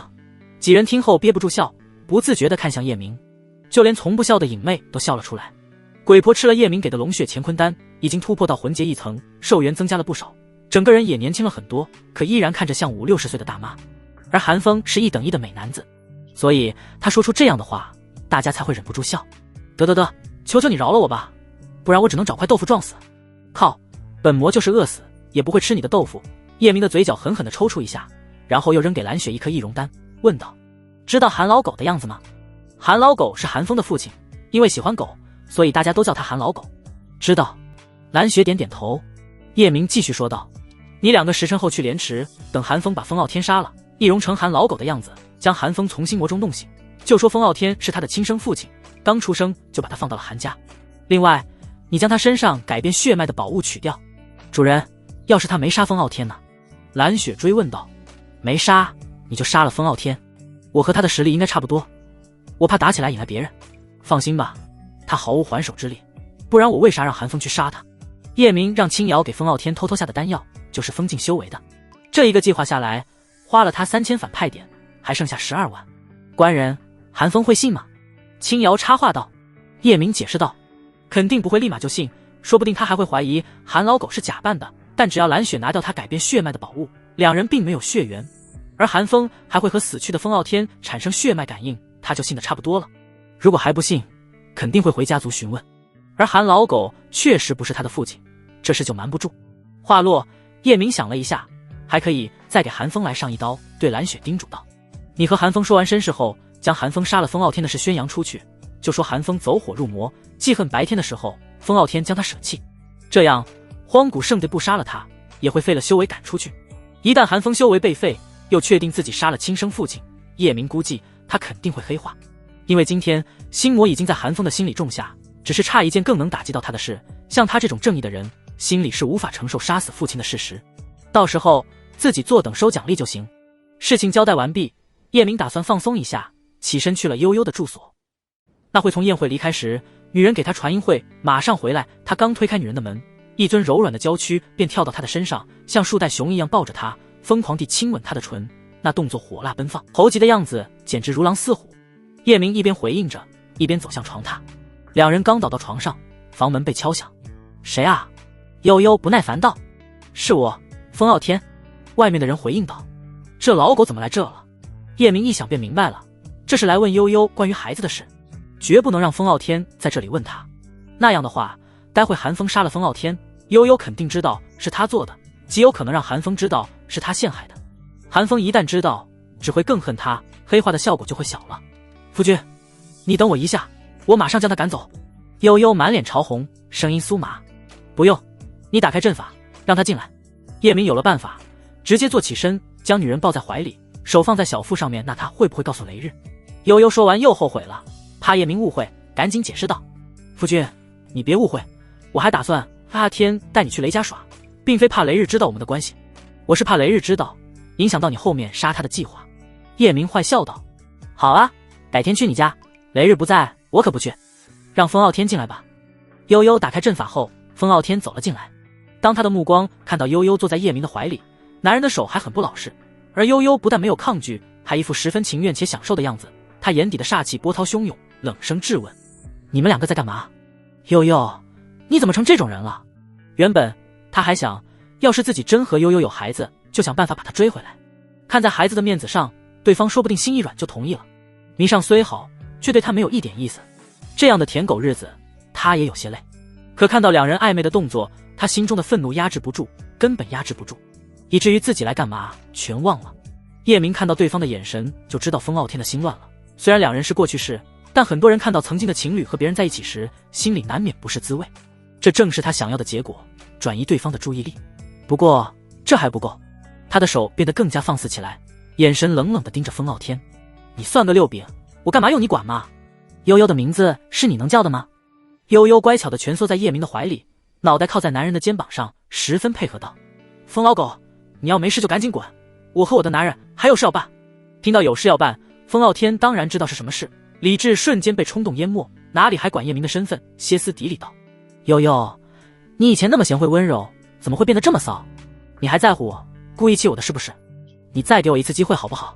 我以后只对你一个人好，再也不乱来了。当初他被悠悠甩了就后悔了，那时觉得女人已经完全被他拿捏，就开始肆无忌惮，甚至还想姐妹双收，给老帝君来上一顶绿帽。还有就是他那时有些膨胀，觉得自己的美貌无人可及，天人的女人没有不喜欢他的。可现实狠狠给他上了一课，普通女孩自然经不住他的一个眼神，但九阳新遇出了名的美人，完全不拿正眼瞧他。我故意气你。悠悠被气笑了，直接吻住叶明的薄唇，几秒后松开，满脸幸福道：疯老狗，看见没？这才是我一辈子要等的男人，是我可以用命去爱的男人。只要我的男人一句话，我死都愿意。你以为你是谁？在我眼里连条狗都不如。极致的羞辱让风傲天陷入癫狂，身体开始不停地颤抖。好啊好啊，你们这对狗男女，我明天就把这事告诉雷家主。随便。悠悠的脸上写满无所谓。叶明诡异一笑，像看死人一样看着风傲天。滚，这个女人是我的，再敢和我说这些没有营养的话，风家就没必要留在这个世界上了。这句话让风傲天犹如被泼了一盆冷水，瞬间清醒过来，惊出一身冷汗。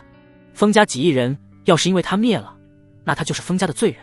风傲天就像变色龙一样，方才还满脸戾气，瞬间陪笑讨好道：九皇子，我来这里没有别的意思，只是想……对方说到一半，叶明就知道风傲天接下来要说啥，说只是来问问孩子的事，没有别的意思。他不可能让对方说出来，暴喝一声跪下。九皇子，我还用我说第二遍吗？不跪的话，我现在就让你妹灭了风家。我跪，我跪。风傲天看到叶明脸上的平静瞬间被撕碎，露出锋芒阴冷的杀机，吓得扑通一声跪在地上。九皇子，求求你，求你别动我的家族。爬过来。叶明勾了勾手指，就见风傲天像狗一样爬到他的身前，被他一脚踹在脸上，四仰八叉的躺在地上。他指着怀里的女人问对方：他是谁？他是九皇子妃。风傲天有点摸不着头脑，小心翼翼道，同时一股难以言喻铺天盖地的屈辱感蔓延至身体的每一个角落，让他痛不欲生。要是悠悠不在还好，当狗就当了，这可是当着他初恋的面。悠悠看他的眼神里没有一点同情就罢了，反而充满鄙夷和冷笑，可他又不敢动手，害怕暗中的引龙味。叶明的嘴角缓缓拉起一抹戏谑的弧度，示意对方跪好，再次问道：再说一遍，他是谁？他是雷夫人。风傲天不知道对方到底想听什么，试探性的回道，结果又被叶明一脚踹在脸上，火辣辣的疼。他是谁？他是悠你妈，还敢叫我女人的名字？叶明将悠悠放到床上，走过去揪住风傲天的头发，连着抽了几十个大耳光，直到手微微有些泛疼，才一脚窝心踹将对方踹飞垃圾。敢跟我叫板，还敢让你的徒弟挑战我，我他妈给你脸了。说他是谁？我再给你最后一次机会。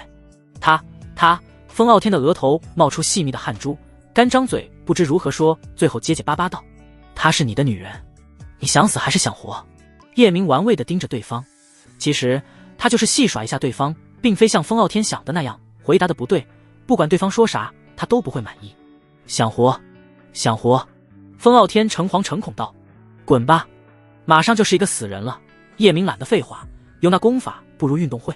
风傲天心中的杀意已经像沸水一样沸腾，却不敢表现出来。这种屈辱不在身体上，而是来自灵魂深处。他从来没有想过自己会有一天受到如此大的侮辱，而且还是在自己的初恋面前。他发誓一定要让对方付出代价。其实他现在就想动手拉着对方一起死，哪怕每个皇子都有引龙卫保护，只要自己出其不意，引龙卫也未必能第一时间救人。只是悠悠和他的实力差不多，而且这女人一直在戒备，现在动手肯定杀不死对方，那就一会在莲池见面时。正当他想问一下对方待会还见不见面，叶明的灵魂传音在他的识海响起：赶紧滚，别耽误我享受美人，等我和悠悠办完事就去见你。风傲天点头哈腰，带着笑脸走了。叶明和女人再次倒在床上，还没开始又响起了咚咚咚的敲门声。我他妈，叶明醉了。第67章黑娃来接月瑶完婚。阵法被打开，叶明就看到月瑶蹦蹦跳跳的跑了进来，胸口因为蹦跳剧烈的摇曳，对着他露出一抹俏皮的笑。大坏蛋，有没有想我？不是让你监视大皇子吗？你怎么来了？叶明打量着对方，喉结滚动一下。女孩穿着他送的那套 JK 制服，上衣的衬衫幻化成白色，领口系着一条红色的领结，下半身是黑色的百褶裙，脚踩着一双黑色的小皮鞋，鞋带系成漂亮的蝴蝶结，与裙子相得益彰。整体造型既时尚又充满校园气息，让叶明不禁想起美好的学生时代。我想你了。月瑶瞥了一眼悠悠，眼神里充满敌意，随后抱住叶明的手臂，撒娇道：大坏蛋，晚上抱着我睡好不好？叶明想到只能抱，不能干别的，捏着对方脸蛋道：乖，你先回去，我待会去找你。不嘛。月瑶的眼底弥漫起雾气，一副快要哭了的委屈样子。哼，你还没有得到人家就不疼我了，以后更不会在乎我了，那还不如让我嫁给雷日。为了气叶明，他故意对着悠悠道：悠悠姐，我要是去了雷家，你可要多多关照我。叶明牙疼，对悠悠道：这样吧，我改天再陪你。悠悠不舍得叶明，提议道：反正大家都不是外人，要不我们3个一起。月瑶瞪大双眼看着对方，阴阳怪气道：悠悠姐，你是过来人，也不能这么开放吧。悠悠的脸上爬满红霞，赶紧解释道：瑶儿误会了，是我们3人在一起说说话，就按悠悠说的吧。不管悠悠是不是那个意思，叶明知道，只要他提出来，女人绝对不会反对，但月瑶肯定不行，换成追月就没问题。可是我还有重要的事和你说。月瑶撅着小嘴，满脸的不情愿。叶明刮了一下他的鼻子，你有事就说，没关系，我要和悠悠商量一下怎么对付雷日，不然你就真要嫁过去了。那好吧。月瑶是想和叶明修炼一下，冰宁和他说修行1天就能赶上几10天，他还没有尝试过。叶明躺到中间，两女在两边，月瑶的娇躯压在叶明的肩膀上，将大皇子提前成婚的事说了一遍。提前了。叶明眼角抽了抽，侧过脸看向悠悠，有没有办法给雷日下毒？悠悠摇摇头，如实说道，那是一只老狐狸，谁都防，平时身边高手无数，而且早就不吃任何东西，要想给他下毒几乎不可能。叶明想了一会，说道，既然不能在他的身上下手，那就在别人身上下手，让雷日主动解除联姻。大坏蛋，你是不是有什么好办法？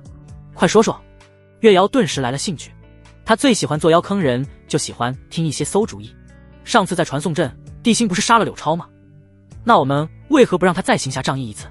叶明将自己的计划说了一遍，在雷家选一个7男8女的重要纨绔，由悠悠下毒，让他去九阳地城里发疯，然后由月瑶把地心引过去。地心杀了雷日的子嗣，雷日还会联姻吗？上次地心杀了柳超，吃了大亏，这次还会杀吗？悠悠有些担忧道。对啊，地心没那么傻，上次失去柳家的支持，他选帝君已经很被动了，同样的错误谁会犯2遍？月瑶附和道。你们不懂。叶明摇了摇头，狗改不了吃屎，地心的正义是刻在骨子里的，不是吃次亏就能改变。别说1次，就是100次，他见了那种无恶不作强抢民女的人，依然会毫不留情。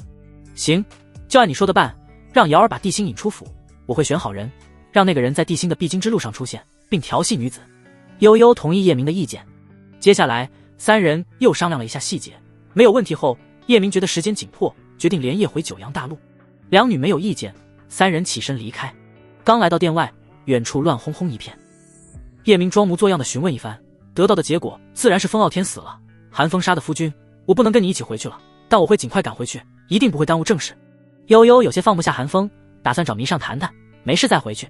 叶明自然没意见，3个人在一起又什么都不能做。就这样，叶明带着自己人坐上玄舟离开了。这可把月瑶高兴坏了，终于可以和叶明单独在一起。玄舟的房间内只有叶明2人，月瑶不着寸缕地躺在被窝里，忘情地亲着男人，以此诉说着自己的思念。叶明想要再进一步时，被小妮子阻止。不行，我还不想要小孩。不行你就别亲了，搞得我要被火烧死了。不，我偏要亲。你先睡吧，我去找青瑶说点事。大坏蛋，你就不能抱着我睡吗？那好吧。叶明妥协，把对方搂在怀里。一想到杀无情的事，他就有点闹心，或许只有这个丫头的亲生父亲能帮他先讨好一番。可怎么联系到他的父亲呢？只有1个月的时间。当时他只是敷衍杀无情，真交出去杀落雪，那不可能。大坏蛋，我知道你想回去的路上会经过月亮湖，那里可美了，我在那里把自己交给你，可以吗？月瑶主动说道。行，那说定了。叶明可不会说什么你要不想就再等等的话，那种人太虚伪了，血气方刚的男人装什么装，吃到嘴里才是真的。那你陪我修炼好不好？面对女孩眼巴巴的眼神，叶明点点头。你等我一下，我告诉他们一声，到月亮湖停一下。回来后，2人盘膝而坐，开始修炼。叶明心里想着是直接杀了影妹，还是利用她一下，最后决定直接杀了。回到地巢又不缺他一个强者，在荒古圣地他一直装作没事一样，那是因为这些人里没人能打过影妹，二来影妹和迷上的关系好，玩不好容易把小命丢在那。这一修炼便到了翌日下午，玄舟停在月亮湖的上空，叶明和小萝莉来到湖边，看着风景如画的湖面，让人心旷神怡。月瑶显得有些紧张，又有些期待。2人亲着亲着，倒在一片1人多高的花丛中，九阳落山，9月升空，星星羞羞，月亮羞羞，鱼儿羞羞。直到翌日清晨，太阳再次升起，2人从花丛中站了起来。月瑶刚一迈步，便疼得龇牙咧嘴。大坏蛋，都是你干的好事，你背着我，不行还逞能，非说什么3天3夜。叶明看着对方的站姿，有些忍不住想笑。妮儿说你给他吃丹药了，我的丹药呢？月瑶伸出白皙的小手讨要。到玄舟上再吃。叶明一个公主抱刚将对方抱在怀里，远处响起雷霆震喝声。蝼蚁，你他妈找死是吗？敢抱我的未婚妻，赶紧把他放下，我让你死得痛快点。我再给你一次重新组织语言的机会。叶明顺着声音来源的方向望过去，一位魁梧精壮的少年迈着六亲不认的步伐正向他这里走来。少年的皮肤黝黑，仿佛是黑夜的颜色沉淀在他的身上，可他偏偏穿着一身白色的兽袍。他的嘴角叼着一根野草，眼睛锐利如野兽，头发乌黑浓密，微微卷曲，像是被风吹拂过的草丛。叮！系统检测到地狱级反派黑娃，宿主只要将他收为属下，忠诚度到80就有奖励，目前忠诚度00。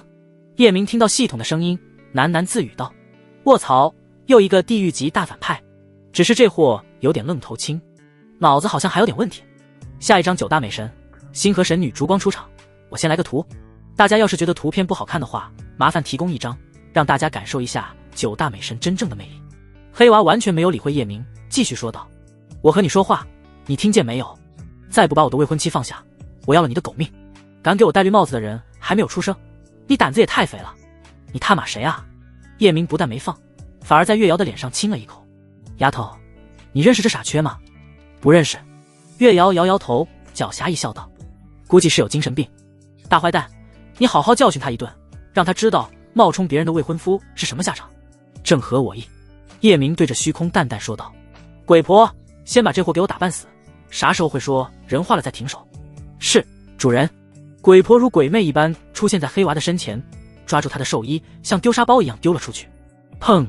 黑娃狠狠地摔在几十丈之外，被摔得七荤八素。没等反应过来，鬼婆又来到他的身边，抓住他后背的衣服，像踢球一样，一脚踢在他的肚子上。嗖！黑娃在空中划过一道优美的弧线，再次砸在地上，骨头都散架了，骂骂咧咧道：阿草，你们这群渣渣，知道我是谁吗？在我的那旮旯，人人都要称我一声黑狱霸王。我告诉你们，你们摊上大事了，赶紧给我跪下认错，我兴许还不株连九族。没人理他，鬼婆继续将他摔来摔去。黑娃就像个摔不死的小强，浑身染血，好几处的骨骼都变了形，骨头顺着肉穿了出来，这货愣是不求饶。大坏蛋，我就说他有精神病吧。月瑶笑的眼睛弯成了月牙，觉得十分好玩。叶明点点头，没错，不知哪里来的傻包子，他觉得这个反派有点逗逼。你们别逼我发飙，我那个地方的人你们惹不起，我娘一人便可灭了整个九阳星域。黑娃的心里比吃了黄连还苦，这他娘的算什么事？堂堂地狱之眼走出来的黑狱霸王，竟被揍成这个逼样。本来他就不愿意出来接月瑶，全是娘亲逼他来的，这下好了，被打得连亲娘都不认识了哦。那你说说，你来自哪里？叶明大概猜到了，应该是地狱之眼。地狱之眼听过吗？黑娃很厉厉道：我告诉你，那里随便出来一个强者，九阳星域的帝君都要跪拜迎接。你们比帝君还牛吗？我就问你怕不怕？他本以为自己说完，对方肯定会停手，跪在地上一把鼻涕一把泪的求饶，等待他的审判。不料事情的发展和他想象的完全不一样。鬼婆，你是没吃饭吗？再用点力揍。叶明在杀无情那里受到的鸟气，正好发泄在这货身上。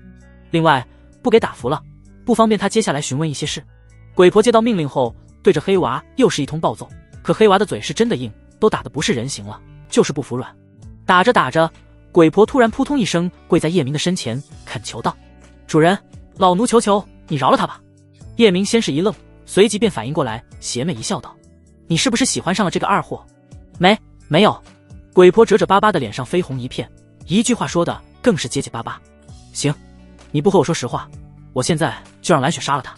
叶明吓唬道：主人，别杀。鬼婆满脸都是焦急之色，原本就满布皱纹的脸庞此刻更是皱成一团，急忙说道：我说我是喜欢他，他的肤色和外表是我喜欢的样子，还有那怎么打都不服软的硬骨头性格，让我对他产生了好感。这样的男人就是我一辈子要找的夫君。好吗？我把他送给你做男人了。叶明瞥了一眼黑娃，诡异一笑，心想：小样，收拾不了你可得了，这回我就看你怕不怕。谢谢主人。鬼婆喜出望外，好像一下子年轻了10来岁，随即又羞涩地低下头，再抬头竟是满面羞云。黑娃满身是血，躺在地上大口喘着粗气，连动一下的力气都没有。听到两人的对话，跟诈尸一样跳了起来。别，我不是硬骨头，我服软，我踏马服软还不行吗？求求你们饶了我吧，我是不婚族。他在心里将叶明的祖宗18代问候了一遍。坏，这个男人太坏了，真是怕什么来什么，对方完全抓住他的软肋。他未来要找的女人是像母亲那样美， 9大美神的其他8位，月瑶都入不了他的眼，怎么可能做鬼婆的男人？不过他突然对叶明十分欣赏，这个人很对他的路子。不知鬼娃是什么怪胎，身体的伤势以肉眼可见的速度恢复，只片刻时间便恢复如初，看得大家目瞪口呆。服软没用了。叶明摇摇头，我给过你重新组织语言的机会，是你自己不珍惜。别介，兄弟。黑娃跑到叶明的跟前，勾肩搭背道：你这个人很坏，我很喜欢你，只要别让我做这个老妖婆的男人，我们以后就是兄弟。要是你让我当大哥，我还能让你见见我娘的绝世容颜。我跟你说，我娘可是9大美神之一的星河神女，是天底下最漂亮的女人，任何男人看一眼便会神魂颠倒，永远忘不掉，以后不会再对任何女人有兴趣。谁他妈跟你是兄弟？叶明压根就不信有那么漂亮的女人，一脸嫌弃地拨开对方的手。我问你，月瑶是谁的女人？你的女人。黑娃本来就不想娶月瑶，他觉得叶明反而帮了他一个大忙。我再问你，你说月瑶是你未婚妻，这是怎么回事？月瑶的母亲没有生她前，便给我们定了娃娃亲，我真的不想娶她，是我娘非让我来。姑奶奶有那么讨厌吗？月瑶听到这话不干了，活像一个炸了毛的小野猫，奶凶道：不，你是最漂亮最可爱的小仙女，是我配不上你。黑娃对月瑶一阵讨好后，又对着叶明嬉皮笑脸道：她是大哥你的女人，兄弟怎么敢有非分之想？叶明继续问道：月瑶的父母呢？母亲死了，只剩下父亲在地狱之眼。月瑶的父亲是谁？他的父亲叫月无涯。他父亲不知他吗？为何不来找他？知道，自从月无涯的妻子死了以后，他整日酗酒，天天烂醉如泥，什么事都不管，整日沉浸在痛苦之中，现在已经是一个废人。靠，还是一个情种。叶明继续问道：知道沙无情吗？你说的是那个冷血的冰块脸，我知道。月无涯和沙无情谁厉害？叶明想让月无涯保护自己，可突然觉得问了一句废话，一个酒鬼能保护啥？要是以前两人差不多，现在月无涯肯定不行了。叶明的心里拔凉拔凉的。你刚才说你是什么黑王八？能震慑沙无情吗？不是黑王八，是黑玉霸王。黑娃正说着，玉玲珑突然出现，身上笼罩着金灿灿的佛光，踏立虚空，对着黑娃道：阿弥陀佛，又是一个祸乱苍生、杀人不眨眼的大魔头。贫僧这就为天生苍生除掉你。臭三八，你说谁是大魔头呢？信不信我抽你？黑娃满嘴脏话，见玉玲珑来真的，正欲动手，他一步来到叶明的身后：大哥，快救救我，以后你就是我亲大哥，我要死了，整个九阳星域的人都要跟着陪葬。黑娃的性格便是如此，有些逗逼，要是遇见投缘的人，他瞧得上的人称兄道弟，大大咧咧；要是他讨厌的人，杀你全家不眨眼，妥妥冷血无情的魔鬼。而叶明的随性恰是他喜欢的性格。救你可以，你要给我做属下。叶明趁机开出条件。其实不管对方答不答应，他都会救，因为他相信对方的话绝不是开玩笑。万一人家的母亲屠了整个九阳星域，自己不也要死？另外，这可是地狱级反派，自己未来的左膀右臂，还能利用他的母亲对付沙无情。行，你说啥就是啥。黑娃没有犹豫，满口答应。先活下来再说，到时候做不做是另一回事。叶明见状，对着玉玲珑大声喝道：滚回去，忘记约法3章了，我的事轮不到你插手，我没插手你的事，这个大魔头必须除掉。玉玲珑不为所动，一脸坚持。叶明好奇道：我徒儿沙落雪，在你的眼里也是一个大魔头吧？那你为何不杀他，杀这个货？佛曰不可说，不可说个锤子。叶明警告道：你杀了他，九阳星域的人全要陪葬，你这是救苍生还是杀苍生？可要不杀他，将来死的人更多，是九阳星域的无数倍。玉玲珑说完，挥出一道佛光笼罩黑娃，黑娃的身体不自觉地向上漂浮，完全没有了叶明的遮挡。大哥，救我，快救我！这臭娘们来真的，你是怎么管理属下的？玉玲珑，我命令你住手。玉玲珑将叶明的话置若罔闻，抬手在虚空一点，一个万字符号直射黑娃眉心，一点不留情。就在万字符号要射进黑娃的眉心时，黑娃的身上荡出一抹金光，紧跟着一道飘渺之音响起：谁给你的胆子伤害我？声音带着神秘的力量，就好似无坚不摧的冰刃，射向黑娃的万字符号瞬间被击碎，化作点点金光。噗！玉玲珑被声音震得吐出一口血溅，血染虚空。紧跟着他的身体被声音击中，不受控制的倒飞出去，狠狠地砸在地上，带起一片尘土飞扬。第69章，来自灵魂的熟悉感。大家的目光齐刷刷地看向天际，此刻那里出现一尊盘膝而坐的人影，正是刚才说话的烛光。他的周身氤氲着白色的光芒，看不清真正的样子，但能看到整体的轮廓。从那模糊的身影，依然能让人感受到惊心动魄的美。叶明对修炼就是一个白痴，不知对方施展的是什么法术，亦或是神通。女人的身躯比正常人大几千倍，给人一种视觉上的震撼，又显得无比神圣。站在他的面前，有种朝拜神的错觉。定，烛光和宿主绑定成功。定，烛光对宿主的好感度是10，第一美女有特权，10点好感度提升10倍修炼速度，目前修为增长速度10倍，合计85倍。烛光的好感度到80和100的时候，神秘宝箱必出好东西。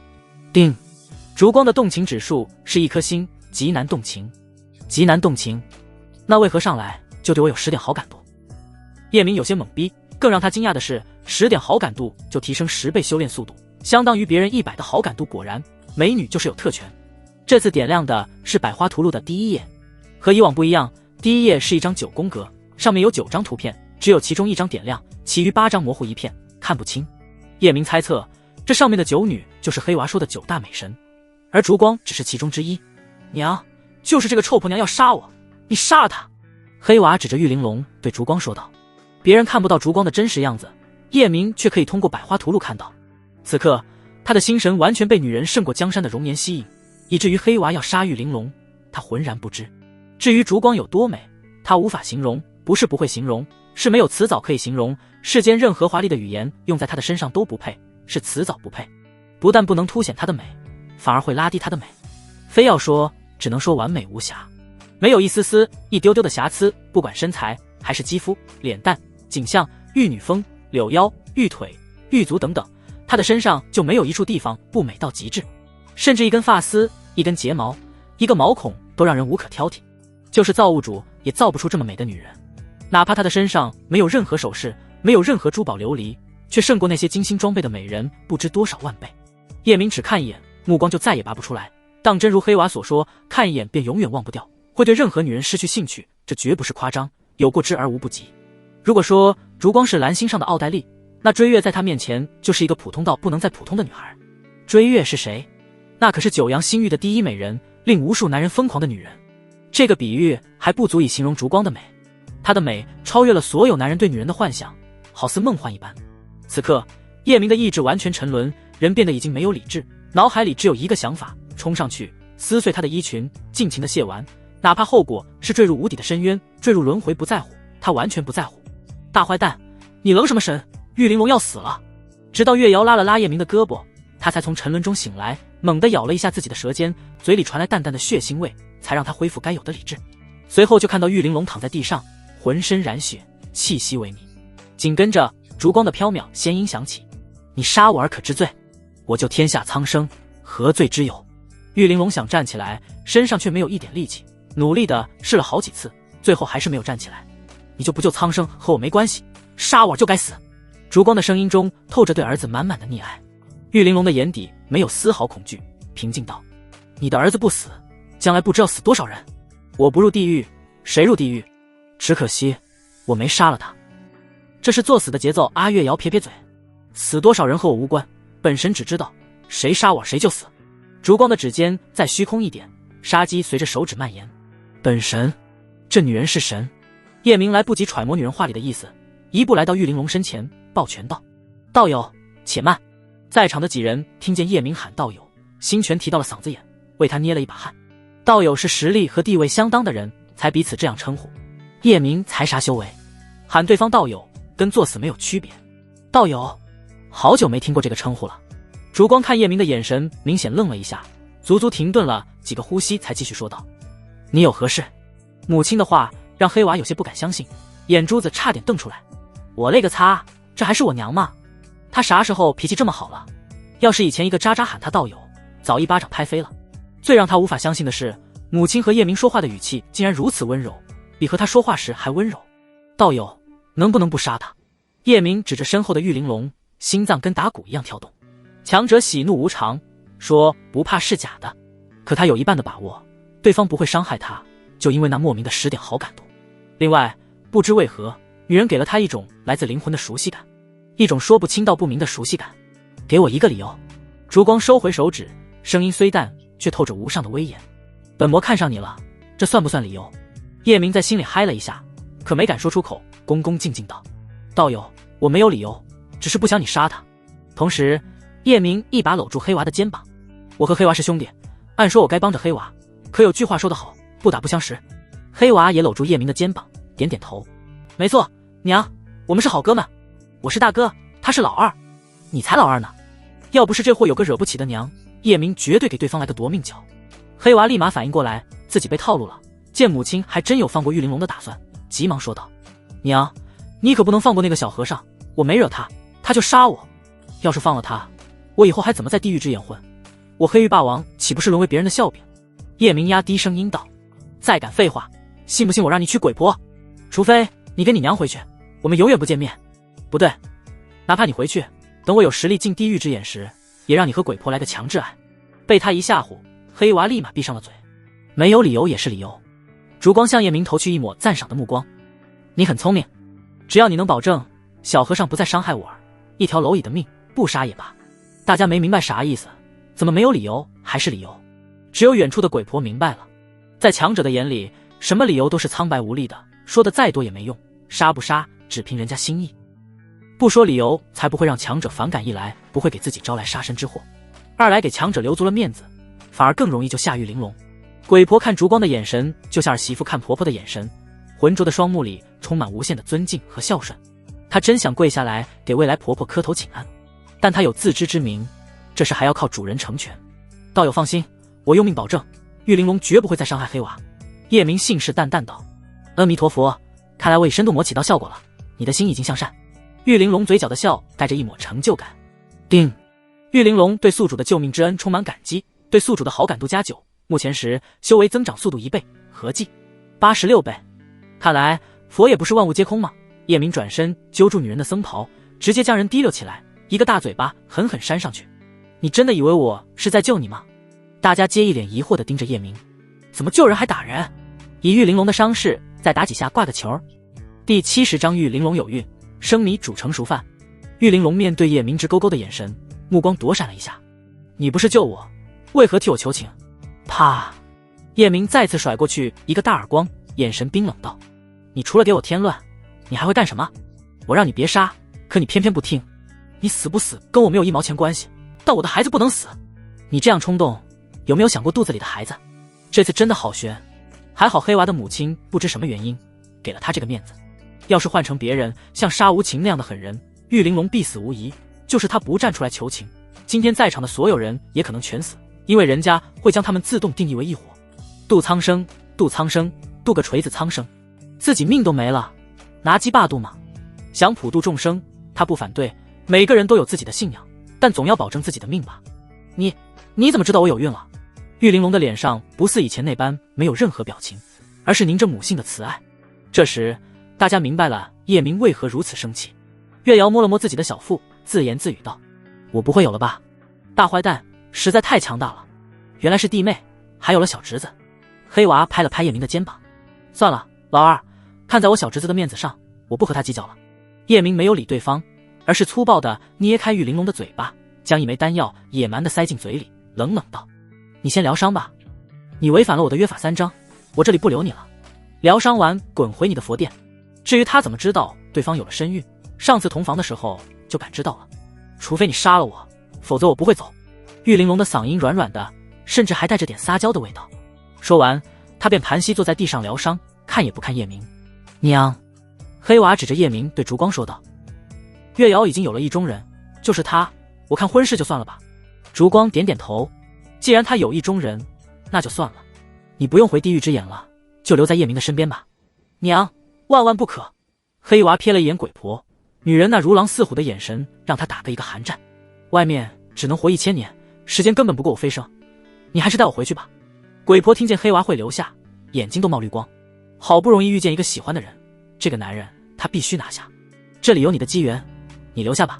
烛光清冷的目光投向叶明，似要将他心底的秘密洞穿。被女人盯着，叶明感觉好似曝光了，站在对方面前毫无秘密可言。对方就是不说，他也想留下黑娃。沙无情要是来了，这货能顶上去。娘，你干嘛非把我留在外面？黑娃哭丧着脸，难道你真想让我在外面找个后殿？说着他拍了拍叶明的肩膀。娘看他重不重？别胡说八道，烛光的声音虽清冽，白光下的绝世容颜上却偷偷地爬上两抹红晕。叶明刚才差点就喊出来，我看中这女人是寡妇，黑娃是个没爹的孩子，孩子的成长怎么能没有父爱的陪伴？他突然又想做好事了，搂住黑娃的肩膀，像看自己儿子一样看着对方。放心，你在这里不会寂寞，我会好好照顾你，给你家一样的温暖。黑娃听后十分感动，拍着胸脯保证道，你放心，以后谁要是欺负你，我让我娘收拾他。是吧，娘？黑娃抬头看向母亲的方向，那里早已没有了女人的身影。叮，黑娃对宿主的忠诚度加50，目前50。叶明还想和烛光说说杀无情的事，结果女人走了。这时鬼婆来到他的身边，主人，我和黑娃的事。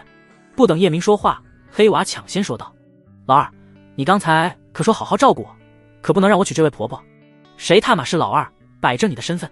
烛光走了，叶明立马变了一副嘴角，给了黑娃一个耳勺子。大哥，你是大哥行了吧？黑娃一脸谄媚，赶紧认怂道，他是真的怕叶明不约束鬼婆，鬼婆把他强推，这还差不多。叶明看对方的眼神中带着孺子可教也的意味，警告道，记住，你以后要是不听我的话，鬼婆的床榻就是你永远的归宿。说完，他又语重心长对鬼婆说道，小鬼啊，爱情这种事讲究你情我愿，强扭的瓜不甜。你要是有本事追上黑王八，我祝福你们，并送上大礼。要是追不上，只能说明你们有缘无分。是，主人，老奴知道了。鬼婆一脸神伤道，他真想说强扭的瓜怎么了，解渴就行呗。叶明看到鬼婆的眼神暗淡无光，脸上浮现出悲伤之色，好像一下苍老了10多岁，是真的动情了，打算帮这位痴情女。灵魂传音道，还有句话是这样说的，生米煮成熟饭，方法我教给你了，能不能成功是你的事。听到叶明的话，鬼婆的眼底立马亮出生命的色彩，激动道，谢谢主人，我懂了，用不了多久我就会怀上黑娃的娃。黑娃并不知道两人的灵魂传音，要是知道估计早吓跑了。随便聊了几句，叶明准备继续出发，并没有理玉玲珑。玉玲珑见他走了，立马停止疗伤跟了上来。叶明回头冷冷瞪了他一眼，还跟着我干嘛？不是让你回佛殿了吗？我不，我就要跟着你。玉玲珑倔强地扬起下巴，一天没有度化你，我就一天不会离开。你是想度化我，还是离不开我？叶明走到女人身前，摸着她平坦的小腹，回答对了可以留下，回答错了必须走。我离不开你了，行了吧？玉玲珑在叶明的影响下，正在一点点发生变化，就连说话的语气都有了小女儿的作态。你是不是离不开我们暖暖的被窝？说实话，我就让你留下来。叶明摸着光头问道。玉玲珑没有说话，只是点点头。那你以后听话不？乖不乖？叶明看似没有营养的问话，却是想通过这种方式撕碎女人心中的一层层佛镜。玉玲珑依然只是点点头。叶明抚摸着女人的脸颊，温柔地问道，还疼不疼？你知不知道打在你的身上疼在我心里？不疼。玉玲珑摇摇头。叮，玉玲珑的心被宿主的柔情包围，佛境有些松动，心里滋生出红尘的种子，对宿主的好感度加10，目前20，修为增长速度2倍，合计87倍。叶明一个公主抱将女人抱在怀里，向着玄州走去，在女人耳边低声道，等孩子出生，我和你回佛殿一趟。现在我们去你房间，我去床上帮你疗伤。傍晚，叶明回到了天空之城，他第一时间来到追月的寝室，追月直接扑进他的怀里，帝君，臣妾想死你了，时时刻刻盼着你回来，晚上你可要好好陪陪我，管好你的狗影妹。叶明推开女人，丢下一句话便转身离开。叶明没说什么事，也没说杀了影妹，因为他知道追月会如何做。走出寝殿，他有些迷茫，去见谁？韩晴、师傅、青瑶。就在这时，迎面走来一位满头红发的女子，她穿着一身红火长裙，微风吹来，长裙紧紧裹住她修长苗条的身材，勾勒出火辣的曲线。女子来到她的身前，微微一礼，帝司，我母妃说幸亏你才没让我嫁到血魂星域，她准备了晚宴，想感谢一下你，希望你能赏光。女人不是别人，正是韩晴的女儿37公主帝雪颜，感谢是假，想我的人才是真吧。叶明自然知道女人想干嘛，不过想到那天的美人沐浴图，他的心里还真有些火热。酒足饭饱，后来场鸳鸯浴也不错。想到这里，当即便答应了。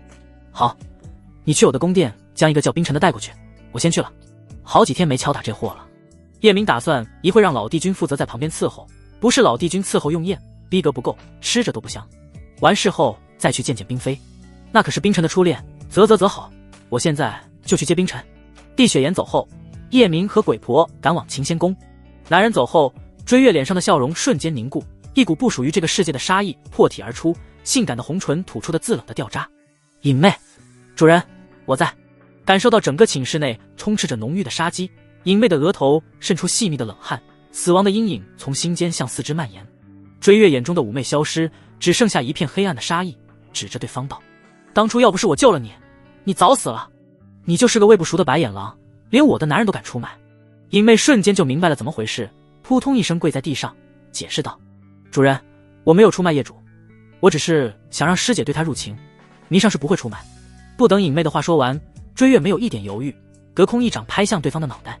出卖就是出卖，本宫没时间听你废话，去地狱忏悔吧。砰的一声，隐妹的脑袋如西瓜一样炸碎，一股血腥味弥漫在空气中。为了他，我连亲儿子都会杀，何况你一条狗。扫兴。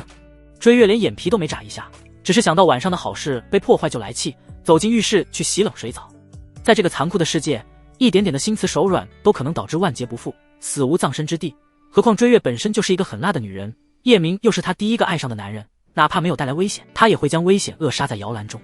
只是她还不知道，就在她去冲冷水澡的时候，一道比她还漂亮的身影出现在寝室。女人双手结印后，一股奇异的力量笼罩隐妹的尸体，碎掉的脑袋恢复如初，随后带着尸体离开了。叶明来到秦仙宫，就看到韩晴正站在大殿外翘首以盼。女人显然精心打扮过，穿着一件黑色镂空吊带裙，刚刚覆臀的那种。当然这个世界不叫吊带裙，有个很好听的名字叫鸾裙，样式几乎一样。她很会展露自己的优势，袅袅身儿，弯弯门儿，香香口儿，粉粉腮儿，纤纤手，耸耸胸儿，捻捻腰，翘翘臀儿，白白臀儿。女人见到她，嘴角勾起一抹风情万种的笑。紧跟着，女人飞扑进他的怀里，搂住脖子，踮起脚尖，激情狂乱地吻着，同时用腹语说道：这次你一定要好好陪陪我。周围的宫女见状，纷纷转过身背对两人，不敢看着香艳的一幕。鬼婆引入虚空中，心里想着黑娃，到时候她也要这样亲黑娃。说实话，韩晴的行为太大胆了。女人从被选为帝妃的那一刻，就意味着这辈子只能有一个男人，哪怕老帝君已死，那也不行。要是这种事传出去，就是株连九族的大罪。这就是女人成为帝妃的悲凉。可韩晴不怕，一来她太想叶明了，二来叶明是帝司，追月是他暗中的帝后，谁敢管？追月已经和他说了，说她是叶明的女人，回头会搬到百花大陆住，但追月负责监督她，要是做出一点点对不起叶明的事，灭全族。好，这次好好陪陪你。叶明想到上次两人在一起还是帝星去帝阳宫闹事的时候，而且只陪了女人一小会，最后韩晴幽怨离开。帝君，妾身告诉你一个好消息，你想不想听？哦，什么好消息？说来听听。叶明同样用腹语问道。妾身有孕了，我们有了自己的孩子，你高兴吗？高兴，待会夫君有赏。我不要什么赏赐，你多陪陪我就行。那就不好办了。你要不要？我只能走了。我要。两人正亲着，韩晴突然松开，快速拽了拽吊带裙在肩膀上的细绳。帝君，雪颜回来了，让他看到会怀疑你的身份，待会随便你亲。我好像一直都是被动的那人。叶明扯了扯嘴角，其实帝雪颜在远处已经看到，他的脑袋就好像被雷劈了一下，嗡嗡作响，不敢相信自己看到的一切，差点从空中掉下去。母妃怎么会跟帝司在一起了？是我眼花了吗？他并不知道叶明是假皇子，在他的内心深处，母亲的灵魂纯洁无瑕，是一位坚守贞操、宁死不屈的烈女子，是一位可以用生命捍卫道德尊严的女人。但事实却无情地摆在面前，他不得不接受这个难以置信的现实。冰尘发现帝雪颜的变化，诡异一笑，挑拨道：三七公主，这不能怨你的母后，只能怪帝司太不是人。这件事我最清楚，是他威胁你的母后，要是你母后不同意，就把你嫁到血魂星域。为了你，你母后也是没有办法。真的。听到冰尘的话，帝雪颜对母亲的怨恨少了许多，全部转移到叶明的身上，心中恨意绵绵。亏他还把对方当好人，原来是这种卑鄙小人。当然真的，我可不敢骗你。冰尘提醒道，一会见面，你千万不要表现出来任何不正常，帝司的眼睛可毒了，任何的细微表情都瞒不过他。要是让他知道你仇恨他，你连怎么死的都不知道。谢谢你，我知道了。在这个处处阴谋算计的后宫中，哪怕对方不提醒，帝雪颜也知道如何隐藏自己的愤怒。说话间，两人落在韩晴面前。帝雪颜的恨意如毒蛇般蛰伏起来，装作没事人一样，行礼道：“雪颜见过母后，见过帝司。”叶明点点头，没有说话。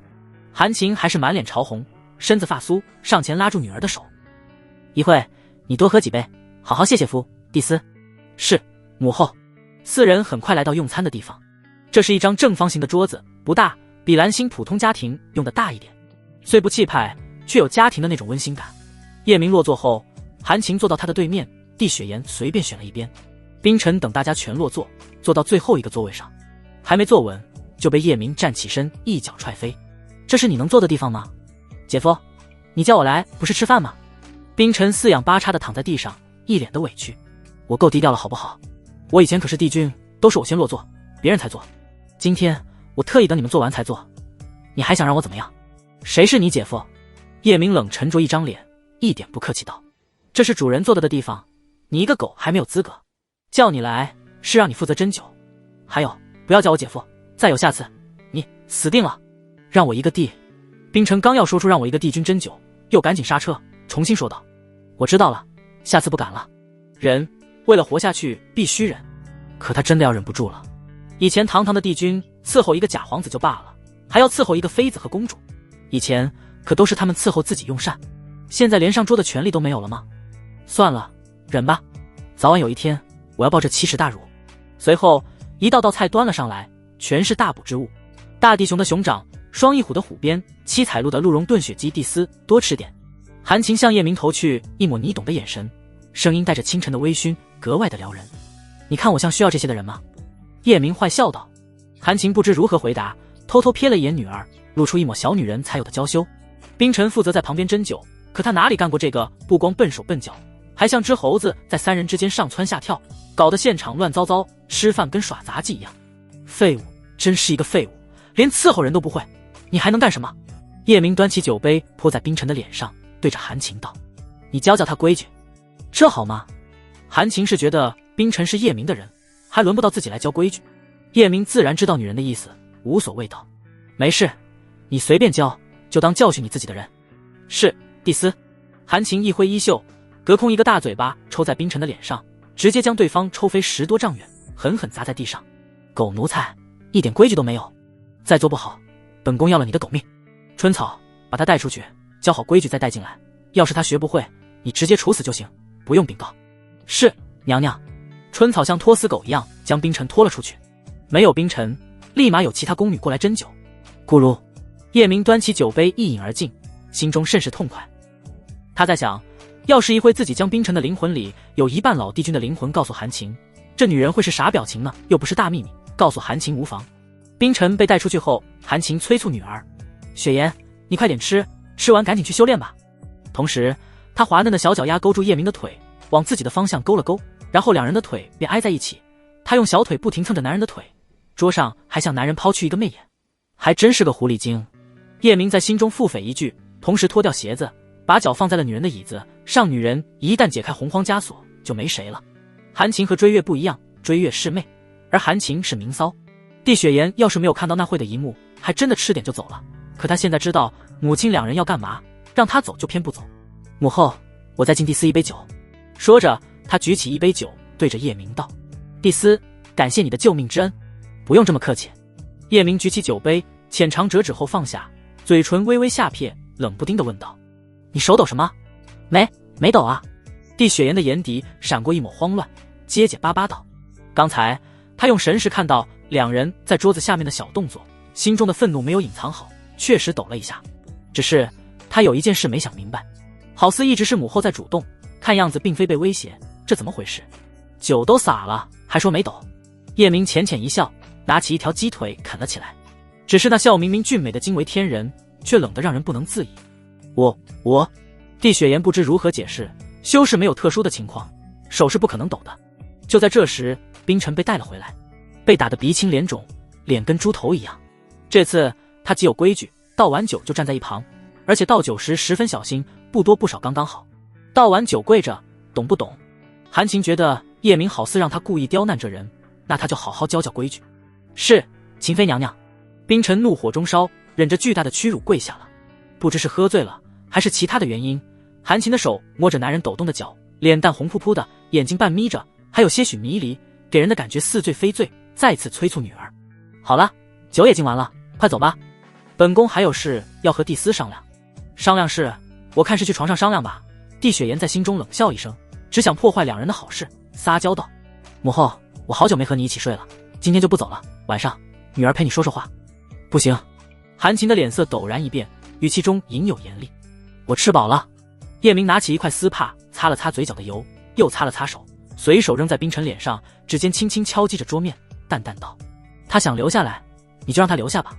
既然人家想听墙根，那就听好了。”叶明的表情看似平静如水，声音更是温文尔雅，可就因为太平静了，就好似风雨欲来前的最后宁静，下一刻便是电闪雷鸣、狂风暴雨、惊涛骇浪。冰晨和帝雪岩忍不住打了一个哆嗦。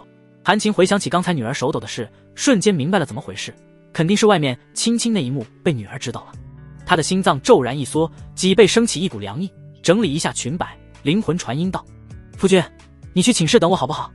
我和雪岩说几句话就去找你。”他要好好警告一下女儿，并承认自己和叶明的关系。要是女儿还冥顽不灵，自己作死，那他也没有办法。该做的他都做了，如果非要选择的话，他选择叶明。一来自己有了他的孩子，二来他有点离不开对方，三来选择女儿的结局就是死。叶明点点头，没有说话，双手背后闲庭信步地走向韩晴的寝室。来到寝室门口，他突然停住脚步，对身后的冰晨说道：“你就不要跟着进去了，跪在这里等着伺候，有事的话我会叫你。”“是，主人。”冰晨深吸一口气，像是没有痛感一样，闭上眼睛平复一下内心的汹涌和挣扎，缓缓跪在地上。卧槽，这都能忍？修真界的人这么衰吗？叶明玩世不恭一笑，迈步走了进去，来到粉色的大床前，背靠床，一脸享受地倒了上去。紧跟着门口响起窸窸窣窣的声音，叶明抬眸望去，就见春草蹑手蹑脚，一步三回头，像做贼一样走了进来。对方来到他的身前，那如秋水般的眼眸中仿佛蕴含着无尽的风情，每一次眨眼都像是在轻轻拨动着心弦。“蒂斯，你有什么需要吗？”“你指的是什么需要？”叶明玩味一笑，明知故问。这女孩长得十分漂亮，和有些帝妃比也不差，一身橘黄色的长裙，大大的眼睛，睫毛就像蝴蝶的翅膀，扑闪扑闪的，身上带着少女才有的青涩，颜值在97分，没有问题。蒂斯只要一句话，让奴婢做什么都行。春草静静地站着，用那勾魂摄魄的眼神不断地向叶明发出邀请，那股子撩人的气息弥漫在空气中。她是一个有心机的女孩，能做娘娘，谁做宫女？只要能抱住蒂斯这条大腿，荣华富贵，锦衣玉食，还不是伸手就来。她也知道自己没有韩晴漂亮，可胜在她清纯，她的第一次还在。你觉得我想让你做什么？说实话，春草放到别的大陆，绝对是女神级的美女，无数男人想娶到手的存在。可叶明的兴趣不大，不过对方的撩拨还是让他的心跳微微加快。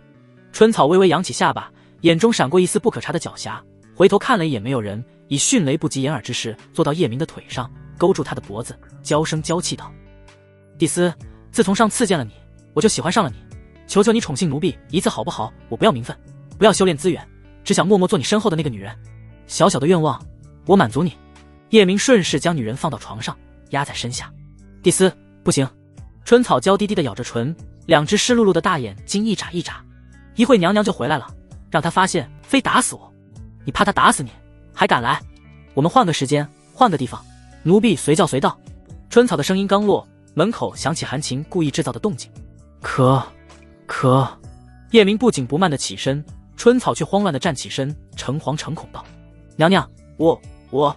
他本以为叶明会帮他解释，可对方没有。“滚！”韩晴冷冷地瞪了对方一眼，眼底闪过一道冰冷的杀机。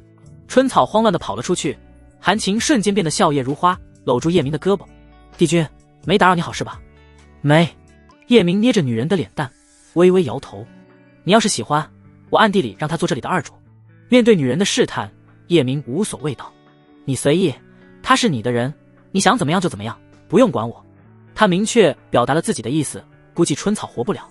叶明不讨厌有心机的女人，但他讨厌卖主求荣的人。今天可以出卖别人，明天就可以出卖他，而春草的行为和卖主没有区别。他没有问帝雪岩的事，一只蝼蚁罢了，不高兴随时可以碾死。但韩晴却主动说道：“雪岩走了，他本想进来向你跪地道歉，我没让。他说改日请你去他的府上，亲自给你道歉。”“好啊，我等着去他府上。”叶明一把抱起女人：“走，我们先去鸳鸯浴。不，明天再写。韩晴的身上就跟发烧一样，滚烫滚烫的扑进男人的怀里，无所顾忌的亲吻着。看来你这是要今夜无眠呀。哼，这是你欠我的。说着，两人倒在床上。我跟你说的是，你有个心理准备。叶明坏笑道。我现在什么都不想听。女人不想听，叶明还是说了。其实寝室外跪着的那位有一半的灵魂是地仓。他将事情简单说了一下。啊！韩晴一声尖叫响彻整个寝室，人就跟雷击一样，当场就傻了。我那会揍他了，还让春草收拾了他，会不会惹怒他？女人脸上的表情从不可置信到担心，又到得意。真没想到，我竟让地仓给我倒酒，还让他跪在我的面前，他还照做了。这样的事，做梦都不敢这么做吧？不行，我回头还要收拾收拾他。这实在太匪夷所思了。哪怕只有一半的灵魂是地仓，那也是曾经的帝君。帝君，那可是帝君呀，一个星域的主人，这么高贵的身份，现在却跟孙子一样，连宫女都敢收拾他，这算啥？回头飞升仙界，我抓个仙帝伺候你。听说仙界有个瑶池，就让瑶池女帝伺候你。叶明瞪着眼睛吹牛逼。真的吗？韩晴明知道是男人哄她开心，那是不可能实现的事，不过心里还是甜蜜蜜的，吧唧亲了叶明一口。谢谢夫君，我等着。等着吧。叶明说话的语气有点虚，真要飞升仙界，自己会不会像小说里写的那样被人抓去挖矿？不过他真想见识一下仙界是什么样，和仙子姐姐谈一场纯纯的恋爱。瑶池女帝，等我。叶明大帝很快就来。斗转星移，日出又日落。韩晴满脸的幸福笑容像八爪鱼一样缠着叶明，这是他这辈子最快乐最幸福一天。原来人生可以这么美好，自己以前真是白活了。叮，韩晴有了不一样的人生感悟，对宿主的好感度加20，目前80，修为增长速度8倍，合计89倍。叮，好感度到80，奖励宿主1万反派点，还有一个神秘宝箱。宿主是否现在查看韩晴的资料？宝箱换了就行，资料我回头自己看。叶明抚摸着女人光滑的后背，心中感慨，每个女人都有自己的魅力。韩晴虽不如柳如烟等人漂亮，要论风情，难有人与她一较高下。两人起床后洗了一个澡，叶明让女人通知城主府，监视一下，先来客栈就走了。来到店外，叶明搂住冰晨的肩膀，像哥们一样。怎么，心里不好受？我跟你说，有些事想开点，开始要不是你利用我，还想杀了我，我也不会这么对你。不管过去你有多辉煌，现在就是一只落汤鸡。人要学会审时度势。走吧，我们去看看你的初恋冰妃。主人，求求你了，能不能别碰冰露？她是我唯一的梦，是我活下去的唯一信念。冰晨苦苦哀求道。这人好狠，杀人不过头点地，这人是杀心。你能不能活下去，跟我有什么关系？叶明眼里不含任何温度道。这时他发现自己的麒麟圣血又进化了，血脉里有1/10变成了金色。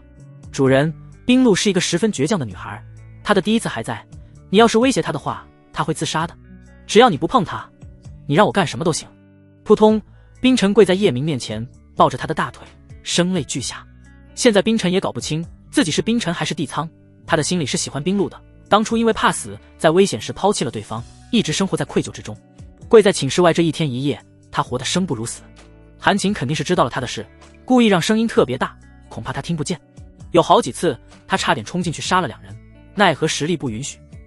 经历这些折磨，他的心灵遭受重创，愈发的怀念和冰露在一起的日子。当初老帝君活着的时候都没有占到冰露的便宜，不是不想，是冰露太烈。在他的心里，只有冰露才是最忠诚他的那个女人，永远不会背叛，所以他将对方视为精神寄托。第一次还在，不是更好吗？叶明一脚将对方踹飞，不屑道：你看看你，人不人鬼不鬼，还想找回曾经的感情？别做梦了，你没机会了。从你当初抛弃他的那一刻，有些事就再也回不到过去。人家冰露现在是单身，我俩想在一起就在一起，你在这装什么六饼？冰雪大陆第一深情吗？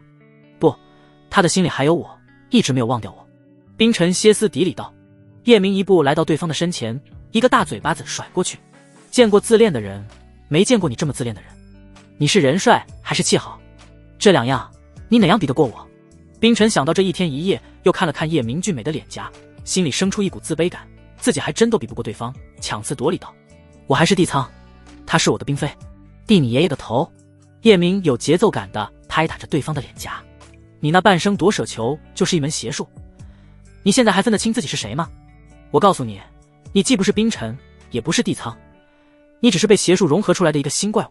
灵魂是人的根本，肉身只是灵魂的载体。肉身死了，灵魂活着，说明人还活着；灵魂要死了，就是真的死了。但一个身体怎么可能会有2个人主导灵魂？听到这句话，冰尘体内的2个灵魂突然觉得有道理，两人都想灭了对方，独掌这具身体。突然，冰尘头疼欲裂，捂着脑袋在地上打滚，声音跟杀猪一般。叶明上前狠狠踢了对方脑袋一脚，背后给我使绊子！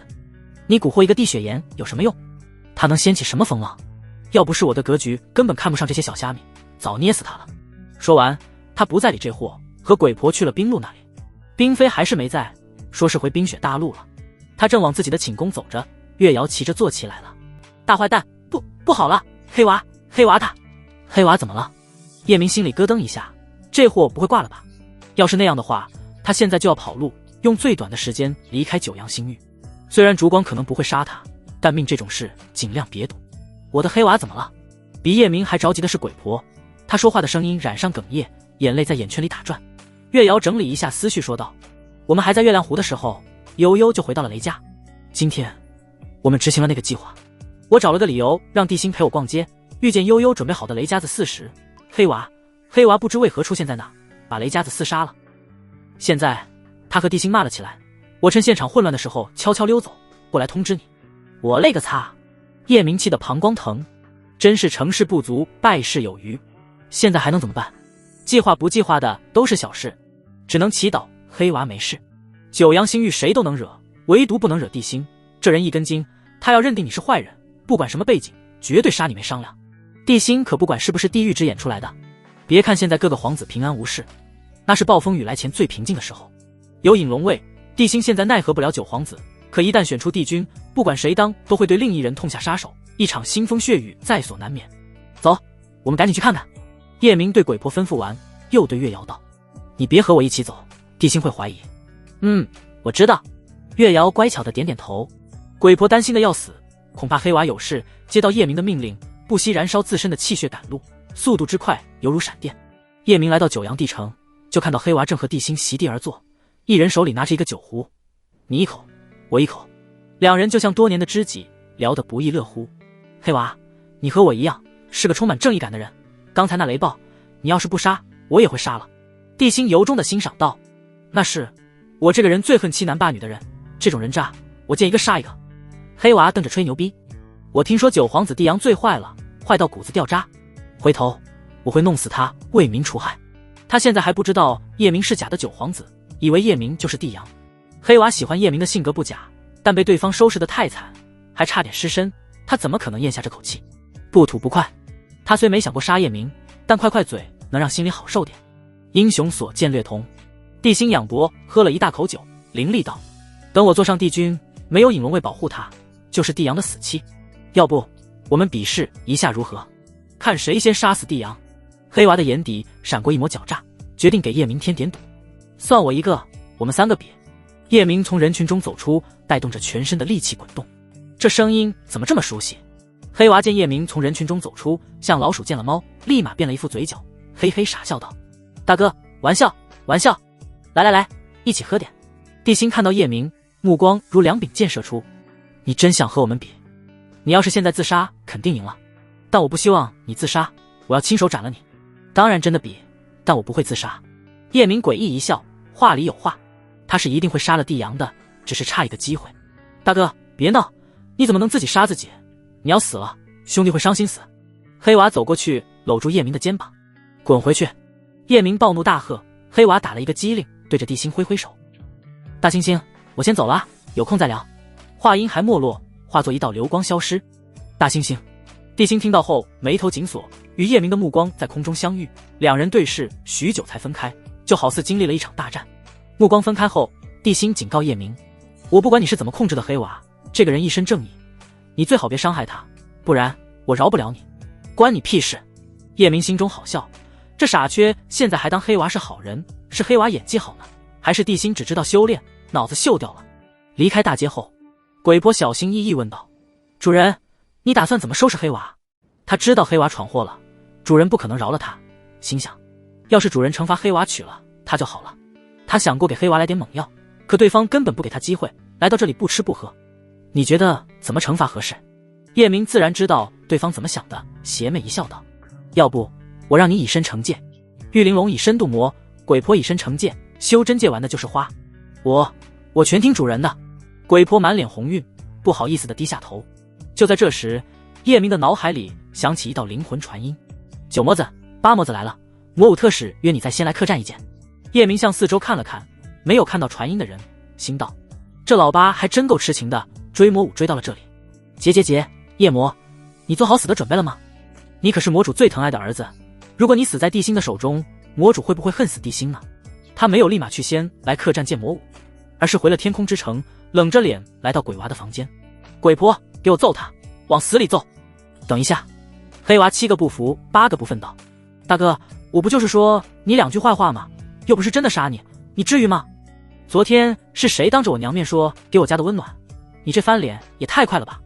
我收拾你就是给你家的温暖，让你感受一下缺失的父爱。叶明将自己的计划说了一遍，继续说道：你现在出去做什么事都代表我，你打乱我破坏联姻就罢了，还会引来雷家的仇视，反过来帮了大皇子的忙，我打你冤吗？大哥别打，我将功赎过，让人再找来一个雷家纨绔，我负责将地心引过去，这次我保证不杀。黑娃连忙求饶道：其实他不怕挨打，就怕鬼婆以身惩戒。算了，不打你了。黑娃刚要高兴，却听到叶明说：鬼婆，我把他交给你了，明天这个时候完好无损还回来就行，记住别搞出太大动静。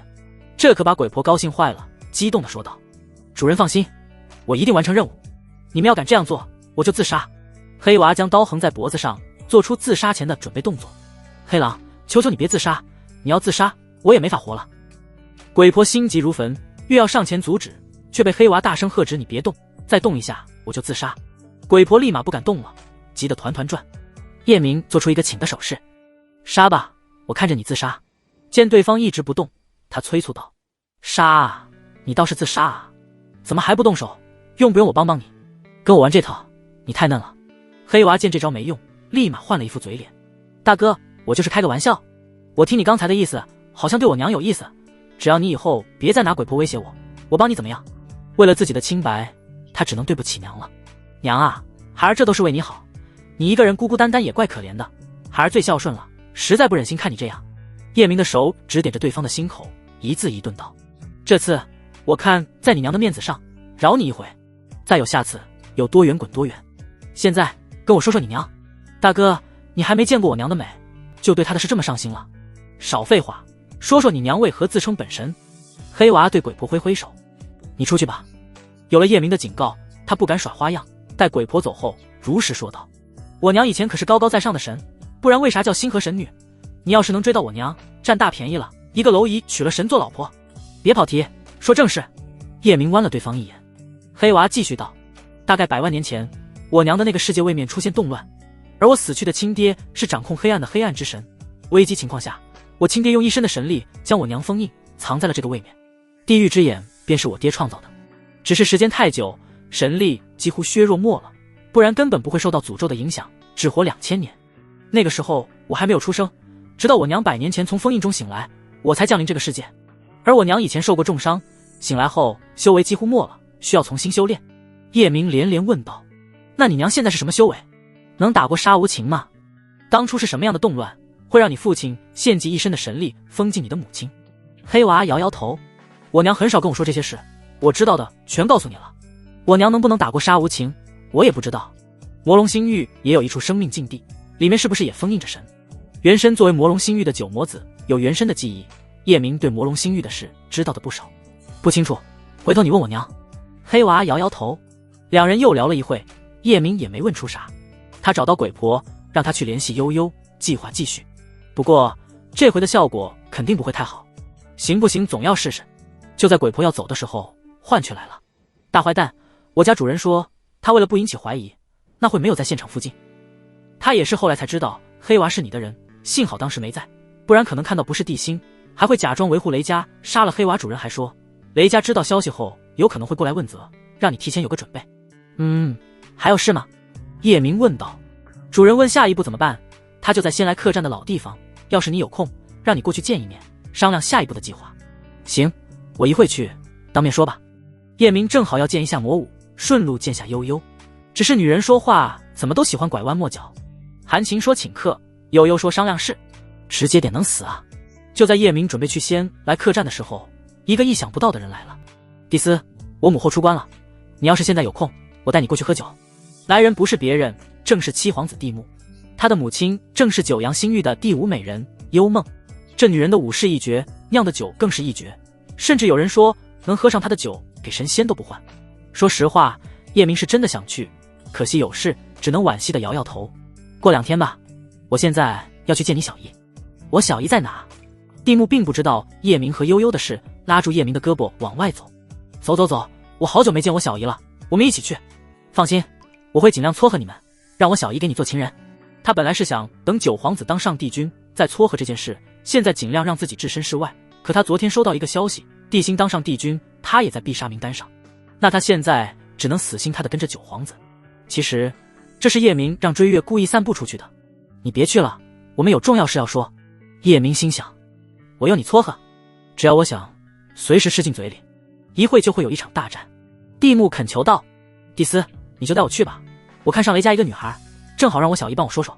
我可是你最坚定的拥护者，你有事还瞒着我吗？狗屁，50的忠诚度还敢说自己是最坚定的拥护者。叶明觉得是该敲打一下对方了，修长有力的手搭在对方的肩膀上，目光如刀。蒂木，我可以带你去，但我有句话要提醒你，做人要是摇摆不定，最后可能两边不落好。我这个人最喜欢忠诚的狗，如果你一心一意的跟着我，等我当上帝君，绝不会亏待你。如果你跟我玩两面三刀，等我做上帝君，你一样会死。我这话说的难听，但理是这个理。你要是觉得受不了，可以投靠大皇子，或者自己争帝君，我不拦着你。你要是想跟着我，就别玩花样。蒂木被对方狠厉的眼神盯着，就好似被一头正处于饥饿状态下嗜血成性的凶猛野兽盯着，让他心底涌起一股彻骨的寒意，仿佛有无数冰冷的触手顺着他的脊梁缓缓爬过。他将心中的小心思收起，赶紧表态，蒂斯，你放心，哪怕粉身碎骨，我也会坚定地站在你这边，绝不敢有二心。定。蒂木对宿主的忠诚度加20，目前70。叶明淡淡一笑，人畜无害，仿佛刚才的狠厉只是幻觉，主动搂住对方的肩膀。我们是兄弟，我刚刚只是和你开个玩笑，别介意。走吧，去见你小姨。要是让蒂木知道他和悠悠的关系，不知会不会惊掉下巴。好，兄弟。蒂木从心里对这个人产生了恐惧，是那种时刻笼罩在心里的恐惧，连说话都结巴了。两人很快来到清风明月房间，进门的那一刻，悠悠根本不管蒂木在场，就像800辈子没见了，眼里只有心爱的男人，扑进叶明的怀里，疯狂地吻着。男人扣住她的后脑勺，用力吸吮着她的唇瓣，柔软的感觉让人欲罢不能，吻得她心猿意马。我弟乖乖，这什么情况？蒂木怔怔地盯着两人，只觉得自己的脑子此刻像是被一团乱麻给缠住了，怎么都理不清头绪，整个人就跟丢了魂似的，傻傻地愣在原地。而他的右腿还保持着迈步的姿势。从上次说完才几天，没用我牵线，两个人就好上了。不对啊，小姨好像对这个男人爱到了骨子里。要是以前，他怎么可能当着外人的面接吻，而且还这么主动？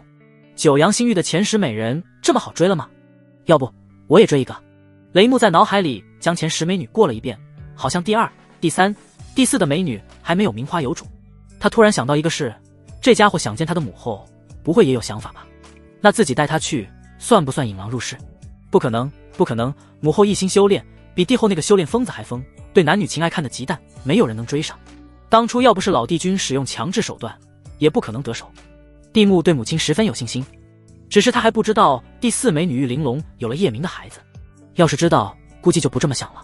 看到两人一时半会也没有停下来的意思，他悄悄地退了出去，就别在这当灯泡了。接下来发生什么，用脚趾头都能想到。唉，小姨那么漂亮的女人被猪拱了。吻了一会，悠悠开始脱男人的衣服。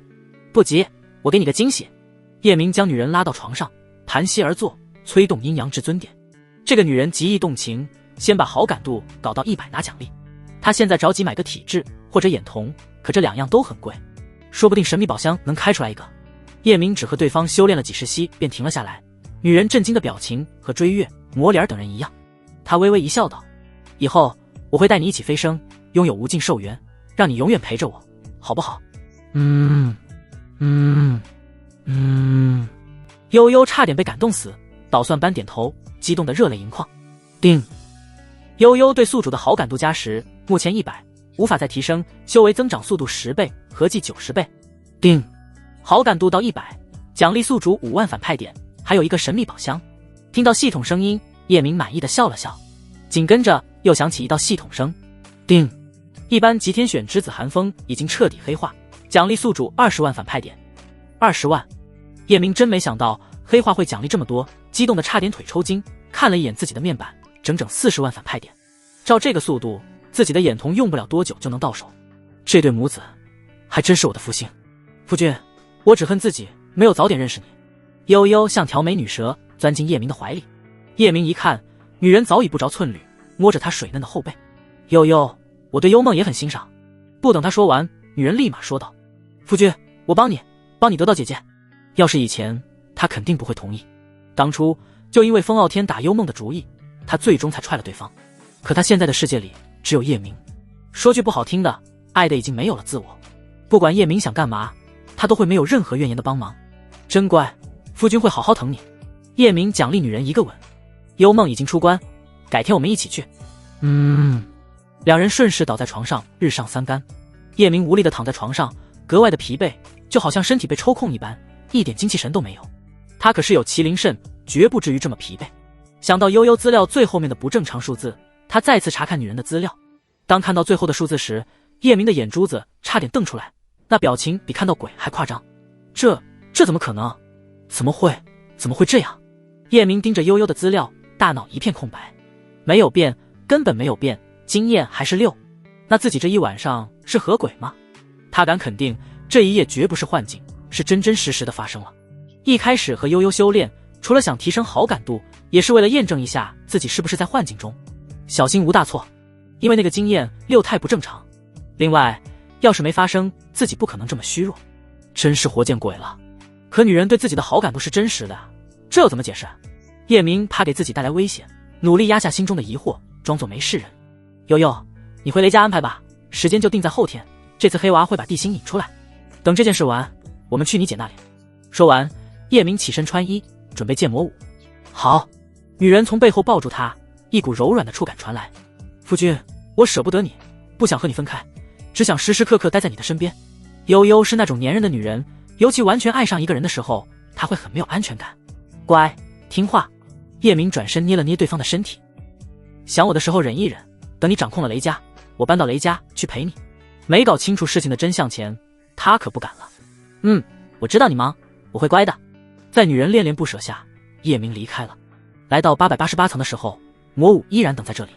这次再见面，女人骨子里的傲劲少了许多，语气中也带着商量的味道。未婚夫，八魔子住在这一层，让他看见你不好，去我房间说好吗？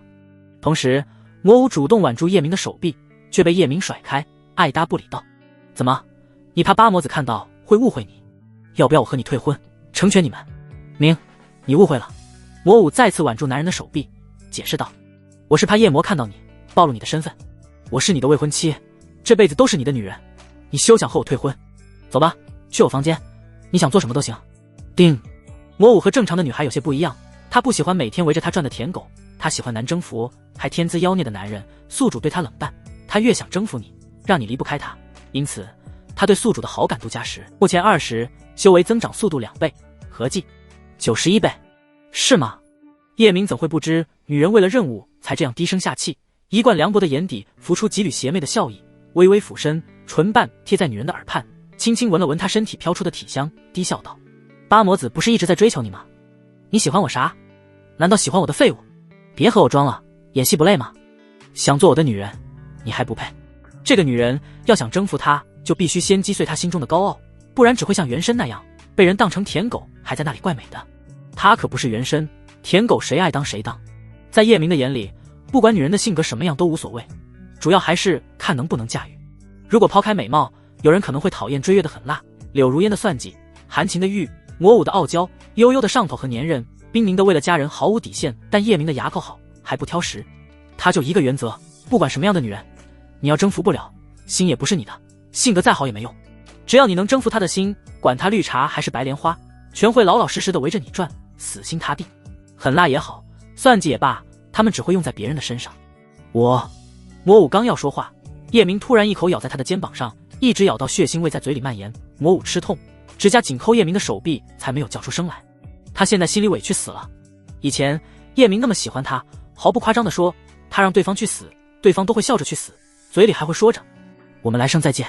可现在呢，叶明看他的眼神是那么的不屑和厌恶，就像高高在上的神看蝼蚁一样，反而让他觉得对方高不可攀。哪怕他想尽一下未婚妻的义务，还要求着对方，那怕求对方还未必同意，这和以前完全调转了。他能不委屈吗？走吧，去你房间说。叶明突然的转变让魔武差点激动的哭出来，连忙点头。好，好。说完，他在前面为男人引路，眼角已经湿润。房间不是太大，有一个足球场大。进来后，魔武将阵法开启，叶明来到桌子旁，慵懒地坐在椅子上，将腿伸到桌子下面。腿有点酸，你帮我揉揉。没问题。魔武小心翼翼地问道。能不能去我的床上？你的腿在桌子底下，我不方便揉。你不会钻到桌子底下吗？叶明站起身就要走。算了，改日有空再谈是吧？明，别走，我揉，我揉。魔武上前搂住叶明的腰，连连表态。惯得你臭毛病。在叶明重新落座后，魔武钻到桌子底下，跪在他的身前，开始揉着腿。别说未婚妻了，魔武觉得自己连个丫鬟都不如，可偏偏没有办法。他之所以这么低三下四，满足男人的任何条件，是魔主一直催，要是完不成任务，不光他要死，家族也要跟着陪葬。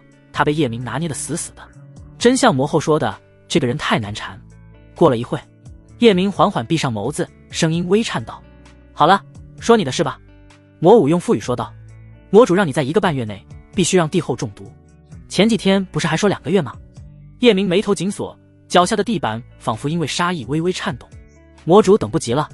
魔武哀求道：求求你在这个时间完成好不好？要是不能，我会被魔主处死，我和家族的命全记在你的身上。不能，时间太短了。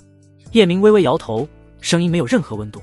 魔武微微扬起脸庞看向男人，眼底泛着诗意，柔弱的样子让人心疼，真诚地说道：明，我承认我的内心有些骄傲，还是一个现实的女人。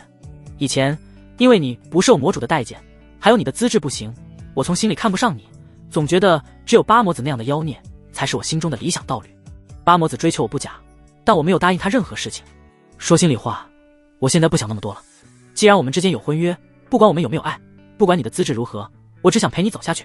魔武心里明白，自己的小心思全在对方的眼底装着，自己继续装下去，起不到效果，还会起反作用。只能像魔后说的那样，以诚换诚，才有可能完成任务。不管怎么说，活着总比被魔主杀了好得多。哦，是什么让你改变了？叶明没想到女人突然这么坦诚，看来已经破防了。没什么，是我以前的要求太高了。你贵为魔子，完全配得上我，是我配不上你。啧，小嘴跟抹了开塞露一样。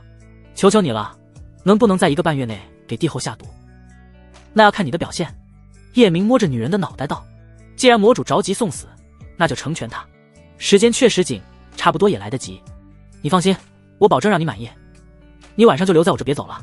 魔武用腹语说道。不错，越来越上道。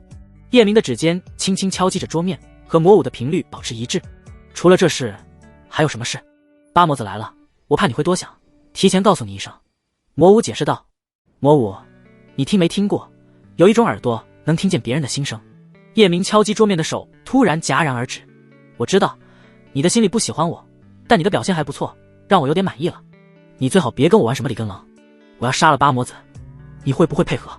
连我的未婚妻都敢惦记，简直就是化粪池里游泳。第76章，谁说魔族都是坏人？配合，我肯定配合你。魔武表面没有任何异样，心中却是一凛，脊背冒凉风，总觉得自己的耳朵听错了。杀八魔子，那可是魔主最疼爱的儿子，这人太狠了。自己要是配合，被魔主知道，依然会死。一直到下午，叶明起身整理下衣服离开，魔武跟在后面送他。来到外面，好巧不巧，碰到一袭黑衣男子，正是八魔子夜魔。叶明，你怎么在这？夜魔深不可测地看过来。叮，系统检测到可怕级天选之子夜魔。叮，宿主杀死天选之子就有奖励，借他人之手也可以，只要你参与即可。若是让天选之子黑化，奖励翻10倍。天选之子分为一般级、可怕级、恐怖级、颤抖级、地狱级、史诗级，级别不一样，奖励不一样。靠，谁说魔都是坏人？这不是出来一个地心的同类？叶明的目光如冰锥子，迎着对方的目光看去。夜魔一身黑衣，面容如冰，眼眸如墨，脸如刀刻般，五官分明，一对剑眉下却是一对细长的桃花眼，充满了多情，让人一不小心就会沦陷进去。这位公子是不是认错人了？叶明装傻充愣道。魔族只有少数几人知道原身来做卧底，那些人常年跟在魔主身边，是魔主最亲信的人。他猜测八魔子并不知道。再说原身只来了3年，在这样的修真界，3年不见很正常，并不会引起别人的怀疑。你不是叶明？夜魔的表情让叶明知道对方并不知道这事。魔武为了不暴露叶明，耽误魔主的事，主动为2人介绍。夜魔，这是我的朋友帝阳。帝阳，这位是夜魔。我们只是朋友吗？叶明盯着女人，眼底的笑意味不明。听到话里有话，夜魔撕心裂肺道：魔武，他是谁？你和他是什么关系？我们什么关系？叶明皮笑肉不笑，问魔武。魔武为了把叶明哄好，说的嗓子都疼了，可不想再惹怒他，赶紧抱住男人的胳膊，一脸幸福道：夜魔，这是我的道侣，我这次来人族就是因为太想他，过来见他。夜魔看到2人的暧昧动作，额头青筋暴起，面目狰狞道：魔武，你怎么是这样的女人？你找谁不好，非找一个人族做道侣？难道本魔子对你不好吗？我连个人族还不如吗？你到底贱到啥程度，会主动送货上门？你们在屋子里做了什么？有没有发生不该发生的事？夜魔很喜欢魔武，用他的话说，魔武就像天边的云，能看到却抓不到，偏偏这样的感觉让人上瘾，越抓不到就越想抓到。要是魔武没失身还好，要是失身了，他死的心都有。现在他的心就好像碎了8瓣，愤怒已经冲昏他的头脑，以至于连自己的身份都说了出来。魔武下意识地擦了擦嘴，怒喝道：夜魔，你的嘴巴最好放干净点，我的事跟你有关系吗？你没有权利管我。他在叶明那里受了一肚子气，现在还要被夜魔指责，对方的话就犹如压死骆驼的最后一根稻草，让魔武陷入疯狂，不管发泄给谁，只想将心中的怨气发泄出来。没错，我们什么都做了，从上午做到现在，出去玩一会，打算回来继续，你管得着吗？哪怕我管不着，可你是叶明的未婚妻，给魔子戴绿帽子，你就不怕魔主杀了你吗？我愿意，你可以告诉他们。魔武不以为意道。你……夜魔差点背过气去。好了，你们聊吧，我走了。叶明耸耸肩，嘴角含着笑，大步离开。这夜魔平时深邃内敛，没想到在感情面前这么幼稚，他可没心情听他们扯犊子。夫君，你别走好不好？我晚上还想你陪我。魔武娇滴滴的恳求道。魔武，你看看你，人家都没把你当回事，你还上赶着贴上去。夜魔的膀胱都快气爆了，在叶明路过他旁边的时候，他一把拽住对方的胳膊，凝声道：你别走，你根本配不上武，只有我才配得上他，你必须和他一刀两断。啧，看来你是要修炼舔狗大道了。叶明戏谑地盯着对方。那你要问问魔武愿不愿意？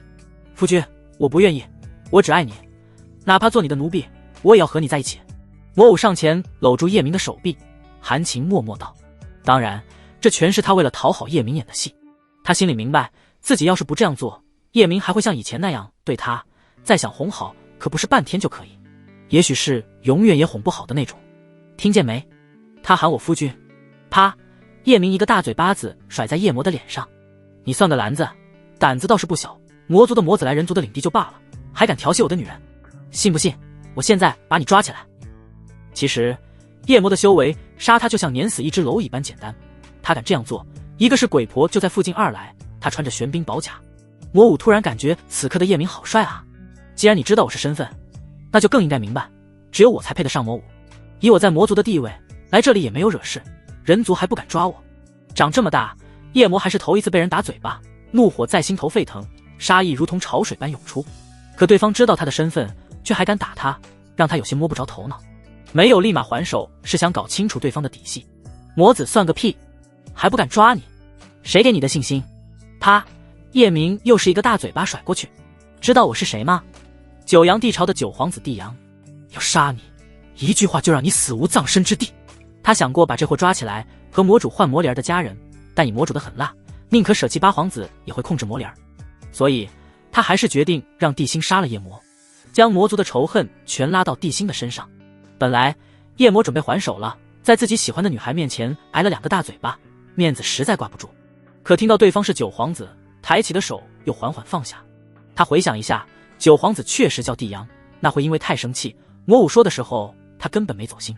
他知道九皇子这个人阴狠毒辣，还真敢杀了他，可眼前这个人却给了他一种特别熟悉的感觉。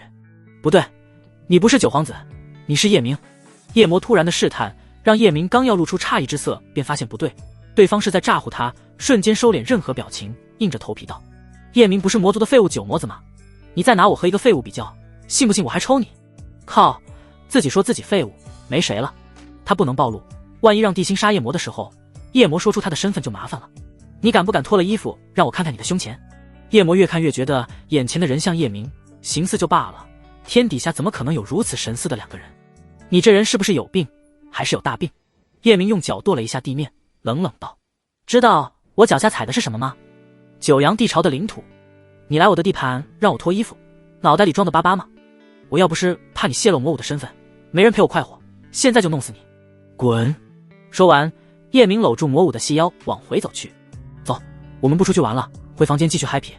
好啊。魔武的脸上露出十分渴望的神情。魔武，求求你了，跟我回魔族好不好？夜魔在身后歇斯底里道。魔武没有理会对方，和叶明走进了房间，打开阵法。叶明诡异一笑，摇摇头。夜魔不是住在隔壁吗？不许开阵法。魔武心领神会，又将阵法关闭。我去沐浴一下，你等我一会。叶明点点头，坏笑道：用雪莲露漱漱嘴。雪莲露是修真界的东西，漱嘴后嘴里会有一股淡淡的雪莲清香，甚是好闻。知道了。魔武表面答应，心里却在腹诽：狗男人，我都没嫌弃，你还嫌弃自己？不一会，魔武就披着一层轻纱出来了，那婀娜的身段在轻纱下若隐若现，被叶明直接压在身下。夜魔也没有开启阵法，一直在观察魔武房间的动静。随着声音的逐渐清晰，他的脸色瞬间变得苍白，双目通红，口中发出低沉嘶哑的咆哮声，浑身上下散发着一种前所未有的暴力之气，整个人就像是被恶魔附身了一样，完全失去了往日的冷静与理智。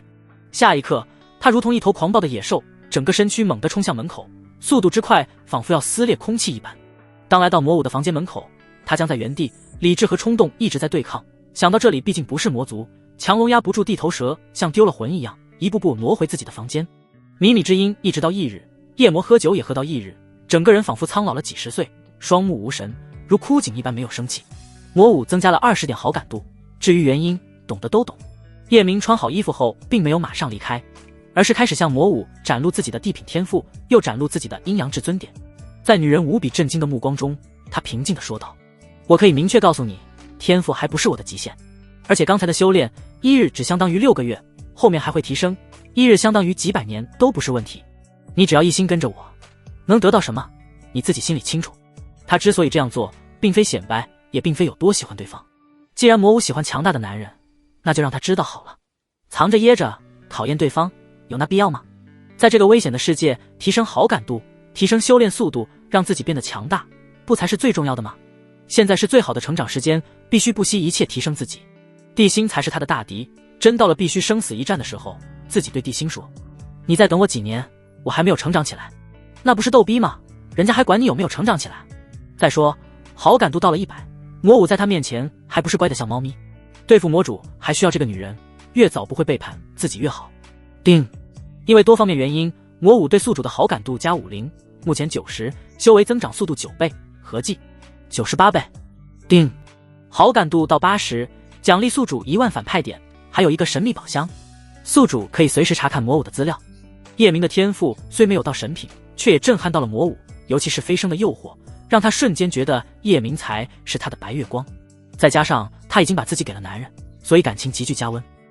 其实一下能长这么多的好感度，主要原因还是叶明开始没把魔武当回事，摧毁了他的底线，现在又突然对他好，巨大的反差才让魔武深陷其中。要是叶明一开始就对魔武这样，绝对到不了这个好感度。明，你真的愿意带我飞升吗？魔武声音颤抖道。表现好没有问题。叶明的话刚落，魔武来到床下，扑通一声跪在他的面前，泪水夺眶而出。明，我错了，我对不起你，我以前不该瞧不起你，我不该和你玩心眼，我不该。女人一边说着，一边扇自己的嘴巴，叶明也没拦着，居高临下的看着，嘴角含着一抹邪魅的笑。这就是征服的好处，任你多傲娇，还不是个恋爱脑。这一幕并没有瞒过强大的魔后，他同样看到了叶明强大的修炼能力，喃喃自语道：真没想到他还有飞升的能力，这魔武也算因祸得福。我要不要做他的女人呢？魔武扇了一回自己，继续说道：明，你原谅我好不好？我以后再也不会像以前那样，我现在可以为你做任何事，包括死。你要不信，可以摸摸我的心。不摸了，改日吧，我信你。叶明将对方扶起，好感度90了，他肯定信呀。现在魔主派来的魔武已经是他的人，他让魔武等到他消息，然后回了天空之城。路上的时候，叶明的修为又突破了，到了入道4层，同时把神秘宝箱换了2万反派点。悠悠100好感度的宝箱没有换，而是被他打开了。叮！恭喜宿主获得灵石1铜，空间银铜，铜色银白如月，闪烁时空的波动，持有者能穿梭空间，还可以透过万物看本质，看到常人看不到的东西，不惧一切幻境。宿主记住，从你开始使用的那一刻，只有7天时间。叶明询问一番，要是自己和悠悠的那个晚上真的遇到鬼了，这个眼瞳也能看到怎么回事？那就等哪天和悠悠在一起，再使用眼瞳。刚进寝室，追月就扑进他的怀里。冤家，你这3天都去哪了？我以为隐昧的事，你再也不要我了，奴家的眼睛都哭红了。我怎么会不要我家小狐狸？追月穿的是裸背裙，叶明拍着她光滑如镜的雪白后背，看了看女人的眼睛，确实红了。要是有一天你真的不要我了，我就自杀。追月说的十分认真，眼泪啪嗒啪嗒的往下掉。不会的，你住在我的心尖上，我不要，谁也不会不要你。叶明偶尔也会来上几句小情话，他帮女人稳掉眼角的泪珠，打趣道：你看看你，几百岁的人了，还跟小女孩一样哭鼻子，丢不丢人？叮！追月对宿主的好感度加10，目前100，无法再提升，修为增长速度10倍，合计99倍。叮！好感度到100，奖励宿主5万反派点，还有一个神秘宝箱。讨厌！扑哧一声，追月破涕为笑，点脚吻上叶明的薄唇，他的心里只有这个男人，再装不下任何人。叶明抬手扣住女人的后脑，含住她的唇瓣，用力吸吮。就在这时，一道愤怒的声音响起：你们在干嘛啊？叶明，你这个蝼蚁，我要杀了你！帝阳从传送阵走出来，看到眼前的一幕，脸上狰狞，额头青筋暴起，眼中杀意如虎。第78章追月。没人的时候，你要喊父皇。叶明没理帝阳，当他完全不存在。这种无视让帝阳的肺都要气炸了，双眼充斥着嗜血的戾气。我来了，你们没看到吗？他实在想不明白，母后不是这样的人，从不将任何男人放在眼里，为何会爱上一个卑贱的蝼蚁？哪怕父皇死了，可才死1个月左右呀。在他的心中，追月是最高贵、最完美的母亲，天人的男人没有一个能配得上她，谁都不可以亵渎。可偏偏被一个蝼蚁亵渎。良久，唇分，一个极尽柔爱而绵长的吻落下。叶明那双如寒星般的眸子投向帝阳，吵吵啥？跟狗一样，烦死人了，亲个嘴都不消停。叶明，你还记得自己的身份吗？帝阳已经恢复一些理智，可眼中的杀意依然似跳动的火焰。自然记得你的替身吗？叶明漫不经心道。你知道还勾引我的母后？帝阳被气的胸脯剧烈起伏，大声质问道：说话别那么难听，郎有情，妾有意。老帝君已死，我和小月月结成道侣，不是很正常的事吗？叶明说完，还不忘捏着追月尖尖的下巴，坏坏地问道：小狐狸，你说夫君说的对吗？追月此刻正搂着叶明的腰，像个小女人一样腻歪在他的怀里，完全没看帝阳一眼，用力地点点头，软糯中还带着撒娇的味道。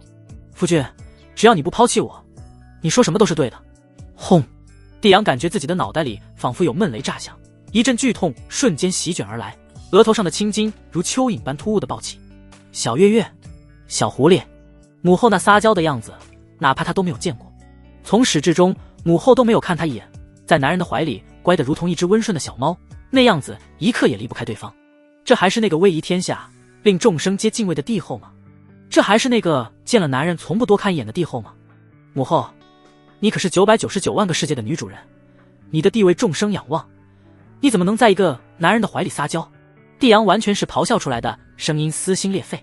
他想不通母亲为何会变成这样，在他的认知里，母亲就不该对男人有任何想法，哪怕想男人了，也该偷偷搜罗一些美男子，而母亲像帝王选妃那样，美男子跪在他面前求宠幸，尝个先后就杀了，不生出一点情那又怎么样？追月终于看向帝阳，不过他还是将自己的后背贴在叶明的怀里，还主动将男人的双手放在他的腰上，让对方搂着他，然后才一脸幸福道：那些光环和我的男人比，只不过是沧海一粟，别说一个心欲的女主人，就是诸天万界给我，要是没有夫君陪在我身边，本宫也不稀罕。然而既然你看见了，那母后也不瞒着你了，以后叶明就是你的父亲，在没人的情况下，你要喊他父皇，现在就跪下行父子礼吧。母后，现在整个九阳新域都知道你有了身孕，孩儿想知道孩子是父皇的还是叶明的。帝阳没有跪，而是冷冷地问道。自从追月昭告天下身怀龙嗣，还要举行一场普天同庆宴，现在整个九阳新域全知道了，不能说家家张灯结彩，也差不多。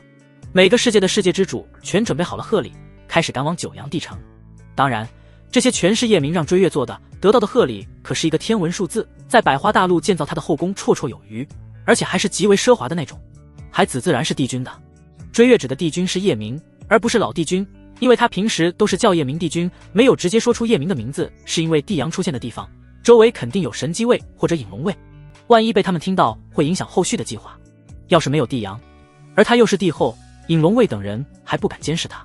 哪怕如此，以前他和叶明同房的时候，宫殿周围也会布置很多的强者，就是为了防止到时候有人怀疑孩子的身份。所以肚子里的孩子只有他和叶明知道是他们两人的。而今天他太想叶明，出来没带一个护卫。你就是一个。帝阳本想说些难听的话，考虑到对方是他竞选帝君的最大助力，话到嘴边又咽了回去，气急败坏道：既然孩子是帝君的，那你为何还要这样做？追月刹那间冷意翩飞，眼神一片冷漠，如冰锥子一样投向对方。注意你的说话语气，我是你的母后。我哪样了？我是一个寡妇，又没有到处勾引男人，水性杨花，只找一个男人怎么了？你是越来越不把哀家放眼里了。你自己最少养了几万个女人，我只有一个，你还敢来质问我？可你是众生心中的女神啊。女神怎么了？女神也是女人，同样需要被关怀。叶明是我这辈子唯一爱的，也是最后一个爱的男人，我为他愿意付出一切。看到母亲这样没有自我，帝阳心中的怒火升起又压下，压下又升起，最终终于爆发，面目狰狞道：母后，他只是我的替身，是我养的一条狗，一只随时可以捏死的狗。你是主人，怎么能对狗动情？孽子！啪！追月凌厉幻化的手掌隔空狠狠抽了帝阳一个大嘴巴，眼中同时闪过一抹血色，杀意如影随形。我警告你，再敢说我男人一个脏字，我亲手拍碎你的脑袋。我明确的告诉你，不是叶明勾引的我，是我勾引的他，而且还是费了好大劲才勾引到手。狗东西，赶紧给你父皇跪下，不然你休想指望本宫支持你当帝君。当时叶明确实不想和他睡觉，他最后连媚光战花都用上了。至于他说的支持帝阳做帝君，那是不可能的，因为帝君只能是他肚子里的孩子。这样说只是震慑对方。他和叶明已经商量好，等到选帝君的那天，先让帝阳选上帝君，将帝星排除在外，然后在没有举行册封大典前，就是帝阳没有掌控神机位和引龙位前，再杀掉帝阳。至于办法，叶明都想好了。这样按照九阳帝朝的选举规矩，帝君的选举就会推迟再选，说不定能等到他们的孩子降生。要不是有这个计划，他真想试试能不能杀了帝阳。引龙卫就是再强，也未必能拦住他杀人。母后，你竟然向着一个外人打我，还要杀我，你还拿我当你的亲儿子吗？帝阳被狠狠抽翻在地，嘴里弥漫着血腥味，向外吐得时候，鲜血混着牙齿一起吐了出来。帝阳的4个护道者虎视眈眈地盯着追月，现场的气氛充满着压抑的火药味。你拿我当你母亲了吗？追月的眼底没有一丝温度。你有替身的事连本宫都瞒着，还暗中拉拢我的人，你以为我不知道吗？哪怕你拿我当你母亲，但你说我男人的坏话就不行。不管是谁可以骂我，却不能骂叶明。帝阳，我再给你一次机会。叶明迈着杀气腾腾的步伐，一步步走向对方，追月护在他的旁边，来到帝阳的身前，他一把揪住对方的头发，嘴角的笑容缓缓拉起。我这个人从来不跟贱人计较，那样我岂不是连贱人都不如？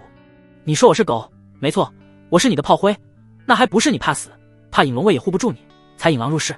有句话说得好，请神容易送神难。既然狼来了，不吃肉怎么会离开？这么和你说吧，柳家会听我的意见，雷家马上也会被我掌控，还有荒古圣地也会任我驱使。除了这3家，还有幽家、佛殿，只要我一句话，他们就不会支持你去支持其他的皇子。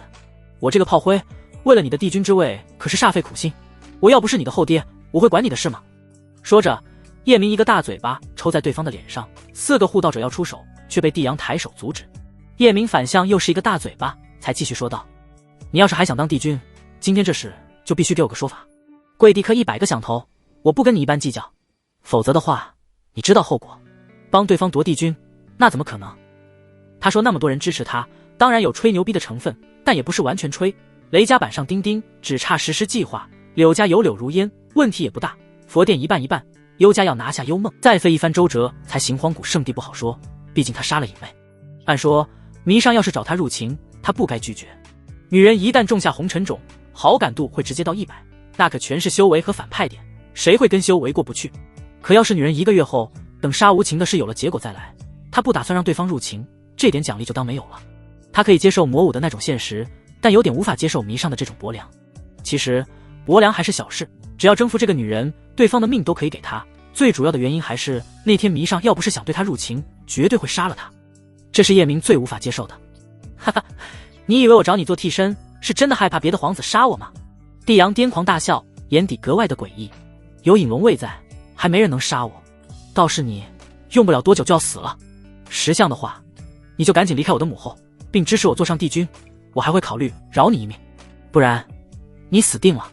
你不要以为搞定我的母后，有她做你的靠山就可以为所欲为，连我也不放在眼里。结，只要我把你们这对狗男女的事说出去，到时候追月就不是帝后，你也不是帝司，谁还护得住你？帝阳阴森的笑声让叶明心中涌出一股死亡的寒意，看对方的神情绝非胡说八道，这里面肯定有他不知道的事，试探道：你的那点小把戏还瞒不住我，选拔天才时想让纳兰鬼月杀了我，你觉得他能杀了我吗？哈哈！帝阳得意大笑后，像看傻子一样看着叶明，你就不要试探我了，你觉得我会告诉你吗？你说不说？追月只是紧锁眉头，周围的空气便瞬间凝固。他是真的急了，看帝阳的样子绝不是开玩笑，要是不找到原因，自己的男人真的可能莫名其妙的死去。这个位面的种族和世界太多了，有些离奇的事一点不奇怪。我要偏不说呢？帝阳挑衅地盯着追月，目光如毒蛇般阴冷。不说，我现在就杀了你。追月面色沉凝，杀意如电。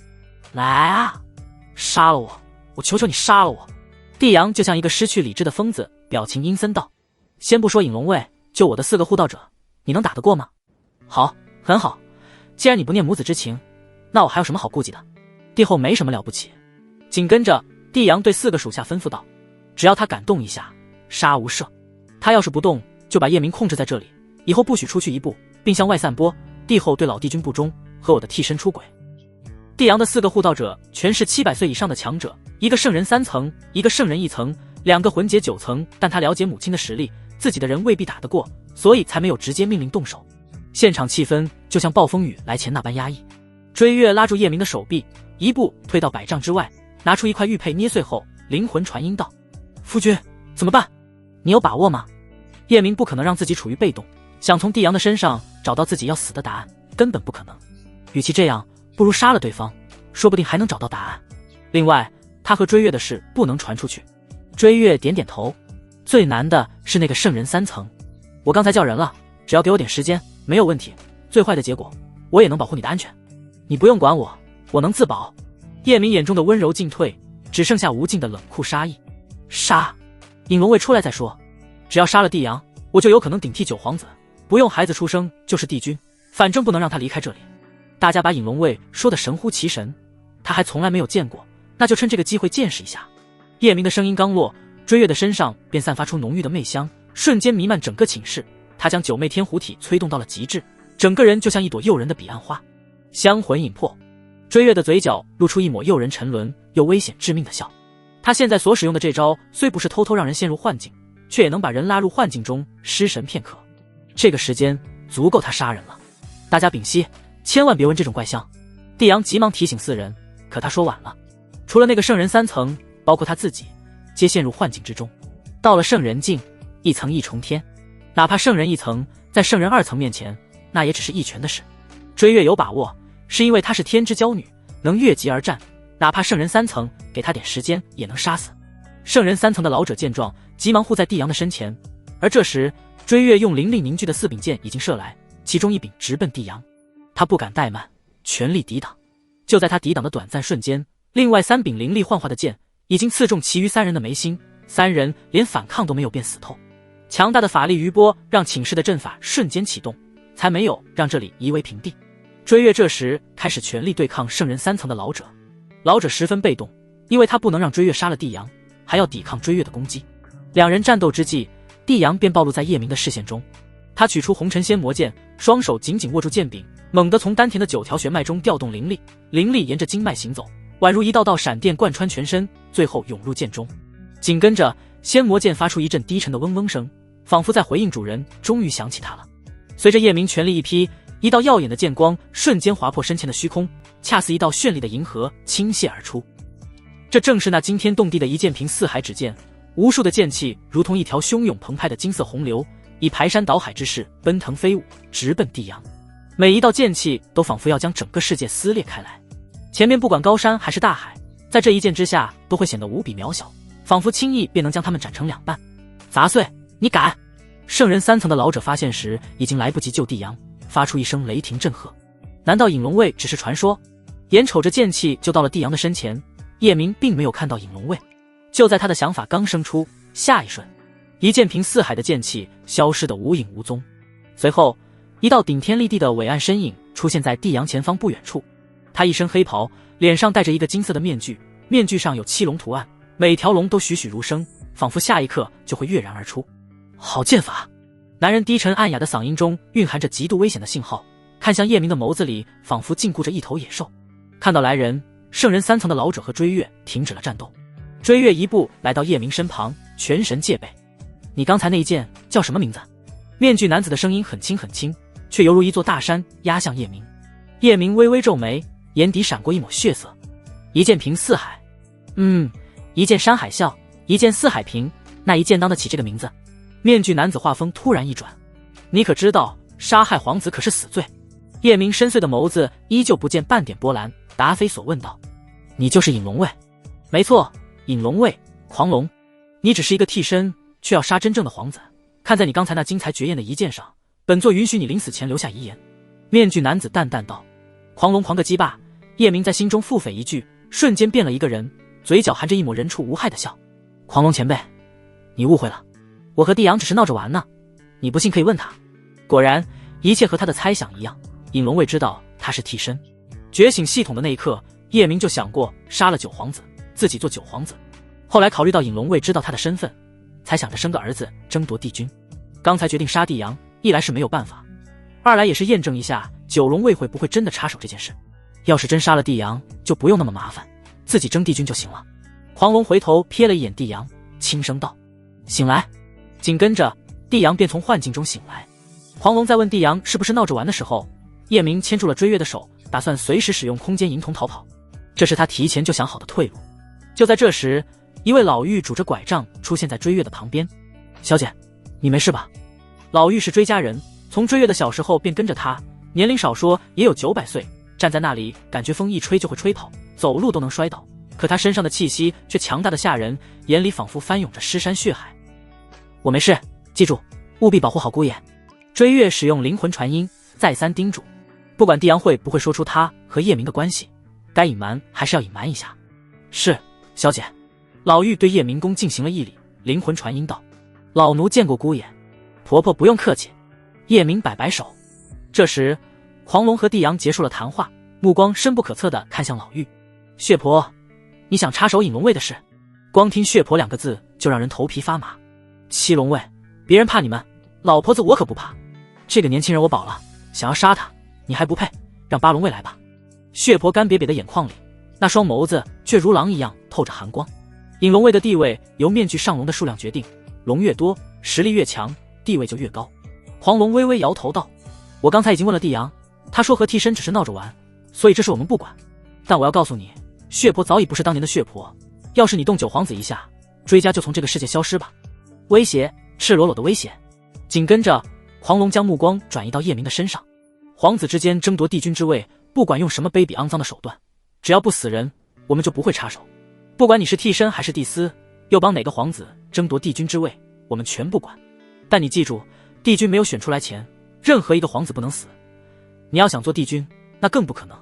只要隐龙卫在，九阳星域永远兴帝。我可不可以这样理解？叶明盯着地阳诡异一笑，哪怕我把九皇子软禁起来，只要不杀他就可以。不正常，太不正常了。我只是随口说句闹着玩，只为了拖延一下时间，地阳的3个护道者就死在旁边，隐龙卫又不是煞笔，怎么会信？谁杀皇子不是必被诛杀吗？隐龙卫啥时候这么好说话了？地阳为何会帮他？想来想去，叶明只想到一个可能，地阳不想杀他，或者还没到杀他的时候。就是说自己的死和帝阳的利益比，利益更大。可他要从自己身上得到什么呢？这里面到底有什么阴谋？是的，只要你不杀他就可以。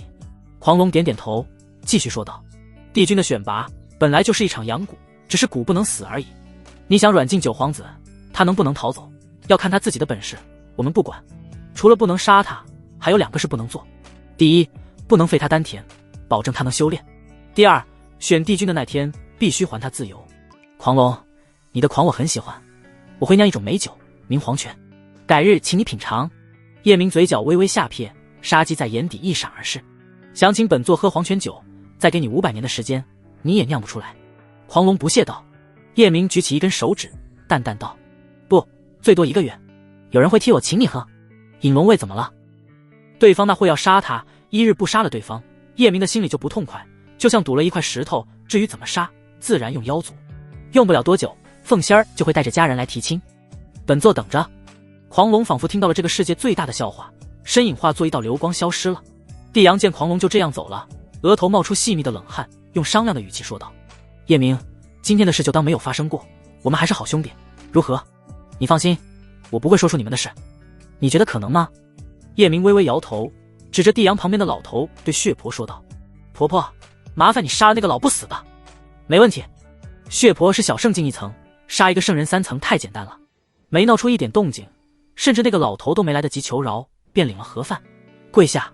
叶明一挥手，2道灵力如2道闪电射向帝阳的膝盖。噗！帝阳的膝盖处飙出2道血浪，随后出现2个血淋淋、十分瘆人的血窟窿，有拇指粗细。啊！吃痛下，帝阳闷哼一声，差点跪下。不过骄傲的自尊心不允许他给一个替身跪下，哪怕双腿不停的哆嗦，他咬着牙就是不跪。叶明，有种杀了我，就是死我也不跪。你知道自己死不了，才这样说吧。叶明懒得跟他废话，对着门外说道：鬼婆，让黑娃过来。不一会，黑娃来了，看到2个九皇子，他有些懵逼。卧槽，你们谁是我大哥？你爹在这呢。叶明指着帝阳，没好气道：我怎么会把自己搞得像那货一样狼狈？也对，想让你这个银币吃亏可不容易。黑娃很快便反应过来，自己被对方占了便宜，骂骂咧咧道：操，我才是你爹，想让我喊你爹，等你搞定我娘再说，到时候我跪下磕头认爹。你会等到那一天的。吹牛逼谁不会？黑娃根本不相信有人能让他的母亲动情。他母亲是谁？那可是9大美神之一，除了死去的死鬼老爹，没有一个人男人能入他娘的眼，也就他这个儿子能出现在母亲的10里之内，其余的男人没有一个能靠近他母亲10里。算了，就让时间证明这一切吧。叶明懒得再废话，指着帝阳对黑娃道：你把他带出去，好好收拾一顿，我不管你用什么方法，送回来的时候要听话。黑娃提议道：正好我和帝星有个赌约，这种垃圾玩意让我直接杀了算了。你要是能让你娘随时保护我们，你随便杀，不然我可救不了你。那算了。黑娃拎着帝阳出去了。帝阳盯着黑娃，心想：这黑不溜秋的家伙是哪家来的？说话的口气好狂。寝室安静后，叶明对追月道：来，我送你点好东西。追月手中拿着2样宝物，他对9尾妖狐精血没有太多惊讶，倒是对无穷造化丹十分震惊，眼中闪烁着狂热的光。一旁的血婆看到这2样东西，脸上原本就布满深深浅浅的皱纹，由于震惊陡然变得更深更密了，活脱脱就像一只皱巴巴的沙皮狗。追月哪怕十分喜欢，还是将无穷造化丹还了回去。夫君，你的修为低，还是你吃吧，我不急。这要是以前根本不可能，别说还回去，不杀人夺宝就是好事了。可见爱情的力量有多大。给你就吃，修为高了才能保护我。叶明又将丹药塞进女人手里。那好吧，你先陪我1天，我再去闭关好不好？追月没有再推辞，收起丹药。他现在对修炼没那么上心了，心里总想着那点破事。见叶明点头用意，他欣喜若狂，对着血婆吩咐道：婆婆，你去虚空守着，不许其他人靠近。好的，小姐。老妪走后，叶明问道：现在帝阳在这里，尹龙卫肯定会在附近，我们办事会不会被发现？尹龙卫有没有可能已经知道？靠，和自己女人睡觉，搞得跟偷情一样。尹龙卫知道也是帝阳刚才说的，他们知道就知道，不知道更好，但现在他们肯定发现不了。追月解释道：我对圣人的实力比较了解，那狂龙是圣人9层，有婆婆在，他无法靠近这里。那会能及时救帝阳，应该是每个皇子的身体里皆被他们下了什么东西，能提前感知到危险。也对，怕个球，等我成长起来，他他们要是不听话，全一掌拍死。夫君，我给你个惊喜。追月眼神妩媚，神秘笑道：哦，什么惊喜？莫非你又有了新 PS？ 叶明坏笑道：比这惊喜还大哟。追月眼波流转道：九阳新域前1000的美人，九阳帝朝的后宫共有586人，除了幽梦那种个别的，还有几个公主没说，其余的人我全和他们说了，他们同意做你的女人，而且我将他们的寝宫全换到了我的凤鸾宫附近，凡是门匾上有一个小小叶字的，你随时可以去，去了后他们会像服侍帝君一样服侍你。哦，还有公主？公主有10多个，他们没住在后宫这边，住在公主区域的最中间，门匾上同样有个叶字。追月用手指点了一下叶明的眉心，风情万种道：但我们先说好了，你去归去，玩归玩，可不能冷落我。人族帝后交给你，太让我省心了。叶明将女人抱进怀里，亲了一会才继续说道：你放心，我肯定不会冷落你，但前1000不够，前1万名吧。你也知道我这个人最喜欢做好事，那些女人孤苦伶仃，实在太可怜了，这辈子只能孤独老死，就当为我们的孩子积德行善，我也要拯救他们。说来惭愧，我只能拯救这么多人，再多实在力不从心。坏蛋，你太坏了，做坏事还说得冠冕堂堂。你知道九阳新域前1万名，九阳帝朝占了多少吗？多少？6328人。叶明摸了摸鼻子，邪魅一笑道：不多，才4位数。我除了拯救他们，他们也能帮我。等他们提升实力后，对我的明楼来说也是不小的助力。到时候咱们2个走到哪里，后面跟着一群国色天香的大美人，你这个帝后也有面子不是？根据阴阳至尊典的介绍，叶明知道只要再领悟1-2层，就可以多人修炼，等麒麟圣血的血脉提升满后，体内生出的阳气根本用不完。你想做什么，我都会支持你。追月煽情道：只希望夫君的心里有我的一个位置，哪怕很小，我也心满意足了。放心，你在我的心尖上。2人又聊了一会，帝阳被带了回来。不知黑娃用了什么手段，帝阳回来就扑通一声跪在叶明身前，十分恭敬道：孩儿见过父皇。不应了。叶明抱着追月，目光慵懒地扫过帝阳。孩儿不敢了，还请父皇宽恕我。帝阳低着头，说话的时候眼底闪过一抹不可察的鬼笑。跟父皇说说，你想怎么让我死？叶明知道问不出来，除非他真的能杀对方，不过还是想试试。这件事就像一根鱼刺卡在喉咙里，还请父皇见谅，孩儿那会只是开个玩笑。说实话，有你这样一个废物儿子，我觉得很丢人。你以后还是不要叫我父皇了，叫我主人吧。叶明得了便宜，还不忘挖苦一番。不过他总觉得这事有些怪，又说不上来哪里怪。主人说什么就是什么。很好，你一会给纳兰鬼月书信一封，就说有重要的事找他，让他从纳兰家赶过来。叶明坏坏一笑道：主人，这……帝阳当然知道对方要干嘛，要是纳兰鬼月来了，自己头上就绿了。其实他还真误会叶明了。叶明是想从纳兰鬼月那里了解一下，知不知道帝阳的诡计。这什么这，做狗就要听话。叶明冷喝一声，对着黑娃道：你没收拾好啊，带出去重新收拾一下，我要一个绝对听话的狗。大哥放心。黑娃就要带着帝阳出去，帝阳的身体打了一个寒战，急忙求饶道：我听话，我听话，我一会就以我的名义让鬼月过来。活在现在，纳兰鬼月是他唯一喜欢过的人，之所以会这么爽快同意，是他和纳兰鬼月早就有暗语，对方看到后一定会躲起来，想绿他门都没有。滚吧。叶明不耐烦地挥挥手，去寝室的门口跪着吧，把冰尘也叫来陪你，啥时候我的小月月走了，你们才能起来，让这对父子团聚一下，一起听听墙根。带人走了，他又对鬼婆吩咐到：回头你把帝阳关进刑房，秘密观察他的一举一动。帝阳府很大，是有自己牢房的。老奴明白。待房间只有2人时，追月比叶明还主动，帝阳和冰尘2人心里烦得很，痛苦的表情就跟死了亲爹一样。帝阳向冰尘灵魂传音道：帝苍，你没想到自己会被我的替身搞这么惨吧？什么帝苍？你认错人了。冰尘矢口否认。你都成这个逼样了，还有必要和我装吗？你没死的时候，我就知道了你的计划。帝阳阴险一笑道：儿子，爹好想你啊。冰尘知道九皇子要杀他，不过还是装作父子情深的样子，一把鼻涕一把泪。滚，死老狗，我是你爹。帝阳一个嘴巴子甩在对方的脸上，发泄心中的憋屈。冰尘丝毫不生气，还主动提议道：儿啊，不如我们一起联手对付那个杂碎如何？你放心，我不想当帝君了，我会全力助你当上帝君，到时候你让我和冰妃在一起就行，谁他妈跟你联手，我随时能捏死他。帝阳不屑道：唉，冰尘长叹一声。时间飞逝，一晃过去2日。追月从男人的怀里起身，恋恋不舍地穿上衣服。坏蛋，我要去闭关几天，我会让血婆保护你，你注意安全。好，你放心去吧。追月走后，叶明穿好衣服，准备去安晴那里一趟。她是大皇子的生母，他这次去，争取将女人压在身下，为己所用。八魔子夜魔是一个嫉恶如仇的魔，相信地心有所耳闻。要是别人告诉地心夜魔来了，他未必会杀。要是安晴和地心说他被夜魔调戏了，那地心会不会一怒杀了夜魔？路过青瑶的房间时，叶明走了进去，想看看这个女人在干嘛。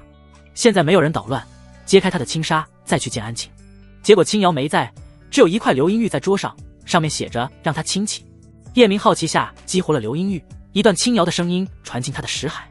官人，我有事走了，麻烦你帮我照顾好雪儿，若是有缘，希望来世还能遇见你，珍重。为啥会走呢？不该啊。叶明正在想着怎么回事时，系统声音响了。叮。青瑶因为喜欢宿主，离开后反而更加思念宿主，所以对宿主的好感度加10，目前80，修为增长速度合计100倍。叮。好感度到80，奖励宿主1万反派点，还有一个神秘宝箱，宿主可以随时查看青瑶的资料。喜欢我还离开，为啥呢？叶明百思不得其解。他现在没有精力去找对方问个明白，就是有也不想找。腿长在人家身上，对方要走，他也拦不住。再说，两人又没有发生实际的关系，对方连他的女人都算不上。此刻，帝阳已被关进九皇子府的一间牢房内，他盘膝坐在地上，吞下一颗漆黑无比的丹药，开始催动功法。紧跟着，周围如潮水一般涌来数不清的黑色物质，物质看着很奇怪，就像飘絮一样。只是这些黑色物质，不管肉眼还是神识，别人根本看不见。鬼婆就在远处观察帝阳，他只看到帝阳正在修炼，别的什么也看不到。随着黑色物质吸收的越来越多，帝阳的胸前变得格外灼热，就像火炭一样。衣服要不是宝物，早被焚毁。其实，在衣服里面，帝阳的胸口出现一个十分虚幻的饕餮纹身，和叶明的一模一样。随着不停地吞噬黑色物质，饕餮纹身正以十分缓慢的速度凝实。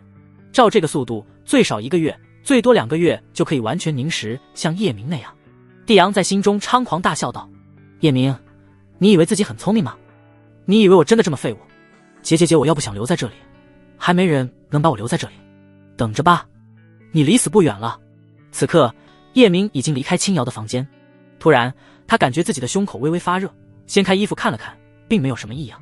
不知为何，从他穿越过来，总觉得身体里好像有什么东西在缓缓流失，一种很奇怪的感觉。可仔细检查后，没有发现异常。回想了一下，原神的胸口每隔一段时间也会发热。卧槽，原神不会因为这个死的吧？叶明觉得极有可能，因为他穿越过来时，记忆里并没有原神的死因。九皇子又说他要死了，最有可能的就是这个原因。一个3等小世界，青瑶闭着眼睛静静躺在床上，精致的脸蛋上白的没有一丝血色，那凄绝的样子就好似被打碎的玉瓷，一头秀发凌乱地铺在床上，滚烫的泪水簌簌往下落。他也不想离开叶明，可他没有办法。前2天，女儿沙洛雪来找他了，将他叫到九阳地城外。娘，你和我师父发生关系没？沙洛雪言语冰冷且直接，毫不掩饰内心的不快。你这孩子怎么这么问？青瑶满脸羞红，不好意思地低下头。我只是你师父的贴身丫鬟，娘怎么能干那种事？我们清清白白。好了，你就不要装了，我不是3岁孩子，什么都懂。你就和我说实话，你们有没有睡在一起？沙洛雪追问道。青瑶看到女儿一脸认真，有些摸不着头脑，摇摇头，十分肯定道：真的没有。那就好，我命令你离开他，走得越远越好。沙洛雪生冷的目光，没有温度且命令的语气，让青瑶有些生气，下意识问道：为什么？这一刻，他觉得自己的女儿好陌生，甚至他都怀疑女儿是不是被人夺舍了。这和以前乖巧的女儿完全是2个人。沙洛雪没有回答母亲的问题，而是反问道：如果我说我们将来都和师父在一起，你同意吗？不行，这绝对不行。青瑶没有任何犹豫，脱口而出：所以你必须离开我的师父，回头我要和他在一起。沙洛雪知道母亲的性格，道德感十分强，是不会同意这种事发生的，所以她才让母亲离开你还小，不懂什么情情爱爱，现在要好好修炼。青瑶柳眉冷然，语气中隐有严厉。我哪里小了？沙洛雪用双手托了托自己沉甸甸的胸口，目光还向下扫了一眼，已经出现低头不见脚面的趋势。和你的比，没小多少吧？论修为，我也和你不分上下。你要是叫我出来就说这些，那回去吧，我不会离开他。正所谓大道机缘一线争，青瑶不可能放弃飞升的机会。可让他没想到的是，下一刻，女儿拿出一柄剑，手指轻轻抚摸着剑身，寒意随之蔓延开来，脸上的神情又疯又狠。既然你不愿离开，那就一战吧。今天我们只能有一个人活下来，不是你死就是我亡。活下来的人和师父在一起，但女儿要提醒你，你活着的概率不足1成。落雪，你要杀娘？青瑶瞪大双眼，不敢相信自己的耳朵听到的是真的。他脑海中不断浮现出往昔与女儿相处的点点滴滴，那些温馨的画面，此刻却好像一把锋利的匕首猛地刺进他的心脏，痛楚瞬间蔓延至全身每一个角落，泪水不受控制的夺眶而出，喃喃自语道：我女儿要杀我，这怎么可能？这怎么可能？我的女儿怎么会要杀我？为了她，我谁都杀，也包括你。沙落雪的眼底没有一点温度，唯有带着血腥味的冷漠。你知不知道，是我把你养大？青瑶歇斯底里道。想用亲情束缚我，没用。沙落雪一剑刺穿自己的心脏，鲜血顺着剑身缓缓流淌，汇聚到剑柄处，一滴滴落在地上。鲜血滚烫妖艳，又冰冷无情。来吧，我用重伤之躯和你一战，就当还了你的养育恩。他不光对别人狠，对自己更狠。青瑶的心里明白，要是自己真和叶明发生了关系，女儿今天会毫不犹豫杀了他。那种来自心灵的痛让他撕心裂肺。可不管怎么说，这是他的女儿，他最终念在母女之情上，向女儿妥协了，所以才会不辞而别。叶明正向殿外走着，悠悠的幻雀突然从他前面的空间飞了出来。大坏蛋，主人有话让我带给你，再敢叫我大坏蛋，信不信我拿你打牙祭？叶明故意吓唬对方。哼，你能抓到我吗？幻雀挑衅道。我抓不到你，那你主人能不能抓到你？他可是十分听我话。哎，没救了，主人已经完全掉进爱河上头了。幻雀想到主人每天魂不守舍的样子，还真会向着这个大坏蛋，立马服软道：叶哥哥，我不敢了，你和悠悠都是我的主人。小家伙还挺会来事。叶明伸出手掌命令道：落在这上面。幻雀犹豫一下，最终还是忐忑的落在叶明的手心中。他只有黄豆力大，只要叶明一合手掌就能捏死他，所以他的身体一直是颤抖的。主人，我真的没肉，给你塞牙缝都不够，求求你别伤害宝宝。别怕，我不伤害你，说是吧？叶明仔细打量着小家伙，还别说，细看特别漂亮。好的。幻雀说完，叶明了解了经过，微微皱眉。黑娃以喝酒为由将地心引了出来，而地心也确实杀了雷家的一个重要子嗣。雷家接连死了2名嫡系，整个家族的高层全部暴怒九阳地朝，欺人太甚。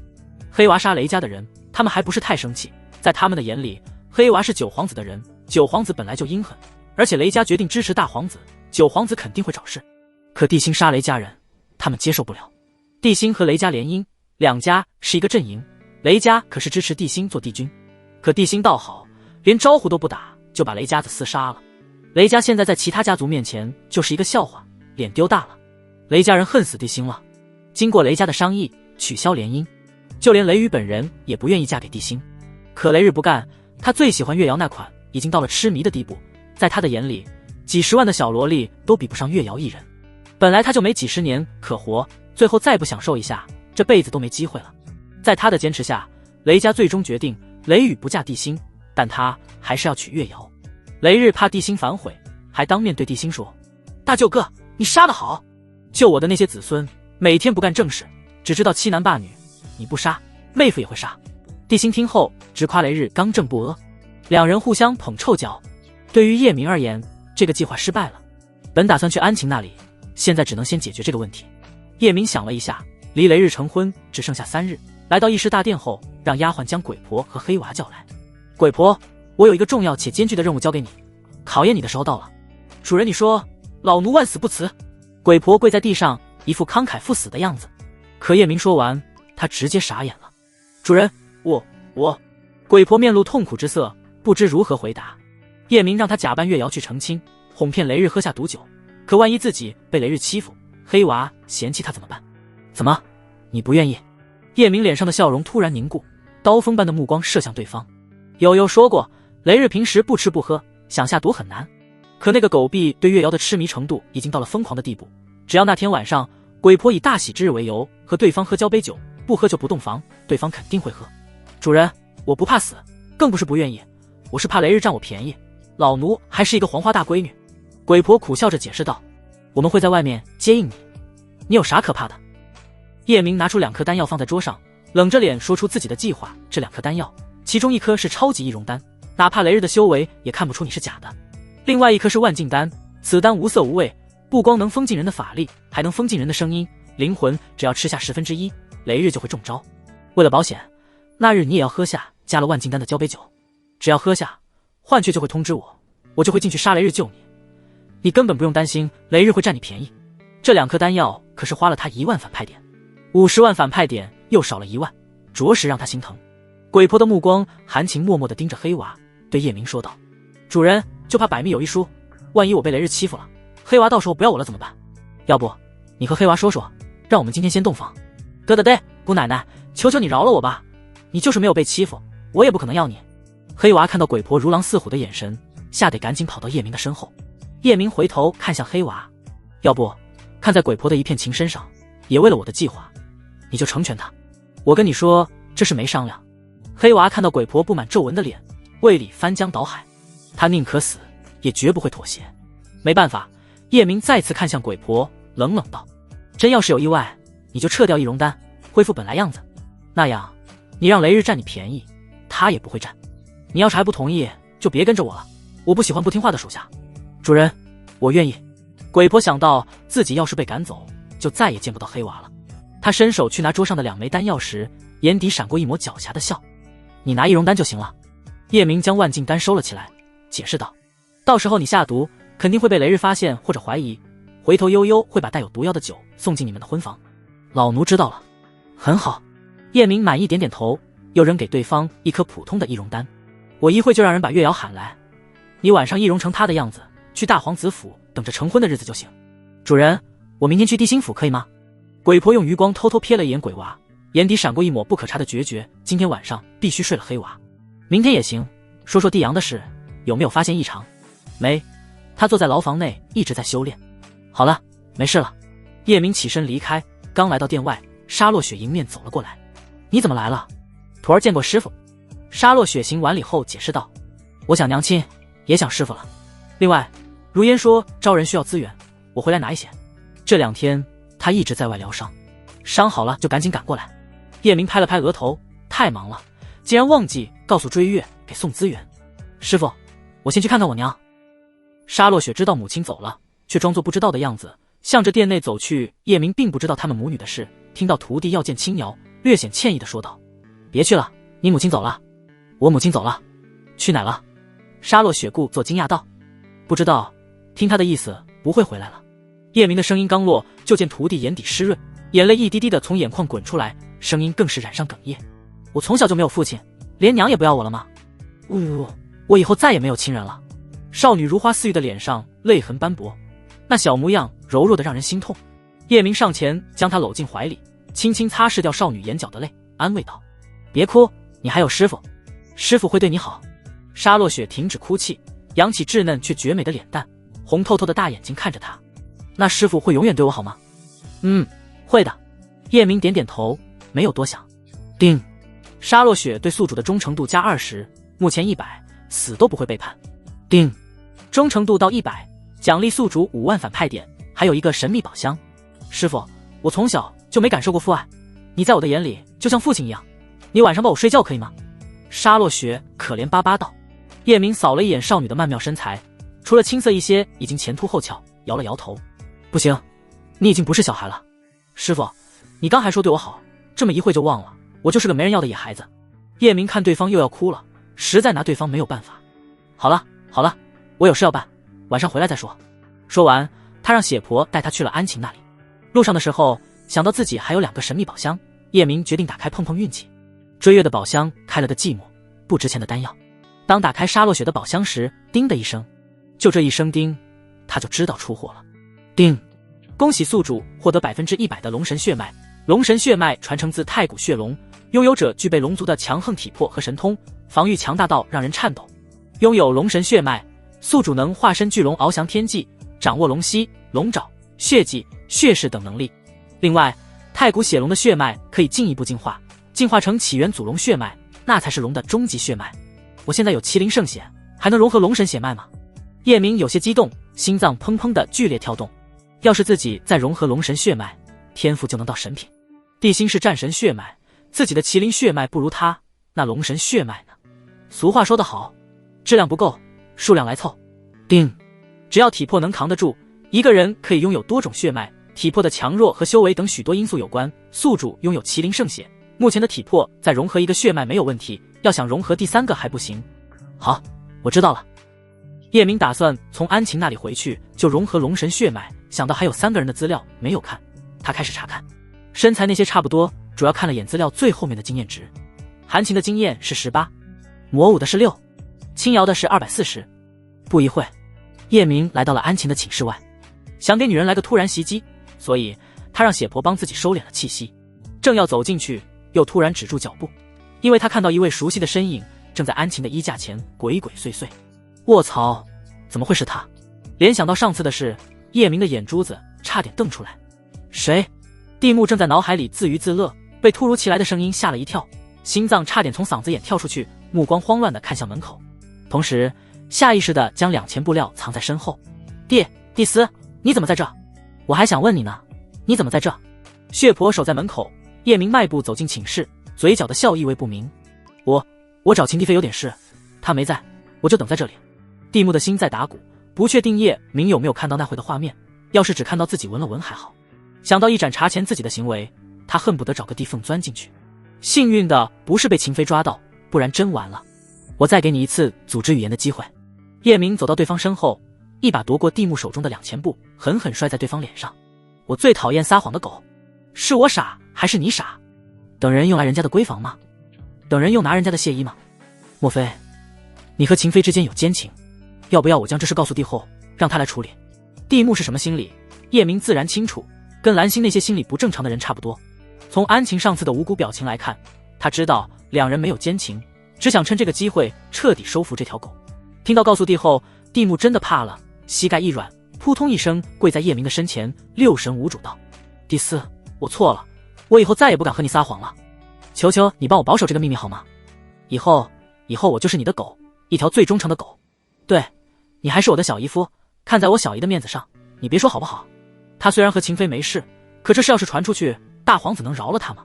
不说大皇子，就说眼前的人，那可是帝司，专门管这种事。要不是选帝君的关键时刻，皇子受到保护，对方能直接要了他的命，哪怕现在死不了，活罪也免不了。想想那些火刑、雷刑、水刑，地木的头皮就发麻。更让他害怕的是，这件事要是传出去，自己真的没脸活了，别人在背后指不定怎么说他。说说吧，你来这里干嘛？又是怎么瞒过这里宫女的？叶明抬腿一脚将对方踹飞，地木的脸上有个红红的血印，火辣辣的疼，重新跪好后诚惶诚恐道：帝司，我喜欢秦帝妃。每天脑子里全是她的身影，根本无法安心修炼，实在想到受不了的时候，我就会等秦飞出去，偷偷来这里，感觉这样就好似拥有了她。至于怎么瞒过这里的宫女，是因为我会一种引术。你来过多少次？叶明追问道。地木想了想，如实说道：记不清了，最少有100次。我的人长期监视这里，每次秦飞出去，我都会收到消息，然后就会偷偷的溜进来。这种事多久了？最少有10年了。地木看叶明的脸冷如寒霜，哭着哀求道：求求你，饶了我吧，这事本帝司也不好办呀。叶明装做一副为难的样子，扁扁嘴道：你是我的人，要是我没看见，睁一只眼闭一只眼就罢了，可我亲眼看到了，要是还包庇你，传到帝后的耳朵里，我的帝司也就做到头了。现在是选帝君的关键时刻，万一你背后阴我一下，那我就太被动了。不会，我死都不会说，这件事只有我们2人知道。地木连连保证道。唉，人心难测。见叶明还不松口，地木为表诚意，心头一热道：帝司，你看这样好不好？只要你放过我，我把母后介绍给你。靠，这个世界的人还真是没有底线。叶明见火候差不多了，瞬间变了一个人，脸上露出如沐春风的笑容，亲自将对方扶起，深情厚意道：快起来，那不可行，你我情同手足，我怎么能打你母后的主意？你放心，这个秘密我会烂在肚子里，只要你不说，就没有人会知道。哪怕你赢我，作为兄弟，我认了。搞定幽梦还用不到地木，有悠悠就够了。再说，等对方完全忠诚他，还不是让干嘛干嘛。谢谢主人，你就是我的再生父母。地木也知道叶明有2副面孔，可他还是被感动了，眼角湿润，还要跪下感谢，被叶明阻止。叮，地目对宿主的忠诚度加20，目前90。定，忠诚度到了80，奖励宿主1万反派点，还有一个神秘宝箱。就在这时，血婆说秦飞回来了。叶明对着地目道：好了，你一会就走吧。有一点你要记住，下次不许再来，把这个女人忘掉，你驾驭不了她。地目刚要说什么，安晴看到寝室内有人，一步来到两人身前。血婆藏了起来，并没有拦着。你们怎么在这？地目不敢乱说话，甚至看到安晴还有些害羞，急忙低着头。倒是叶明一把搂住女人的腰肢：想你了，过来看看。你干什么？快放开！地目就在旁边，安晴的眼睛瞪得滚圆，怒喝道：你走吧。叶明对地目挥挥手，带对方离开寝室。他一把掐住女人的脖子，嘴角噙着一抹邪笑：啧，怎么还害羞了？我和你有关系吗？你就搂我。安晴翻了一个白眼，幽怨道：我搂你怎么了？啪！叶明一个大嘴巴甩在女人的脸上。混蛋，你再打我一下试试。安晴挑衅道。好，这可是你让我试的。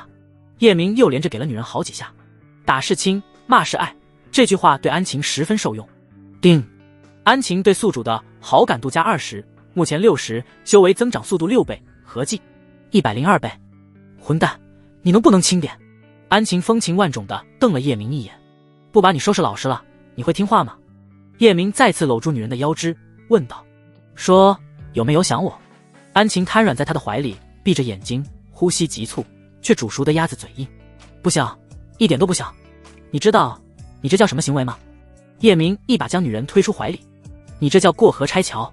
话落，他转身离开，头也不回道：你的回答让我很不满意，以后再也不来了。他敢肯定，只要3个数，女人势必向他服软，说想他了。叶明在心里默念：3、2、1。可数完3个数，女人并没有挽留，一句话都没有说。靠，这次完大了。正事还没说呢，那也不能回去，回去不是我的性格，打碎牙齿往肚子里咽吧。就在他马上要走出寝室时，女人的声音在背后响起，又亲又撩：叶哥哥，别走呀！你不知道女人都爱说反话吗？想就是不想，不想就是想。本宫为了感谢你，想为你舞上一曲。你看我穿这件衣服跳舞好看吗？果然，能吸土的女人全是狐狸精。叶明停住脚步，回头看向女人，见对方只穿了一件粉色的凤凰肚兜，粉色的丝绸，金色的凤凰，更准确的说是凤求凰。叶明脚踩乾坤天地步，鬼魅般出现在女人身前，一个公主抱将女人抱在怀里，向着香榻走去。舞曲就算了，我们舞一下人生。安晴咬着娇滴滴的红唇，一副马上就要破防的样子，可最后还是摇了摇头。不行，你是九皇子的替身，和我站在对立面。你要是真喜欢本宫，就别帮帝阳，帮我儿。只要你帮我儿夺得帝君，到时候我会永远做你背后的女人，这里的大门永远为你敞开。叶明横着将女人扔在床上，面无表情道：我只能保证不会帮帝阳，但也不会帮帝星，他谁都不会帮，只帮自己。为什么？你既然不帮帝阳，那帮我儿怎么了？安晴疑惑道：要是你儿子坐上帝君，他会放过我吗？我儿子最孝顺了，只要我不让他杀你，他肯定会听本宫的话。帝星啥性格你不知道吗？你说的话自己信吗？命运早就安排好，两人是天生的宿敌，那就意味着永远不可能和平相处，大家都只是为了活着罢了。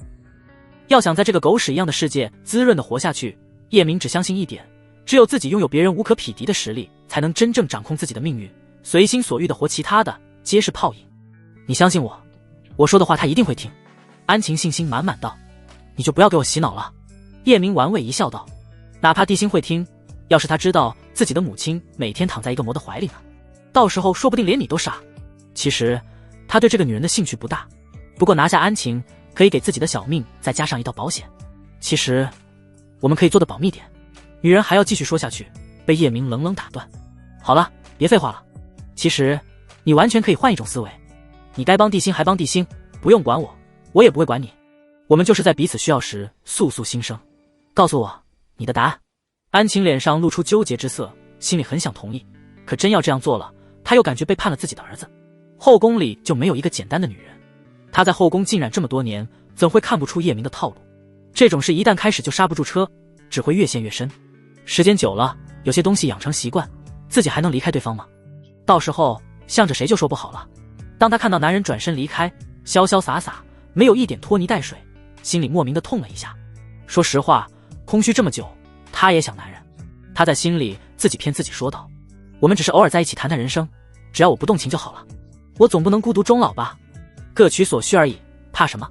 过了心里那道坎后，安晴想同意的时候，发现叶明已经走远，望着渐行渐远的修长背影，他急声道：你回来，我同意你的意见。可男人没有理他，反而加快脚步。他有些着急，化作一道流光飞到男人的背上，搂住对方的脖子撒娇道：相公，别生气了好不好？怎么不装了？叶明的嘴角勾起一抹得意的笑，他不敢说完全了解女人的心思，但绝对比别的男人更懂女人。我没装。安晴的脸蓦地红了，赶紧转移话题道：我给你跳舞赔罪好不好？见叶明点头，他穿上一件黑色，开始翩翩起舞。这个世界也有丝袜，全是用珍贵的金蚕丝、银蚕丝、黑蚕丝等制作，上面还有各种图案。开始还是安晴一个人舞，很快就是2个人舞。结，地心，你准备好了吗？用不了多久，你的母亲也是我的人，关键时刻会在背后刺你一剑。时光飞逝，时间一晃来到翌日中午，安晴躺在男人的怀里，身体跟一滩烂泥似的，没有一点力气。你抱着我睡觉好不好？我一会要回去了。再有2天就是月瑶成婚的日子，叶明还要准备一下。想到自己这次来的正事，说道：你帮我办一件事。什么事？安晴的声音中透着丝丝不悦。果然，这个男人靠近自己是有目的的，这才发生一次就露出狐狸尾巴，开始利用自己。叶明直截了当道：魔族的八魔子来了，你去告诉地心，就说这个人调戏你，让地心杀了他。不行。安晴嗖地坐起来，目光冰冷道：你昨天还说了，我们彼此不管对方的事，只是彼此需要时在一起。八魔子是魔主最疼的儿子，要是心儿杀了他，就会惹怒魔主，会引来数不清的报复。你听我把话说完再决定。叶明在女人身上捏了一下，不紧不慢道：第一，你不去有人会去，我随便就能找到人。第二，地心本身就是嫉恶如仇的人，对魔族恨之入骨，只要他知道八魔子在这里，肯定会杀了对方。杀了八魔子，他能收获大好的名声，树立正义的人设，对选帝君大有帮助，我这是在帮他。要不是看在你的面子上，我才不管。第三，只要你去了，我就帮你把九皇子抓起来，一直关着他，不到选帝君的时候绝不会放出来。他没了自由，还怎么和地心争？帝君还不是你儿子的，有好名声，那你为何不杀？安晴总觉得男人的话前后矛盾。昨天对方还不希望地心当帝君，怕心儿当上帝君杀了他，今天又这样说，难道这一天时间我把他征服了？他爱上我了，离不开我了。女人一旦犯了花痴，智商几乎为0。安晴虽然没有到犯花痴的地步，可被爱情滋润，有了阔别已久的幸福，脑子不怎么灵光了。叶明没好气道：我又不选帝君，我干嘛杀他？帮帝阳杀吗？可我向你保证过不帮帝阳。我承认我和八魔子有点恩怨，但还不至于不死不休，这样做完全看在你的面子上。真的，你不是利用我？安晴再次问出心中的疑惑。那你干嘛非让我说被八魔子调戏了？我们都睡在一张床上了，我怎么会利用你？叶明的本意是想杀了夜魔，同时和安晴沟通感情，收为己用。要是光杀夜魔，他完全可以杀点人，再找人通知地心，就说夜魔在人族作乱。当然，这些肯定不能和安晴说。见女人半信半疑，他继续胡扯道：我要想杀夜魔，找谁去都可以，为啥非让你去？实话和你说了吧，我对你动了真情，但我这人有点大男子主义，给自己找个帮你的理由。你想想，不然我为啥愿意帮你把帝阳关起来？囚禁九皇子，我要冒多大的风险？你要还质疑我，我就不管了。叶明说完，自己都觉得自己有点不是东西。果然那句话说得好，男人的嘴，骗人的鬼。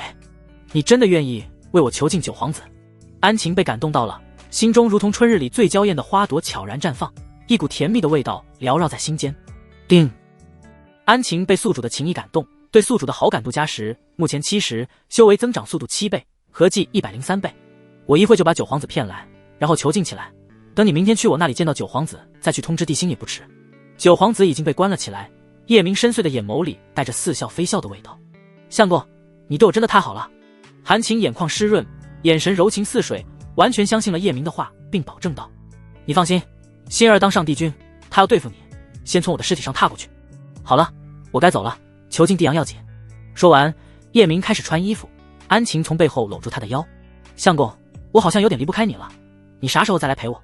明天你去看九皇子的时候。行，那我明天去找你。哪怕不看好感度，通过女人的这句话，叶明知道自己还没完全征服对方。对方真要陷进来，不会去看九皇子有没有被抓，会毫无保留地信任他。叶明回到自己的地阳宫，月瑶慌乱地跑了过来，因为跑得太快，胸前剧烈摇曳。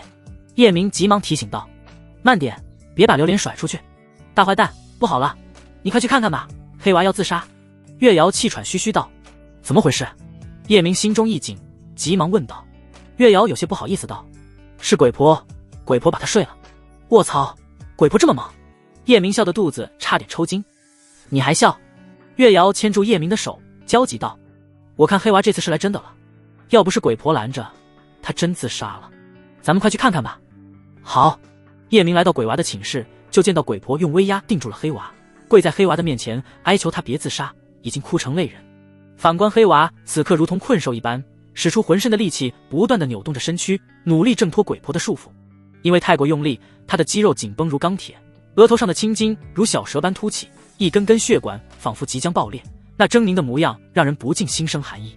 再看他的双眼，哭得通红的，就好似熟透的樱桃，原本清亮的嗓音此刻却像是被砂石磨砺过一般，变得沙哑难听。放开我，让我去死！你能拦住我一时，能拦住我一辈子吗？鬼婆，我恨你，恨你8辈祖宗！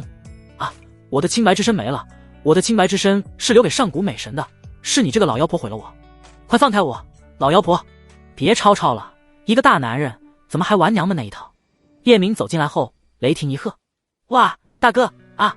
黑娃见到叶明，嚎啕大哭，委屈得像个孩子。当看向鬼婆时，眼神森冷阴寒，比狼还要狠，就像修罗场的厉鬼。大哥，你帮我杀了这个老妖精，他欺负我，夺了我的清白，我不想活了，我没脸活了。放心，大哥给你做主，你先等一下再自杀，我问问怎么回事。叶明憋不住笑，却只能憋着，来到鬼婆的身前，看到对方像个60岁的大妈，他有点同情黑娃，当初自己只是随口一说，没想到鬼婆真干得出来。说怎么回事，一字不许落下。是主人。鬼婆抹了抹脸上的泪水，将事情说了一遍。原来昨天叶明走后，鬼婆用他给的易容丹易容成了叶明的样子，然后在酒里放了合欢散，主动去找黑娃喝酒。黑娃一直防备鬼婆，开始不喝。鬼婆假扮的叶明就吓唬黑娃，说不陪好他，就把鬼婆嫁给黑娃。黑娃看假叶明和平时的叶明没什么两样，语气和神情没有一点问题，就和鬼婆喝了起来。这一喝不要紧，直接喝到了床上。经过一夜和一个上午，黑娃体内的情毒才散去，恢复意识。当看到身边的鬼婆时，他的心一寸寸凉下去，就有了后来黑娃自杀的事。叶明听后，一股杀意自胸口深处冒起，一脚踹在鬼婆的脸上，声音冷得掉渣：“你的胆子也太大了！没有我的允许，私自用易容丹，你的眼里还有我这个主人吗？说你用的哪种易容丹？睡黑娃他倒是无所谓。据他所知，鬼婆年轻的时候长得十分漂亮，九阳星域前1000的美人，他能排到999。回头帮他提升一下实力，还能变年轻，配黑鬼一样的黑娃满配。但没有经过他的允许，私自用了易容丹，绝不可饶恕。规矩就是规矩，要是以后属下全这样，自己裤衩子都能赔没了。挣点反派点容易吗？哪次不是他日日夜夜的辛勤劳动换来的？为了买眼瞳，自己想花点都不舍得。大哥，踹得好，杀了他！黑娃又疯又狠的脸上露出一抹痛快的笑。我用的是那个普通的易容丹。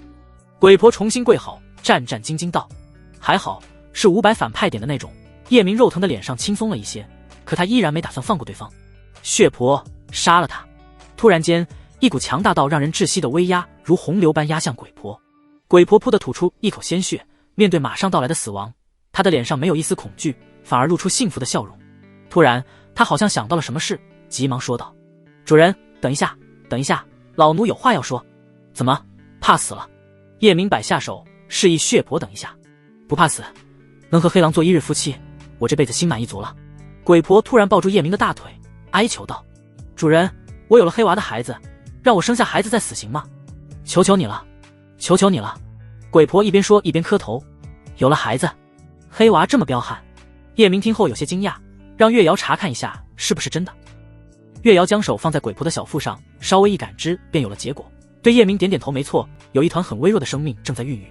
叶明正在思考怎么解决的时候，黑娃主动说道：“大哥，怎么说那也是我的血脉，别杀他了，等生完孩子再杀吧。”叶明微微摇头：“不行，我的规矩不能破。”黑娃已经被鬼婆放开束缚，来到叶明的身旁，搂住对方的肩膀道：“大哥，求求你了，老妖婆死就死了，我的孩子不能死。哎，你不自杀了？有了孩子，我不想自杀了。经过一番拉扯，叶明将利益最大化，成功从黑娃那里骗到20点的忠诚度，对方对他的忠诚度涨到70。黑娃并不知道，还对他感恩戴德，好话说了一箩筐。接下来他又给了鬼婆一颗普通的易容丹，让他去了大皇子府，等着后天去雷家成婚。别的事全被叶明推掉，让月瑶明天带安晴见一下九皇子。他钻进修炼室去融合龙神血脉了。经过2夜1天，直到雷日成婚这天的清晨，叶明终于融合完成。血液如奔腾的江河，身体的防御有了质的飞跃。叶明就是站在那让入道境随便打，也伤不到他分毫。同时获得了好多太古血龙的神通。叶明用天赋石检测后，自己的天赋果然提升到了神品，提升修为的速度再次提升10倍。现在他不用1天就能提升1层修为，差不多2天3个小境界。等从雷家回来，肯定到了入道9层，到时候悟道后就可以突破生死境。叶明点开自己的面板看了一眼，宿主叶明26岁，境界入道4层，天赋神品，血脉麒麟圣血10%，血脉龙神血脉100%，起源祖龙血脉进化度00百分号，功法阴阳至尊典第3层，1天相当于别人6个月，共33层。神通阴阳逆转第4层0 5万，剑法一剑平四海0 1000，步法乾坤天地步0 1000，剧本角色配角反派点57万。想到可以化龙，叶明来到殿外催动神龙变，紧跟着他就化身成一条100丈长的血龙，身上散发着浓郁的血光，仿佛刚刚从血海之中出来一般。浑身遍布血色的鳞片，每一片都闪烁着诡异的光芒，让人望而生畏。而他的双眼如同燃烧的火焰，透露出无尽的杀意和凶性。叶明直接翱翔天际，飞到蛟龙守门的地方。嗷！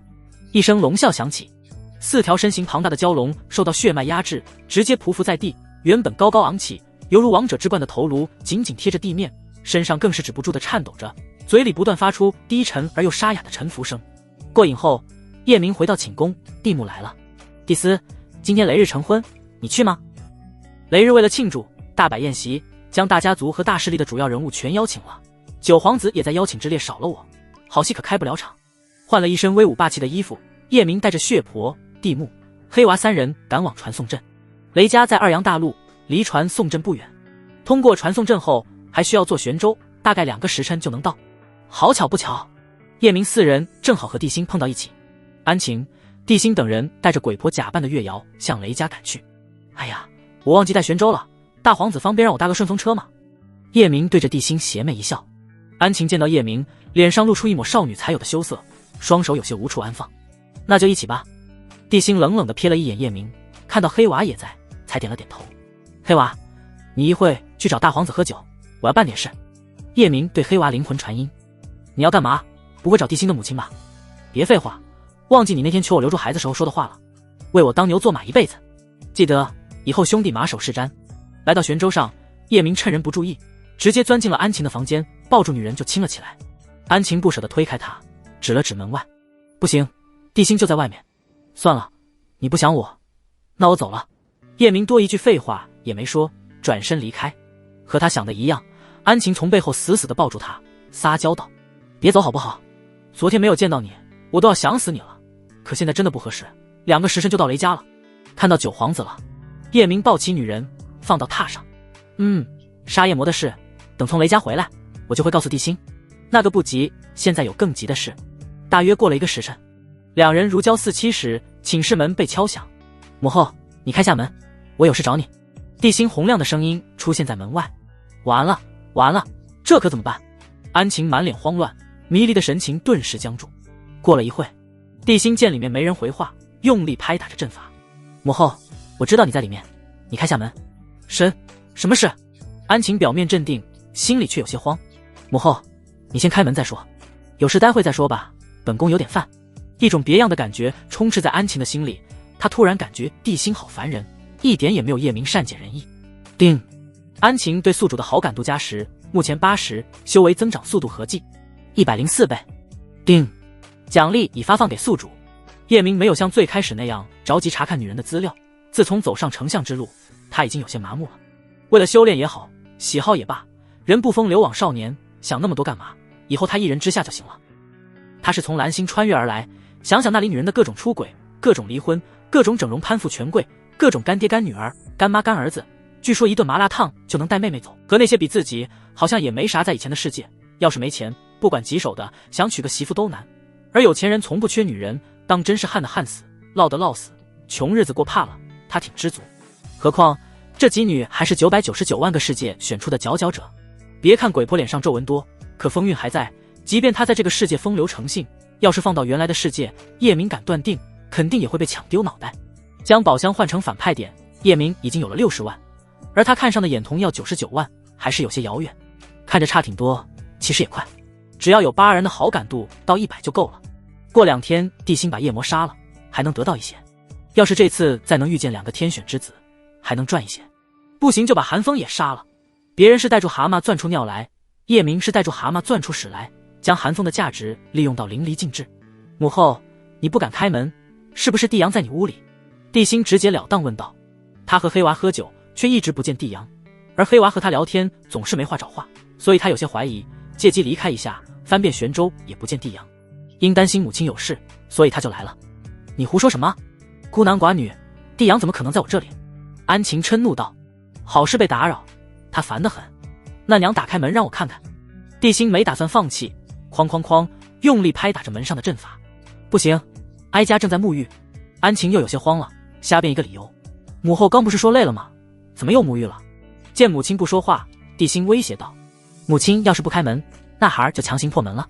他一定要看看帝阳到底在不在里面。安晴不知如何是好，向叶明投去一抹求助的目光。让他进来吧。叶明起身穿衣，嘴里嘀咕着。扫兴，黑娃这货这点事都干不好，除了生孩子别的一无是处。可是他看到你怎么办？安晴一边穿衣服一边问道。凉拌，不让进来更解释不清。叶明耸耸肩。母后3息后，你要是还不开门，我就强行破门。地心下最后通牒。来了来了。安晴没有办法，简单整理一下凌乱的头发后撤掉了阵法。阵法打开后，地心一个箭步窜了进来，还没等他环视整个房间寻找九皇子，就看到叶明翘着2郎腿，悠哉悠哉地坐在母亲的床榻边。而母亲满脸潮红，神情十分不自然，目光不敢看他就罢了，还不停地整理耳边的秀发。母亲，你不是说帝阳没在这吗？地心愤怒地质问道。心儿，我怕你误会，所以才……安晴快速想着找个什么样的理由合适，却被地心冷冷打断。好了，你别说了，帝阳是不是欺负你了？没有。安晴有些紧张，一句话说得结结巴巴。叶明真想再收拾下这个女人。你这个时候紧张，不是不打自招吗？果然，地心见母亲这样，脸上露出锋利的杀机，对着他咆哮道：畜生，你对我母亲做了什么？不等叶明说话，安晴急忙说道：心儿，她没对我做什么。没做什么，她为何不坐椅子，坐在你床上？这……安晴突然卡壳了，倒是叶明懒洋洋的目光扫了一眼地心，将手放到鼻下闻了闻，邪魅一笑道：我做了什么？你可以问你母亲，有血婆在，她一点不担心。哪怕没有血婆，她还有玄冰宝甲、空间银瞳。我母亲说没有，但你肯定对她做了什么？地心额头的青筋暴起，已经处在暴走的边缘。你说做了，那就是做了。叶明戏谑一笑，摊摊手。他在想，要是地心知道冰明有了他的孩子，是气吐血，还是气死过去？最好是气死过去。杂碎，我今天非杀了你！地心的脸颊瞬间被愤怒撕裂，杀意如刀剑出鞘。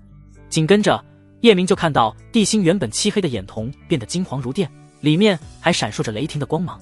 这正是地心的雷霆藏天瞳。要是雷电射出来，没有玄冰宝甲，他就不是烤乳猪了，而是渣都不剩。只瞬间，地心眼底的雷电便密密麻麻，犹如翻滚的雷海。就在他要对叶明动手时，安晴一步来到他身前，啪的一声，一个大嘴巴甩了上去。你在干什么？你不长脑子吗？我的修为比九皇子高，他能对本宫做什么？逆子，你真是气死哀家了。80的好感度代表安晴已经喜欢上叶明，所以他才发这么大的火挡在地心的身前。他知道尹龙卫不会救叶明，要是男人被自己儿子杀了，他以后又要孤单一个人，谁陪他起舞弄清影？一开始他还告诫自己千万别动情，就连他自己都没想到自己3天就沦陷了，越来越离不开这个男人。母后，孩儿错了，那你们在干嘛？地心被这一答，身上的杀意消散，觉得母亲说的有道理。可他想不明白，两人为何鬼鬼祟祟，而且母亲太不正常，刚进来时脸蛋红得跟苹果一样，难道母亲是自愿的？帝辛的心里刚生出这种想法，就被他否定了。他并不知道叶明是九皇子的替身，以为叶明就是帝阳，母亲是绝干不出这种事的。何况在他的心里，母亲是一个视贞洁如命的女人，和冰凝一样，是最圣洁、最高贵的女人。我们，安晴又卡乐了。叶明嘴角噙着一抹邪笑，不紧不慢地走到帝辛的身前，还记得吗？你母亲上次替你吃下一颗毒丹，我来这里只是想把解药给她。哎，可惜你进来就对我要打要杀的，解药就是喂狗，我也不会给你们了。你会有那么好心？帝辛有些不信，质疑道。不信你可以问你母亲。叶明指了指安晴，安晴立马配合着点点头。为了让儿子相信，他还故意把自己说的可怜一些。没错，九皇子过来是打算给我解药。心儿，为了不让你担心，娘上次没说，其实我吃的毒丹是14品丹药，每隔几天就会被毒药折磨得痛不欲生，要是没有解药，活不了多久。好了，事情弄清楚，我走了，解药就不要想了。叶明迈步离开。母后，我进来的时候，你为何不说？帝辛十分懊恼道。母亲是为了他吃下那颗毒丹，反而是自己打扰了母亲的好事，让他本就愧疚的心更愧疚了。对啊，为啥帝辛进来时自己不说？被儿子一问，安晴又不知道如何回答了。就在这时，叶明停住脚步，转过头，邪邪一笑道：刚才我在和你母亲打赌，只要玄州到雷家的时候你不进来，我就把解药给你母亲。我这样做只是为自己找个理由罢了，实则就是免费给你母亲。只有2个时辰，我觉得你肯定不会来。没想到你不光来了，你母亲不让你进来都不行，你竟然还要强行破门。哎，我怎么说你好呢？你要是悄悄离开，你母亲一会就能解毒。孝子，你真是孝子。要是你母亲死了，那也是你害死的。叶明这样说，只是想让帝辛更内疚，影响心境，从而影响到他的修炼，给自己更多的时间，拉近两人的实力差距。可他万万不会想到，他的话起到了反作用。听到这些，帝辛内疚的心象被一把匕首狠狠戳了一下，暗暗发誓一定要替母亲解毒。本来去秘境只是为冰凝寻找9转还魂丹，现在为了救母亲，他去秘境的决心变得更加坚定，势必要为母亲也找来一颗9转还魂丹。等今天月瑶成婚后，他会直接从2阳大陆赶往那个秘境。要是叶明知道帝辛的想法，不知会不会抽自己2个嘴巴，再骂上一句：叶明，你个大煞笔。他的命运剧本有2个事件：一，阻止联姻，这个今天就能搞定；二，阻止帝辛去上古秘境获得天地至宝9阴道路，解开诸天至尊体的第6道枷锁。本来月瑶一直监视帝辛，要是从这里出发，还监视个锤子。或许这就是冥冥中自有天意。扑通，帝辛跪在母亲面前，发誓道：母亲放心，就是没有他的解药，孩儿也一定为你寻来解药。希儿，快起来，娘信你。安晴去扶儿子起来的时候，向叶明投去一抹带钩的眼神，那意思好似在说：坏蛋，我们回头再继续。叶明点点头，正向外走去，突然轰隆一声，玄州发生剧烈的震颤，他身体一个不稳，差点摔在地上。紧跟着第2声、第3声剧烈的摇晃，给人的感觉就像有一把巨锤在轰击玄州。就在大家搞不清怎么回事时，血婆突然出现在寝室内。我们被包围了，有强者在攻击玄州。哪个势力的强者敢拦9阳帝朝的玄州？活腻歪了吧？叶明的脸陡然沉了下去。血婆摇摇头，不清楚。来人除了眼睛，全身上下皆被宝物遮掩，有一个小圣境，4个圣境，8个魂结境。我们走，肯定是找帝辛寻仇的，他没事总杀人家的嫡系子嗣。叶明觉得只要自己说是9皇子，对方应该只会找帝辛麻烦。对方的阵容他们还真打不过，实在不行就36计走为上计。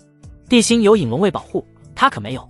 帝辛听后不高兴了，反驳道：肯定是来找你报仇的，你平时为非作恶，动不动就灭人满门。不可能，我善良到骨子里。叶明瞪着眼睛胡说八道，是不是你？出去不就知道了。两人争论之时，玄州外传来一道雷霆怒喝：帝阳，滚出来！卧槽，还真是找帝阳的。叶明的脸上青一阵白一阵，顿时无比难看，自己这是为帝阳背锅了啊！阿草，他有一种想把帝阳千刀万剐的想法，难道这就是帝阳说自己要死的原因？叶明想了想，又觉得不是这件事，我就说是找你吧。帝辛一身浩然正气，男子气概的脸上露出一抹冷笑。砰的一声，就在这时，玄州的阵法被击碎，13个人冲了进来，强大的神识让他们立马锁定叶明。叶明只感觉有无数双眼睛盯着自己，姑爷，你小心些，我去拦住他们。血婆灵魂传音完，鬼魅般消失。很快，外面就发生剧烈的战斗。血婆虽是小圣境，可双拳难敌四手，只挡住一个圣境和小圣境，其余3个圣境和8个魂结境冲了进来。其中一人发出瘆人的女子声音：“帝阳，交出我们想要的东西，让你死个痛快，不然我会让你求生无路，求死无门。你能告诉我，你们想要啥吗？”叶明神色平静道：“他是真的不知道帝阳身上到底有什么东西，会让小圣强者觊觎，还冒这么大的风险。不过可以趁这个机会了解下帝阳，这个人总给他一种神神秘秘的感觉。装什么蒜？我们想要什么，你不知道吗？”黑袍女明显有些不耐烦：“我真不知呀。”叶明一脸无辜道：“既然你装傻，那就换个地方说吧。”黑袍女对着其他人一挥手，阴森森道：“带他走。”叶明已经融合空间银瞳，做好了逃跑的准备。这个时候，哪怕说自己不是帝阳，对方也不会信。其实他倒是可以利用这些黑衣人除掉帝阳，只是现在时机不合适，回头查一下这些人的底细，让他们去和影龙卫干，杀掉帝阳几人。正欲动手，安晴站了出来：“等一下，你们不能带他走，这件事跟你们没关系，我劝你最好不要多管闲事。”黑袍女冷冷地警告道。安晴没有理对方，而是对帝星说道：“星儿，救救九皇子，母亲他被杀了才好，以后这个世界就少了一个祸害。”帝星没有一点想救的意思，刚才叶明可是要抛下他们走，现在就是活该。安晴命令道：“娘让你救，你就必须救，你不是最正义的人吗？这些黑衣人显然不是好人，他们不是好人，帝阳也不是好人，你救还是不救？”安晴的语气冷如寒霜，透着不容置疑。“母亲根本不用我救，影龙卫不会让他死。”帝星搞不懂母亲为啥非要帮九皇子，这可是他最想杀的人。母亲说话的语气大有一种他不救就翻脸的架势，那感觉好像一点不疼他了。难道自己不是亲生的？不行，你去救，你要不救，我自己去救。安晴态度坚决，就要去叶明身前，因为他知道叶明不是九皇子，没有影龙卫保护，叶明的心不是铁做的，微微有些感动。母亲要救，肯定会死在黑衣人手里。帝星无奈道：“哎，我救就是了。”随后他对着一群黑衣人冷冷道：“趁我没出手，赶紧滚，就凭你一个魂结境。”黑袍女不屑道：“敢瞧不起我，你们会付出血的代价，我就让你知道知道，魂结境杀你圣境如土狗。”帝星霸气道。他突然像变了一个人，变成一尊无人可敌的战神，周身流露着杀意，一伸手，紫雷盘龙枪便出现在手中。帝星也有属下，对着4个魂结的属下霸气说道：“你们只需要拦住那8个魂结境，给我30息时间，等我屠了这3个圣人，就接应你们。”“好，大皇子。”4人异口同声，正义凛然。大战一触即发，叶明和安晴躲到一个角落。叶明不得不佩服帝星，万体榜排行第1的体质是真的强悍。帝星魂结境，1人战3圣，不落下风就罢了，10息时间就一枪刺爆一个圣人的脑袋。不得不说，这是他最大的劲敌。黑袍女见这样下去可不行，赶紧对8个魂结境的黑衣人吩咐道：“不顾性命突破纠缠你们的4人，必须过去1人将帝阳抓回去。完不成任务，女阎王会杀了我们所有人，谁也别想活。”8个黑衣人听到女阎王3个字，身体忍不住打个一个寒战。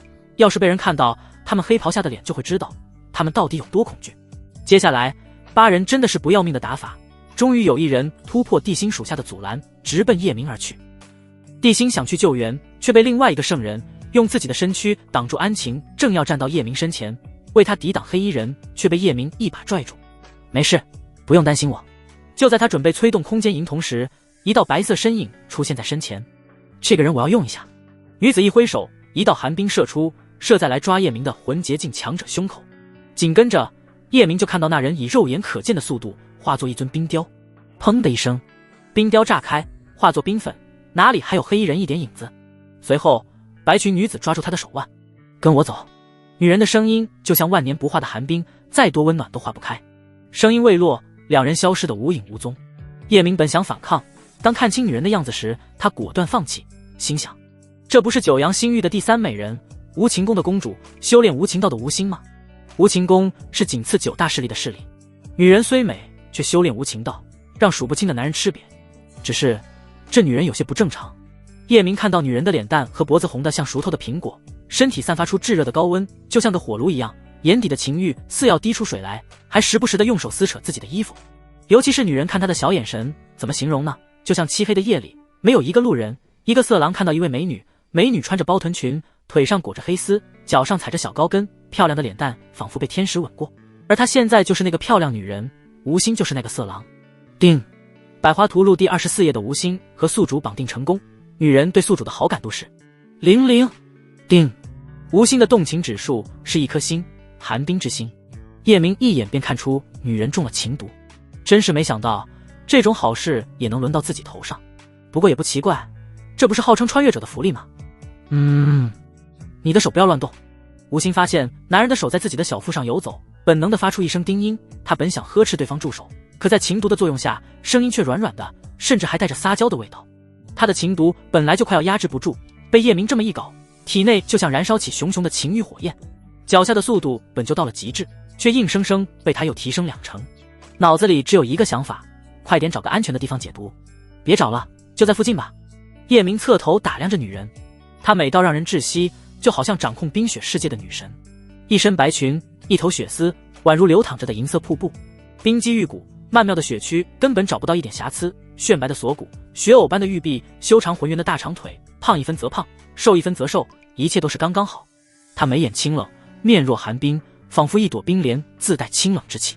哪怕身中情毒让她眉眼染上妩媚，可那种冷是来自心灵深处。不行，敌人追上来就麻烦了。吴昕努力压制心中的欲望，可脑海里却被欲火填满，有我在，你怕啥？叶明从身后搂住吴昕的丰腰，薄唇贴着她的耳垂，淡淡说道。这一搂，女人的娇躯明显颤抖一下。叶明最喜欢揭开女人那层神秘的面纱，他不是什么正人君子，这种情况不主动些，还等女人情毒发作自己主动吗？跟那些伪君子学。明明心里想还要等女人主动，最后把自己装成一个受害者，完事后说道，是你情毒发作，我根本无法反抗。姑娘你放心，我会对你负责。负责你大爷！阿草，虚伪！你自己刚才都差点死，还说这种大话。吴昕的话还没说完，叶明一口咬在他胜似芙蓉的耳垂上，含在嘴里。你的举动足以让我杀你1万次。吴昕嘴上这么说，却再也压制不住情毒，抱住叶明就疯狂地亲了起来，身体犹如捕食的猎鹰，向着地面俯冲下去。快到地面的那一刻，女人竟然不减速，也不凌厉护体，轰的一声，两人砸在一片花丛中。哪怕如此，吴昕还是疯狂地亲着。靠，你就这么结？叶明嘴角抽搐一下，要不是他有了龙神血脉，防御强大，这次不死也要丢了半条命。其实他误会女人了。吴昕的理智已经彻底被情毒控制，满脑子那是，此刻更是直接将他压在身下。叶明完全成了被动者。不过也好，他突然有点感悟，可以借机感悟一下阴阳至尊点。情毒实在太可怕，竟然能让一个修炼无情道的女人这样，这或许就是道之始，阴阳永不分。吴昕和玉玲珑不一样，玉玲珑是万事皆空，心中有男欢女爱，只是佛境高深，极难动情。而吴昕是刻意斩情，他对男人是从心里厌恶，不愿意靠近。毫不夸张地说，男人离他近了，他都会不舒服。随着叶明不断的思考，他对阴阳的感悟越来越深。突然，好似有一把钥匙打开了锁，阴阳至尊点突破到了第4层。现在修炼1日，相当于别人9个月。这不重要，重要的是双修的方式增加了。只要男女接触，哪怕牵个手都在修炼，功法根本不用催动，会自行运转。帮吴昕解毒的同时，叶明的修为也在嗖嗖涨。阴阳至尊点这样才完美，能节约很多的时间。修炼的同时还不耽误提升麒麟圣血，还可以关心自己的女人妖神星域火凤一族。凤仙儿呆萌萌地坐在一座大殿中，满脑子叶明的身影。父母和家族长辈谈话，他完全是左耳朵进右耳朵出。大家正在讨论如何应对龙族。凤仙儿从九阳星域回来，便将凤凰精血的事和母亲凤希妍说了。凤希妍听后娇躯猛地一颤，整个人都开始不由自主地颤抖起来，立马将这件事和家族的高层说了。那可是凤凰精血，对于他们来说就是天大的机缘，逆天改命的机缘。通过大家商议，决定让凤仙儿的父母陪女儿去九阳星域提亲，怎么也要带一些宝物。就在准备礼物的这2天，不知谁泄露了消息，龙族知道了。龙族是妖神星域的霸主，怎么能让火凤一族得到凤凰精血？那样的话，火凤一族崛起势在必然，龙族的霸主地位将不保。所以龙族在龙后的带领下，直接杀到火凤一族，将火凤一族的祖地围得水泄不通，正在破阵。一旦阵法破了，火凤一族离灭亡就不远了。龙后这个人可不简单，妖神星域有4大美人，凤仙儿只排第3，第4是一位蛇女，而龙后本名龙妙音，不光是妖神星域的第2美人，龙族的霸主，更是妖神星域的霸主。别看他叫龙后，其实并没有夫君，因为龙族里没有他能看上的人。妖兽讲究血脉为王，龙族更是在意血脉纯正。龙妙音的实力在龙族并不是最强，可却是龙族里唯一有金龙血脉的龙，而且血脉浓度到了 30%。他要找的道侣必须是比他血脉强大的龙才行。金龙血脉和叶明的龙神血脉比如何？只能说金龙血脉屁都不是，给龙神血脉提鞋都不配。毕竟叶明的龙神血脉来自太古血龙，仅次于起源祖龙，灭族之危让火凤一族十分担心。本来是一件好事，没想到会招来杀身之祸。仙儿，你有什么想法？凤夕颜对着发呆的女儿问道。啊！凤仙儿从走神中醒来，眨了眨灵动的大眼睛。娘，你说啥？唉，你这没心没肺的丫头。凤夕颜将目前的危机说了一下。娘，我们都生活在妖神星域，属于同类，龙族不会伤害我们吧？凤仙儿一脸天真道。哎，跟你说等于没说。凤夕颜摇头苦笑，对着家族其余成员提议道。目前只有一个办法，我们用火凤族最后的至宝凤凰与江仙儿送出去，让他去人族找九皇子求救。如果九皇子真的喜欢他，肯定会帮我们。要不换个人吧？凤仙儿太天真，让他去，万一路上被人骗了怎么办？有人提醒道。要是别人去，九皇子不买账怎么办？凤夕颜保证道。你们放心，仙儿虽然单纯，可这关系到家族的生死存亡，他会认真的。另外，走之前我会好好嘱咐他一下。讨论一番后，最后决定让凤仙儿去。凤夕颜将女儿单独叫到自己房间，嘱咐道：你去找九皇子求救，要是半个月无法赶回来，就不要回来了。要是他不管，你也不要回来。九阳西沉，看到天色渐渐黑了下去，叶明想到不能再耽误下去，必须赶去雷家，不然没有自己的指挥，晚上移动防鬼婆就会露馅，计划泡汤。可吴心还坐在他的身上，毒还没有完全解。没办法，他只能花了2000的反派点，在系统商城里买了一颗解毒丹，给女人吃下了。不是他想做好事，总不能自己走了，女人为了解毒便宜其他男人吧？被他打上标签，这个女人以后只能属于他。虽然1天的时间，吴心对他的好感度只涨了10点，那也要比玉玲珑好多了，慢慢来。功法到了第4层，实在太完美了。1天的时间，他的境界就到了入道7层。你有解毒丹，为何不早给我吃？吴心眉关深锁，整张脸看上去如数9寒冬一样。注意你说话的语气，又不是我给你下的毒，我想给你吃解药就吃，不想给你就不给你。叶明没有一点怜香惜玉，一把将女人从自己的身上推开。早点吃丹药，哪来这一天欢愉？我又不是傻子，哪有花在手下不摘的道理？何况这个女人可是让无数男人心心念念，又爱又恨，谁都想得到，可谁又都得不到。你，吴心光溜溜地摔在地上，并没有发怒，而是拿出一件白裙穿在身上，原身的衣裙早被他撕碎。他并非想那样说话，只是习惯了。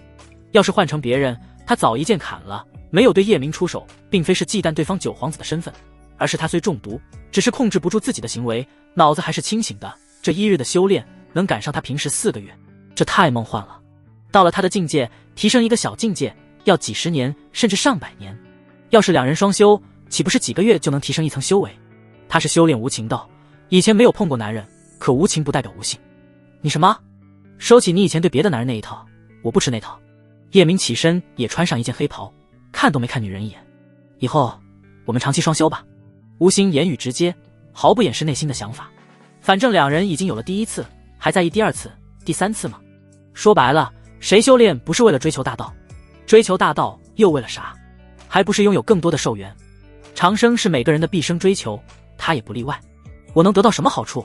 叶明淡淡问道。你和我双修，你还要好处？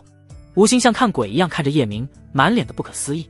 要是别人，别说和他双修，就是2人站在一起，估计做梦都能笑醒。要是双修能让男人笑死过去，现在自己主动提出双修，这个男人竟然还跟他要好处。像他这种美人，本身不就是最大的好处吗？难道自己听错了？可看男人的样子，并非装出来的，是真的不在意。怎么，和你双修多点啥嘛？叶明嘴角半勾，浑身散发出一种拒人于千里之外的淡漠和无情，邪笑道：和你双修，我的时间不要钱吗？我的体力不要钱？你看看你，那张脸冷得跟冰块一样，和你待久了，我真怕自己患上抑郁症。我又没病，放着对我笑的女人不双修，非选择你。我可是9阳星域第3美女，能和别的女人相比吗？吴心向来对自己的美貌有信心，除了追月和迷上，没有女人比她漂亮。在他看来，和叶明双修的女人只是一些上不了台面的女子，第三而已，我看不上。叶明没有说出追月，而是转身离开。目前和他确定关系的，除了追月，还真没有比这个女人漂亮的。不过绝不能被对方牵着鼻子走。那你想要什么好处？吴昕见对方真没把他当回事，走得潇潇洒洒，急忙对着男人的背影问道：你也没啥可以给我的。叶明最喜欢吴昕的白发，转身走到女人的身前，右手把玩着她的白丝，淡淡道：想和我双修，要答应我3个条件才行。第一，将你的无情宫强者划入我的明楼。第二，你对别人怎么冷都行，在我面前必须温柔，小鸟依人。第三，我的明楼在百花大陆，我会为你建造一座宫殿，你要做我的心妃。通过黑衣人的事，叶明突然发现，要想不活得窝窝囊囊，拥有一个令人胆寒的势力还是很有必要的。光顶着九皇子的光环远远不够，并非他不够狠，而是没有与狠相匹配的势力或者实力。要是他能和尹龙卫扳手腕，还用顾忌那么多吗？地心算个屁，直接杀；地阳算个锤子，直接杀。完全没必要等到帝君选举完，不服就干。不能杀皇子只是九阳帝朝定的规矩，要是自己的实力足够，完全可以凌驾在规则之上。冰尘就更不用说了，当时就该弄死，完全没必要留下当棋子。无情宫仅次9大势力，收服他意味着明楼一下成为了大势力。吴昕迟疑片刻后点点头，脸上温柔了许多，声音也变软了一些。可以，我同意你的条件。那我们一会继续双修吧。在他看来，什么势力不势力的，啥也没有飞升重要。心飞就心飞，一些虚名而已，反正自己不会动情。叶明摇摇头，以后想双修，要看我有没有时间。我现在要去雷家，你现在就回无情宫，带你的人去百花大陆找柳如烟。我跟你去雷家，我还有笔账要去算一下，完事后再回无情宫好吗？吴昕恳求道。行吧，勉强带着你吧。叶明的这话要是让别人听到，下巴能砸脚面上。这可是九阳星域第3美人，不耐烦就罢了，甚至还有点嫌弃。叶明在玄州的时候就把空间银瞳融合了，只有7天的使用时间，不用也是浪费。催动后，他的眸色银白如月，闪烁着空间波动。找好雷家的方位后，他拉住吴昕的手，眸底涌出一道空间力量，将2人笼罩，随后便消失在原地。下一刻，2人便出现在雷家。这玩意好用是好用，特别费灵力，这么近的距离将他的灵力抽干了。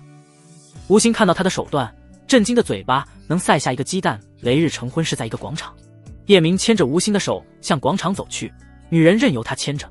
2人来到广场，男人一身黑衣，美得要挟；女人一身白裙，美得清冷，好似天造地设的一对。快看快看，是吴昕！不知谁喊了一嗓子，所有人的目光无不看向2人，每个人的表情皆相当震惊，有瞪大双眼，有张大嘴巴，有傻了的，总之脸上全写着不可思议。我是不是眼花了？修无情道的吴昕怎么会和男人牵手？这是不是幻觉？吴昕和男人从来都是保持1里的距离，怎么会手牵手而来？你看吴昕的表情，没有以前那么冷了。没错，他脸上还有些幸福。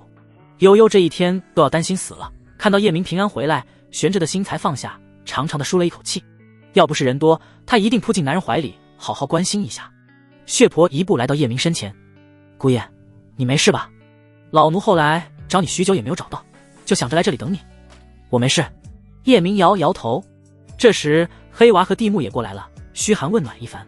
大哥，这谁啊？黑娃指着吴昕，坏笑道：你可真是一点都不闲着，你叫嫂子就行。叶明随口敷衍一句，目光环视现场，寻找地心的身影，可找了好几圈，愣是没看到。嫂子好。黑娃傻笑道：好。吴昕点点头，并没有排斥对方的称呼。叶明给安晴灵魂传音道：大皇子去哪里了？安晴回道：希儿在这里待到下午就走了，说是去一个秘境给冰宁和我找酒赚，还混蛋。卧槽，天意吗？叶明听后只感觉脑子发昏，天旋地转，千防万防还是没防住。他急忙追问：去哪个秘境知道吗？不清楚，他没说。安晴反问道：你打听他去哪里？有事吗？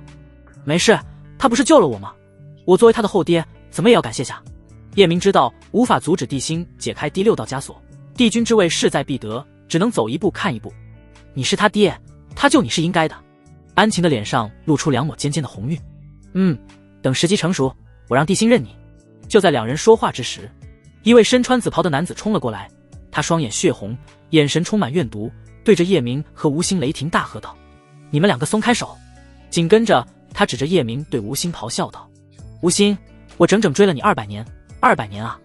你对我不理不睬就罢了，为何要和这个杂碎在一起？我不甘心，我不甘心啊！你谁啊？敢指着我？叶明嘴角的笑容凝固，目光从对方指着自己的那根手指上漫然掠过，杀意如影随形。叮！